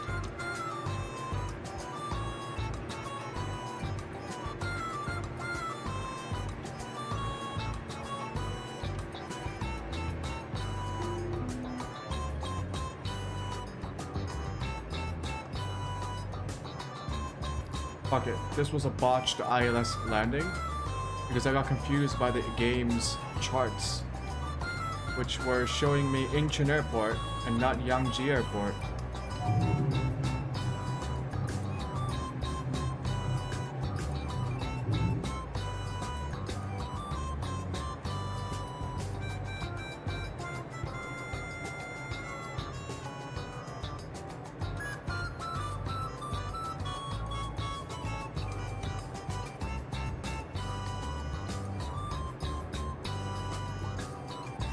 Okay, I do not want to hit these buildings.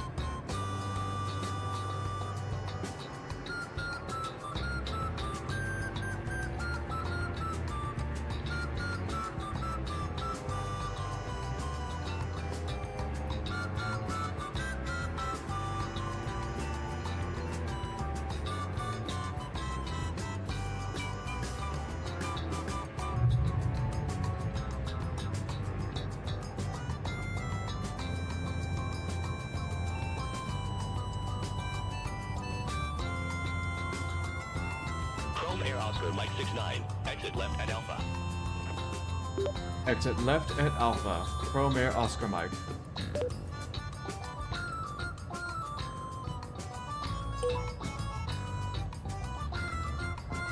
I think I just passed Alpha.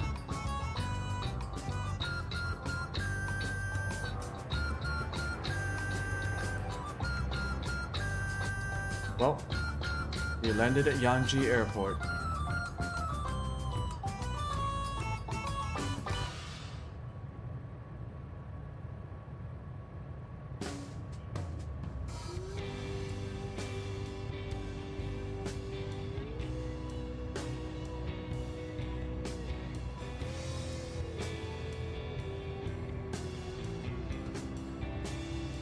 Turn on the taxi lights.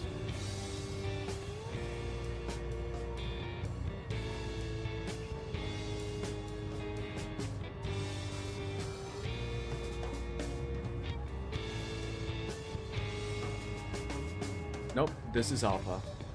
Cool.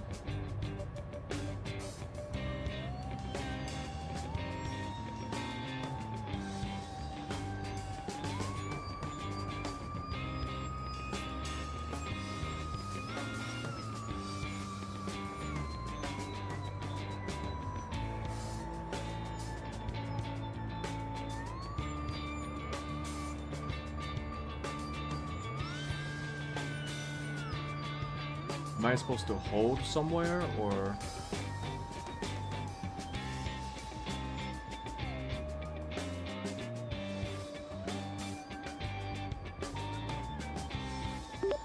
Request taxi to assigned ramp from Air Oscar Mike.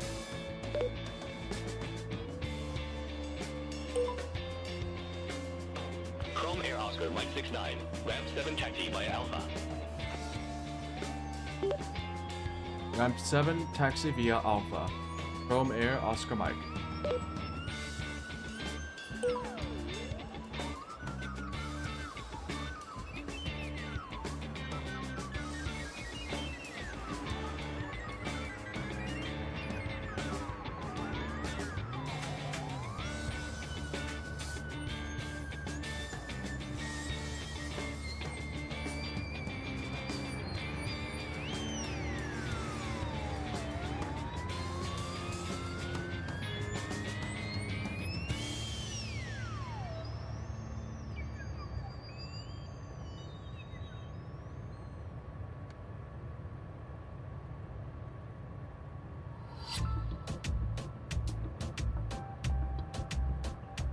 Park here, and then I'm going to restart my game because I think there's something wrong that's causing some stuttering issues.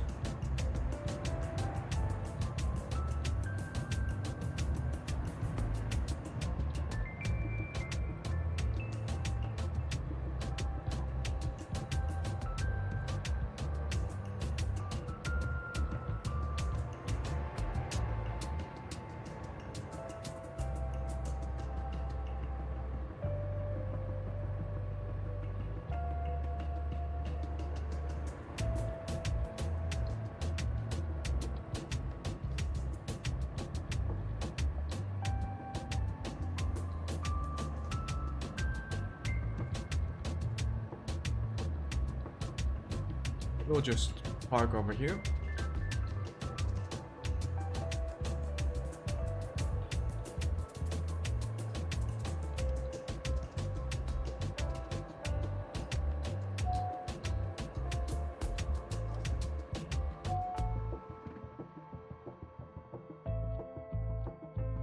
Oh, we made it. Yangji Airport.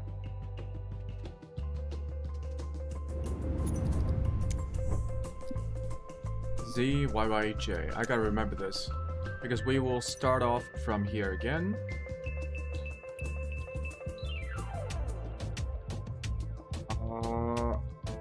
I think I'll make my way down towards Beijing.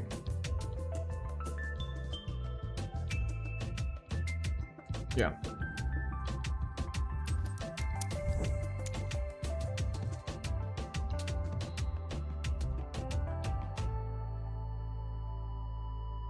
Yeah, there was definitely something wrong with the game.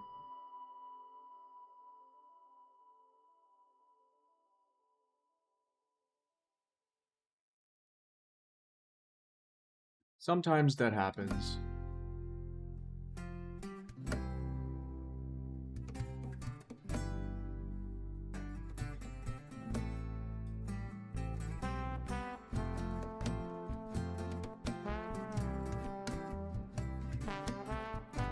Maybe we can make it to Beijing today.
And this game does look pretty in these cutscenes.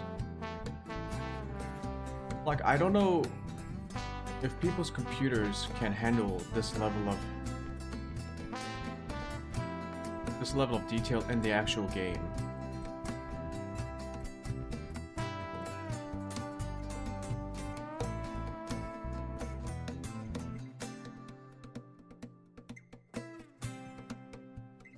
Maybe if you have like a 5090.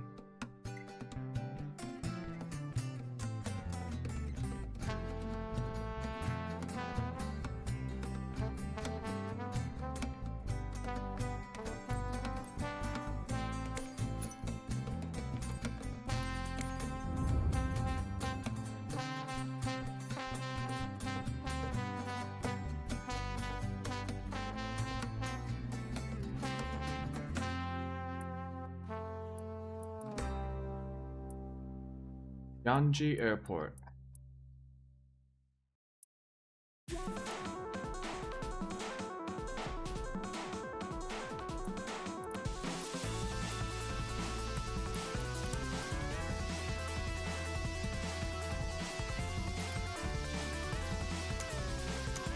No, not friends. What I meant to do was...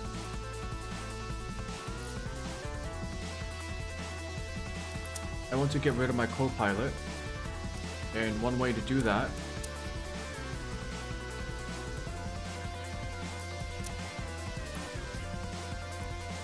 this game is so fucked. I can't back out.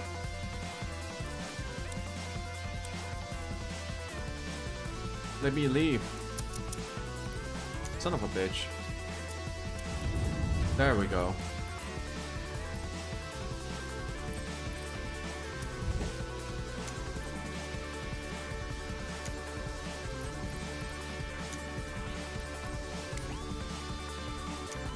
So I read on the forums that you can go to Copilot, select none, and that should get rid of him.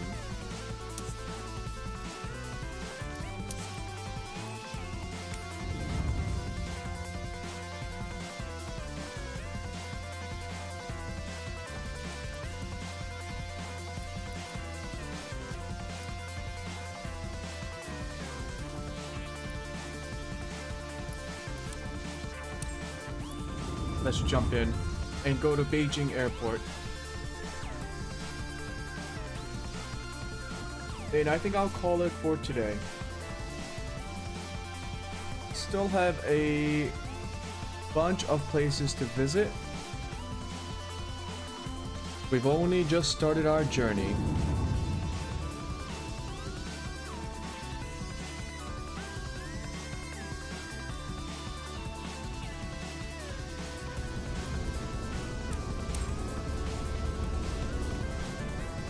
Yeah, the game feels much better now.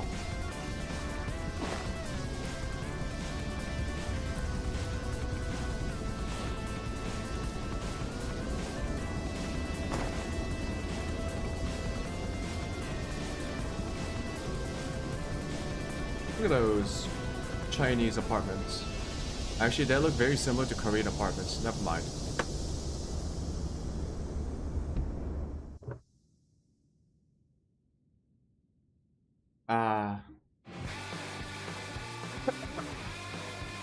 He will not be missed. He was blocking my view all the time.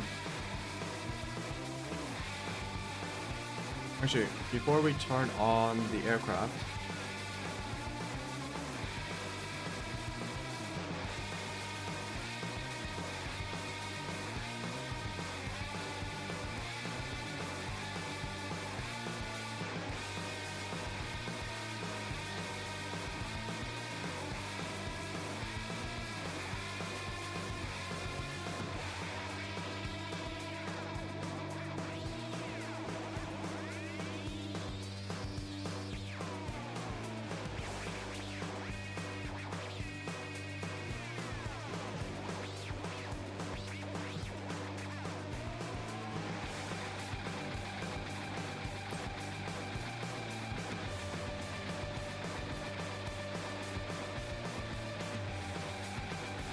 what the fuck was this?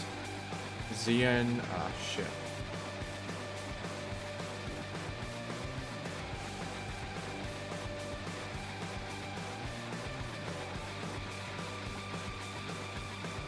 ZYYJ. Oh.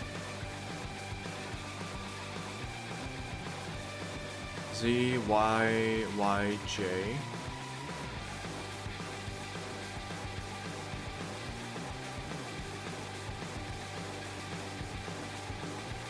ZBAA.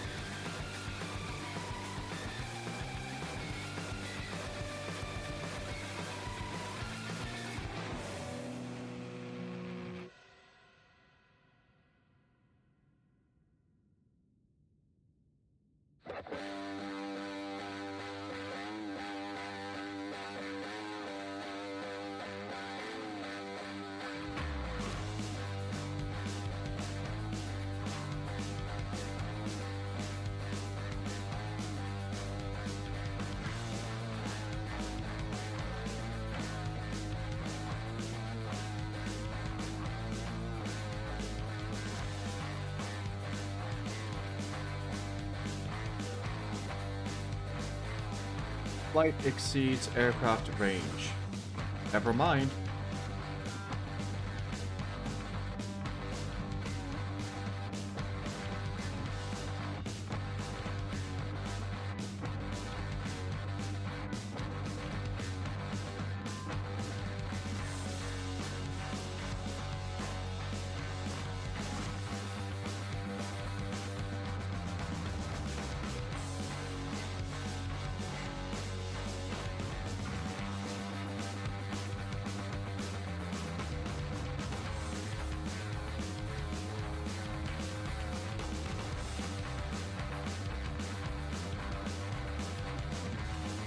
ZYTX.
Kaohsiung Airport. Okay.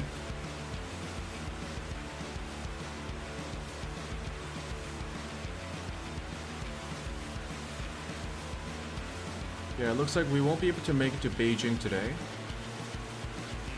But we will be getting closer. Now we open up the ATC.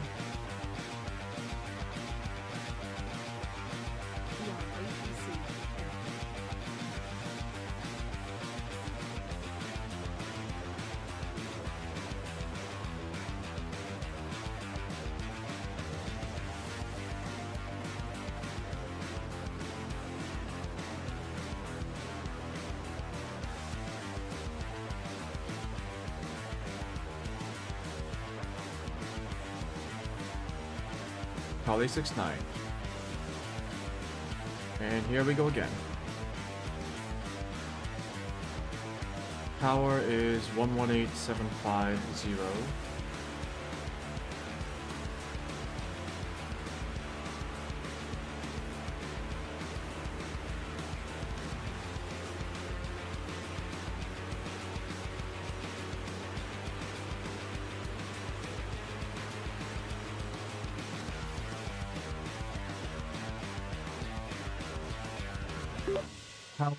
Charlie 69 requesting IFR clearance as filed.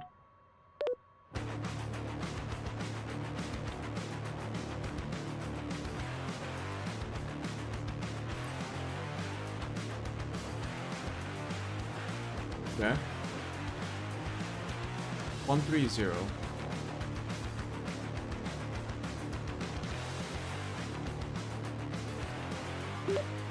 Tower, Charlie 69, requesting IFR clearance to as filed.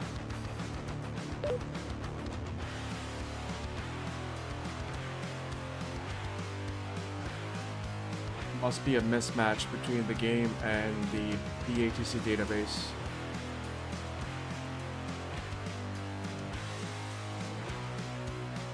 No?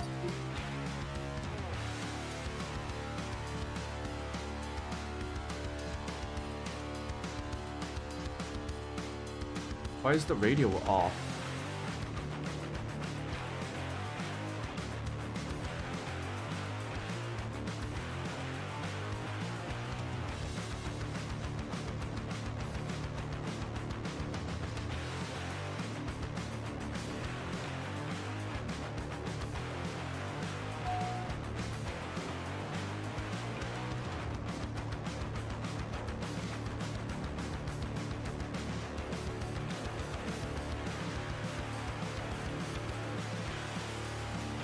Radios are definitely on.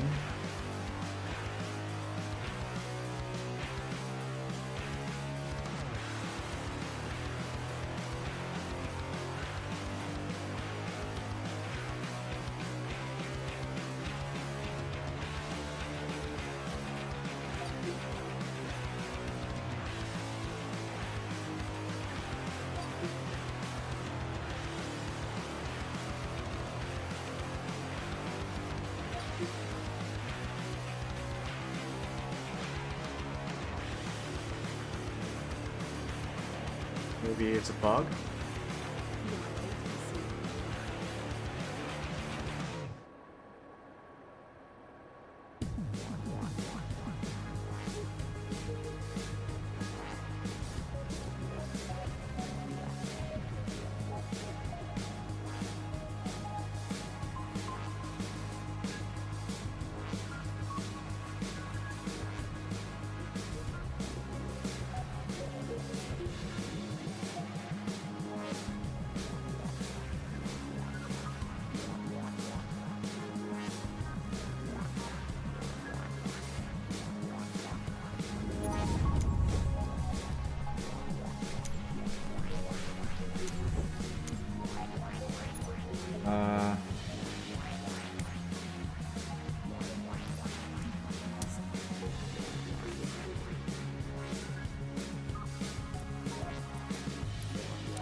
Okay. Let's try that again.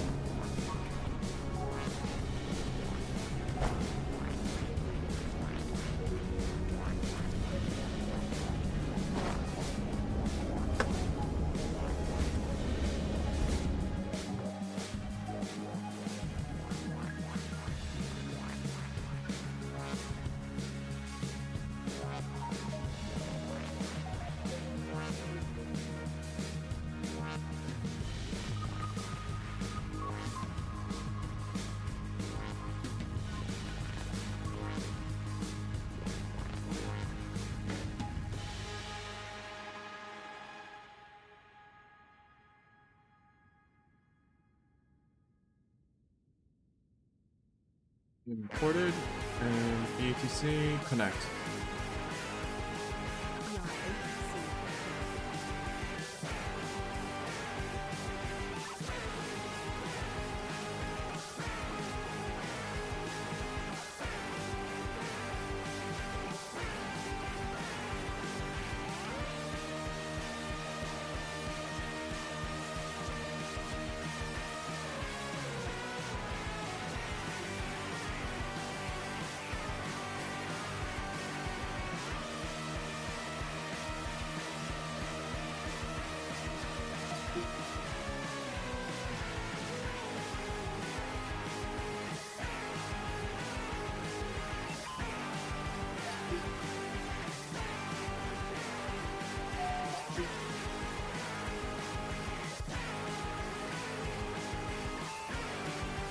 Okay, what's going on?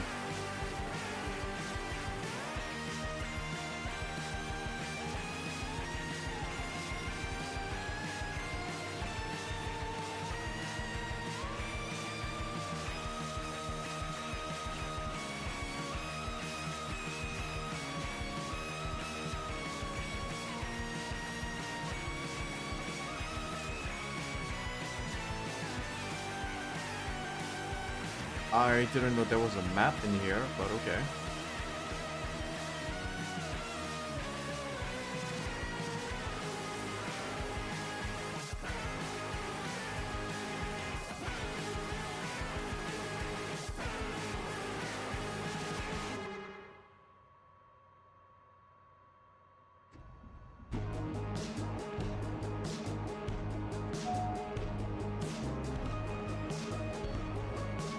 Maybe there's no BATC support for this airport.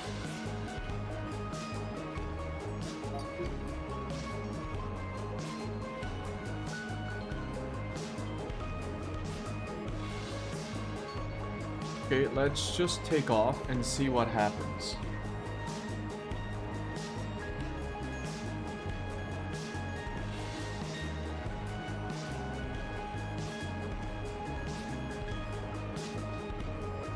Guns are set.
New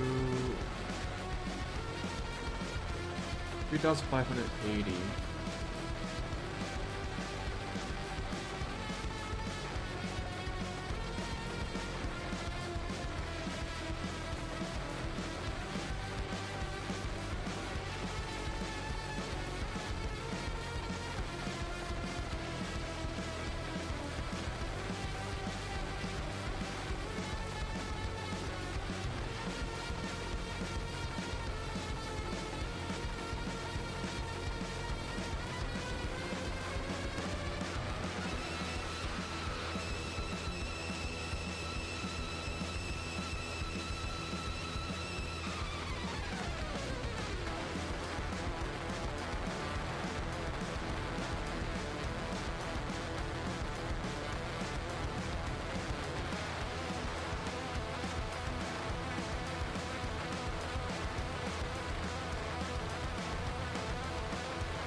At least I'm getting good frames. Although it's really weird that BATC doesn't have a frequency to tune into.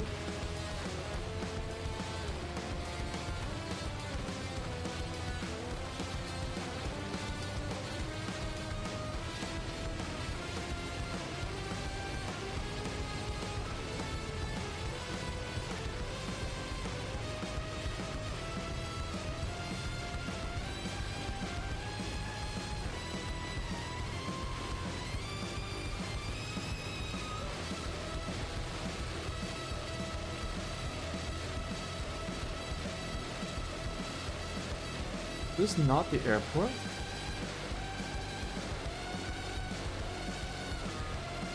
Yanji Airport.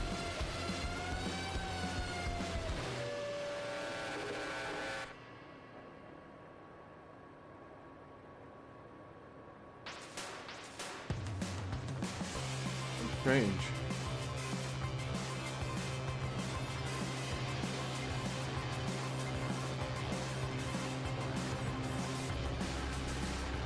Flaps 1 and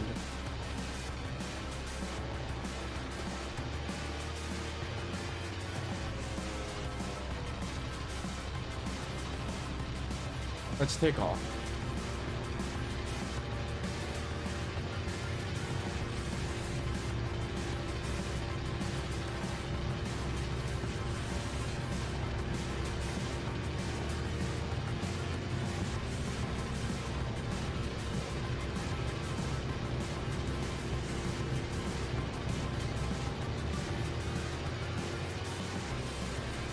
Wheels off, gears up.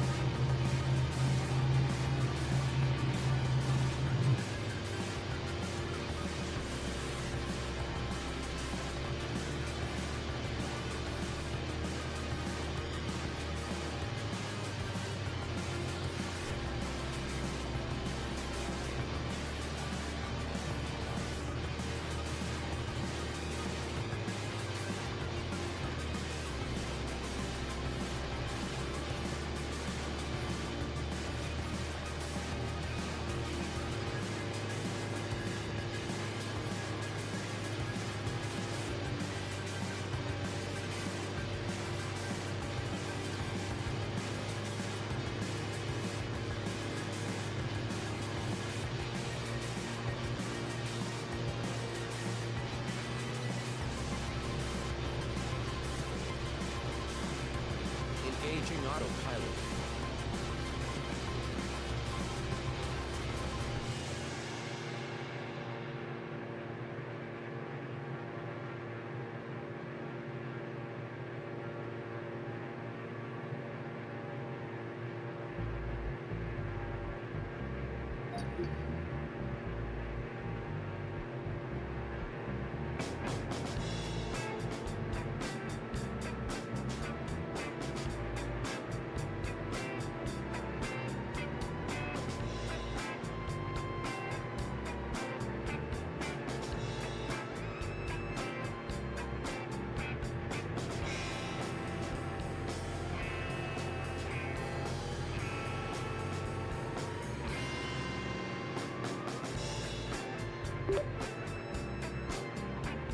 Radio check.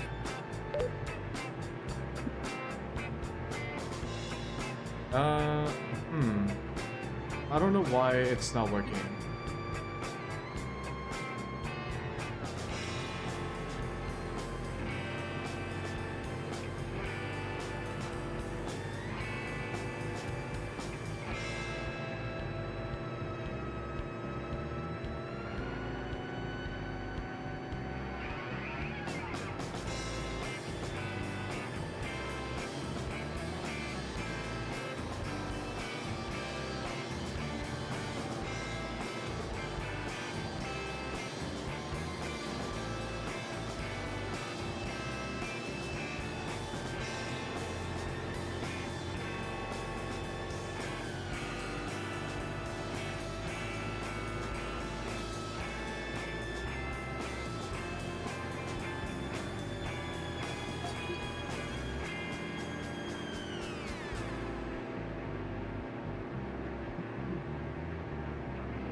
Nope, it seems like there's something wrong with BATC.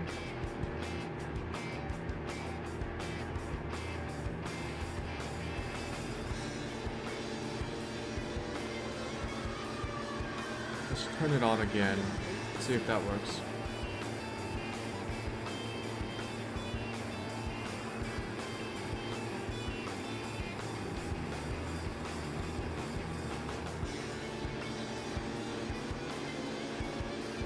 Let's cruise at 7,500 feet.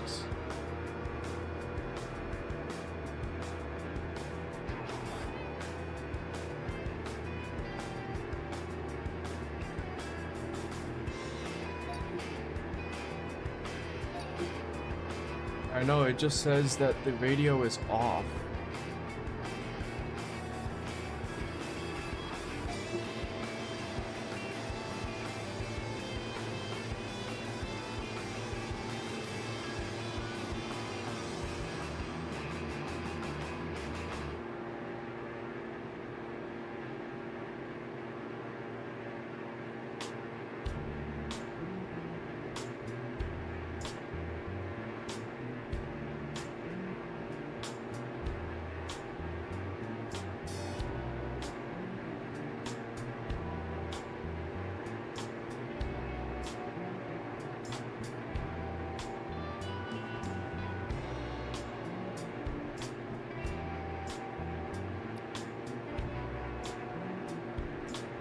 Very strange.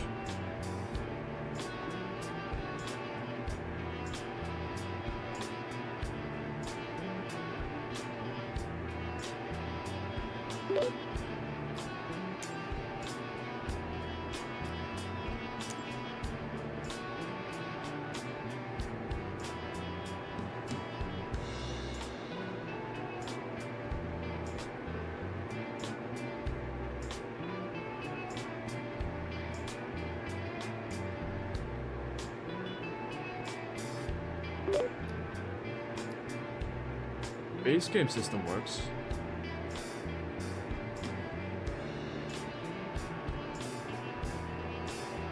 Okay, this is going to be a unguided flight then. Fine by me.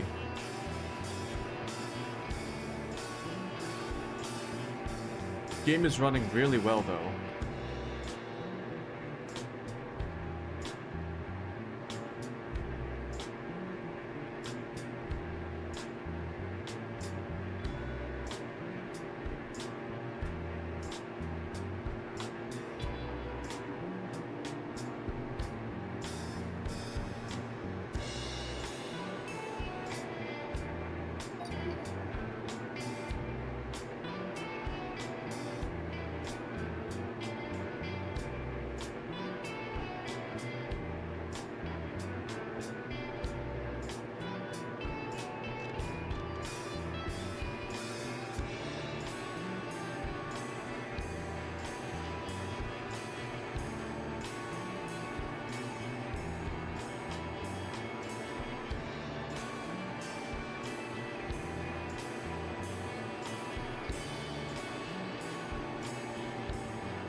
Charlie 69, radio check.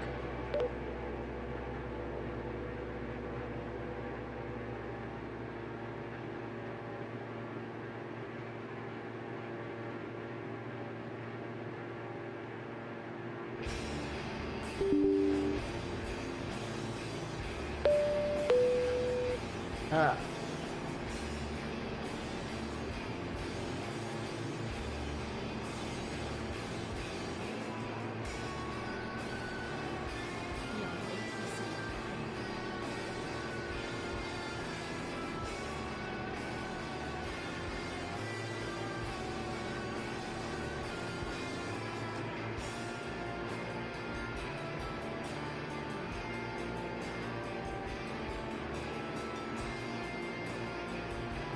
Oh shit, it works.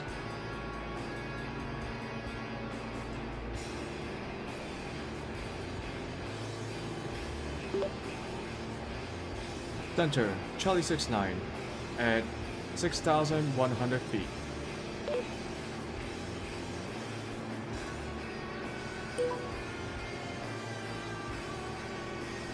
Charlie 69, reset transponder. Squawk 2421. Squawk 2421, Charlie 69.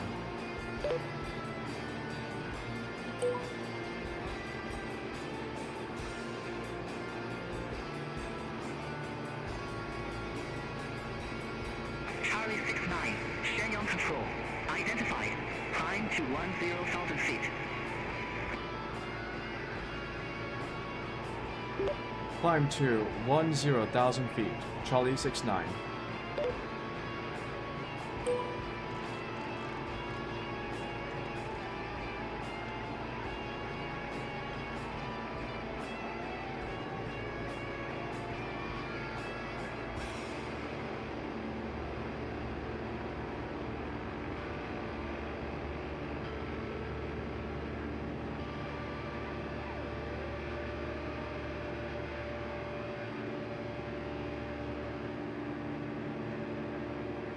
Charlie 69, climb to flight level 157. Climb to flight level 157. Charlie 69.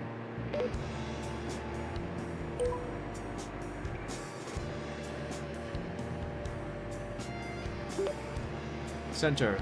Request flight level 110. Charlie 69.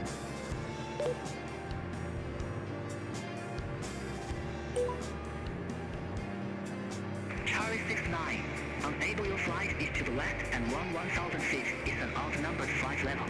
Please pick an even altitude. Center.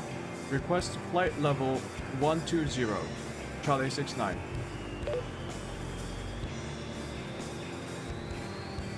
Charlie 69, confirm new cruise altitude flight level 120.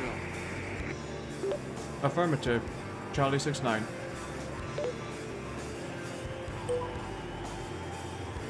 Charlie 69, roger. New cruise altitude flight level 120.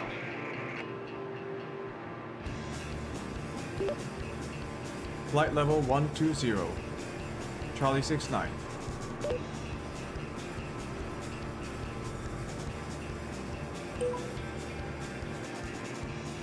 Charlie 69, flight level 120 is already your assigned cruise level. I guess I don't need to affirm it. Okay.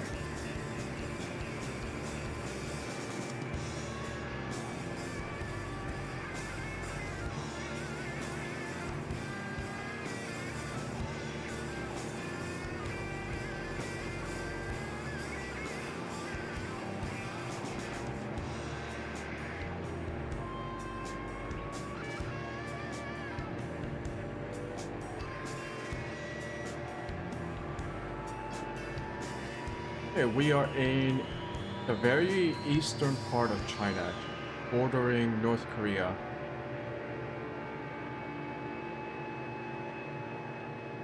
Nothing much to see here except for plains and mountains and possibly rivers.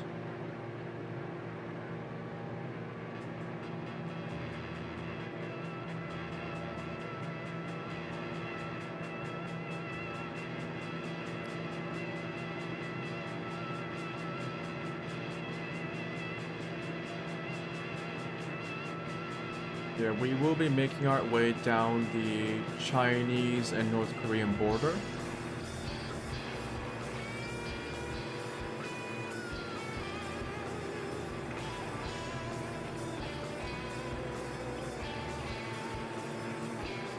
It will be a very chill sightseeing flight.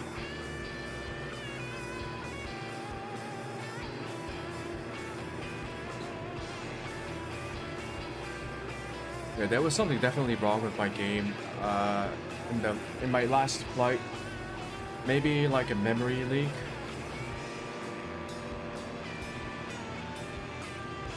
Because my game right now is buttery smooth. Maybe it was something. Maybe the North Koreans did something. Maybe they didn't appreciate my unauthorized flight into their airspace. And also the fact that I dropped off like multiple spies into their country, but we don't talk about that.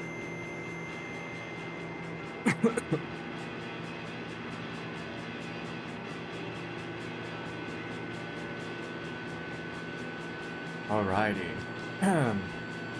My throat is very phlegmy these days. I don't know why. I think I'm eating too many nuts without drinking enough water.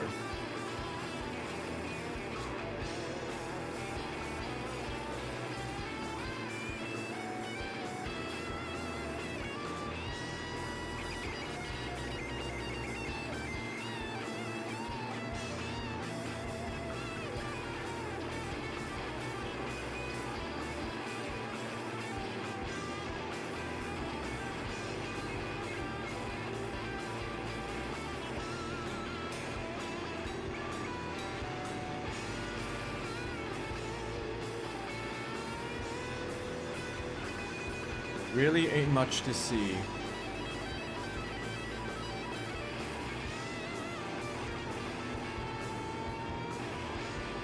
Apparently this area that we are in has a lot of ethnic Koreans living in it.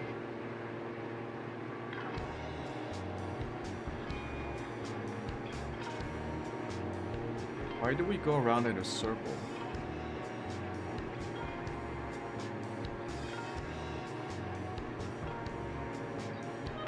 Actually, we are going around in a circle.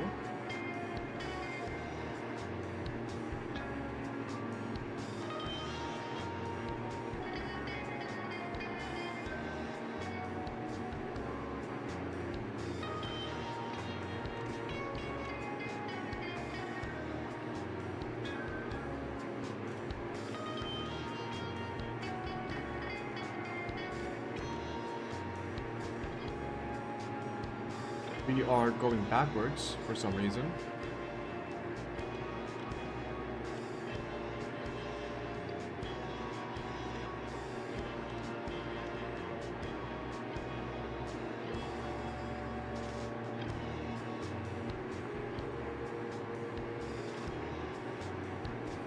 Looks like we didn't properly sequence into the next airway. We'll just trigger it manually if we can.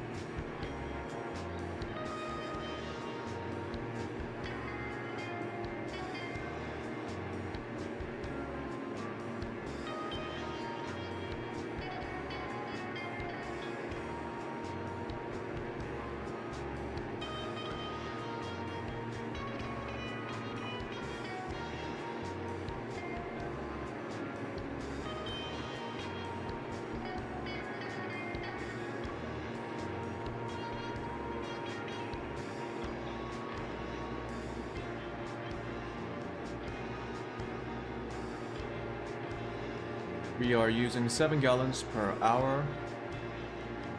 We should be able to reach our destination no problem. Looks like it's going to be a very smooth flight.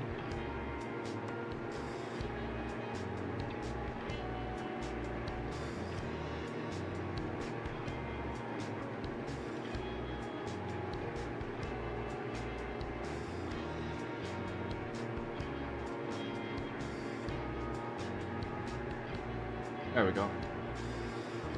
We just have to activate it manually. Okay.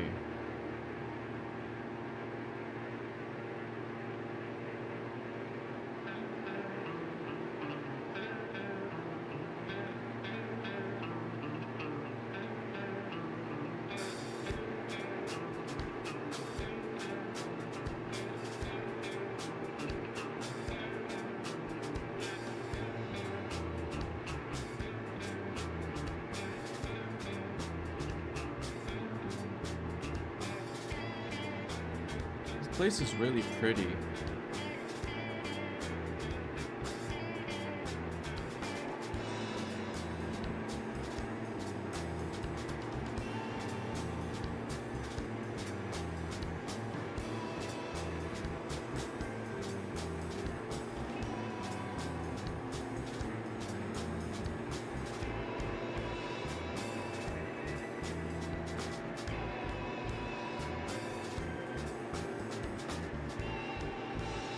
That does look like a city. Like right there. Not a big one.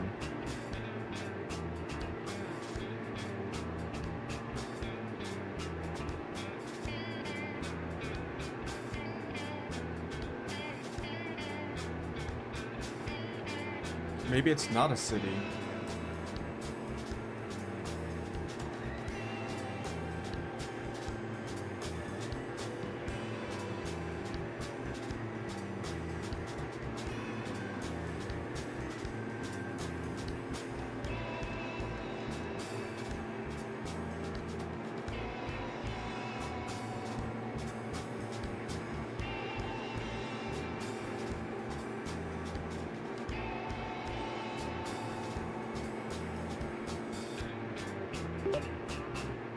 Hunter, how's your day going? Charlie 69.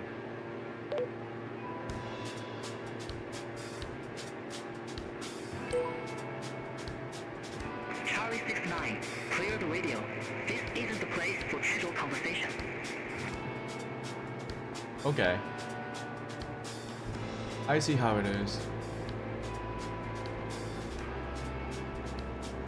Motherfucker, you ain't got nobody in your airspace. Don't pretend like you're busy.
Which I do need to know this.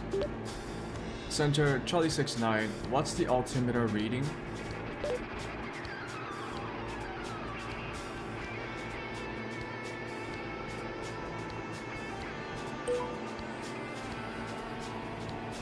Charlie 69, Shenyang Control. Altimeter at Yanji is altimeter 1020.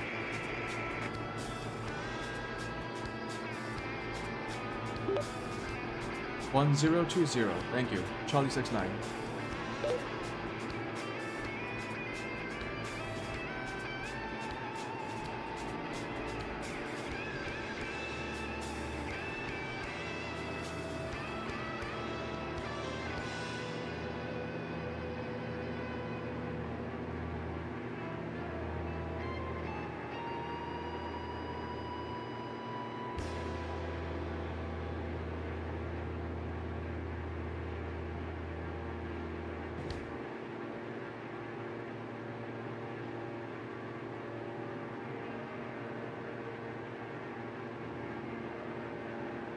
Open up maps.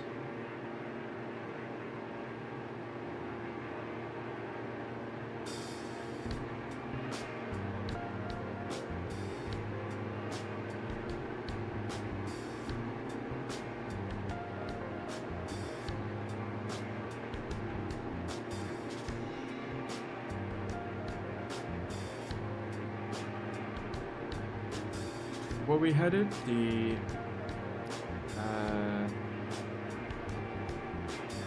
Kaohsiung.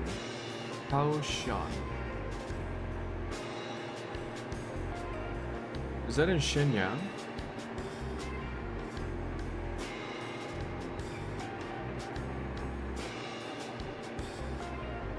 Yeah, it's in Shenyang. Okay.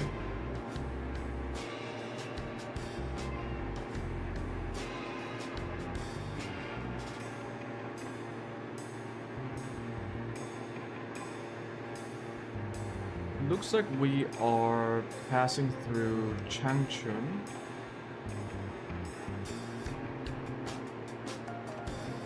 Which is over here.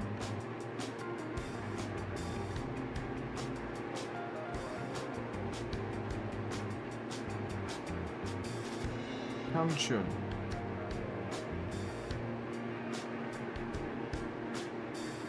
Changchun is the capital of northeast China's Jilin province. Its sprawling puppet Manchurian Palace Museum is a replica of the former home of China's last emperor. Outdoor sculptures dot Changchun World Sculpture Park to the south. To the southeast, Jingyuan Tan National Key Scenic Areas Forest offers outdoor sports and a lake. Changchun Film Century City Changchun Film Century City Theme Park showcases special effects with films and rides. It's a small city.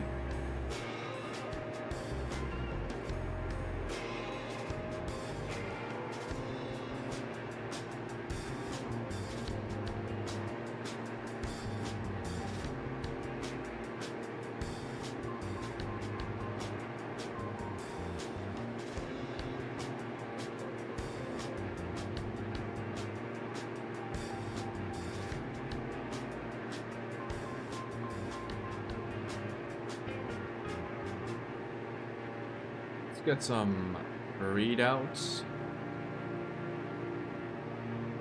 Changchun, A, is the capital and largest city of Jilin Province in China. 8.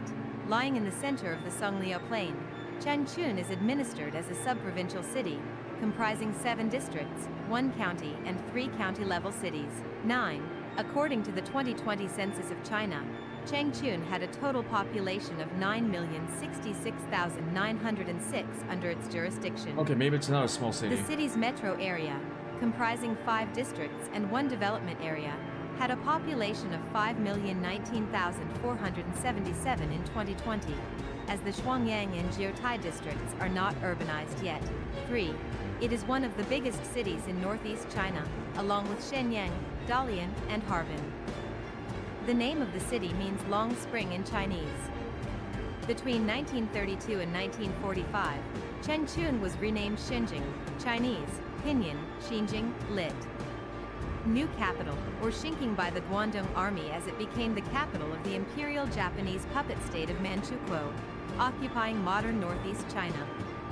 After the foundation of the People's Republic of China in 1949, Changchun was established as the provincial capital of Jilin in 1954. Known locally as China's City of Automobiles, 10, Changchun is an important industrial base with a particular focus on the automotive sector. 11. Because of its key role in the domestic automobile industry, Changchun was sometimes referred to as the Detroit of China.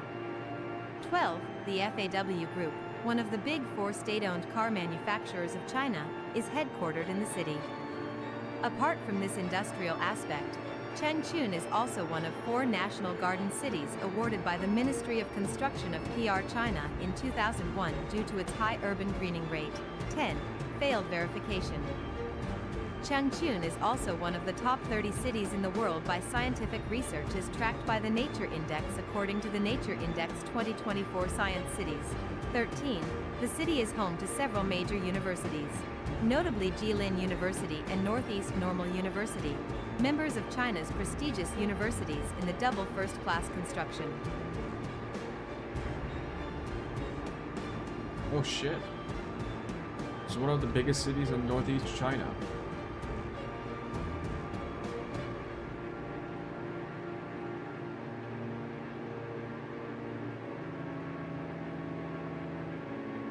I forgot how to change the settings for the inset map.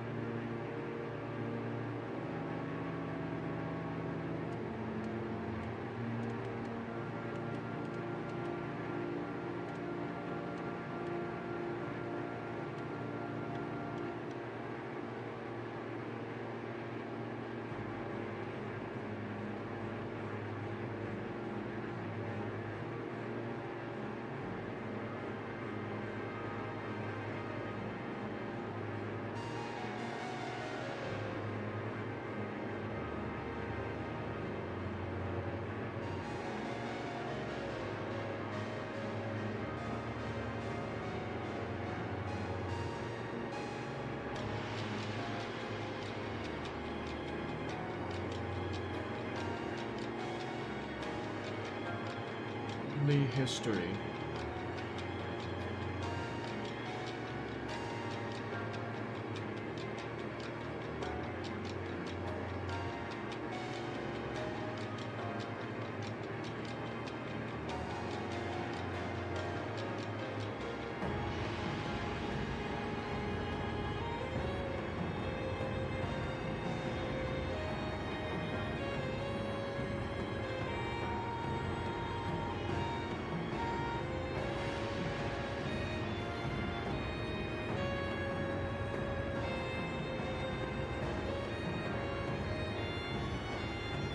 Hello?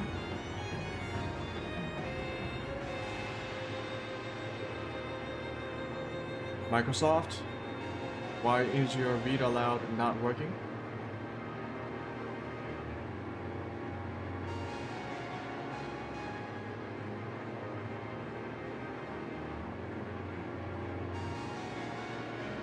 Changchun was initially established on imperial decree as a small trading post and frontier village during the reign of the Jiaqing Emperor in the Qing dynasty. What the heck? Trading activities Troop mainly 75 involved furs detachment and other AriTo. natural products during this period. In 1800, the Jiaqing Emperor selected a small village on the east bank of the Yitong River and named it Changchun Ting, 14.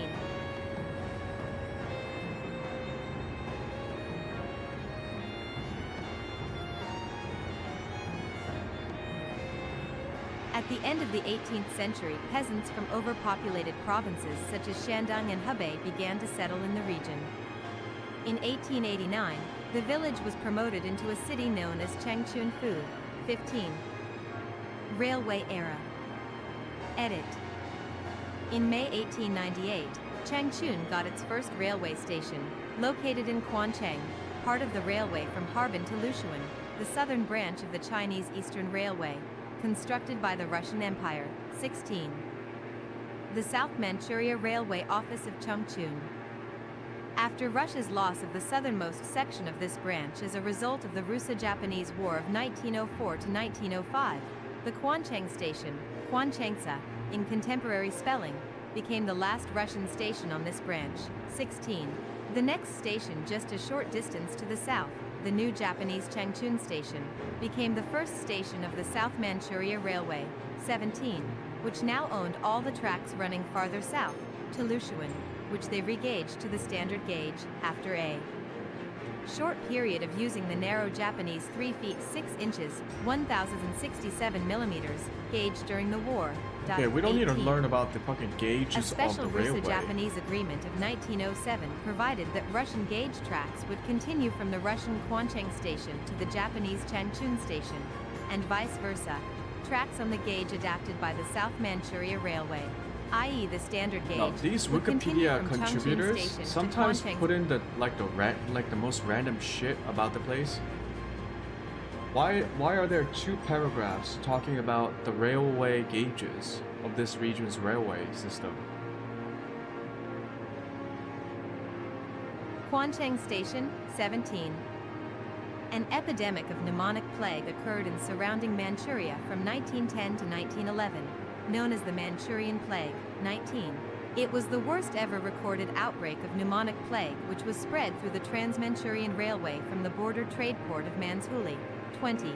This turned out to be the beginning of the large pneumonic plague pandemic of Manchuria and Mongolia, which ultimately claimed 60,000 victims. 21. City planning and development from 1906 to 1931. Edit. City planning map of Changchun, 1932. The Treaty of Portsmouth formally ended the Russo-Japanese War of 1904-05 and saw the transfer and assignment to the Empire of Japan in 1906 the railway between Changchun and Port Arthur, and Oh all my its god, branches. it's all about 22. railways. What is Having going on? realized the strategic importance of Changchun's location with respect to Japan, China, and Russia, the Japanese government sent a group of planners and engineers to Changchun to determine the best site for a new railway station. God damn Citation it. needed. Without the consent of the Chinese government, Japan purchased or seized from local farmers the land on which the Changchun railway station was to be constructed as the center of the South Manchuria Railway affiliated areas, SMRAA. 23. In order to turn Changchun into the center for extracting the agricultural and mineral resources of Manchuria, Japan developed a blueprint for Changchun and invested heavily in the construction of the city. Citation needed. At the beginning of 1907, as the prelude to, and preparation for, the invasion and occupation of China, Japan initiated the planning program of the SMRAA, which embodied distinctive colonial characteristics.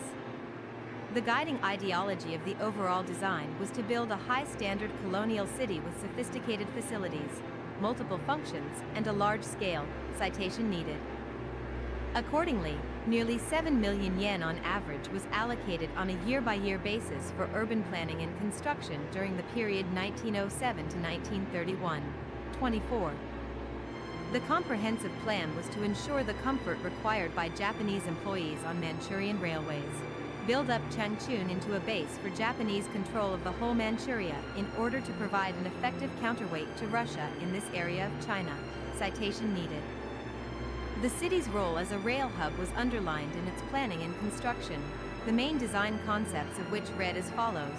Under conventional grid pattern terms, 2 geoplagitropic boulevards were newly carved eastward and westward from the grand square of the new railway station.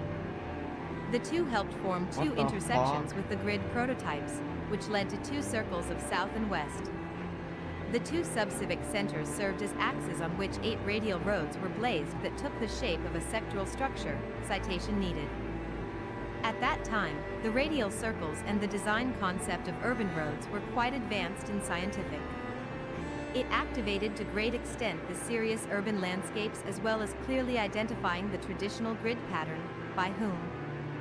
With the new Changchun railway station as its center, the urban plan divided the SMRAA into various specified areas: residential quarters 15%, commerce 33%, grain depot 19%, factories 12%, public entertainment 9%, and administrative organs, including a Japanese garrison, 12%. 24. Each block provided the railway station with supporting and systematic services dependent on its own functions. In the meantime, a comprehensive system of judiciary and military police was established which was totally independent of China. That accounted for the widespread nature of military facilities within the urban construction area of 3.967 square kilometers, 1.532 square miles, such as the railway garrison, the gendarmerie, and the police department, with its 18 local police stations. 24. Perceiving Changchun as a tabula rasa upon which to construct new and sweeping conceptions of the built environment, the Japanese used the city as a practical laboratory to create 2 distinct and idealized urban milieus, each appropriate to a particular era.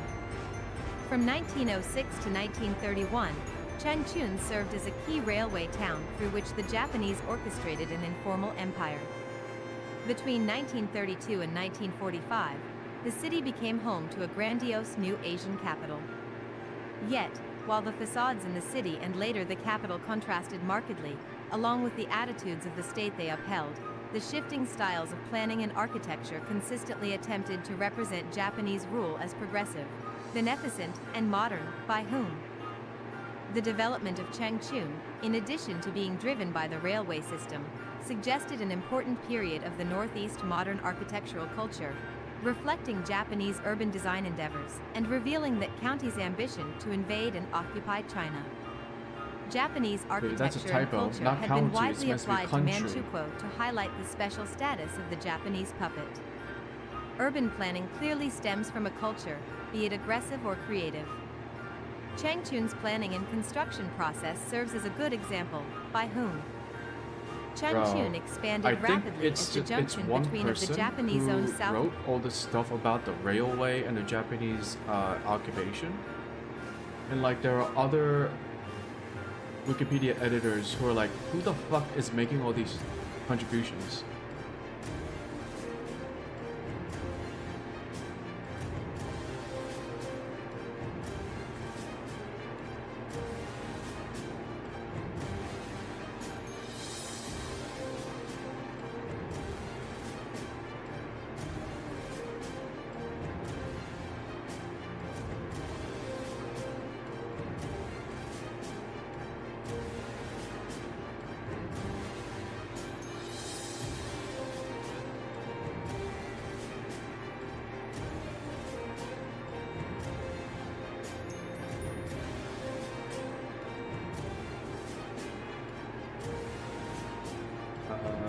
Education, yeah, economy, railways, automotive industry. Okay. How about the Jilin province, which is the entire area where all of this is located in?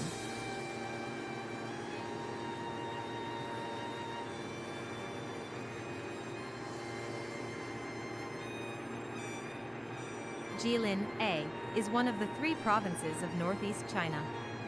Its capital and largest city is Changchun. Jilin borders North Korea, Rason, North Hamgyang, Ryanggang, and Chagang, and Russia, Primorsky Krai to the east, Heilongjiang to the north, Liaoning to the south, and Inner Mongolia to the west. Along with the rest of northeast China, Jilin underwent an early period of industrialization. However, Jilin's economy, characterized by heavy industry, has been facing economic difficulties with privatization. This prompted the central government to undertake a campaign called Revitalize the Northeast. The region can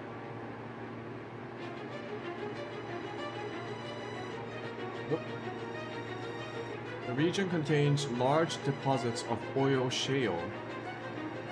Really?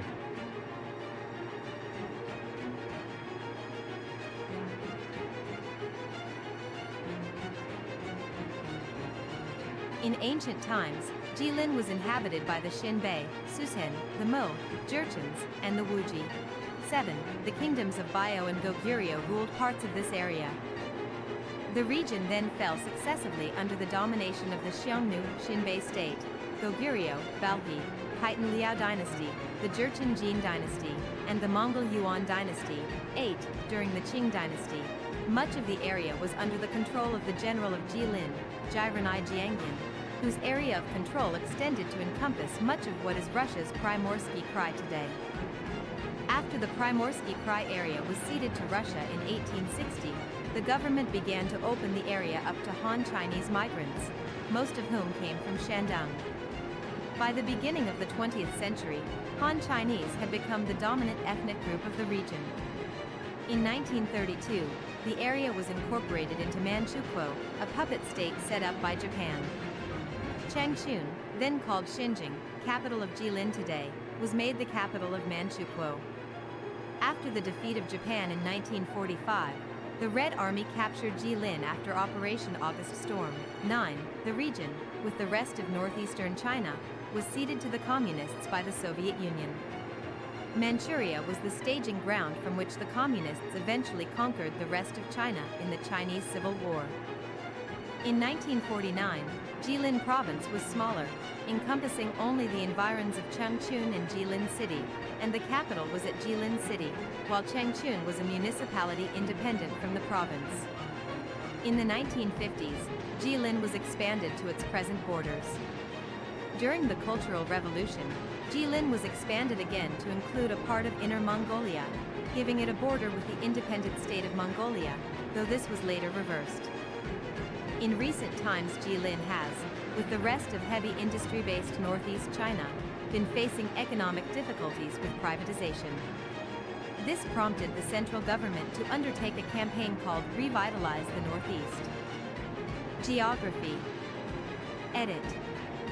Jilin lies in the central part of northeastern China, bordering Russia and North Korea in the east and southeast respectively. Jilin has an area of 190,000 square kilometers, 73,000 square miles, and a population of 24 million.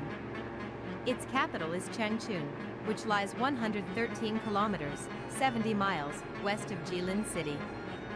Jilin is rich in natural mineral deposits with 136 types of minerals, of which 70 have been extracted.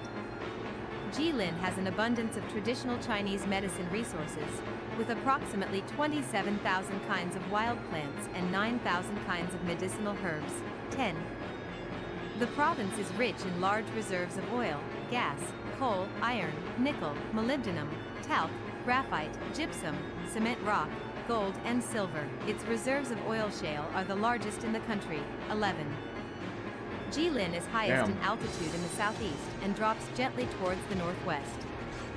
The Changbai Mountains run through its southeastern regions and contains the highest peak of the province, peak to mountain at 2,744 meters, 9,003 feet. Other ranges include the Jilanhada Mountains, Jiangguancai Mountains, and Longdang Mountains. Jilin is drained by the Yalu and Tumen rivers in the extreme southeast, which together form parts of the border between the People's Republic of China and North Korea, by tributaries of the Liao River in the southwest, over here, and by the Songhua and Nin rivers in the north. both eventually flowing into the Amur. I saw the Yalu River Jilin has a is northerly continental monsoon climate, over with long, here like cold this. winters and short, warm summers. Wait, was it over here? Average January temperatures range from -20 to Yeah, I think it was -14 over here. degrees Celsius, No, -4 it's to over here. 7 It's over degrees here. Fahrenheit. Yeah. Rainfall averages at 350 to 1,000 millimeters, 13.8 to 39.4 in. Winter rime trees of Jilin City. Major cities in this province include Changchun, Jilin City, Baishan, Baiqing, Saiping, Yanji, Songyuan, Tunghua, and Liaoyuan. 12. Administrative divisions. Edit. Main articles. List of administrative divisions of Jilin and list of township-level divisions of Jilin. Jilin consists of 9 prefecture-level divisions, 8 prefecture-level cities, including a sub-provincial city, and 1 autonomous prefecture. Administrative divisions of Jilin. Changchun, Jilin, Saiping, Liaoyuan, Tunghua, Baishan, Songyuan, Baiqing, Yanbian Korean AP. Division code 13. Division. We don't need that. Way too much info.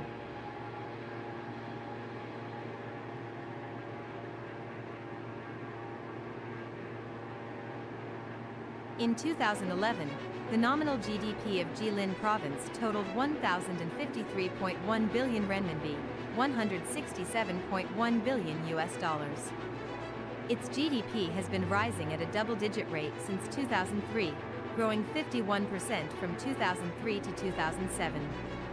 Per capita nominal GDP increased to 26,289 renminbi, 3,848 US dollars, in 2009. Meanwhile, the incremental value and profit of large enterprises witnessed an increase of 19% and 30% respectively, compared with 2005 figures. 20. Jilin's agricultural production is centered upon rice, wheat, maize, and sorghum. Rice is mostly cultivated in the eastern parts, such as Yanbian Prefecture. The Changbai Mountains are an important source of lumber. Sheep herding is an important activity in the western parts, such as Baiqing. Among its natural resources, Jilin has the largest reserves of shale oil and one of the top 5 largest mineral reserves in China. 21. Compared to other provinces of China, Jilin has extensive deposits of kieselguhr, wollastonite, floatstone, and molybdenum. Industry in Jilin is concentrated on automobiles, train carriages, and iron alloy. Jilin is one of the most important commodity grain bases in China. It is ranked 6th in timber production, 11. Traditionally, Jilin has been known as a major pharmaceutical center, with yields of ginseng and deer antlers among the largest in China, being used extensively in the field of Chinese medicine. 10.21. Also Korea. Economic and technological development zones. Edit. Jilin New and High-Tech Industry Development Zone. Edit. The zone was founded in 1992 and is in Jilin City, covering 818 square kilometers, 316 square miles, of planned area with 242 square kilometers, 93 square miles, established. The leading industries in the zone are new materials, refined chemical products, integration of photoelectron and mechanism, electronics, medicine, and bioengineering. A mere 14 kilometers, 8.7 miles, from Songhua Lake, the nearest bus and train stations are within 3 kilometers, 1.9 miles. 22. The Jilin Economic and Technological Development Zone was founded in May 1998 and is in the northeast of Jilin City. The zone has a total planned area of 28 square kilometers, 11 square miles. It is 90 kilometers, 56 miles, from Changchun, 5 kilometers, 3.1 miles, from Jilin Airport, and 8 kilometers, 5.0 miles, from Jilin Railway Station. Major industries include refined chemicals, bioengineering, fine processing of chemical fiber, and farm products. It is divided into 4 parts: the Chemical Industrial Park, the Food Industrial Park, the Textile Industrial Park, and the Medical Industrial Park. The latter specializes in the development of traditional Chinese pharmaceuticals, mini-molecule medicine, biopharmaceuticals, and health products. State-level ETDZ's Changchun Economic and Technological Development Zone. Edit. In 1993, with the approval of the state, Changchun Economic and Technological Development Zone, CETDZ, became a state-level economic and technological development zone. The total area of CETDZ is 112.72 square kilometers, 43.52 square miles, of which 30 square kilometers, 12 square miles, has been set aside for development and use. By the end of 2006, the total fixed assets investment of the Changchun Economic and Technological Development Zone reached 38.4 billion yuan. There were 1,656 registered enterprises in this zone, including 179 foreign-funded enterprises. The regional gross product of the zone reached 101.8 billion yuan. Industrial output value reached 233.0 billion yuan. Overall financial revenue reached 15.7 billion yuan, 23. Changchun is also the location of one of the largest factories where CRRC manufactures bullet trains. In November 2016, CRCC Changchun unveiled the first bullet train carriages in the world that would have sleeper berths and would be capable of running in ultra-low temperature environments. Nicknamed Panda, they are capable of running at 250 kilometers per hour, operate at -40 degrees Celsius, have Wi-Fi hubs and contain sleeper berths that fold into seats during the day. 24.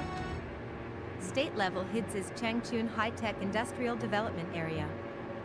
Changchun High-Tech Industrial Development Area is connected by 4 roads and 1 light rail line to the downtown area.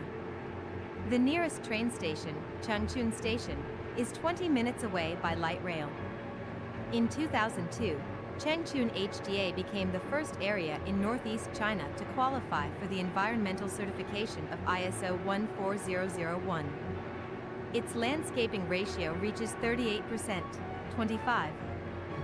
Hunchun Border Economic Cooperation Zone. I think we can make it. Hunchun Border but Economic we will be Cooperation pretty Zone tight was on approved to fuel. be National Level Border Economic Cooperation Zone in 1992, with a planning area of 24 square kilometers, 9.3 square miles. In 2002 and 2001, the Hunchun Export Processing Zone and Hunchun Sino-Russia Trade Zone were set up in it. It has a strategic location at the junction of the borders of China, Russia, and Korea. It focuses on the development of seafood processing, electronic product manufacture, biopharmaceuticals, textile industry, and other industries. 26. Hunchun Export Processing Zone. The Hunchun Export Processing Zone is in 5 square kilometers, 1.93 square miles area is in the Hunchun Border Economic Cooperation Zone. Its planned area is 2.4. It's got natural resources. It has developmental zones. It produces lumber, ginseng, deer antlers, iron alloys, or metallic metal alloys, bars, and it's got a whole bunch of shit that's being extracted, like gold, silver, palladium. I think I heard palladium. Yeah.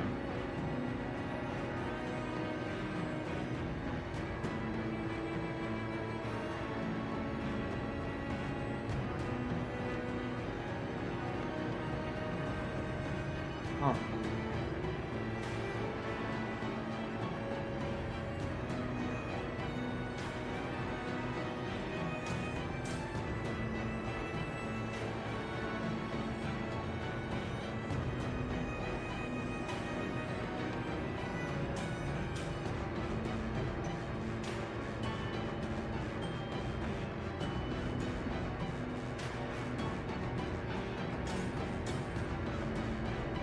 Actually haven't traveled that far from our airport. It's either we didn't travel far, or this area is much larger than I expected.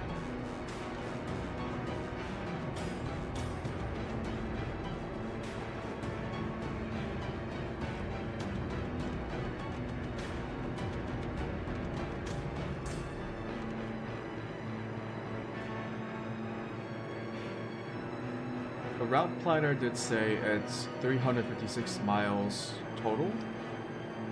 We have 400 miles left given our current fuel consumption. We are flying headwind, which is 31 knots from 262.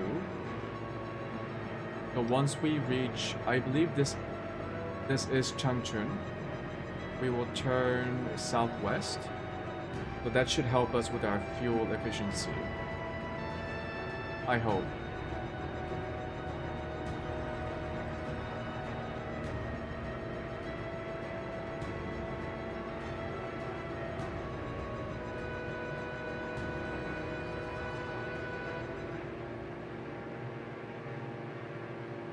We can try to reduce our altitude.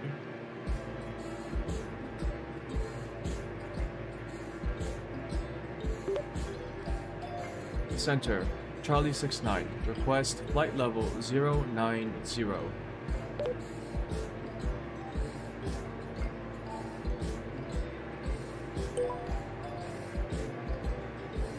Charlie 69, unable your flight is to the west and 9,000 feet is an outnumbered flight level. Please pick an even altitude. Charlie 69, requesting flight level 080.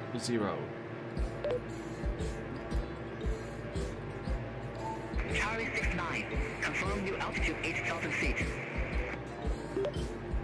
Affirmative, Charlie 69.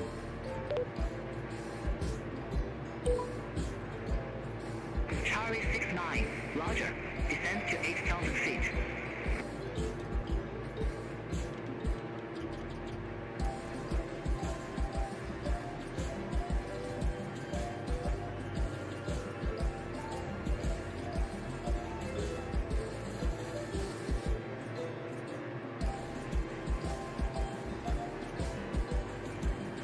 Charlie 69, Roger, descend to 8,000 feet. Descending to 8,000 feet, Charlie 69.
Let's see if we can get underneath the clouds and get some nice scenery with the landscape.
we should pass the Jilin city. The Jilin city would be over here somewhere, and then this should be Changchun. And then we go down to Shenyang. Shenyang. Okay. We should be able to spot a decently sized city. I don't think it's this one. Nope.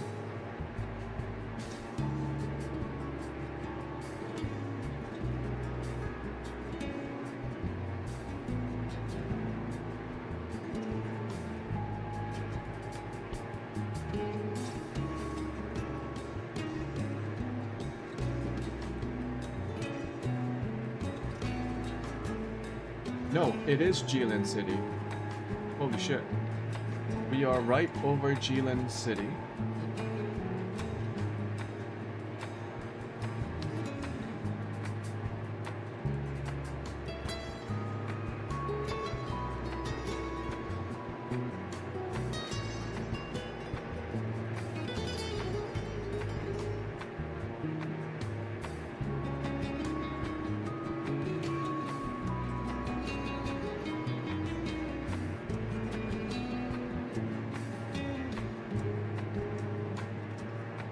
We are now on our way to Changchun City as well.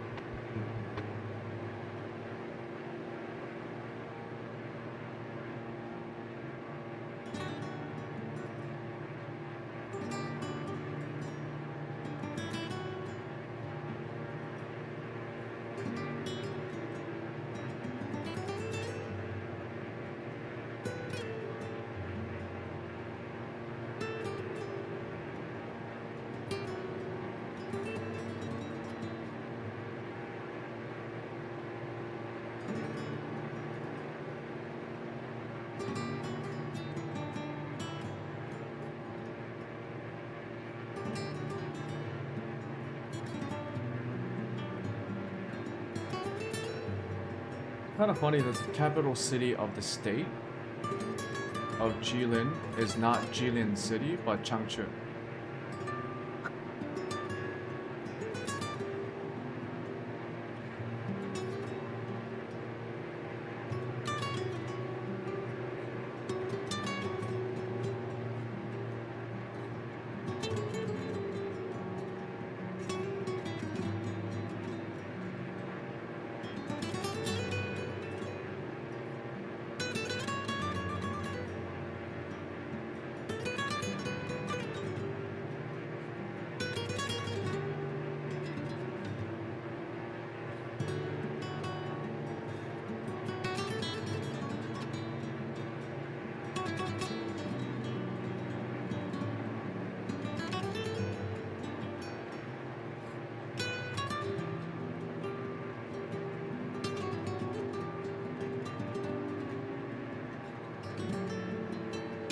Maybe I should use the jet when I'm crossing over China. It's a lot of open land.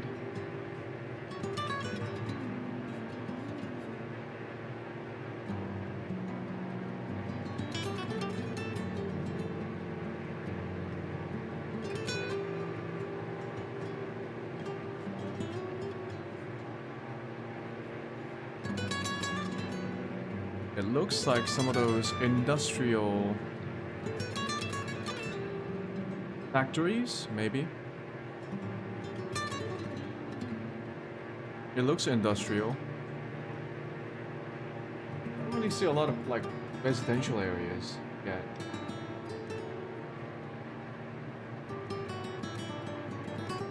Maybe over there. Yeah, for sure, over there.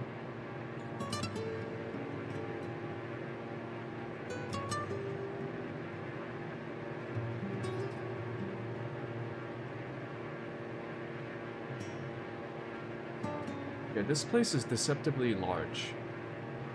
Like on the map, I thought when I saw the route from Yanji, the airport that we took off from, to Shenyang, I thought it would be shorter than the route that we took from Incheon to Yanji.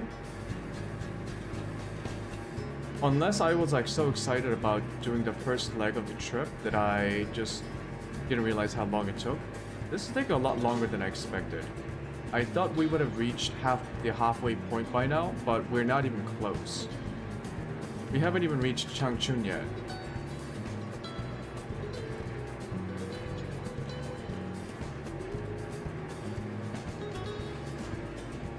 We are about 25 miles away from Changchun.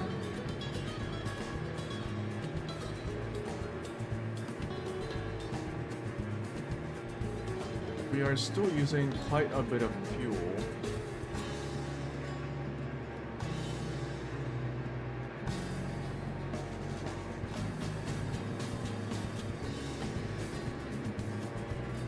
Might have to speed down even more just to save up on our fuel consumption.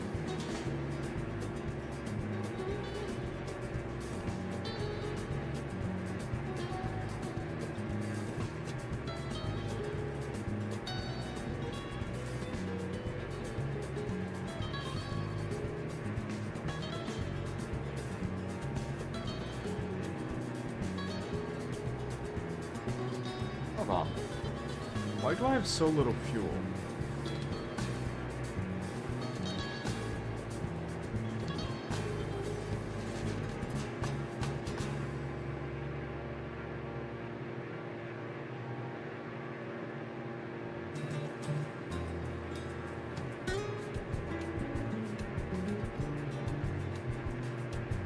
We used up all of our auxiliary fuel.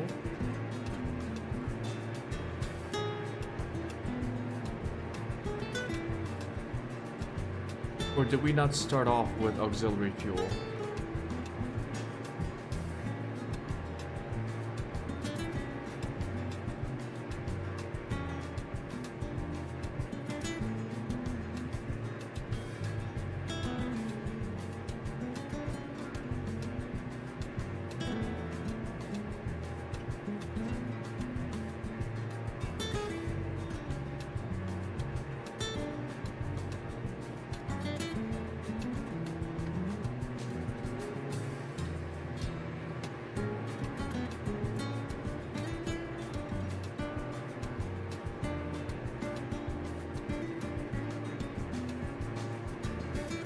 Yeah, I think we used up all of our auxiliary fuel.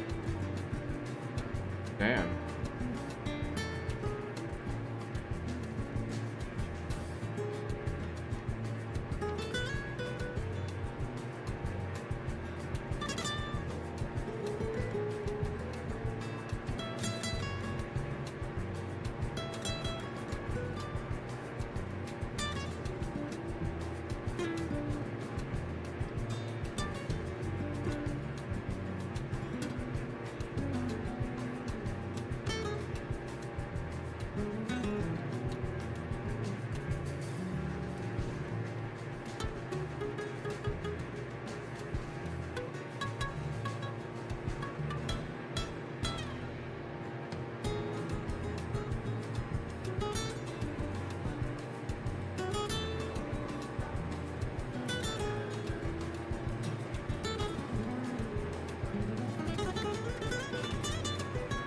I'm a little bit confused about why the fuel flow graph on the main page is different from the system page. On the system page, we have fuel flow of 7.6 gallons per hour. On the main engine page, we got 3.8 gallons per hour.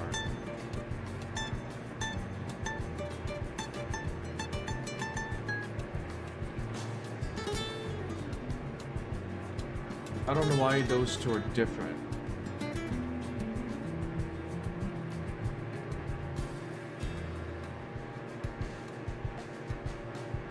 Anyways, we should be reaching Changchun very soon.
I might have to land in Changchun. Holy shit.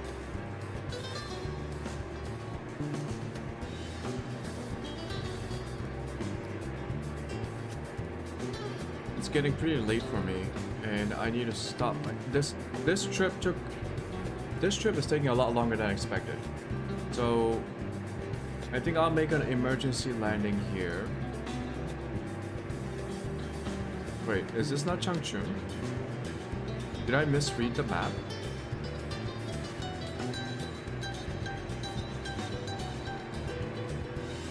This doesn't look like a city. Is that it? No, that's Jilin City.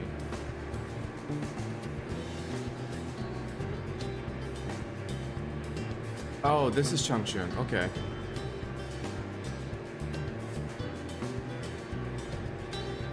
Changchun Airport as arrival.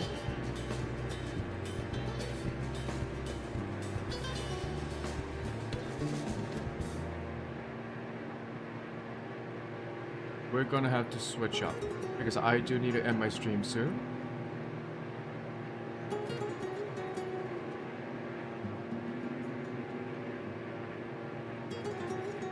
Beyond ATC.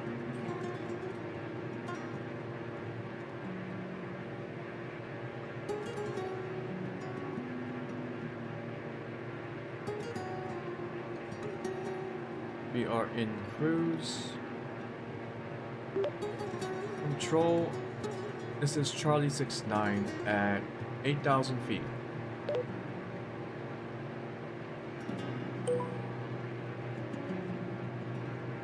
Charlie 69, reset transponder. Squawk 3623. Squawk 3623. Charlie 69.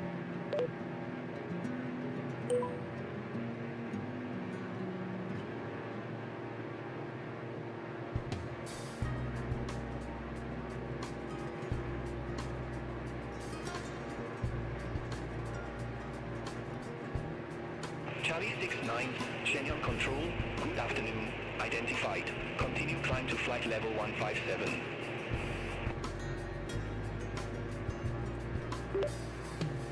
Climb to level 157. Charlie 69. Why are we getting flight level 157?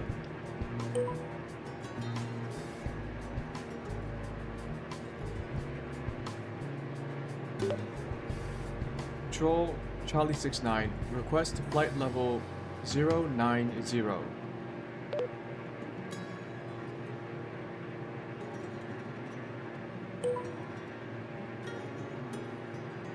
Charlie 69, enable your flight is to the west and 9,000 feet is an unnumbered flight level.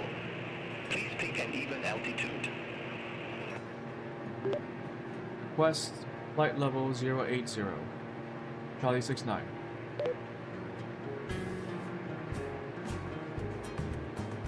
Charlie 69, confirm new cruise altitude 8,000 feet.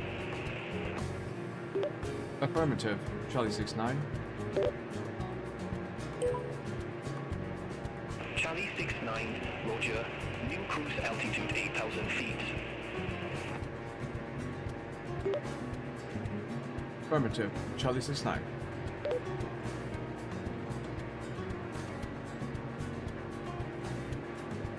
I don't think I was supposed to say that.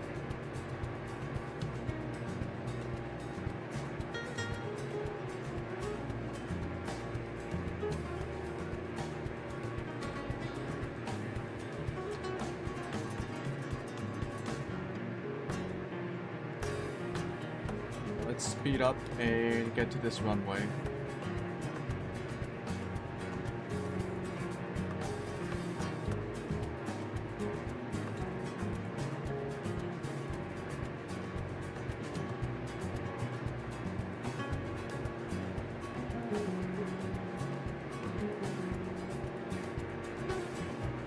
Unfortunately, we won't be able to see much of Changchun because it's a bit further northwest than I expected.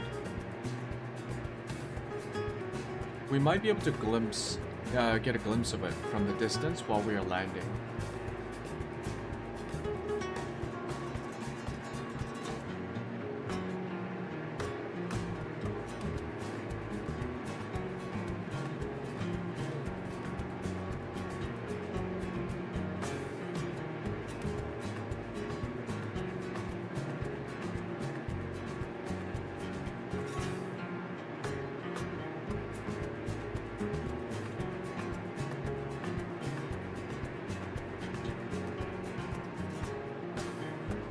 Nice little lake.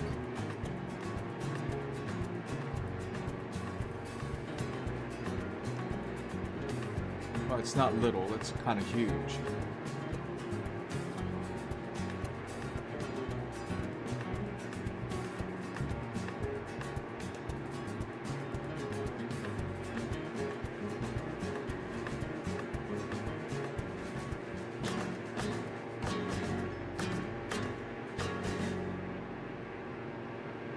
I wish the game had better optimizations so that my system can handle 3D buildings a lot more.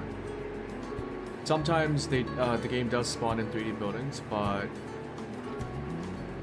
it really takes up a lot of VRAM and system memory, so the auto FPS system, the mod, automatically reduces object LODs, and so I don't get to see them much.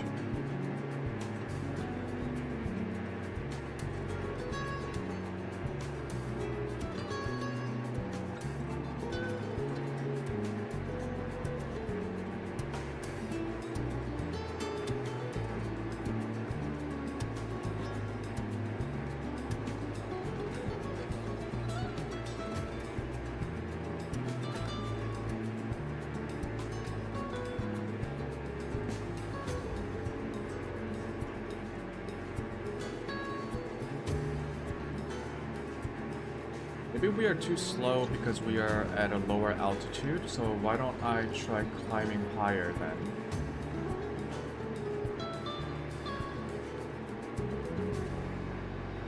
then? Control, Charlie 69. Request flight level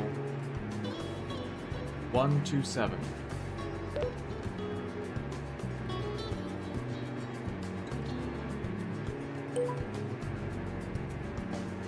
Charlie 69, enable your flight to the west and flight level 127 is an unnumbered flight level. God damn it. Please pick an even altitude. Request flight level 120. Charlie 69. Charlie 69, confirm new altitude flight level 120. Affirmative, Charlie 69. Charlie 69, Roger, climb to flight level 120. Climb to flight level 120. Charlie 69.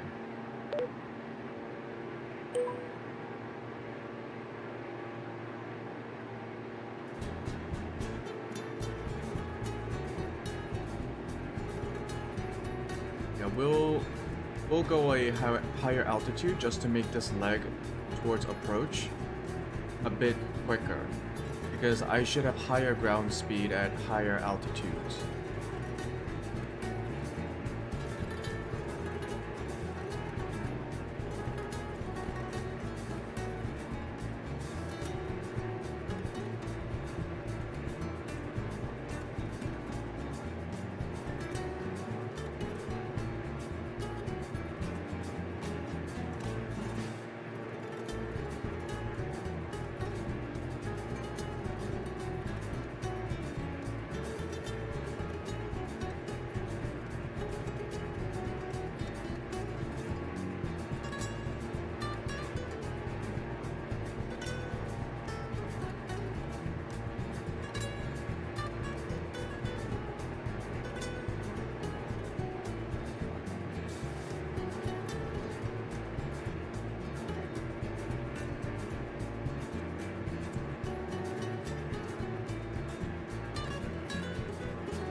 Let's take a look at our airport, Changchun Airport.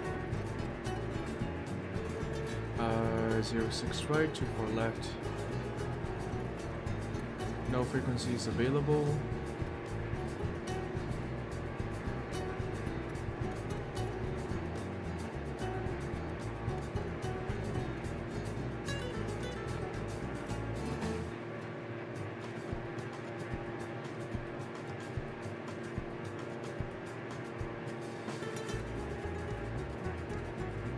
This is Yanji Airport.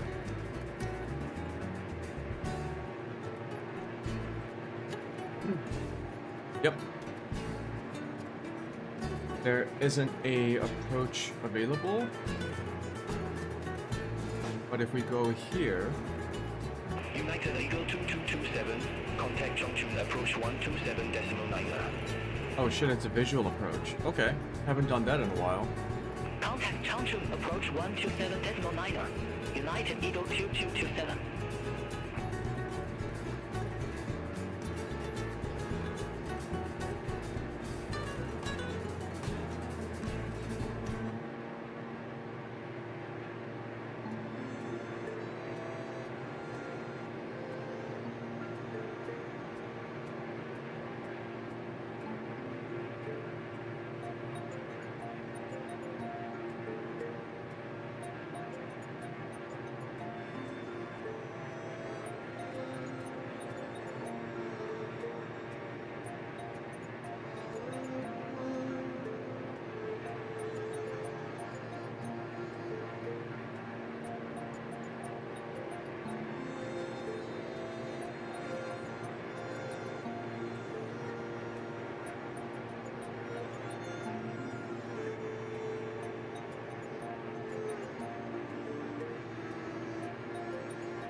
Okay, is that Changchun? It looks like a city.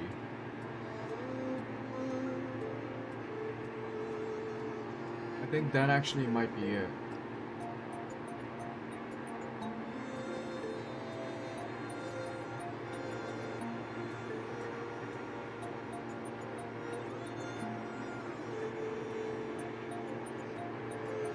Okay, we are at full throttle. I do want to land soon.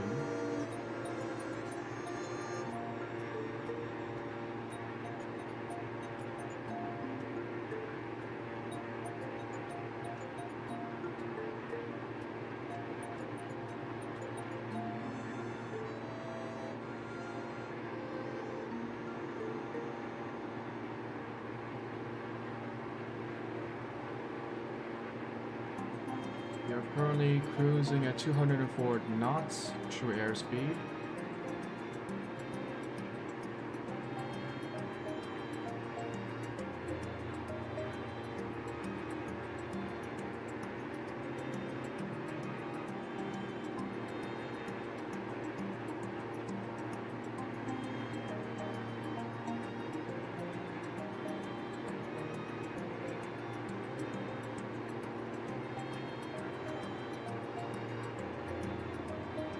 China Southern 6329, turn right, heading 355, climb to flight level 115.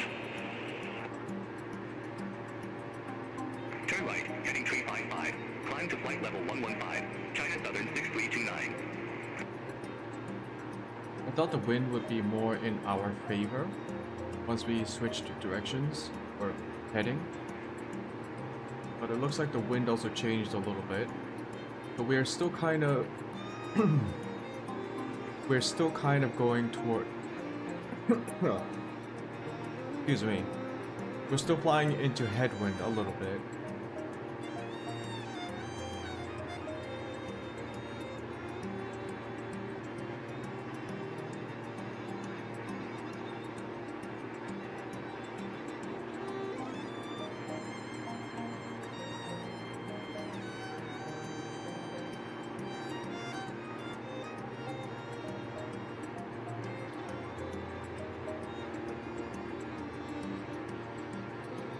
We do have some planes that took off from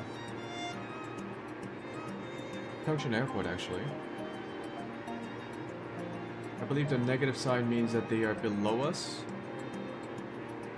And since they're heading southwest, they probably took off from one of these airports.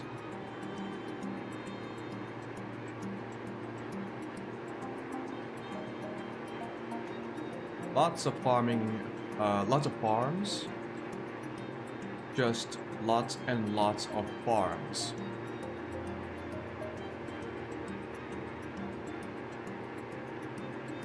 It's funny how the farming plot patterns are different in each region. Don't really see patterns like these in Korea.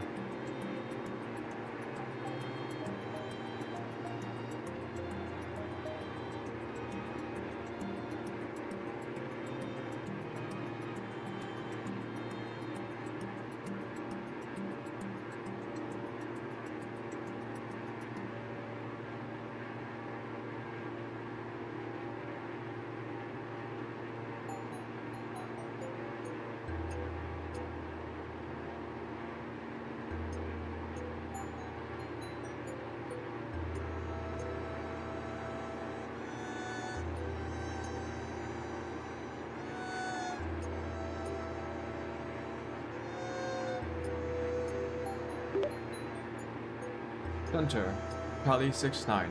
Request flight level 170.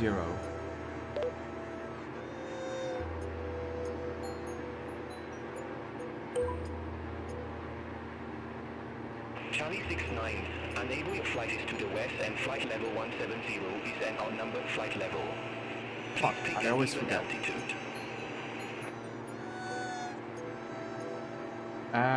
Doesn't matter.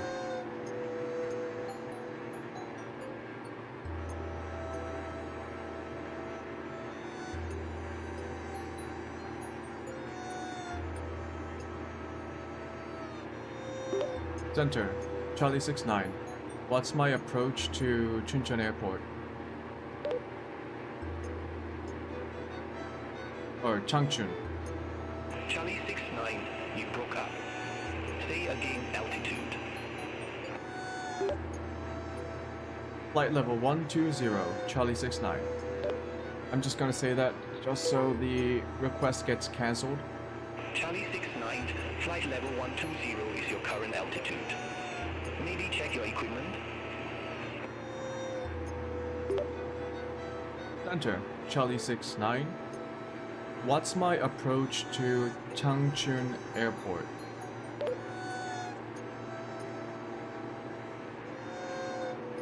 China Eastern 6580, turn left, heading 205. Turn left, heading 205. China Eastern 6580. Charlie 69, contact approach for your Changchun Airport approach instructions.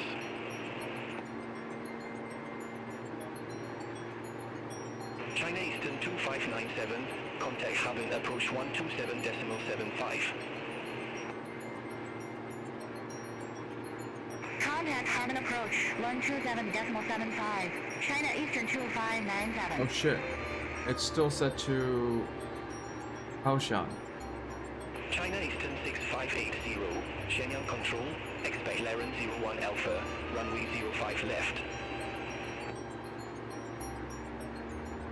Expect Laren 01 Alpha, runway 05 left. China Eastern. And I'm pretty sure the airport 6580. doesn't have a frequency. Yep.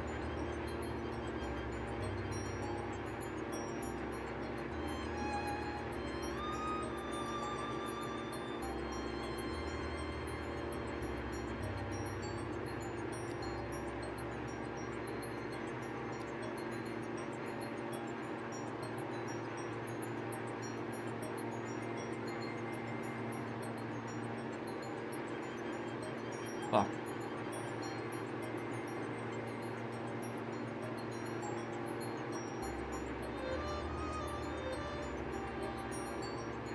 It is quite finicky to change your flight plan during your flight.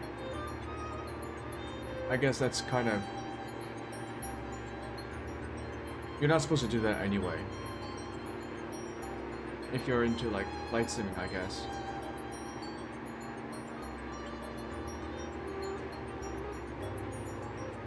I could just turn around and do it because this airport is gonna be a VFR approach anyway.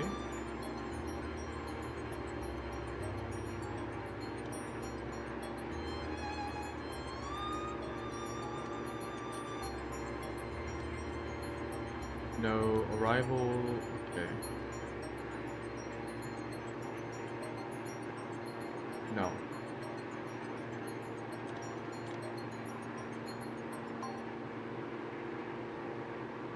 Visual 06 left. No, no vectors. Just straight.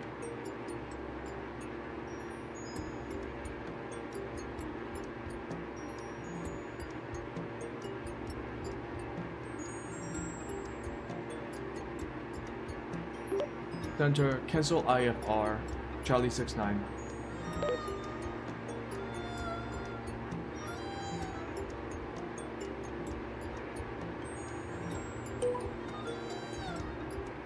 Charlie 69, IFR cancellation is not supported at this time. Unable. It's fine. I'm just gonna go off course.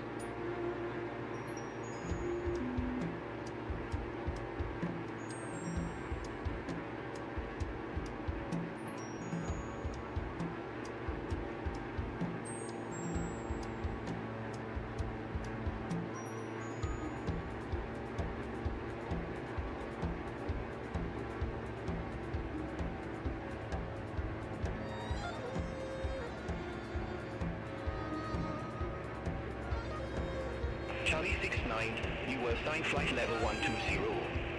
I show you at 10,989 feet.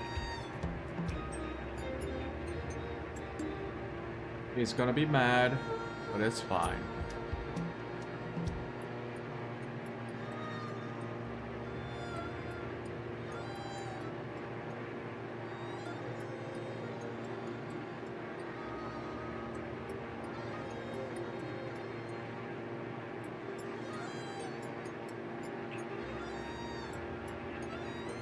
Oh, he is super mad.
I think he's still trying to talk to me.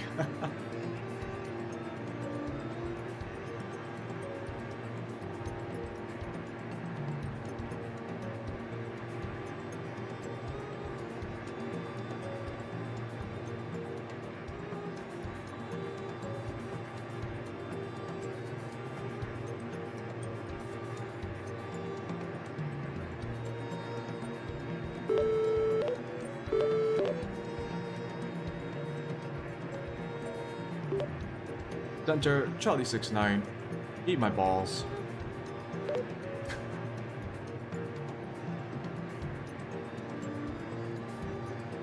China Eastern 6580, cleared direct 41 HRB. Resume on navigation. Clear direct 41 HRB. Resume on navigation. China Eastern 6580. Shenyang Control Charlie 69, go ahead. What I meant to say was, eat my balls. Charlie 69.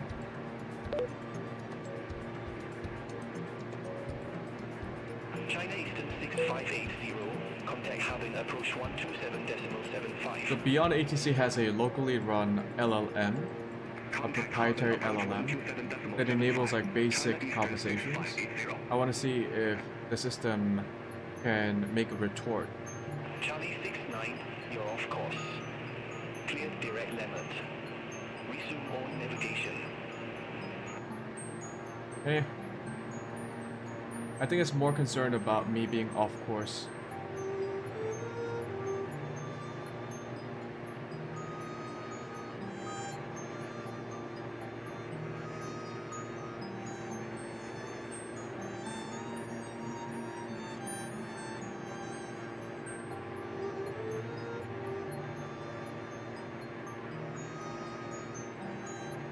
Yeah, even this airport is pretty far away.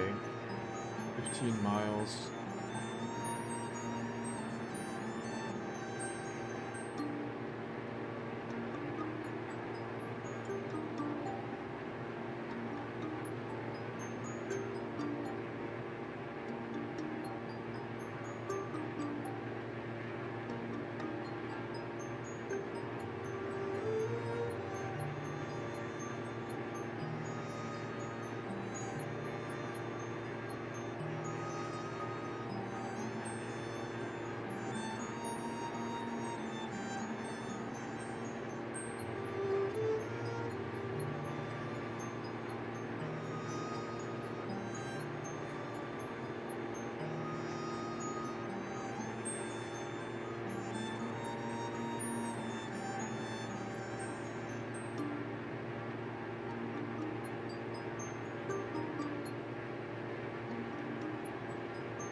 The aileron trim setting is a little bit too sensitive. Like, I wish it would have a slight curve so that when you tap the aileron quickly, the trim wouldn't be the trim setting wouldn't change too much. I want to change it just a little bit at a time. When I want to change it in a big way, I'll hold it down, but like if I tap it, you can actually see my plane like jump a little bit.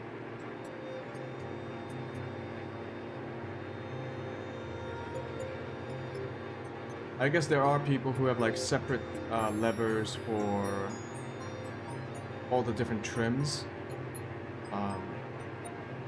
I think a lot of people who want to try flight sims aren't going to buy all those like accessories and HOTAS setups.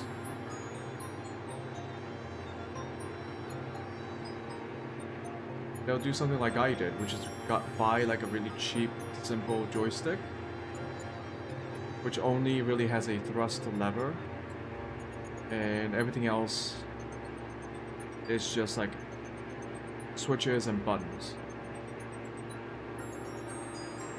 Even the joystick on this thing, it's actually a directional button. Like there's no gradient input available for the joystick on top of the joystick. It's like a D-pad, but with multiple directions.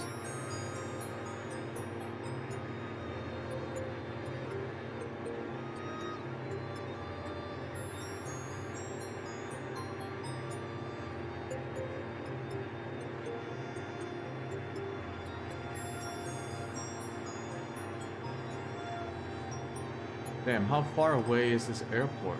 Jesus, 15 miles. Just getting to this vector for final is taking a long ass time.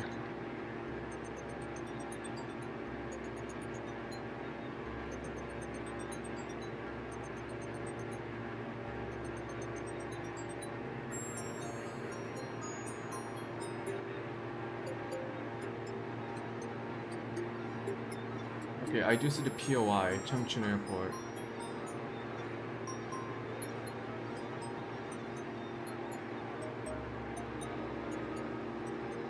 Getting some turbulence. We are landing with 40 knots of tailwind, which is a terrible idea, but I'm gonna do it anyway.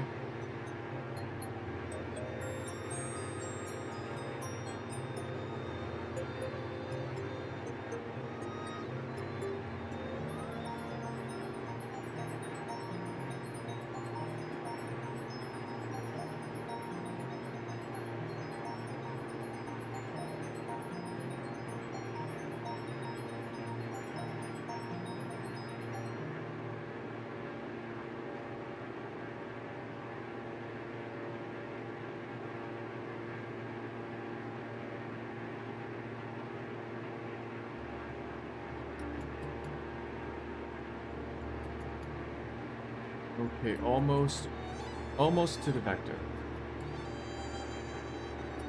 All I have to do is line up the approach and land. We were 09 left.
Which one is 09 left? I'm assuming it's...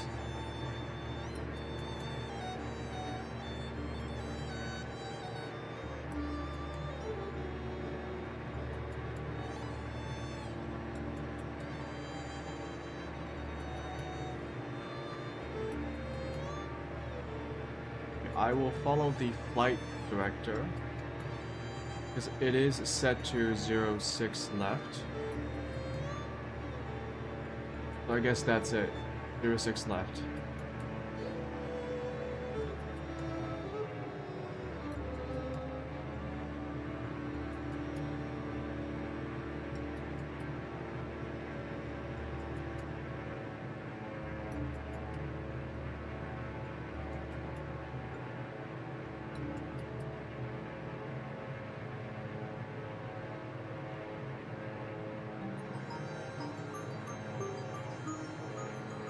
I do get the guidance from my computer, flight computer, onboard flight computer thingy.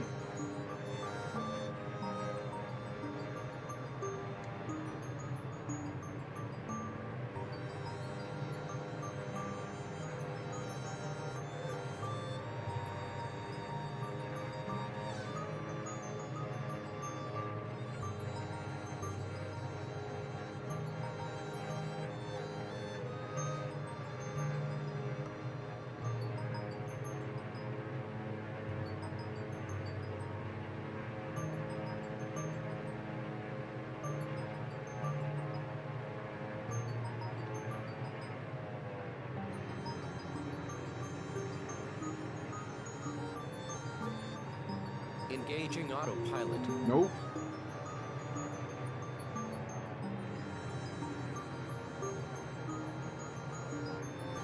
Wrong button.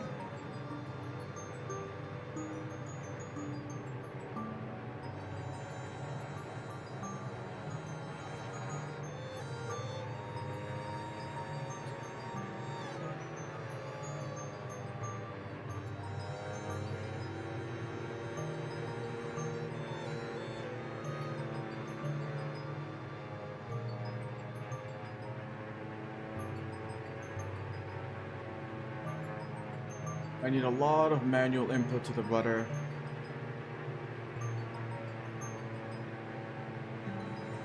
Getting a lot of turbulence because of the tailwind, probably.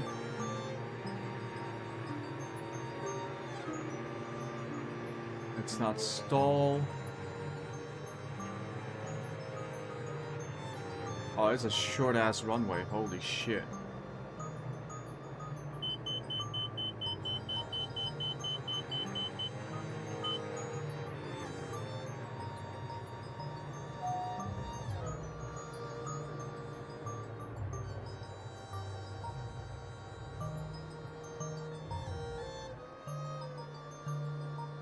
I didn't put down my gears, did I? Well, well, well.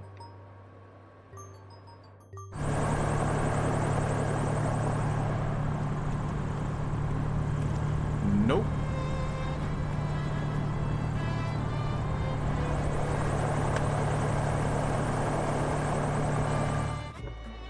Well, let's just ignore that happened. Overall, not a bad landing. If we just overlook the fact that I didn't land with the landing gears down, so technically it's not a landing, technically it's a crash. But we are alive. We landed at Changchun Airport.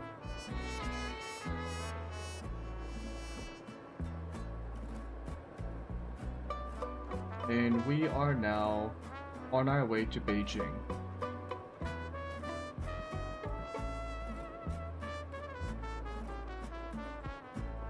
Okay, I think that's it for me today. Let me go ahead and end the flight. Yes. I will continue here. We will take off from Changchun Airport tomorrow and then make our way to Beijing, which is like here, which is a pretty long flight. But hopefully we'll get to do some sightseeing. Maybe we'll visit the coastline. We'll make our way down here and then to Beijing.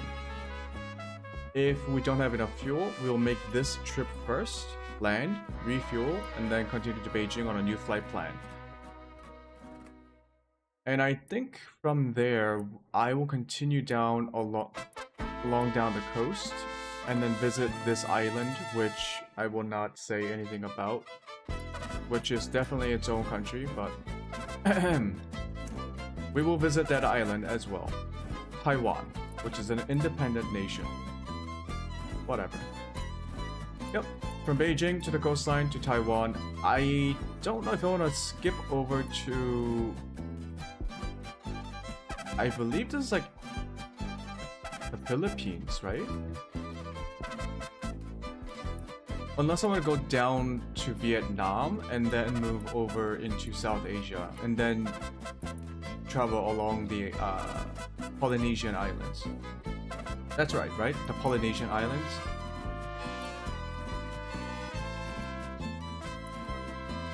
Well, the thing is, how am I going to visit Australia, New Zealand, and the Samoan Islands and fuck.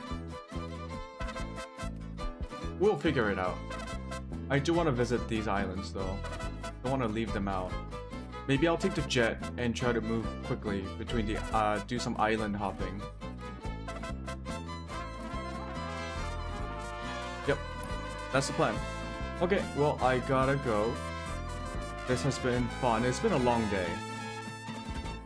I guess I was more excited about the journey, the world travel thing than I was expecting, because I completely forgot the passage of time as I was flying from Incheon to Yangji. I hope this was fun for all of you who are watching. I will be continuing this until I go around the entire world and end up back in Korea. Probably by the last section of the travel path will be from Alaska to Russia down to Japan and then back to Incheon. Yeah, It's gonna be a while since until we can do that. So that's it for me today. I'll see you all tomorrow. Or in the next VOD. Bye. Goodbye. Goodbye. Ending stream.